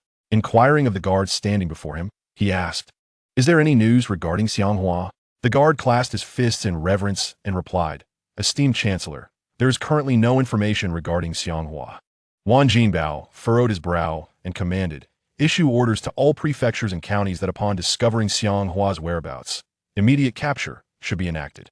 Regardless of who assists me in apprehending the rebel Xiang Hua, I shall reward them handsomely." The guard bowed in acknowledgement, understood. He then turned and hastily exited the chamber. With eyes ablaze, Wan Jinbao declared, "Xiang Hua, you may escape the initial pursuit, but you cannot elude the final reckoning. I shall employ every means at my disposal to capture you. Once I possess the treasure map, your fate will be of no consequence. Fortune smiled upon me when you failed to perish in your earlier attempt to end your life. Otherwise, acquiring the treasure map would have proven exceedingly difficult." In the bustling marketplace of the capital, the county magistrate was confined within a cage, being transported by cart. Clad in prison garb, his demeanor was grave, his hair disheveled, and he appeared utterly wretched, as though he had been prematurely cast into the depths of hell. The surrounding townsfolk, witnessing this spectacle, erupted in applause and cheers, reveling in the magistrate's downfall. They regarded him within the cage as one would a rat, calling for his punishment. Occasionally, someone hurled rotten eggs at him, while others pelted him with decaying vegetables and fruits, expressing their disdain. Who would have thought this corrupt official would meet such a fate? Once so arrogant, having committed countless unpopular deeds, this is indeed his just end. By the afternoon, his head will roll, fed to the dogs, in his state of disarray and disgrace. The magistrate was soon drawn to the marketplace. 2 guards swiftly escorted him to the execution grounds, where a burly executioner wielding a large blade approached him. Following the pronouncement of the execution order by the supervising official, the executioner raised a bowl of wine to his lips, taking a hearty swig before spraying the wine onto the sharp blade. He then slowly lifted the sword, preparing to deliver the fatal blow to the county magistrate. The county magistrate knelt on the execution platform, slowly closing his eyes, a bitter smile escaping his lips. He spoke not a word, as if he had long resigned himself to the fate that awaited him. With a sharp crack, the executioner's blade descended, severing the magistrate's head. The onlookers outside the marketplace erupted in jubilant cheers, their spirits soaring at the sight of the magistrate's demise, as if they had successfully banished a plague. A guard swiftly released the leash of the dog he held, and a large black wolfhound dashed onto the platform, seizing the magistrate's head and retreating with it in its jaws. Observing the completion of the execution officer rose and departed hastily. At this moment, it was merely noon. The crowd surrounding the marketplace gradually fell into silence, the atmosphere quickly returning to tranquility as if nothing had transpired, the day serene and untroubled. Gradually, the throngs inside and outside the marketplace dispersed. Meanwhile, the various local governments of the Golden Phoenix Kingdom had posted notices to capture Xiang Hua, promising a reward of 1,000 taels of gold to anyone who could deliver him to the authorities. This news swiftly spread throughout the Golden Phoenix Kingdom, igniting excitement among many in the martial world, all eager for the reward, ready to seize Xiang Hua and claim their prize. At this time, Xiang Hua, accompanied by Xiao Lian and Yu Fei, hastened toward the Qingqing sect. Before long, the trio arrived at the Qingqiang sect's gates. Nestled atop Qingqiang Mountain, the path to the sect was steep, yet the wide, well-maintained road facilitated their passage on horseback. Upon reaching the grand entrance of the Qingqiang sect, they beheld an imposing stone gate adorned with a black and gold plaque, inscribed with the 3 gilded characters of Qingqiang sect, strikingly eye-catching and grand. Before the gate lay a series of stone steps leading directly to the entrance. Behind the stone gate stood an ancient-style wooden door, flanked by numerous disciples clad in black robes, each wielding long swords, exuding an air of vitality and spirit. Xiang Hua removed his straw hat and hung it over the horse's back, swiftly dismounting and assisting Xiao Lian down. Yu Fei, having dismounted, exclaimed to Xiang Hua, "Here we are at the Qingqiang sect." Xiang Hua gazed at the imposing gate and, supporting Xiao Lian, said, "Xiao Lian, we have come to the Qingqiang sect to retrieve a matter of utmost importance. Therefore, once we enter and meet the sect members, it is best for you to remain silent and refrain from extensive conversation. If anyone inquires about our relationship, you should simply say you are my sister. Do not reveal our true identities, for it would jeopardize us both." Xiao Lian nodded in understanding. "Rest assured, young Sir Xiang, I have taken note of that. As we embark on this journey, Chapter 50, Truly, the Sword Immortal." Yu Fei smiled faintly and addressed Xiang Hua earnestly. "Indeed. Both of you are now wanted criminals by the court. You must conceal your identities to avoid attracting unnecessary trouble. The court has issued a decree, and I trust that all local authorities will act accordingly to apprehend you." Xiang Hua replied to Yu Fei with a calm demeanor, "Master, when we encounter the leader of the Qingqiang sect, please refer to me as Xiao Hua. This way, they will remain unaware of my true name and fail to recognize me." Yu Fei nodded, stroking his beard, and said, "Do not worry, my disciple, I understand. Let us proceed swiftly." With that, Yu Fei hastened towards the entrance of the Qingqiang sect, while Xiang Hua supported Xiao Lian, following closely behind. Upon reaching the entrance, the guard stationed there noticed Yu Fei, Xiang Hua, and Xiao Lian's arrival. One disciple stepped forward to block their path, inquiring earnestly, "Who are you? What brings you to our Qingqiang sect?" Yu Fei gazed at the disciple and replied, "Please inform your leader that the sword Immortal Yu Fei requests an audience. It is imperative that he meets with me, as I have important matters to discuss." The disciple scrutinized Yu Fei, casting a glance at Xiang Hua and Xiao Lian, and asked incredulously, "Who do you claim to be?" The guard stared at Yu Fei, appearing utterly bewildered. With a smile, Yu Fei declared, "I am indeed the sword Immortal Yu Fei." At this, the guard finally comprehended his words and erupted into laughter, laced with derision, saying, "Old man, the sword Immortal Yu Fei was eliminated over a decade ago by our leader in conjunction with various sections. He has been in obscurity for years. How dare you impersonate the sword Immortal and come to our Qingqiang sect? Such audacity! Speak, who are you really, and what is your purpose here?" Upon hearing the disciple's words, Xiang Hua was instantly filled with indignation, exclaiming, "How dare you speak to my master in such a manner? My master is indeed the sword Immortal Yu Fei, who commanded respect in the martial world over a decade ago. You would do well to believe us. We have no time to deceive you." The young disciple, brimming with youthful arrogance, adopted a stern expression and glared at Xiang Hua. "Where did you come from? Who do you think you are? Our leader is not someone you can simply meet at will. Return from whence you came and do not cause a ruckus at our Qingqiang sect, or you shall find yourselves in grave peril." Yu Fei, unable to tolerate the insolence of the brash youth any longer, darkened his expression and coldly replied, "Once again, I declare, I am the sword Immortal Yu Fei. I have come to the Qingqiang sect to reclaim that which rightfully belongs to me. You ought to hasten inside and report this. Otherwise, should I be compelled to resort to violence, it would be regrettable for all involved, for I have no desire to harm others. Do not force my hand." The disciple, as a member of the Qingqiang sect, often traverses various sects, where outsiders treat the disciples with utmost respect, never daring to speak as boldly as Yu Fei. "You old fool, if I do not demonstrate my prowess today, you may truly underestimate my capabilities." The disciple swiftly drew his sword, preparing to confront Yu Fei. Yet, Yu Fei did not even cast a glance at the disciple. Instead, a slight smirk graced his lips as he stroked his beard and clenched his fists, ready to teach this disciple a lesson. "Young man, do not think that even your sect leader would dare to speak to me in such a manner. If I do not properly discipline you today, you may truly regard me as a feeble cat." The disciple, teeth gritted, lunged forward with his sword aimed at Yu Fei. In an instant, Yu Fei evaded the strike and delivered a powerful blow to the disciple's chest, causing him to stagger back, blood seeping from the corner of his mouth. The disciple, momentarily dazed by the force of Yu Fei's attack, realized the immense power behind it, and he sensed that Yu Fei had held back. Otherwise, he might have faced a deadly fate. Indeed, Yu Fei had tempered his strength, for he sought a favor from the Qingchang sect's leader, Lin Chong. To kill one of his disciples without reason would inevitably lead to unnecessary complications. Thus, he had only exerted a fraction of his power, intending merely to intimidate the disciple. The disciple coughed twice, glancing at Yu Fei, now hesitant to engage him further. This old man possesses unfathomable martial prowess. Could he truly be the legendary sword immortal Yu Fei? I must quickly inform our leader. The disciple sheathed his sword and said to Yu Fei, "Please wait a moment while I report to our leader. If he wishes to see you, you may enter. Kindly hold on."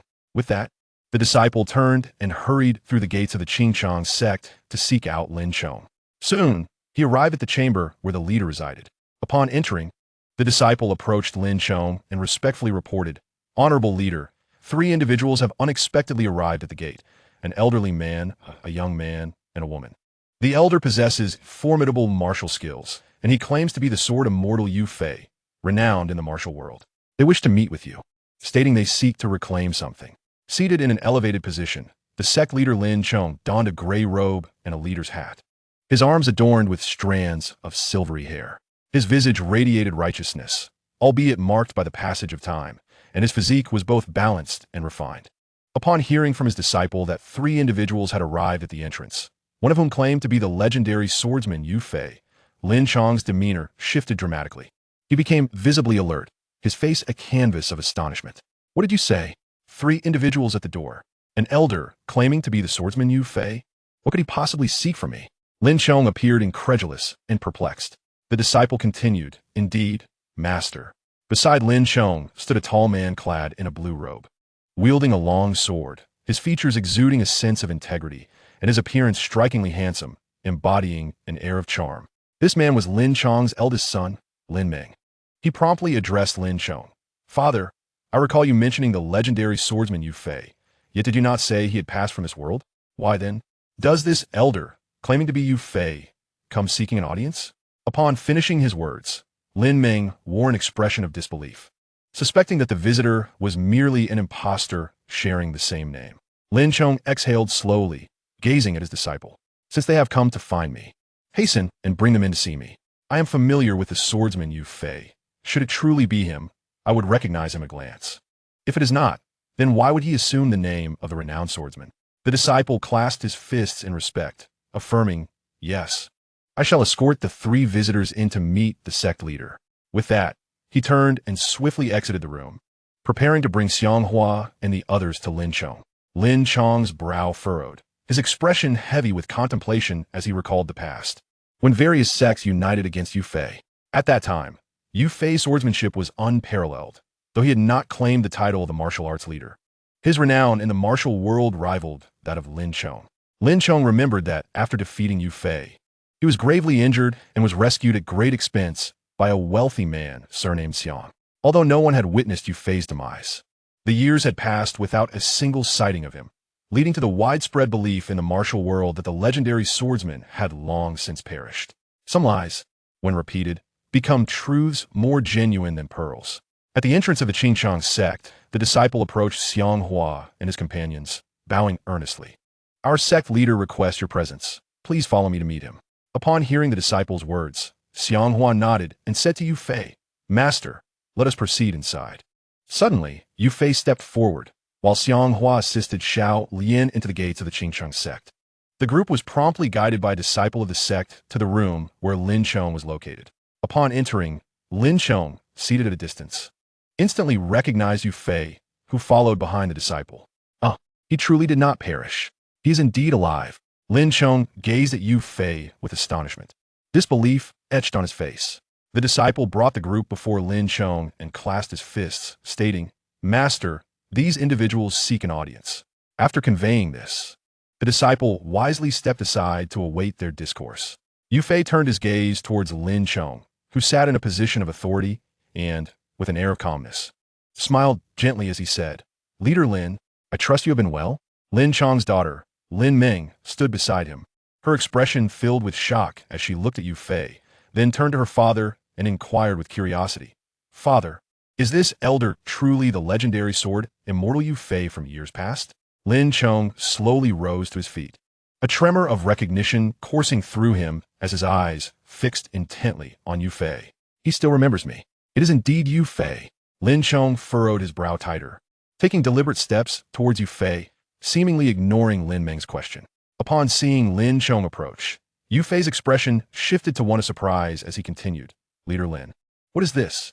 Has it been merely a decade or so, and you no longer recognize me?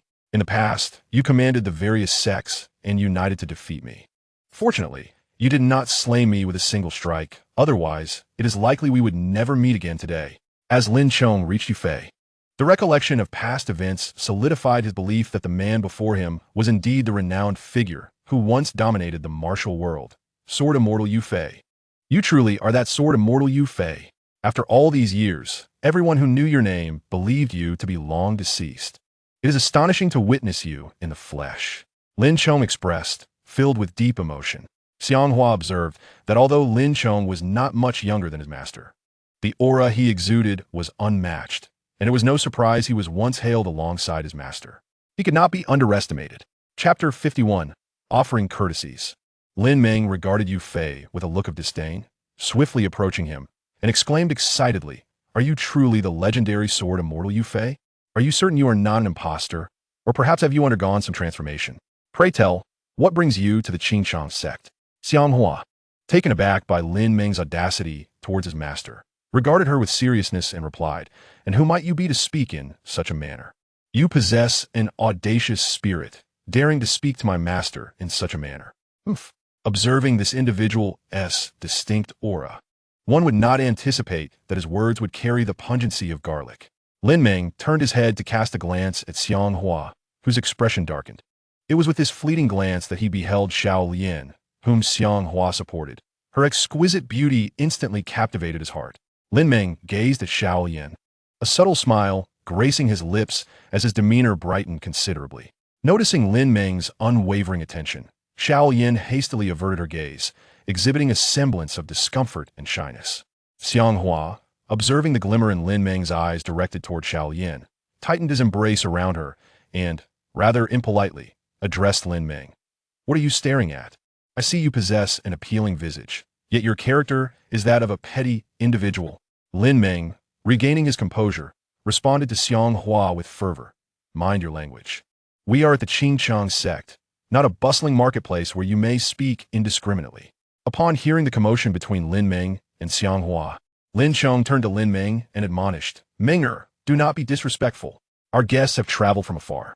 We must not neglect them. Have someone serve them tea." With a face full of ire, Lin Meng glared at Xiang Hua, choosing not to engage further in verbal sparring. He stepped aside and instructed a disciple standing nearby, "Why are you still dawdling? Quickly serve tea to these 3 esteemed guests." The guard nodded and promptly exited the room to fetch the tea. Lin Chong chuckled heartily at Yu Fei, then swiftly placed a hand on his shoulder, seizing the opportunity to gauge his martial prowess. Was he truly as his son had claimed, a mere impostor, or was he indeed the legendary swordsman Yu Fei, disguised? Lin Chong's palm struck Yu Fei's shoulder, his fingers tightening as if resembling an iron claw, seeking to penetrate Yu Fei's shoulder. Yu Fei regarded Lin Chong with a slight smile, remaining composed and unperturbed, effortlessly countering Lin Chong's force with his internal energy. Thus, the two maintained their opposing stances, engaged in a covert contest, neither gaining the upper hand. They were evenly matched, neither willing to concede, both appearing relaxed, making it challenging for onlookers to discern that beneath their seemingly innocuous rivalry lay a latent peril. Xiang Hua, witnessing Lin Chong's hand grasping his master's left shoulder, found himself filled with curiosity. What was Lin Chong attempting? Why lay a hand upon my master's shoulder? Does he dare to strike against him? Yu Fei, observing Lin Chong, suddenly spoke. "Leader Lin, I have journeyed a long way and would appreciate a moment to sit." Lin Chong, upon hearing Yu Fei's words, could not help but smile. He slowly raised his hand and released the grip he had on Yu Fei's shoulder. "Sword Immortal, how have you fared? It has been many years since we last met, and I have greatly missed you." Please take a seat. Lin Chong first clasped his fists in greeting to Yu Fei and then gestured for him to sit. Yu Fei promptly stepped over to a wooden chair and turned to take a seat. Lin Chong glanced at the two standing beside him, Xiang Hua and Xiao Lian, and inquired of Yu Fei, and who might these two be? Yu Fei, pointing to Xiang Hua and Xiao Lian, introduced them. Forgive my oversight, this is Xiao Hua, my disciple, and this young lady is Xiao Lian, his sister. At first, Lin Ming had assumed that Xiao Lian was Xiang Hua's partner, but upon hearing Yu Fei's introduction, he could not help but glance at Xiao Lian a few more times, his heart brimming with unexpected delight. It turned out they were merely siblings. However, her brother seemed rather difficult to deal with. How could someone like him have a sister so ethereal? It was quite vexing. Lin Chong nodded at Xiang Hua and then gestured for them to sit. Xiang Hua assisted Xiao Lian as they made their way to a nearby chair. Observing Xiang Hua helping Xiao Lian walk, Lin Chong turned to Yu Fei with a puzzled expression and asked, "What happened to this young lady? It seems her injuries are quite severe." Yu Fei replied, "Xiao Lian accidentally fell from the carriage during the journey and sustained some injuries." Lin Ming paused for a moment before approaching Xiao Lian, his demeanor earnest as he said, "Miss Xiao Lian, I see you have some abrasions. It seems your leg is injured, causing you difficulty in walking. However, fret not. I shall fetch some healing medicine for you, and I believe your wounds will be healed within a few days." As Xiao Lian, supported by Xiang Hua, settled into her seat, she glanced up at Lin Ming, feeling uneasy under his unwavering gaze. Xiang Hua, noticing Lin Ming's intense fixation on Xiao Lian, felt a surge of protectiveness. Were it not for Lin Ming's concern and his promise to procure quality healing medicine, Xiang Hua would have longed to strike him down. "If you have the finest medicine, go fetch it. But what is with your incessant staring at my sister? Have you never seen a beauty before?" Xiang Hua glared at Lin Ming. Feeling Xiang Hua's hostile gaze, Lin Ming turned to him with a cold glance and retorted, "I fail to comprehend how someone like you could have a sister of such grace." With that, Lin Ming swiftly made his way towards the door, intent on retrieving the healing medicine for Xiao Lian. Xiao Lian gazed at Lin Ming, and, as a woman, she could faintly sense that Lin Ming's fervent attentiveness towards her was not merely born out of pity for her injury. Lin Ming's eagerness to provide her with the finest healing ointments hinted at ulterior motives. Perhaps this was the sixth sense that women possess. Intuition whispered to Xiao Lian that Lin Ming harbored feelings beyond friendship. Although Lin Ming held a distinguished status and exuded an alluring charm that would surely captivate the hearts of many women, in Xiao Lian's heart, no one could ever replace Xiang Hua's unique position. At this moment, it would not be an exaggeration to declare that Xiang Hua represented her entire world. Among the vast waters, she sought but a single cup to quench her thirst. A disciple entered the room briskly, carrying a tray with 3 cups of tea, which he presented before Yu Fei, Xiang Hua, and Xiao Lian, serving each in turn. Lin Chong settled back into his seat, gazing at Yu Fei, still unable to believe that the legendary sword immortal, Yu Fei, who had once been gravely wounded and on the brink of death, now sat alive and imposing in his chamber. "Brother Yu, years ago you were gravely injured, and that man named Xiang spent a fortune to rescue you. We all thought you had long since departed from this world. Yet, here you are today, alive. Where have you concealed yourself all these years? Why did you vanish from the martial world for so long, only to reappear now?" Lin Chong inquired, his curiosity evident. Yu Fei stroked his beard contemplatively and replied earnestly, "Brother Lin, not only did you not expect it, but neither did I foresee that I would still be here today. Perhaps it is fate that governs all things." Lin Chong furrowed his brow, observing Yu Fei's calm demeanor and eloquent speech, which contrasted starkly with the man who had once succumbed to madness. All these years, had he truly conquered his inner demons? "Brother Yu, you were once the person I admired most. If it weren't for your sudden descent into madness, I would not have rallied the various sects to combat you. I hope you will not hold that against me," Lin Chong said with unwavering composure. Yu Fei couldn't help but chuckle, clasping his fists in acknowledgement. "Brother Lin, the past is behind us. I am not one to dwell on old grievances, nor am I one to blur the lines between good and evil. My madness led to unwarranted bloodshed, and if you had not united the sects to defeat me, I would have continued down a path of destruction, bringing calamity upon the entire Jinfeng kingdom. Therefore, your actions were indeed justified, and I am profoundly grateful that you spared my life, allowing me a second chance. Otherwise, I would surely have ceased to exist long ago." Upon hearing these words from Yu Fei, Xiang Hua felt a surge of discontent within him, compelled to defend his master. In my humble opinion, Lin Chong must have sought to eliminate my master back in the day, thus securing his position as the leader of the martial arts world.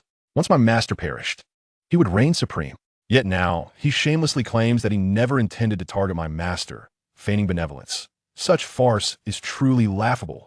Lin Chong, momentarily taken aback, turned to Yu Fei and inquired, I have just heard from my disciples that you have come to Qing Chang's sect seeking to reclaim something. Pray tell, what is it that you wish to retrieve? Xiang Hua gazed at Lin Chong, and upon hearing his words, murmured softly, You have long forgotten that you took my master's diagram of the Xuanming divine sword. Yet you continue to feign ignorance. How long can you maintain this charade of righteousness? After Lin Chong spoke, Yu Fei, eschewing any pretense, replied directly, since the leader of the Lin sect has laid his cards on the table. I shall not beat around the bush. You may speak freely, for the passage of time has indeed clouded my memory regarding what you may have left in my possession. Lin Chong appeared bewildered. I truly cannot recall. Yu Fei then stated, After your group vanquished me, you seized my Xuanming divine sword, which was subsequently transformed into 3 diagrams by a certain sorcerer. Do you still remember this, Leader Lin? Upon hearing Yu Fei suddenly broach the subject of the Xuanming divine sword, Lin Chong's expression darkened, his dark eyes darting with rapid intensity. The Xuanming divine sword. Its power was unparalleled. It was precisely because of this sword that Yu Fei fell into madness, stirring a great uproar in the martial world. Now he had reappeared, evidently on a quest for the diagrams of that very sword. Lin Chong felt his heart tighten.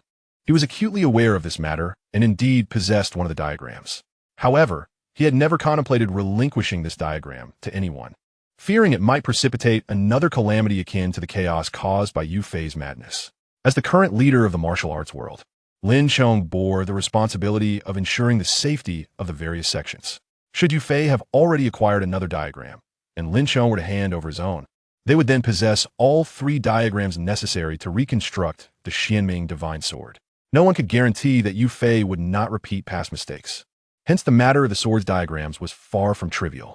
Lin Chong looked at Yu Fei and forced a bitter smile, pretending to have forgotten the entire affair, resolutely refusing to acknowledge that he held one of the Xuanming divine sword diagrams. Ah, you brother, time has passed, and my memory has faded.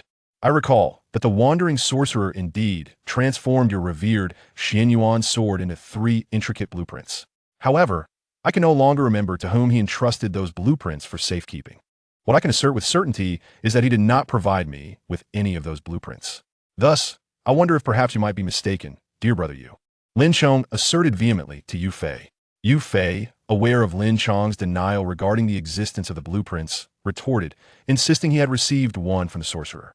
He distinctly recalled that the sorcerer had handed him a blueprint, and Lin Chong's current denial left him both perplexed and slightly amused. Lin Chong, this matter is no trivial jest. Though I was grievously injured at that time, I was neither unconscious nor confused. I witnessed the sorcerer bestow upon you a blueprint, and your outright denial now is quite perplexing. As the leader of the martial arts world, do you intend to feign ignorance? Yu Fei stated bluntly. At that moment, Lin Ming entered the room briskly, holding a bottle of white medicinal ointment. He approached Xiao Lian with determination. Miss Xiao Lian, I have brought the finest ointment. Please endure a little pain. I shall apply it for you, Lin Ming said, crouching down to lift her injured leg. Seeing this, Xiang Hua stepped forward, positioning himself in front of Lin Ming, extending his hand over the ointment. I shall administer it myself. Sitting on the wooden chair, Xiao Yin, feeling a bit embarrassed, addressed Lin Ming. Your kind intentions are greatly appreciated, but I would prefer my brother to tend to me. It would be inappropriate to trouble you so. I'm already grateful for your bringing the excellent ointment. Lin Ming, looking up at Xiang Hua who stood before him, felt a wave of frustration wash over him as he handed the ointment over. This ointment is quite effective. Be cautious not to apply too much, lest it irritate the skin, Lin Ming cautioned Xiang Hua. Xiang Hua swiftly accepted the ointment, expressing his gratitude. Lin Ming, feeling quite vexed, stepped away to stand beside his father. Xiang Hua then crouched down, preparing to apply the ointment to Xiao Lian's injured leg. Xiao Lian gently lifted her long skirt, revealing her delicate and fair legs, which were exceedingly graceful. Standing nearby, Lin Ming gazed at Xiao Lian's exquisite legs and couldn't help but swallow hard. To restrain the wandering thoughts in his mind, he mustered the courage to turn his face away, ceasing his scrutiny of Xiao Yan. After all, he was the eldest son of Lin Chong, the revered leader of the Wulin, enjoying great prestige in the outside world. He certainly did not wish to find himself in a predicament due to Xiao Yan, as that could tarnish not only his own reputation, but also the honor of the entire Qingqing faction. Xiang Hua swiftly applied golden wound medicine to the injury on Xiao Yan's leg and tended to the abrasions on her arm and face. Once he had finished administering the treatment, he seated himself on a wooden chair beside her. Yu Fei turned to Lin Chong and said, "Lin Alliance leader, I have come today with the hope that you will surrender the blueprints of the Xuanming divine sword in your possession. Once I obtain the schematics, I shall take my leave without causing any trouble for your Qingqing faction." Upon hearing Yu Fei speak thus to his father, Lin Meng's expression darkened, and he replied to Yu Fei with displeasure, "Old man, you come to our Qingqing faction demanding something from my father? Who gave you the audacity to be so brazen? Do not think for a moment that I believe you are the sword immortal, Yu Fei. Even if you truly are, acquiring what you desire from our Qingqing faction will not be an easy task. Do you truly consider us a temple for charitable deeds?" Xiang Hua's face fell at Lin Meng's disrespectful words towards his master, and he rose to his feet. "Young Master Lin, how dare you speak to my master in such a manner? You are clearly blind to the situation. Not only do we not regard your Qingqing faction with any fear, but even if all the sects of the Wulin united, my master and I would not be intimidated. Spare me your arrogant words. I can boast even more than you," Xiang Hua retorted, glaring at Lin Meng. Yu Fei turned to Xiang Hua with a solemn expression. "Xiang Hua, do not act rashly. We have come to request the return of the Xuanming divine sword blueprints from Lin Alliance leader, not to seize them. It would be prudent for us to seek a peaceful resolution to avoid any conflict that would be detrimental to both parties." Lin Chong could not help but let out a bitter laugh before looking at Yu Fei with earnestness. "Brother Yu, I have already stated that I do not possess the blueprints you seek. Your visit may be in vain." Upon hearing Lin Chong's shameless denial, Yu Fei's expression turned to one of incredulous amusement.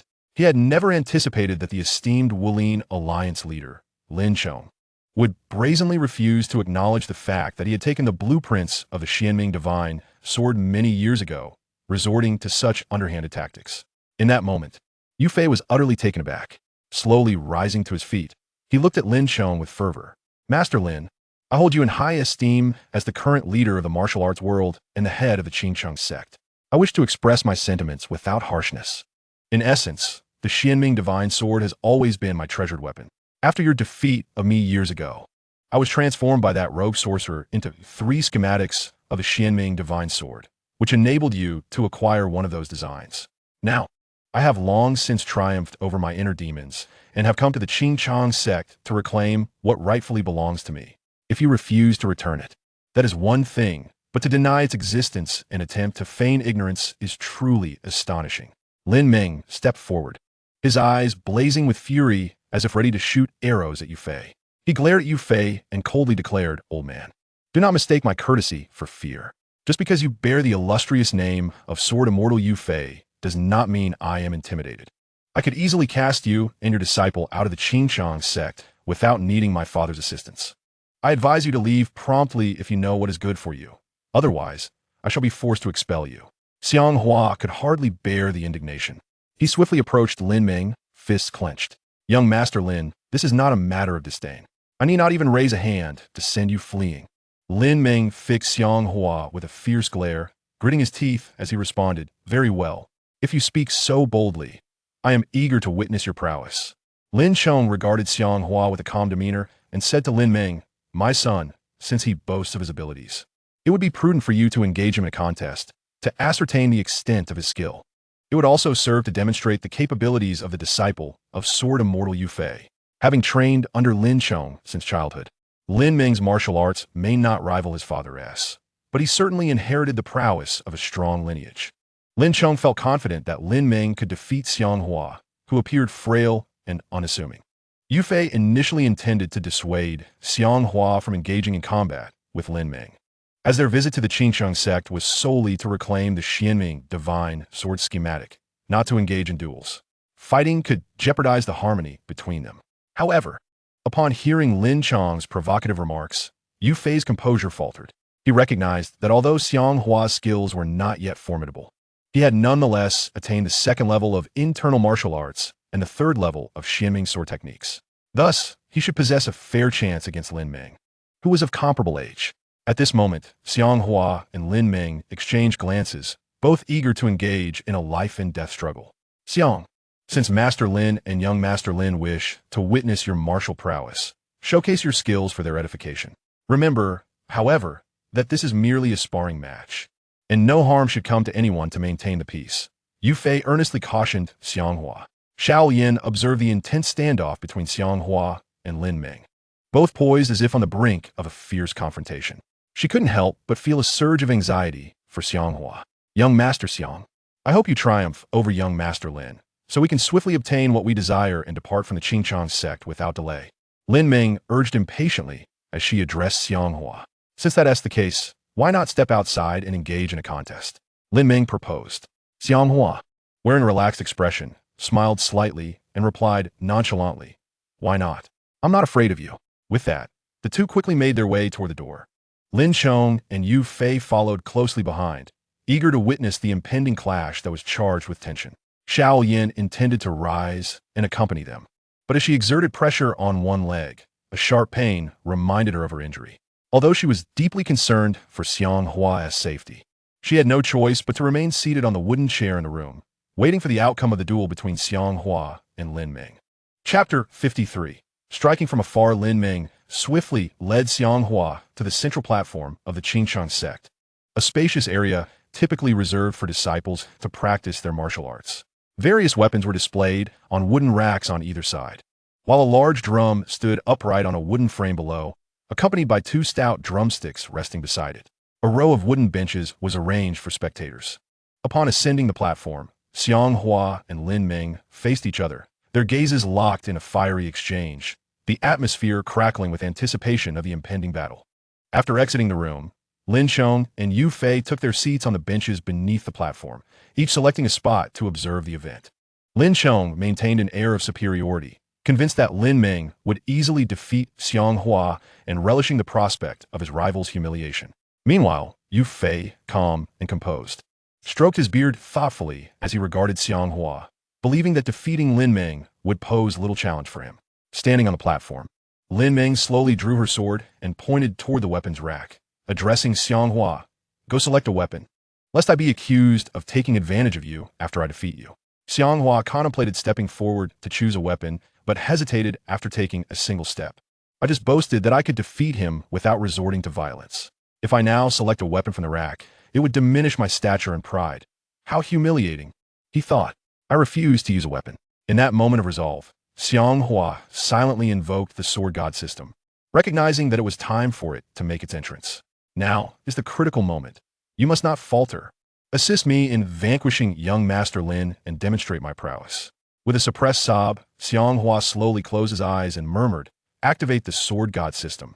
The moment his eyelids descended, the prompt of the sword god system resonated in his ears. Ding! The sword god system has been activated. A subtle smile graced Xiang Hua's lips. He knew that once the system was operational, he could harness its power to accomplish his desires. He silently contemplated sword god system. Is there a way for me to vanquish young Master Lin without lifting a finger? Xiang Hua diligently checked in with the sword god system daily and was aware that he possessed sufficient energy points to exchange for skills. 500 energy points could be redeemed for the strike from afar skill, which would enable him to strike an adversary from 10 paces away, leaving them unable to approach and merely on the defensive. The sword god system chimed again. Exchange. Xiang Hua could hardly contain his eagerness to successfully acquire the strike from afar skill to deploy against Lin Ming. Upon successful exchange, the strike from afar skill officially activated, lasting 5 minutes. The sword god system reminded him. Slowly, Xiang Hua reopened his eyes, casting a triumphant glance at Lin Ming, a wave of exhilaration washing over him. "Ha ha! Just wait and see how I'll make you squirm. You were just showing off before my master and me. Now, you shall witness your downfall." As Xiang Hua stepped forward, Lin Ming stood his ground, failing to select a weapon from the nearby rack, instead remaining frozen in place with his eyes shut, occasionally revealing a hint of delight on his face. What on earth is this fellow doing? Could it be that he dares not compete with me and has been rendered speechless in fear? Seated in the audience, Yufei noticed Xiang Hua's unusual demeanor and paused his hand from stroking his beard, his face etched with confusion. What has come over young Master Xiang? Why does he not choose a weapon to challenge young Master Lin? How strange. Lin Chong, observing Xiang Hua's days on the stage, saw no intention of selecting a weapon or engaging in combat with Lin Ming. A smile crept upon his face, believing Xiang Hua to be faltering in fear, his expression brimming with arrogance. I thought he possessed some skill, but it seems he is too scared to face my son. How amusing. On the stage, Lin Ming brandished his sword, pointing it at Xiang Hua with a cold sneer. Hurry up and select your weapon. Why are you dawdling? If you dare not compete with me, then kneel and beg for mercy. Perhaps I shall take pity on you. Xiang Hua's lips curled in a smirk at Lin Ming's taunts. Clenching his fists, he resolved not to waste any more time and boldly retorted, Enough of your prattle. I can defeat you without a weapon. Come at me. Lin Ming, incensed by Xiang Hua's continued bravado, turned pale with fury, positioning his sword horizontally before swiftly launching an attack towards Xiang Hua. As Xiang Hua directed his fists towards Lin Ming, he unleashed a flurry of punches into the air. I strike. Strike, strike, strike. His fists flew rapidly, aimed fiercely at the space where Lin Ming stood. Below the stage, Yufei was momentarily taken aback, utterly astonished by Xiang Hua's antics. What? Young Master Xiang is throwing punches at thin air. Beside him, Lin Chong couldn't help but chuckle at the sight of Xiang Hua's fervent display. On stage, Lin Ming had yet to approach Xiang Hua, yet he was already trembling uncontrollably, unable to restrain himself. It felt as though Xiang Hua's punches directed at the air were landing squarely on his chest, causing his body to quiver rhythmically in tandem with the speed of Xiang Hua's strikes. Ouch! Lin Ming involuntarily cried out, summoning all his inner strength to endure the onslaught. Observing this, a disciple from the Qingchang sect swiftly approached a nearby drum set, seizing 2 mallets to strike the large drum, rallying support for Lin Ming. Xiang Hua, however, showed no mercy. After a wild barrage of punches with his eyes wide open, he closed them, appearing utterly enraptured, and continued his assault. Jabs, hooks, and crosses flowed effortlessly from his fists, each strike imbued with a sense of enjoyment and ease. Lin Ming found himself unable to withstand the ferocity of Xiang Hua's combination attacks. The closer he attempted to draw near, the more powerful Xiang Hua's invisible punches seemed to become, striking him with increased force. Both Yufei and Lin Chong, seated below, were left in a state of sheer astonishment. Lin Chong's heart trembled as he witnessed Xiang Hua from a considerable distance, landing blows on his son. He regarded Xiang Hua with newfound respect, disbelief etched across his face, filled with doubt. He had never anticipated that Xiang Hua possessed such formidable martial prowess. Yufei, shocked, rose to his feet. As Xiang Hua's master, he was utterly bewildered, unable to discern the origins of the techniques Xiang Hua employed, for he had never taught him such skills. His expression was one of profound astonishment. Remarkable, truly remarkable. What extraordinary skill, he exclaimed. After executing a series of combination punches with his eyes closed, Xiang Hua opened them to see Lin Ming spitting a trickle of blood. No longer inclined to indulge him, he swiftly concentrated his inner energy into his right hand, stepped forward decisively, and unleashed a powerful right punch. This strike seemed to manifest as a colossal golden fist, hurtling towards Lin Ming's body. The punch sent Lin Ming flying off the stage, crashing down to the ground with a resounding thud. A look of agony on his face as the sword he had been gripping fell from his hands. With a soft gasp, Lin Ming could not help but spew forth a mouthful of blood. He clutched his chest with one hand, gazing in shock at Xiang Hua, who stood triumphantly on the platform. Terror flickered in his eyes. Observing Lin Ming's fall and his grave injuries, Xiang Hua quickly withdrew his fist, wearing a relaxed and smug expression as he called out to the fallen Lin Ming. Young Master Lin, how do you feel? I warned you not to be arrogant. Otherwise, you would face dire consequences. Now you comprehend my prowess, do you not? In the future, curb your hubris. Although your martial skills are commendable, there are always those who surpass you. It is prudent to remain humble and cautious, lest you invite unnecessary troubles. You have been soundly chastened by me. Since ancient times, victors have been revered while the vanquished are scorned. The ease with which Xiang Hua defeated him left Lin Ming feeling despondent and frustrated, for he had never anticipated the extent of Xiang Hua's martial prowess. Lin Chong, seated nearby, sprang to his feet upon witnessing his son Lin Ming's defeat. Concern etched across his face, he hurried to his son's side. Kneeling beside the fallen Lin Ming, with palpable worry. Mengya, how do you fare? Are you gravely injured? Lin Meng coughed twice, wiping the blood from the corner of his mouth with his sleeve. Father, do not worry. I am not severely harmed. Lin Chong's brow furrowed deeply, his face pale with concern. He swiftly turned and leaped onto the platform. You promised this would be merely a contest, a sparring match without malice. Yet you struck viciously and wounded my son. As the leader of this sect, I too wish to experience your martial skills. Let us see whether your techniques are superior or if the Dugan 9 swords reign supreme. Lin Chong regarded Xiang Hua with hostility. Yu Fei, observing the unfolding scene, quickly ascended the platform, stroking his chin in contemplation. Leader Lin, if my disciple had not delivered a decisive blow to your son, how could he have emerged victorious? Moreover, my disciple fought barehanded while your son wielded a sharp sword. If he could not prevail, it is a testament to his limitations. Furthermore, your son is not gravely harmed. So why press the issue? Do you wish to join forces against my disciple? Such behavior would surely be unbecoming. Xiang Hua, noticing Yu Fei's swift intervention to shield him from Lin Chong's wrath, felt a surge of warmth in his heart. With his master stepping in, it was unlikely that Lin Chong would dare to pursue any further aggression.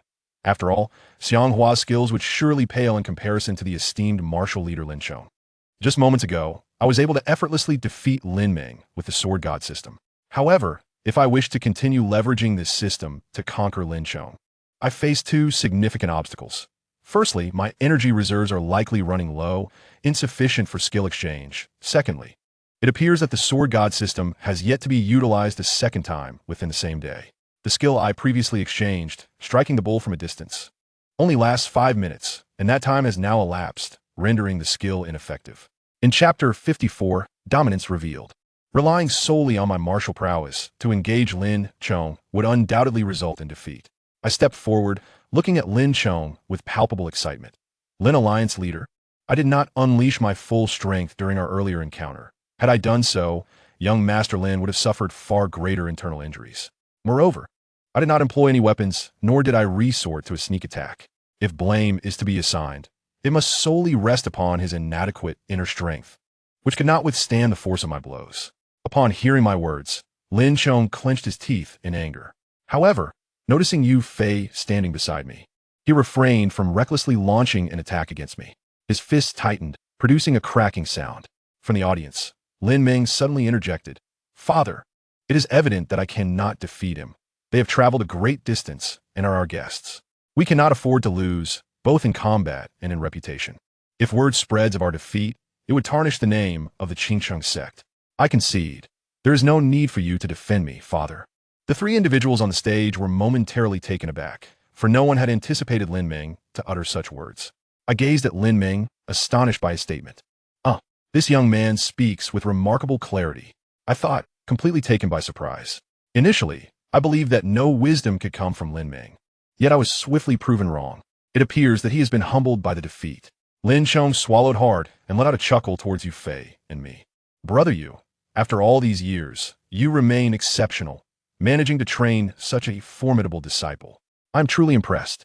Lin Chong praised Yu Fei, though he knew that this flattery was not sincere, but rather a veiled attempt to belittle him. Yu Fei smiled slightly, stroking his beard thoughtfully, and then approached Lin Chong, cupping his fists in respect. Alliance leader Lin, you jest. Our master-disciple duo has come to the Qingsheng sect not to measure our martial prowess against anyone. We hope that you will expedite the handover of the Xuanming Divine Sword Blueprint, allowing us to depart promptly and cease our disturbances. I stepped forward in agreement, adding, indeed, Lin Alliance leader, if you could hand over the Xuanming Divine Sword Blueprint at your earliest convenience, we will leave the Qingsheng sect immediately, causing not a moment's delay or inconvenience. Seeing me approach, Lin Chong regarded me with a look of confusion and inquired, "May I inquire, what martial arts technique did you just employ? In my decades of traversing the martial world, I have never encountered such a skill." Xiang Hua, amused by Lin Chong's curiosity regarding his technique, known as striking the cow across the mountain, chuckled softly, deliberately delaying his response to create an air of mystery. The technique I used is likely unfamiliar to you, but since you wish to know, I shall enlighten you." Standing nearby, Yu Fei appeared momentarily taken aback. He too was unaware of the origins of Xiang Hua's technique. However, as Xiang Hua's mentor, he tilted his head slightly and gazed at Lin Chong in silence. then absent-mindedly stroked his beard, maintaining an air of composure. Xiang Hua tightly clenched his right fist and slowly raised it, casually demonstrating 2 punches before Lin Chong, exuding pride. Upon hearing the words, striking the cow across the mountain, Lin Chong's face reflected confusion. Striking the cow across the mountain. After speaking, he turned his gaze toward Yu Fei, his eyes glimmering with a desire for a detailed explanation of this martial arts technique. Noticing Lin Chong's gaze upon him, Yu Fei hesitated and asked, Lord Lin, how remarkable is this technique of striking the cow across the mountain? Is it truly astounding? Meanwhile, Lin Meng, who stood below, fell into deep thought upon hearing the term striking the cow across the mountain, searching his mind, but finding no recollection of such a martial art. Although none of them had heard of this technique before, they had just witnessed the formidable prowess of Xiang Hua's execution of it. Seeing the puzzled expressions on the faces of Lin Chong and his son, Xiang Hua could not help but let out a cold laugh. The technique of striking the cow across the mountain allows one to strike an enemy from 10 paces away, preventing them from approaching, while one unleashes a barrage of punches until the adversary is brought to the ground. This signifies a superior level of martial prowess, so do not be astonished or perplexed. In short, do not underestimate me or my master, Xiang Hua stated with utmost seriousness, exuding a remarkable calmness. Lin Chong gradually released his tightly clenched fist and offered a faint smile to both Yu Fei and Xiang Hua, feigning cheerfulness as he remarked, I must apologize for my momentary impatience, and I hope neither of you holds it against me. Yu Fei smiled slightly, clasping his fists in return as he addressed Lin Chong. Lord Lin, there is no need for such words. It was my disciple who inadvertently injured young Master Lin, and I hope you do not take offense. Lin Chong paused for a moment before instructing Lin Meng, who stood below. Minger, please arrange for some fine wine and delicacies. It has been many years since I last saw Brother Yu. Today, we shall indulge in a few cups and reminisce, while also hosting the 2 of you. Lin Meng replied with a bow. Yes, I shall make the arrangements immediately. With that, he turned and hurried away. Once more, Yu Fei broached the matter of the Xuanming Divine Sword's blueprints with Lin Chong. Master Lin, I sincerely appreciate your warm hospitality. However, our purpose in visiting is solely to discuss the blueprints of the Xuanming Divine Sword. Might I implore you to return them to me? Lin Chong, hearing Yu Fei's repeated mention of the blueprints, turned to him and replied, Brother Yu, there is no need for haste regarding the blueprints. Let us first indulge in a hearty meal, and then we shall engage in a thorough discussion. After all, Lin Chong had already instructed his servants to prepare a sumptuous feast for their distinguished guests, and thus, Yu Fei felt compelled to cease his inquiries for the moment and partake in the meal. Lin Chong extended his hand towards Yu Fei and Xiang Hua, saying, Please, gentlemen. Yu Fei stepped down from the platform, ready to proceed to the adjacent room. Xiang Hua followed suit, and together they entered the chamber. Observing their entry, Lin Chong swiftly descended the stage and approached a disciple waiting nearby. Is what you reported earlier accurate? Lin Chong inquired. Just moments prior, while Xiang Hua and Lin Meng were engaged in their duel on the platform, a disciple from the Qingchang sect had approached Lin Chong, whispering something in his ear. The disciple nodded in affirmation and quickly produced a wanted poster from his garment. Master, take a look at this, he said, handing the poster to Lin Chong. Lin Chong accepted the white paper adorned with black ink and a facial likeness, quickly unfolding it to examine its contents. After scrutinizing the wanted notice for a while, a look of shock spread across Lin Chong's face. Upon reading the text and observing the depicted likeness, he exhaled slowly, exclaiming, Humph. The individual described in this notice bears an uncanny resemblance to Yu Fei's disciple, as if sculpted by the hand of Mozi himself. Could they be the same person? If he were captured and delivered to the authorities, a reward of 1,000 taels of gold would surely be mine. With a triumphant expression, Lin Chong pondered his next course of action, as if devising a cunning plot. After a moment of contemplation, he swiftly folded the wanted poster and tucked it into his garment, leaning towards the disciple and whispering a few instructions. Proceed as I have directed. Lin Chong commanded the disciple, standing before him. The disciple then hurried away with alacrity. A faint smile graced Lin Chong's lips, as if he had just seized upon a golden opportunity, and he felt a surge of delight. He hastened into the adjacent room, eagerly awaiting the arrival of the servants bearing dishes to entertain Yu Fei, his disciples, and Shaolian. Before long, several disciples entered the room, carrying trays laden with a variety of delectable dishes. Soon, the disciples busily brought the dishes on their trays to the wooden table in the room. quickly filling it to the brim. Instantly, the air was perfumed with the tantalizing aroma of the food, igniting a ravenous appetite and a desire to indulge. Observing this, Lin Chong promptly stood up and, clasping his fists, addressed Yu Fei, Xiang Hua, and Xiao Lian. Esteemed guests, please take your seats and enjoy your meal. We shall discuss other matters later. Yu Fei slowly rose, returning the gesture with a fist clasp. Since Lin Alliance leader has extended such warm hospitality, we shall graciously accept. Thank you. Lin Chong gestured for them to sit at the dining table. Yu Fei then stepped forward, while Xiang Hua approached Xiao Lian's chair, bending down to lift her and gently placing her at the table. As they gathered around the table, Lin Chong was the first to pick up his chopsticks, warmly encouraging them, please, eat and drink without hesitation. His demeanor had undergone a remarkable transformation, leaving Yu Fei and Xiang Hua somewhat perplexed and unable to fully grasp Lin Chong's intentions. They all picked up their chopsticks and sampled the dishes. A disciple entered the room briskly, carrying a tray with a wine jug. Upon entering, he placed the jug on the table and set an empty wine cup in front of Lin Chong. The disciple glanced at Lin Chong, exchanged a knowing look, and swiftly exited the room. Understanding the unspoken communication, Lin Chong hesitated for a moment before lifting the wine jug. He poured a full cup for Yu Fei, then moved to Xiang Hua's side of the table, filling another cup. After serving both Yu Fei and Xiang Hua, Lin Chong prepared to pour for Xiao Lian. However, she politely declined, saying, I do not drink. Thank you for your kindness, Lin Alliance leader. Please do not pour wine for me. Upon hearing this, Lin Chong smiled gently, placing the empty cup back on the table before her. Since Miss Xiao Lian abstains, I shall respect your choice. Please enjoy the dishes at your leisure. After taking a seat, Lin Chong poured himself a glass of wine and raised it, addressing Yu Fei and Xiang Hua. Come, allow me to toast you both. Upon seeing this, Yu Fei and Xiang Hua quickly set down their chopsticks and lifted their glasses in response. Yu Fei raised his wine cup, his face radiant with excitement as he addressed Lin Chong, saying, There is no need for you to be so courteous, my dear leader. It is I who should offer you my respects first. Xiang Hua, holding his cup aloft, turned to Lin Chong and added, I am grateful for your generous hospitality. Esteemed leader, this cup of wine is dedicated to you. Lin Chong smiled faintly, a smile that seemed to conceal a dagger. Though neither Yu Fei nor Xiang Hua noticed the subtlety of his expression.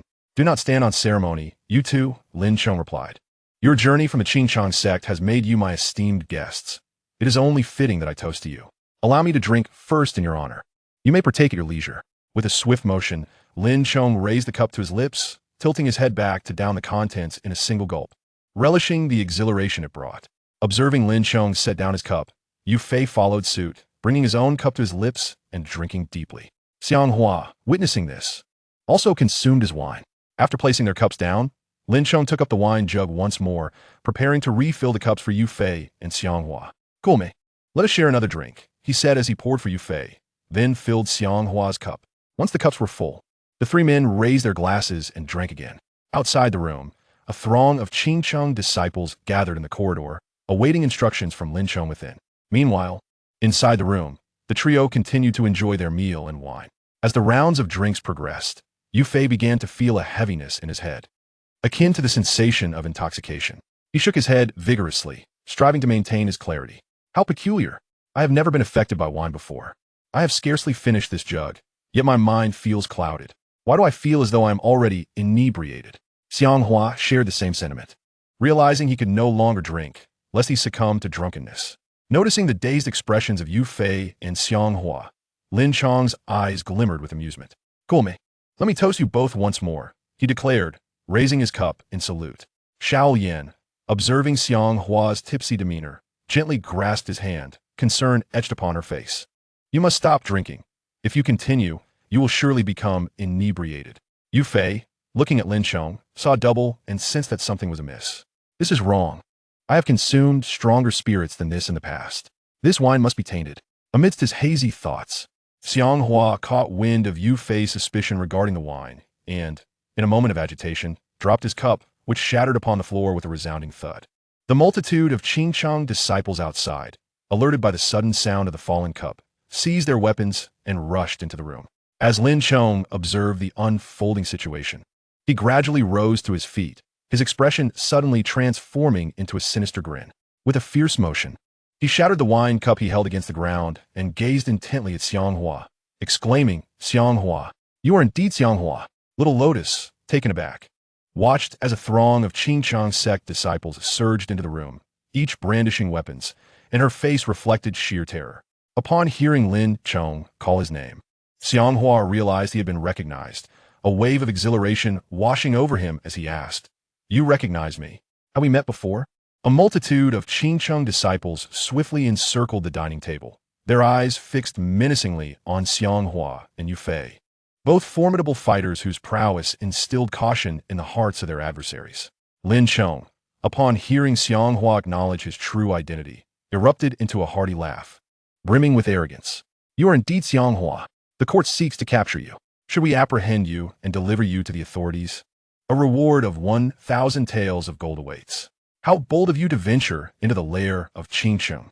Xiang Hua's head spun, yet he managed to comprehend Lin Chong's words, propping himself unsteadily against the table as he rose. "Lin Chong, you scoundrel," he retorted, somewhat dazed.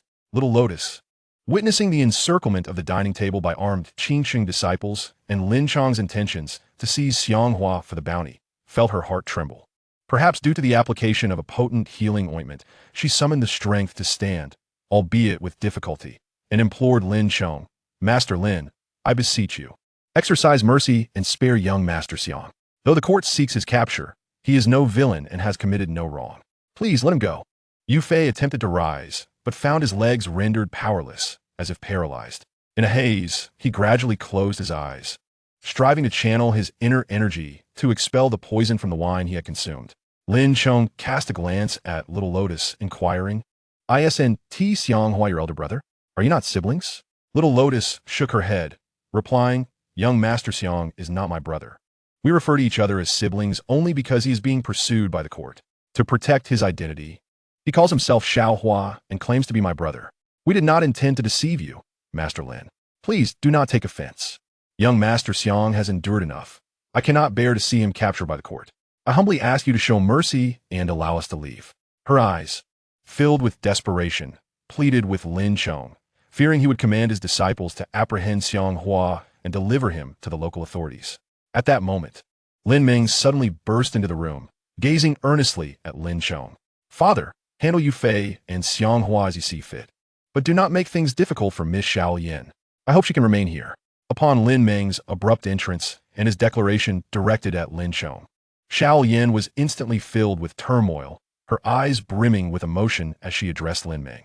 "Young Master Lin, what do you mean by this? Young Master Xiang is the one I love, and elder Yu is someone I hold in great esteem. Not only do you refrain from pleading for them, but you also suggest that they be dealt with as you wish. You truly disappoint me. I once believed you to be a man of integrity, yet you have quickly revealed your true colors." Lin Ming could not help but let out a cold laugh, his gaze filled with infatuation as he boldly professed his feelings before so many. "Xiao Yin, from the moment I laid eyes on you today, I was profoundly captivated. My heart trembles for you, and I am utterly enchanted by your presence. Is it a fault to love you? As for Yu Fei and Xiang Hua, what benefits do you derive from following them? Yu Fei was once consumed by madness, committing heinous acts without remorse, while Xiang Hua is a wanted rebel of the court. How could you be so foolish as to choose a life of wandering alongside them? Stay with me, and I assure you a life of tranquility and joy." Lin Ming gazed at Xiao Yin with fervent sincerity. Standing nearby, Xiang Hua appeared somewhat dazed, as if struck by Lin Ming's ardent declarations. His eyes suddenly glimmered with intensity, as if electrified by Lin Ming's words. "You are outrageous. Xiao Yin is my beloved. How dare you compete with me?" Xiao Yin firmly held onto Xiang Hua, standing resolutely beside him, and looked at Lin Ming with unwavering determination, her tone heavy with conviction. "I only love young Master Xiang. I implore you, young Master Lin, to respect my feelings. I do not harbor affection for you." Seeing that Xiang Hua was struggling to maintain his balance, Lin Ming dismissed him entirely. He stepped forward, reaching for Xiao Yin, intent on separating her from Xiang Hua. Grabbing her hand, he exerted force, attempting to pull her to his side. Xiao Yin, filled with agitation and resistance, exclaimed, "What are you doing? Let go of me." Lin Chong, standing nearby, commanded his disciples, "Arrest them at once." Following Lin Chong's orders, several disciples swiftly moved to apprehend Yu Fei and Xiang Hua. Xiao Yin was forcefully pulled away from Xiang Hua by Lin Ming. She looked at Lin Ming with a face full of conflict and exclaimed, "You scoundrel! Release me at once. I would rather perish alongside young Master Xiang." Xiang Hua struggled against the grip of two disciples from the Qingchang sect, feeling increasingly uneasy as he attempted to break free. Despite his efforts, he found himself unable to escape their firm hold. "Let go of me," he shouted vehemently. Nearby, Yu Fei, also restrained by two Qingchang disciples, managed to expel the poison from his body after exerting his internal energy. A dark, steam-like vapor erupted from his forehead, reminiscent of one emerging from sauna. Suddenly, his mind cleared, and the fog of confusion dissipated. He opened his eyes slowly, evidently restored. Yu Fei glared at Lin Chong, whose expression was one of smug satisfaction, filled with indignation and fury. "Lin Chong, you treacherous scoundrel! You dared to drug us in an attempt to capture master and disciple, harboring dreams of delivering us to the authorities for a reward. What a shameless wretch! I once held you in high regard, but little did I know you were such a despicable villain." With that, he summoned his strength and knocked the two Qingchang disciples to the ground. Lin Chong's face darkened at this sight. He shouted to his subordinates, "Quickly, seize him. He has been poisoned. He cannot have recovered so swiftly."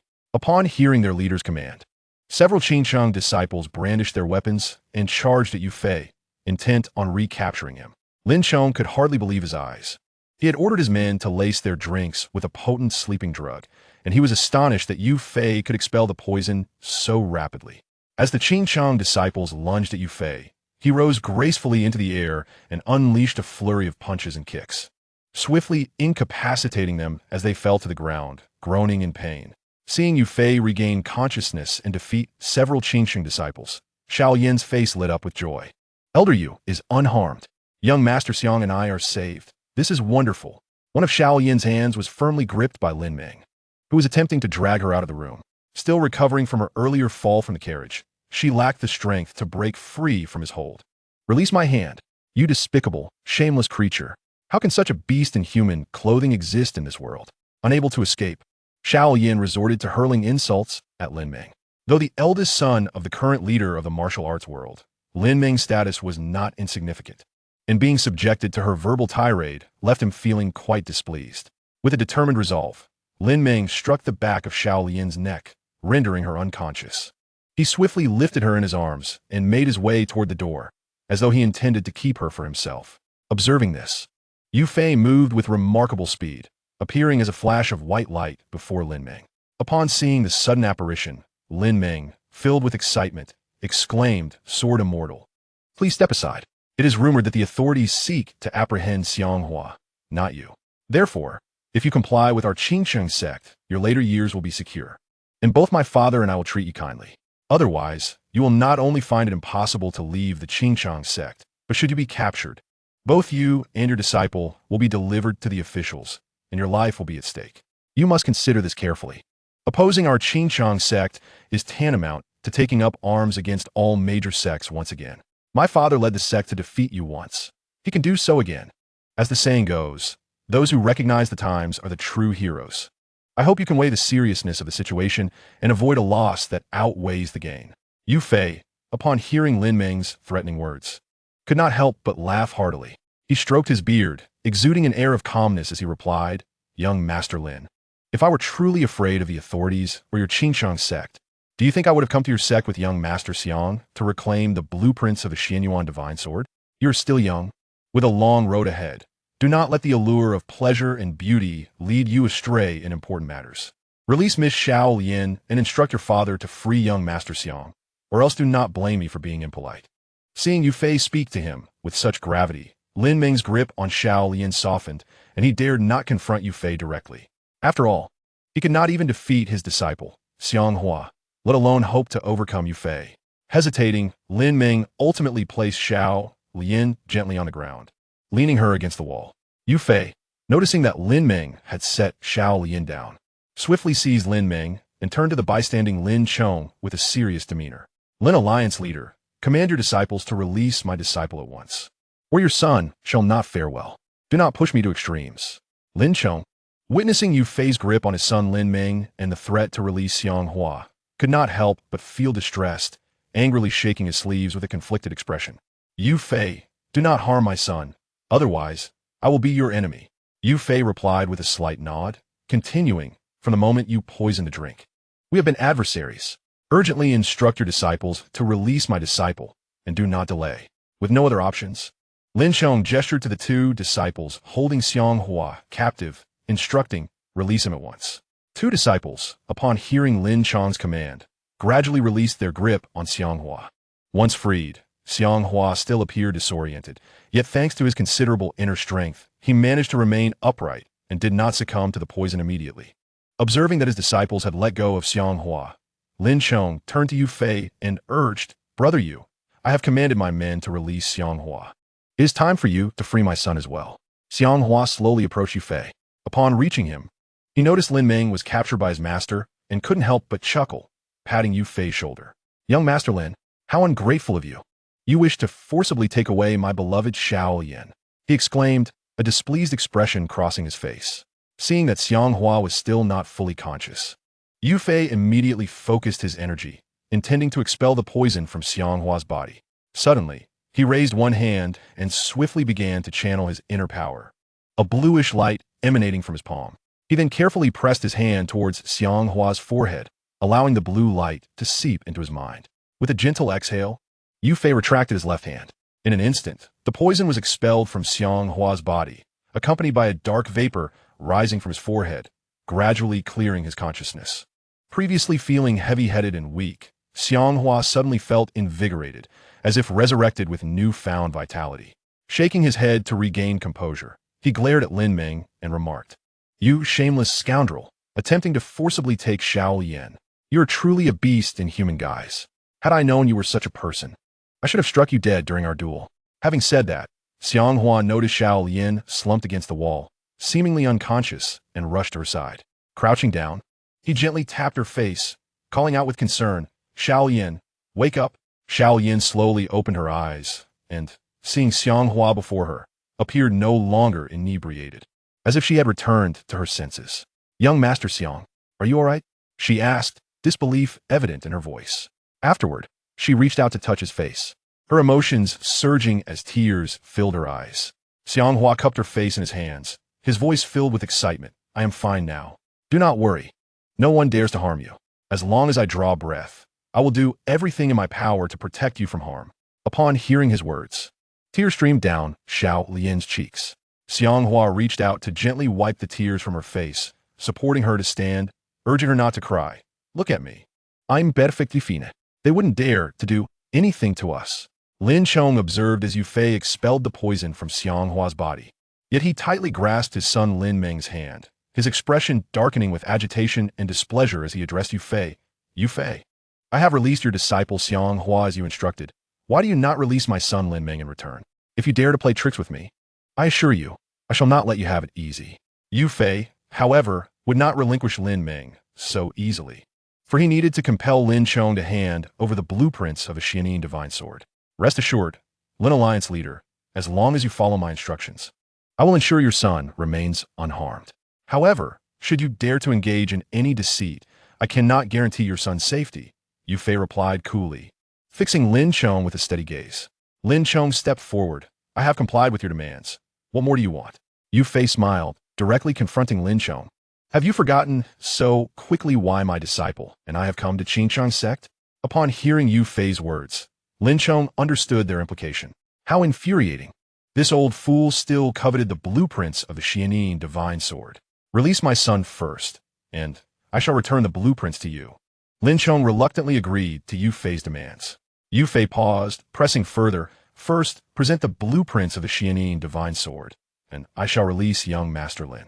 Until I see the blueprints, I cannot easily let him go. With a sigh of resignation, Lin Chong replied, Very well, I shall fetch the blueprints for you. Please wait a moment. Upon hearing his father's words, Lin Meng interjected, Father, do not concern yourself with me. Do not give them the blueprints of the Xuanming divine sword. If they obtain the sword, it will undoubtedly jeopardize our standing in the martial world and your position as the leader of the Jianghu. You must not hand over the blueprints, even if it costs me my life. Yu Fei, infuriated by Lin Meng's defiance, struck him across the face, threatening, You insolent brat. Now you have the audacity to show spirit. Just moments ago, you brazenly acted for Xiao Yan. Where was your sense of shame then? Now you suddenly care for the reputation of Qingchang sect and your father's status. What nonsense! I detest such self-serving and duplicitous characters. Lin Chong, in his concern for Lin Meng's safety, set aside thoughts of the Qingchang sect and his position as the leader of the martial arts alliance. After all, the urgency of rescuing a life took precedence. He was acutely aware that even if he handed over the blueprint of the Xianyuan divine sword to Yu Fei and his disciples, another copy remained with that wandering sorcerer. Years had passed, and locating that sorcerer would prove to be a formidable task. He might have perished long ago. Indeed, wise men do not suffer immediate losses. Lin Chong pondered that should Yu Fei and his disciples acquire the blueprint in his possession, as the leader of the martial arts alliance, he could rally the various sects against them at any moment. Despite their formidable skills, defeating the masters of various sects would not be an easy feat. If worst came to worst, he could always seek another opportunity to reclaim it from them in the future. In the 57th chapter of Upon Arrival, Lin Chong hurried into the inner chamber, where he opened a concealed door in the corner of the wall.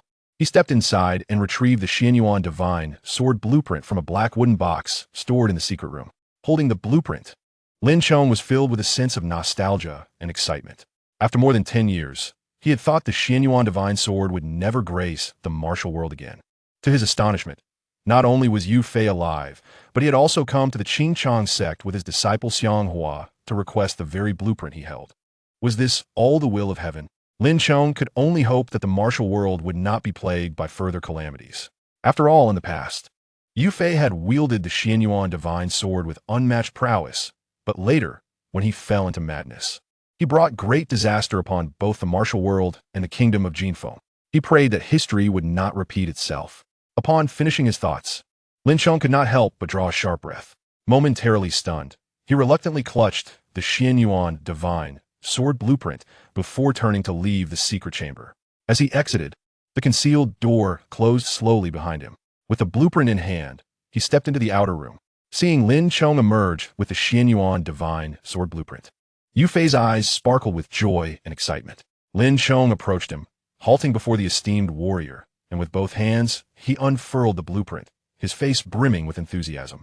Brother Yu, this is the Xianyuan divine sword blueprint you sought. I have brought it for you. Surely, you will release my son now. Yu Fei gazed at the blueprint spread before him, a smile gracing his face as he replied, Indeed, this is the Xianyuan divine sword blueprint I have long desired. I am deeply grateful to Alliance leader Lin for safeguarding and preserving it all these years. Now that it has returned to its rightful owner, I find great solace. He then turned to Xiang Hua, who stood nearby. Young Master Xiang, please take the blueprint of the Xuanming divine sword from Lord Lin, Xiang Hua said, gazing at the blueprint in Lin Chong's hands with evident delight. He quickly stepped forward, gently took the blueprint from Lin Chong, and approached Yu Fei, exclaiming, Master, I have acquired it. Lin Chong coldly regarded Yu Fei, stating, Brother Yu, it is time for you to release my son. Yu Fei nodded, loosening his grip and gently pushing Lin Meng away. Stumbling slightly, Lin Meng made his way toward Lin Chong, who reached out to steady him.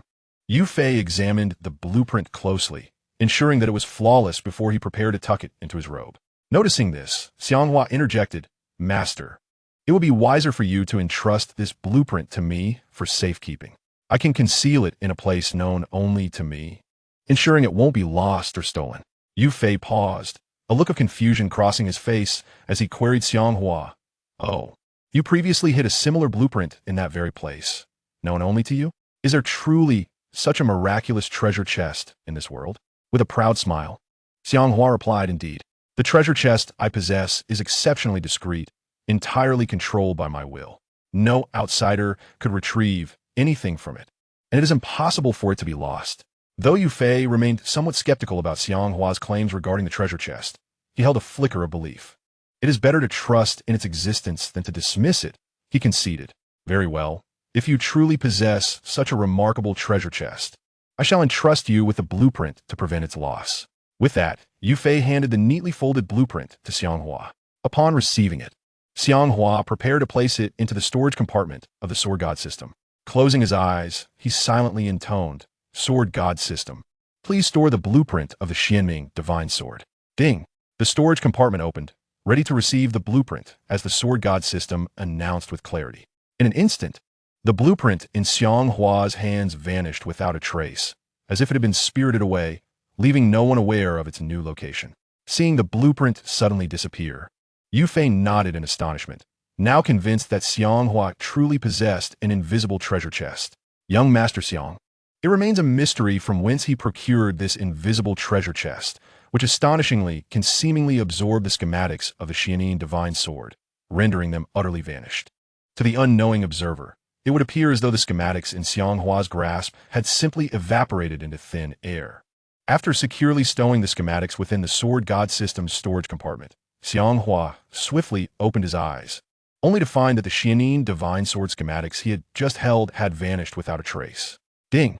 The schematics of the Xuanming divine sword have been successfully stored, and now there lie 2 sets within the compartment. With the addition of one more, he would directly acquire the Xuanming divine sword. The sword god system conveyed this auditory notification. A smile crept upon Xiang Hua's lips, and his heart brimmed with joy. Once I obtain another set of schematics, the Xuanming divine sword shall be mine. With this sword in my possession, my martial prowess shall ascend to new heights. I fervently hope to soon encounter that wandering sorcerer from years past. Lin Chong bore witness as Xiang Hua, with a flourish akin to a magician, concealed the Xuanming divine sword schematics into the treasure chest he so eloquently spoke of, rendering them completely invisible. He was instantly taken aback, his countenance awash with disbelief. Standing nearby, Xiao Yin addressed Xiang Hua, saying, "Young Master Xiang, we have come to the Qingchang sect to procure the schematics of the Xuanming divine sword. And now that you have obtained them, we should hasten our departure from the Qingchang sect. Your identity has been compromised, and lingering here would be detrimental to our safety." After hearing Xiao Yin's words, Yu Fei nodded in agreement and remarked to Xiang Hua, "Xiao Yin speaks wisely. Having secured the schematics, we should not tarry in this place any longer. We must depart swiftly." Xiang Hua shared this sentiment. Now that he had acquired the schematics, it was imperative to leave the Qingchang sect promptly to avoid any potential troubles. Upon hearing Yu Fei and the others express their intent to leave, Lin Chong turned to Yu Fei with a grave expression and said, "Brother Yu, while you have obtained the schematics of the Xuanming divine sword that I safeguarded, I must confess that I had no desire to part with them. However, your relentless pressure left me with no choice but to relinquish them to you. Yet, I implore you not to forget the events of the past. Should you and Xiang Hua ultimately acquire the Xuanming divine sword and once again fall into the patterns of indiscriminate slaughter and madness, I assure you, I will not rest until justice is served, nor will the other sections. At that time, I shall find a way to bring you to heel.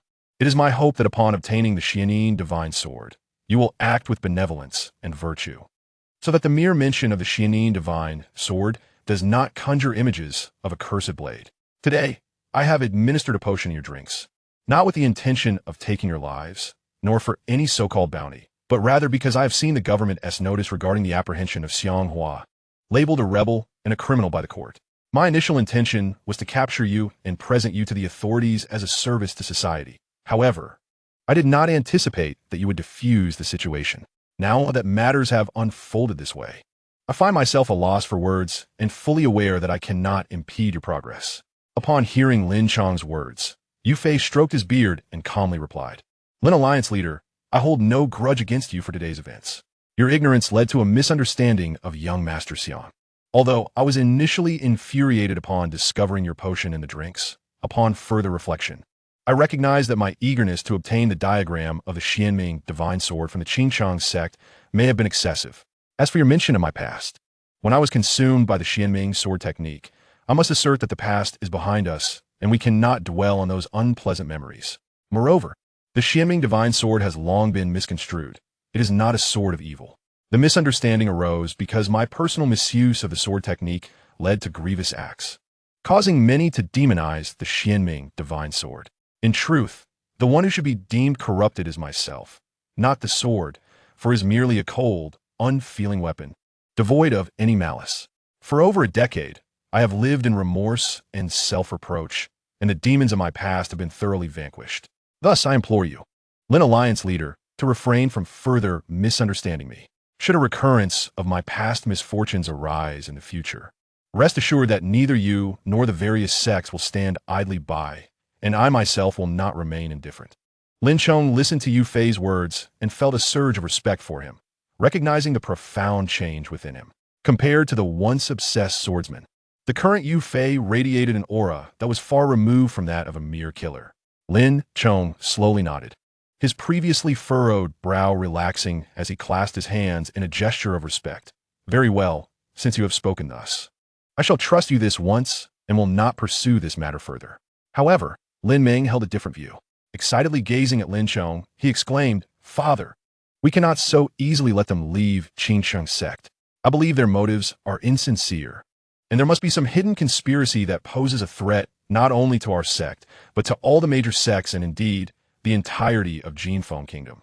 I implore you to issue an immediate command for our disciples to capture them, preventing Yu Fei and his disciples from descending the mountain. To release them would be akin to setting a tiger free. I ask you to think carefully. Xiang Hua listened intently as Lin Ming abruptly spoke, his expression grave.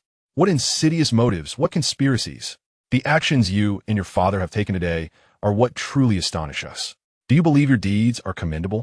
In my opinion, you are simply reluctant to part with Xiao Yan. From a moment you laid eyes on her, your gaze and thoughts have been solely fixated upon her. Did you truly think I wouldn't notice?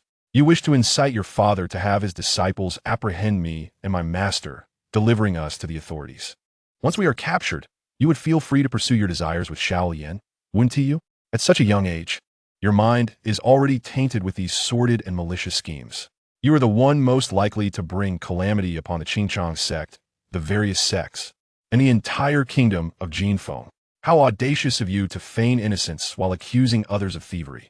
Your conscience must be utterly corrupted, perhaps to the core. You speak utter nonsense. Lin Ming glared at Xiang Hua, pointing a finger at him, visibly enraged and distressed by his words.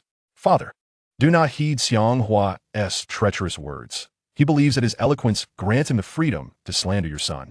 His defamation of me is, in truth, a slap in your face. I implore you, do not grant them any mercy. Allowing such a person to escape will surely invite disaster in the future. Lin Ming looked earnestly at his father, as if his words were profoundly true. Lin Chong paused momentarily, his voice catching in his throat, before addressing Lin Ming. Minger, cease your words. Do you truly believe that capturing the sword immortal, Yu Fei, and his disciple, Xiang Hua, is a simple task for our Qingqing sect? If conflict ensues, our disciples would undoubtedly suffer heavy casualties, and we cannot even guarantee that we could capture them. Therefore, let them go. Should they dare to act recklessly in the future, I shall rally the various sects to eradicate them then. Gazing at Yu Fei and Xiang Hua, Lin Chong understood well that even one Yu Fei was enough to overwhelm the Qingchang sect, and combined with Xiang Hua, they would be hard-pressed to match their strength even with the full might of their sect. As the saying goes, a wise man does not seek unnecessary trouble. All of you, seize Yu Fei and Xiang Hua. Lin Ming, incensed by his father's refusal to command the disciples to apprehend Yu Fei and Xiang Hua, shouted at the disciples standing nearby. Upon hearing Lin Ming's command, the Qingchang sect disciples glanced sideways at Lin Chong, seemingly hesitant to fully obey Lin Ming. Awaiting their leader's final directive, Lin Chong addressed the nearby disciples sternly. All of you, step back. Without my command, no one in the Qingchang sect is to lay a hand on Master Yu and his disciple. Otherwise, I will enforce the sect's regulations as the leader. Upon hearing Lin Chong's authoritative declaration, the disciples of the Qingchang sect promptly turned and exited the room, hastening towards the door. Lin Dream was fuming, stamping his feet with an expression of utter displeasure on his face. Father, you have truly let me down. How could you fear that old man and Xiang Hua? In the future, you will undoubtedly regret releasing the tiger back into the mountains today. With that, Lin Dream turned and, visibly dejected, strode out of the room. As he passed by Xiang Hua, he cast a disdainful glance, letting out a cold snort. Xiao Yin watched Lin Dream exit, turning her head to glance at him, her eyes shimmering with a glint of reluctance and disappointment. Lin Chong approached Yu Fei, clasping his fists in greeting. Brother Yu, my son is young and impetuous. I hope you will not hold his words against him. Yu Fei smiled gently, stroking his beard. There is no need for such formality, Leader Lin. Young Master Lin speaks with candor, expressing love and hatred without reservation. What fault is there in that? Xiang Hua turned to Yu Fei and said, Master, let's depart quickly. Otherwise, young Master Lin may set some ambush within the Qingchang sect, leading to yet another fierce battle. In my humble opinion, the Qingqing sect is hardly a righteous faction in the martial world. They merely take advantage of their power and cannot win people over with virtue. Upon hearing Xiang Hua's disparaging remarks about the Qingqing sect, Lin Chong's expression darkened, and he glared at Xiang Hua, saying, "Xiang Hua, do not overstep your bounds. Though my eldest son speaks bluntly, I hold great respect for your master, Yu Fei. Out of deference to him, I do not wish to engage in conflict with you. Yet, do you truly believe that I would tolerate your bullying of the Qingqing sect? You, as a wanted criminal of the court, accused of treason, I have decided to allow you to leave the Qingqing sect. How brazen of you!" It was evident that Lin Chong was deeply angered, his fists clenched tightly, producing a cracking sound. Seeing Lin Chong's hostile gaze fixed on Xiang Hua, Yu Fei quickly addressed Lin Chong. "Leader Lin, young Master Xiang is known for his forthrightness. He speaks his mind without reservation. Do not take offense. We shall leave at once without further disturbance."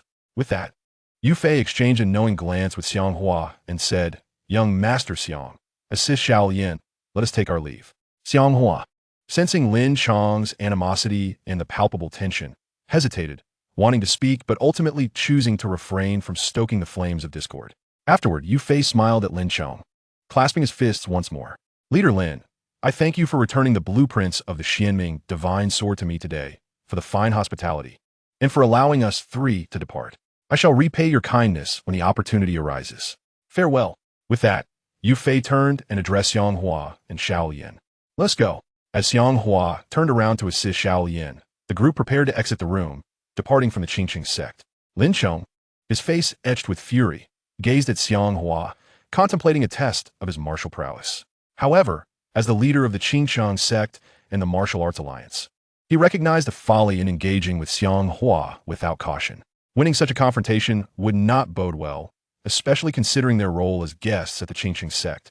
Observing the trio hastily leave the room, Lin Chong exhaled slowly, his expression heavy with concern. The sword Immortal Yu Fei has re-emerged in the martial world, taking Xiang Hua as his disciple. Today, during the duel between Xiang Hua and Ming, he employed a technique I have never witnessed before, a remarkable and formidable skill known as striking the bull from afar. If this master-disciple duo establishes their footing in the martial realm, it will be a terrifying prospect. Moreover, they seek to reclaim the Xuanming Divine Sword. Should they succeed in obtaining it, the consequences would be unimaginable. I must urgently dispatch messages to the major sects, cautioning them about this development and urging them to prepare. It is imperative to prevent Yu Fei and his disciple from wreaking havoc in the martial world once again, leveraging their unparalleled skills to plunge into chaos and stir up a storm in the kingdom of Jinfeng. As these thoughts raced through Lin Chong's mind, a chill ran down his spine, leaving him with a sense of foreboding. Yu Fei led the way, with Xiang Hua supporting Xiao Yin as they briskly made their way to the main entrance of the Qingqing sect. The disciples stationed throughout the sect made no attempt to impede their exit, silently watching them depart. Once outside, the group mounted their horses and descended the mountain. At present, Xiang Hua had acquired 2 maps of the Xuanming Divine Sword, leaving only the final piece to be obtained. Their visit to the Qingqing sect nearly resulted in their capture and delivery to the authorities, but thanks to Yu Fei's timely extraction of the poison from his body, they narrowly escaped. Although they ultimately succeeded in obtaining the sword maps, the memory of their perilous encounter still sent shivers down their spines, evoking a sense of having narrowly escaped a tiger's jaws. Only 1 map of the Xuanming Divine Sword remained, taken by a wandering sorcerer years ago. Yu Fei was unaware of the sorcerer's name or identity, rendering the quest to retrieve the final map a daunting challenge. It would not be an exaggeration to assert that both Yu Fei and Xiang Hua were utterly at a loss as to where to seek this elusive sorcerer. As the trio swiftly rode away from the Qingqing sect, Xiang Hua turned to Yu Fei and inquired, "Master, do you have any means to locate the wandering sorcerer who took one of the maps of the Xuanming Divine Sword?" Upon hearing Xiang Hua's question, Yu Fei's expression turned bewildered. He had no knowledge of the sorcerer who had taken the map and was equally uncertain of where to begin the search. With a shake of his head, Yu Fei replied, his face a canvas of confusion. "The master finds himself at a loss, uncertain of where to seek the elusive practitioner of arcane arts. However, there is no need for haste, as long as we exert our utmost efforts. Heaven will not forsake those who are diligent. I firmly believe that we shall reap rewards in our quest. If we can ultimately locate this enigmatic sorcerer, we will be able to retrieve the final blueprint of the Xuanming Divine Sword. Little Lotus, seated before Xiang Hua on horseback, interjected after listening to their conversation. Given that he is a practitioner of the arcane, it is likely he possesses some form of magic, roaming the world. Or perhaps he resides within a secluded temple. After all, a practitioner of the arcane is essentially a Taoist.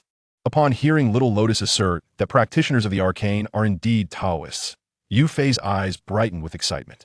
Indeed, practitioners of the arcane are Taoists. If we can find a nearby temple and inquire with the Taoists there, we may uncover some clues. At this juncture, we have little choice but to gamble on our fortune. Xiang Hua was taken aback for a moment, then nodded in agreement. Well, if that is the case, let us search the vicinity for a temple to see if we can find a Taoist who might offer us some valuable insights. After a moment of contemplation, Yu Fei expressed his concern. While this plan is worth a try, I have unfortunately forgotten the name of the practitioner who took the blueprint. How then shall we inquire about his whereabouts? There are countless Taoists in this world. Finding that practitioner will not be an easy task. As they arrived at Qingfeng Temple, Xiang Hua gently guided the horse and urged Yu Fei, "Master, take a moment to reflect on the past. See if you can recall the name or title of the practitioner who took the blueprint. If you can remember, it will be most beneficial." Yu Fei fell into deep thought, struggling to retrieve fragmented memories of the practitioner associated with the stolen blueprint.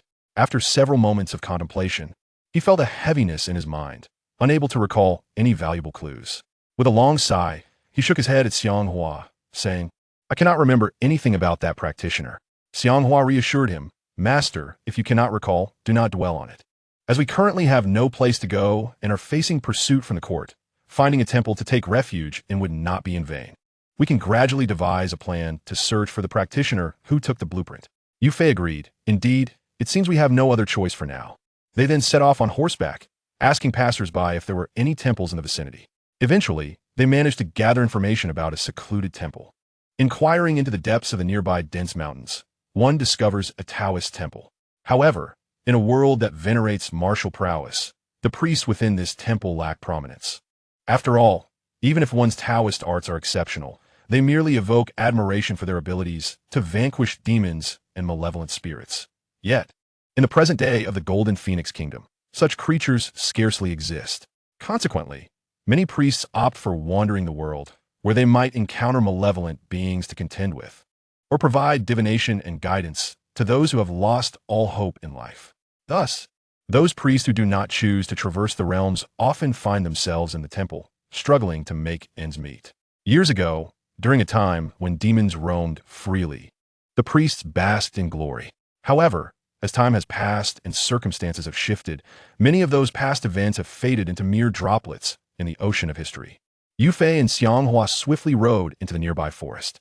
In the lush embrace of the woods, the once clear path now lay overgrown with weeds, a thick carpet of fallen leaves transforming it into a narrow trail.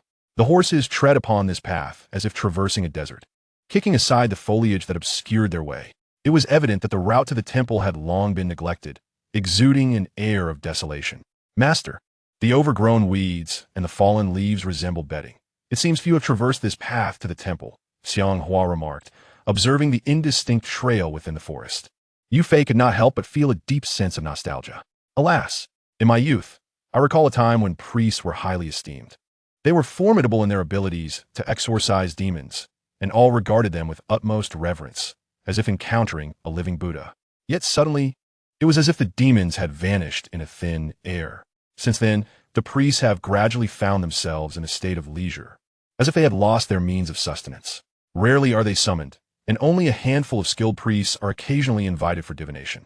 The lesser-known priests have inevitably turned to farming for their livelihood.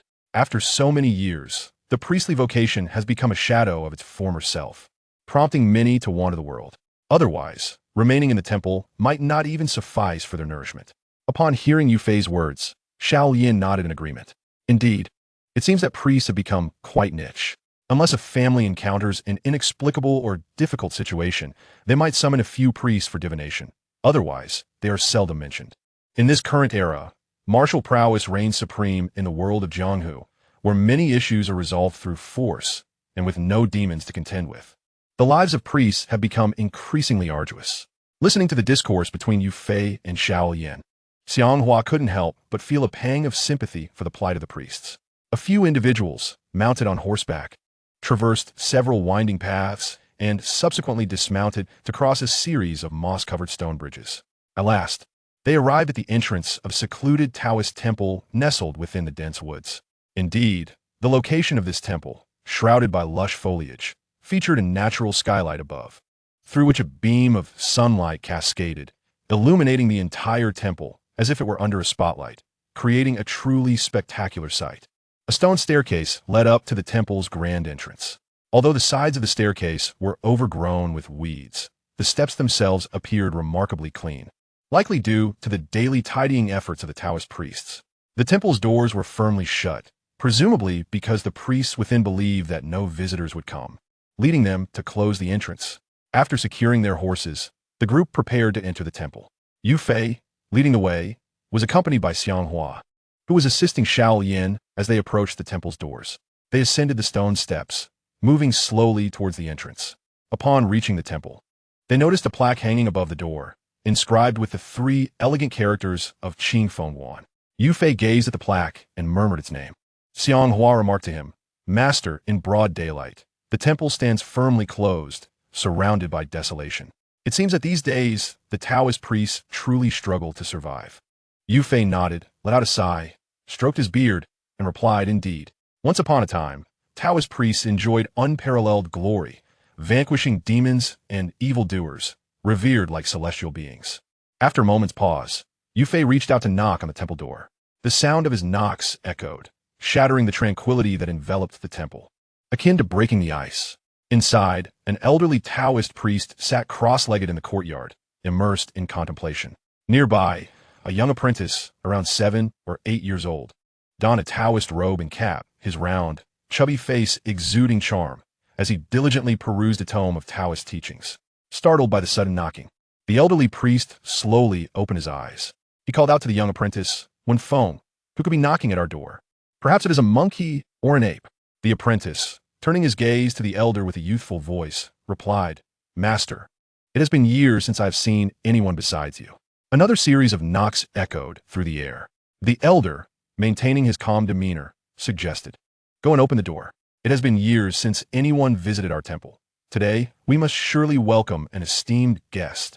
Wen Feng rose to his feet and responded eagerly, "Yes, master, I shall go and open the door at once." Having spoken, the young Taoist swiftly made his way to the entrance of the temple. Upon reaching the grand entrance, he extended his hand to open the door.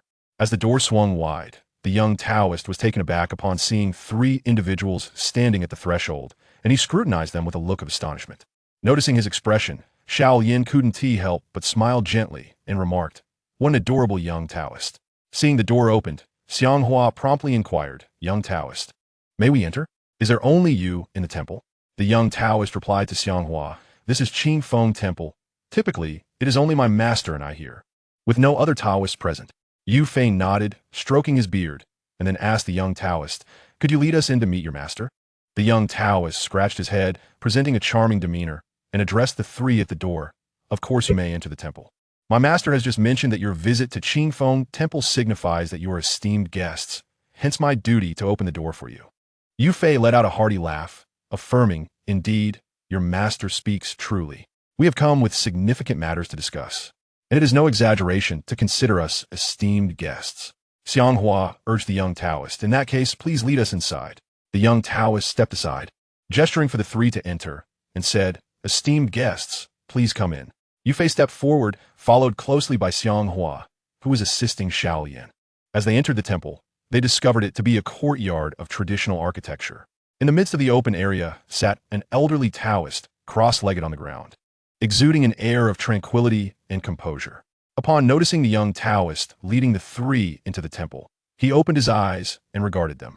The young Taoist hurried to the elder's side, brimming with excitement, and announced, "Master, as you mentioned, there are 3 esteemed guests, and I have brought them into the temple." The elder Taoist responded, "I am aware. You may withdraw now." With that, the elder Taoist slowly rose and clasped his fists in greeting, addressing the 3 esteemed guests. "It has been many years since anyone has come to Qing Feng Temple uninvited. Pray tell, what brings you here today?" Yu Fei stepped forward, returning the elder's greeting with a fist clasp, and said, "Honorable Taoist, we have come with an urgent matter to discuss, and we hope for your kind assistance." The elder Taoist smiled gently and replied, "Exorcising demons and alleviating the suffering of humanity is indeed the duty of a Taoist. There is no need for formality." Meanwhile, the young Taoist stepped away into a nearby room. Yu Fei nodded and remarked, "What you say is indeed true. Were it not for our lack of options, we three would not have dared to intrude upon your esteemed selves. Should we have caused any disturbance, I humbly ask for your forgiveness." The old Taoist was momentarily taken aback, a look of confusion crossing his face. "How did you come to know that only my disciple and I reside within the temple?"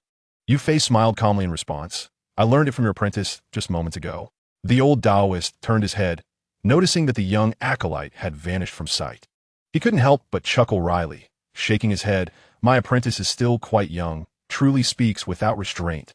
At this juncture, the young acolyte appeared, briskly approaching with a tray bearing 3 cups of water.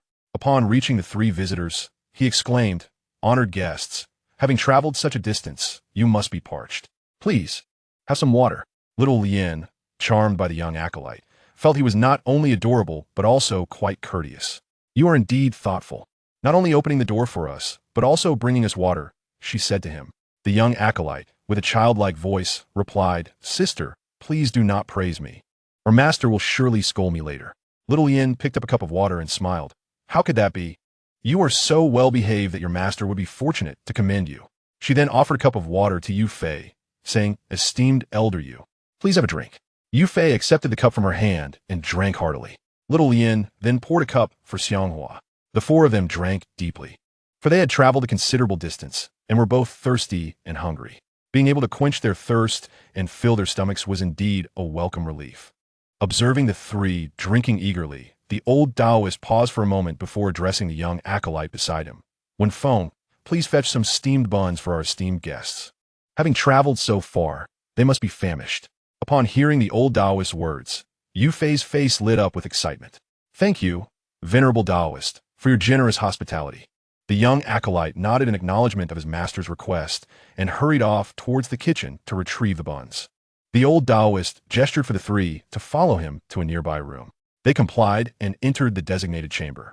Inside, the main hall featured a large portrait depicting a Taoist master clad in a robe, wearing a Taoist hat, with a peachwood sword slung across his back and a yellow talisman in hand. The image was remarkably vivid and captivating. On the wooden table within the room lay several yellow talismans and a peachwood sword. The old Taoist gestured for the 3 to take a seat. The 3 individuals approached a wooden bench to take their seats.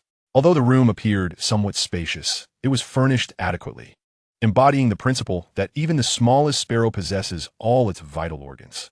The elderly Taoist sat in the honored position and inquired of Yu Fei, "What brings you 3 to the Qingfeng Temple? If I can be of assistance, I shall lend my utmost support." Upon hearing the Taoist's query, Yu Fei clasped his fists in gratitude, his face brimming with excitement. "I am deeply appreciative of your concern for our affairs. We have come to seek information about a certain wandering sorcerer." The Taoist nodded slowly at Yu Fei's mention of their purpose, then asked, "Do you happen to know the title of this sorcerer? If you can provide me with his title, I believe I may be able to assist you in locating him." The Taoist exuded an air of confidence, unaware that none of the 3 had any knowledge of the sorcerer's title who had taken the diagram of the Xianyuan divine sword years prior. Yu Fei furrowed his brow and sighed. "Due to the passage of time, I have long forgotten the title of that sorcerer. Thus, I sought the Taoist guidance, hoping to uncover some information regarding him and to devise a means to find him." Upon hearing Yu Fei's words, the Taoist's expression turned troubled. "If you do not know the sorcerer's title, it will be quite challenging for me to assist you. After all, there are numerous sorcerers within our Qingfeng domain. Finding the one you seek among so many is no easy task. Lacking his title makes this endeavor akin to searching for a needle in a haystack." At that moment, a young acolyte entered the room, carrying a tray with 3 steamed buns, neither more nor less than needed. The acolyte approached the trio and distributed 1 bun to each of them. The 3 men accepted their buns and began to devour them hungrily, revealing their evident appetite. After quickly finishing their buns, they felt a lingering desire for more, yet no one asked for additional food, as the acolyte had prepared only 1 for each. Yu Fei paused and turned to the Taoist, asking, "Is there truly no other way for you to assist us? Locating that sorcerer is of utmost importance to us." I wish to find him swiftly and reclaim what rightfully belongs to me. The Taoist responded, So you seek this sorcerer to reclaim what is yours? Yu Fei nodded affirmatively. Indeed, the sorcerer took my possession long ago. After all these years, it is only right that he returns it to me, especially since I am in dire need of it. Hence, I have been searching for him far and wide. The young Taoist standing nearby, upon hearing Yu Fei express his desire to find something, looked earnestly at his master and said, Master, since you possess the ability to open the heavenly eye, why not use it to assist this gentleman in locating what he seeks? This task is but a trifling matter. Yu Fei and Xiang Hua exchanged astonished glances, almost in unison exclaiming, Open the heavenly eye?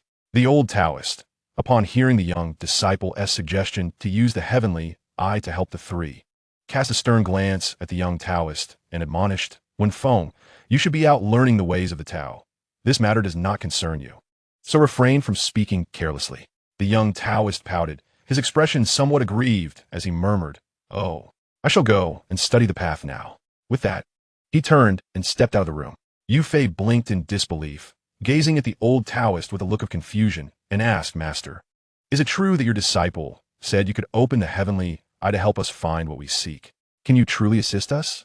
Xiang Hua, unable to contain his excitement, added, Yes, Master, if you can indeed open the heavenly eye, we implore you to help us. If you assist us in finding what we seek, we shall never forget your immense kindness. Seated to the side, Xiao Yin appeared less concerned about Yu Fei and Xiang Hua's urgency in locating the mysterious sword's blueprint. However, upon hearing the young Taoist mention that the old Taoist could open the heavenly eye to help find things, her demeanor shifted to one of heightened anticipation. The heavenly eye? I believe I have heard of it before. It is said that highly skilled Taoists can open their heavenly eye, allowing them to see celestial beings above and the netherworld below, capable of perceiving vast distances. Therefore, if Master truly can open the heavenly eye, he must be able to see what we seek, she exclaimed, her excitement palpable. The old Taoist, upon hearing Xiao Yin's words, couldn't help but chuckle lightly, exuding an air of nonchalance. Do not heed my disciple's fanciful words. The heavenly eye cannot simply be opened at will, he remarked calmly. Then, how might we persuade you to open your heavenly eye to help us find what we desire? Yu Fei inquired eagerly, unable to remain seated. Xiang Hua rose and clasped his fists in respect towards the old Taoist, beseeching, Master, we are good people, not villains. Please assist us. Whatever you require in return for opening your heavenly eye to help us find what we seek, we shall do our utmost to fulfill your request.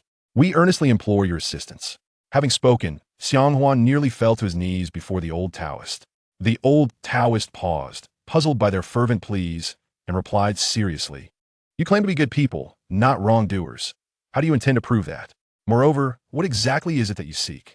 Upon discovering this entity, will it yield consequences beyond measure? Hearing the old priest voice such concerns, Yu Fei promptly responded, Master Dao, since you have broached this subject, I shall reveal my true identity without reservation. I am Yu Fei, once known as the Sword Immortal among the martial world. The old priest, taken aback by Yu Fei's revelation, stared at him in astonishment, scrutinizing him from head to toe. His expression was one of incredulity. I have heard tales that the Sword Immortal Yu Fei was subdued by the major sects and, after sustaining grave injuries, was rescued by someone. Since then, for all these years, no one has spoken of his sighting. Many believe Yu Fei to be long deceased, no longer among the living. If you claim to be the legendary Sword Immortal, how can you prove it? The old priest gazed at Yu Fei, still incredulous.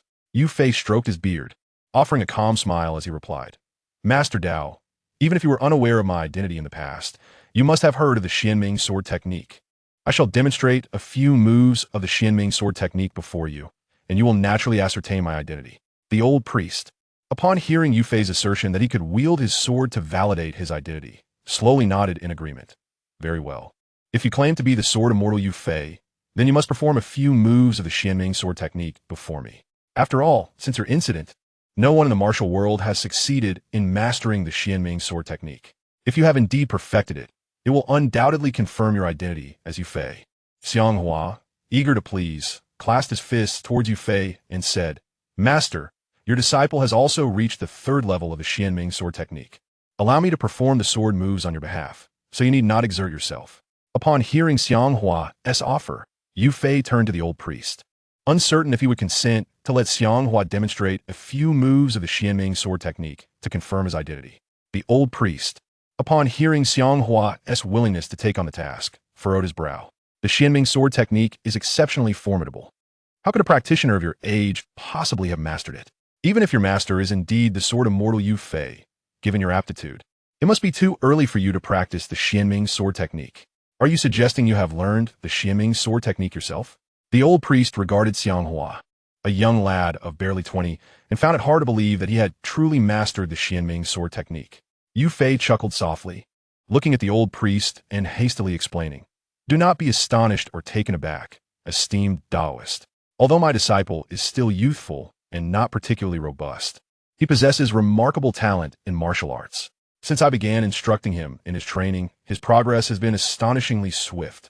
He has indeed reached the 3rd level of the Xuanming Sword technique. While he has yet to master all 9 levels of this formidable skill, I firmly believe that once he acquires the Xuanming Divine Sword, his success will be inevitable, and there will be nothing surprising about it. I implore you, do not judge by appearances.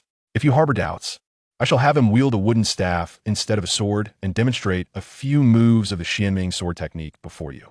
Initially, the old Taoist was skeptical about Xiang Hua's ability to practice the Xuanming Sword technique. However, seeing the earnest expression on Yu Fei's face ignited his curiosity. He wished to witness for himself whether Xiang Hua had truly mastered the technique and could execute its maneuvers. Very well.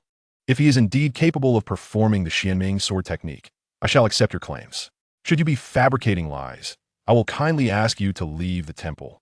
For I have an aversion to dishonesty, the old Taoist remarked with a serious demeanor.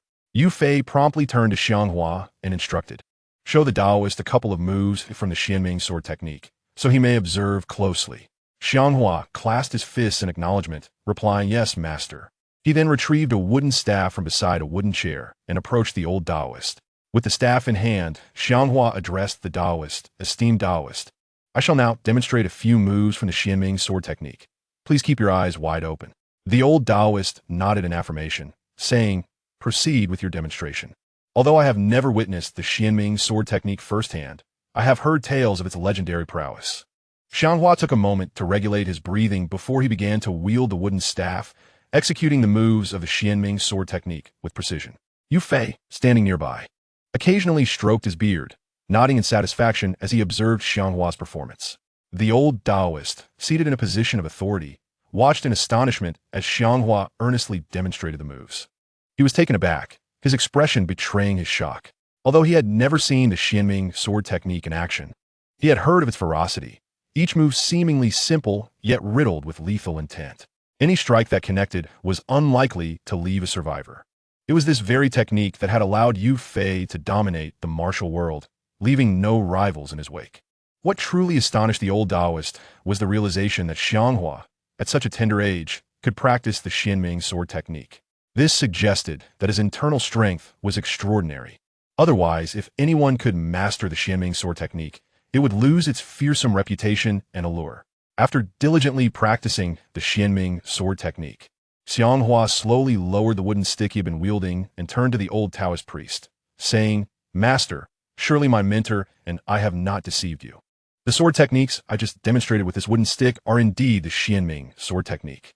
The old Taoist, momentarily taken aback, soon regained his composure and clapped his hands in excitement, exclaiming, "I never expected that at such a young age you possess such profound internal energy and dare to practice the Xuanming Sword technique. Truly remarkable. You are indeed the disciple of the sword immortal Yu Fei." Yu Fei gestured for Xiang Hua to step aside, and he promptly moved to a nearby wooden chair beside Xiaolian. Watching Xiang Hua execute several moves of the Xuanming Sword technique with the wooden stick, Xiaolian was filled with awe and exhilaration. "Young master, I never imagined that even with a wooden stick, you could wield the sword with such impressive majesty. You are truly a deity in my heart," she said, her admiration evident. Xiang Hua smiled slightly and replied to Xiaolian, "You may continue to praise me, but be careful, or I might just soar away, and then you won't be able to catch up." Upon hearing this, Xiaolian's cheeks flushed as she retorted playfully, "How dare you say I can't keep up? Even if you were to soar away, I would follow you." Standing nearby, Yu Fei clasped his fist towards the old Taoist and said, "Master, You should now be able to ascertain that neither my disciple nor I have deceived you. I am indeed the sword immortal Yu Fei. And had it not been for pressing circumstances, I would not have embarked on this quest with my disciple to seek the whereabouts of the Xuanming divine sword's blueprint. The old Taoist, observing Xiang Hua's demonstration of the Xuanming sword technique, had concluded that they were not lying. Reflecting on the past, he recalled stories he had heard about Yu Fei, and with a sense of nostalgia, he remarked, Yu Fei, in your youth, your obsession with swordsmanship led you astray, resulting in countless heinous acts that stirred chaos in the martial world. Thankfully, the leader Lin united various sects to confront you, ultimately subduing you and inflicting severe injuries. It was decided that your life would be taken. Yet unexpectedly, someone paid a hefty sum to save you. At that time, you were gravely wounded, and no one believed you would survive. It is astonishing that after all these years, few would dare to believe you still walk among us. Had I not witnessed this with my own eyes today, I too would have doubted your existence, let alone the fact that you have such a formidable disciple. It is truly hard to believe that all this is real. After the old Taoist finished speaking, Yu Fei, with a melancholic expression, pointed towards Xiang Hua, who was seated on the wooden chair, and addressed the old Taoist. In those days, I once believed that my life would come to an inevitable end, a fate I deemed just and not worthy of lament. However, my disciple's father appeared unexpectedly, and upon witnessing my grievous wounds and near demise, he, driven by the noble conviction that saving a life is more meritorious than erecting a towering pagoda, expended a considerable fortune to rescue me. Thus, I narrowly escaped death. Subsequently, after being cast into a well in the courtyard of Lord Xiang's residence, I spent my days there in deep contemplation, earnestly repenting and gradually mastering my inner demons. Through relentless cultivation of my inner strength, I ultimately triumphed over my mental afflictions. Fearing that my emergence might stir further chaos, I resolved to live in seclusion for the remainder of my days.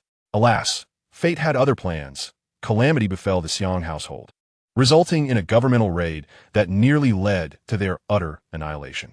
Now, only my disciple, Xiang Hua, remains forlorn and vulnerable.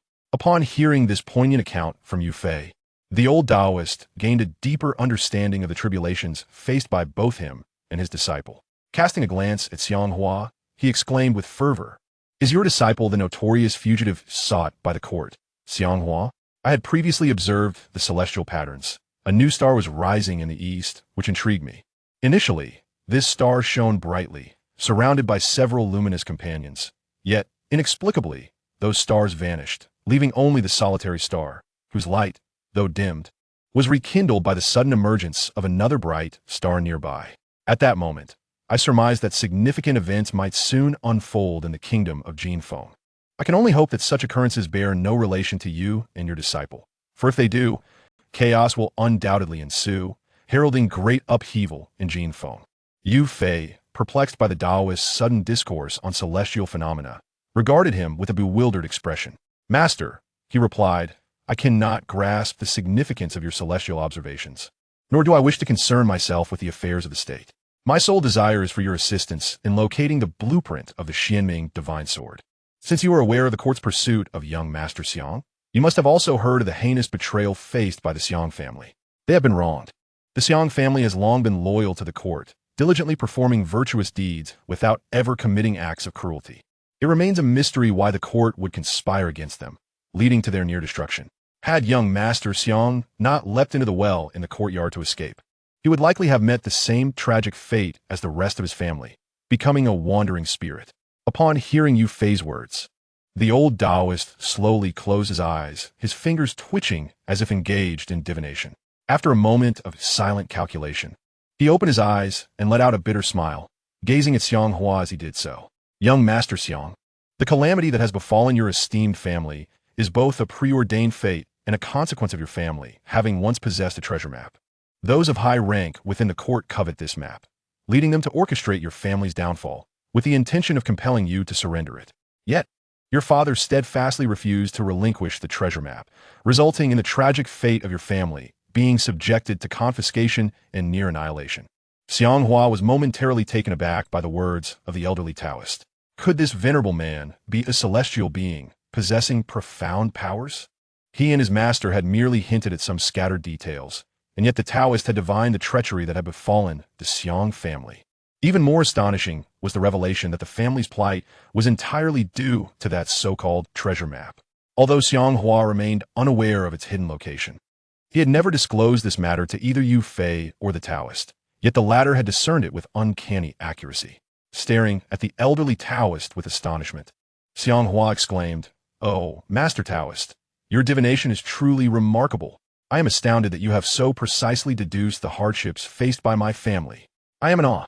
Upon hearing Xiang Hua's remarks, Xiao Yin gazed at the Taoist and couldn't help but inquire, "Master Taoist, can you reveal the identity of the high-ranking official in the court who seeks the Xiang family's treasure map?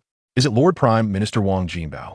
The elderly Taoist, observing Xiao Yin's eagerness for clarity, smiled gently and refrained from elaborating further, merely stating, "The secrets of heaven must not be unveiled."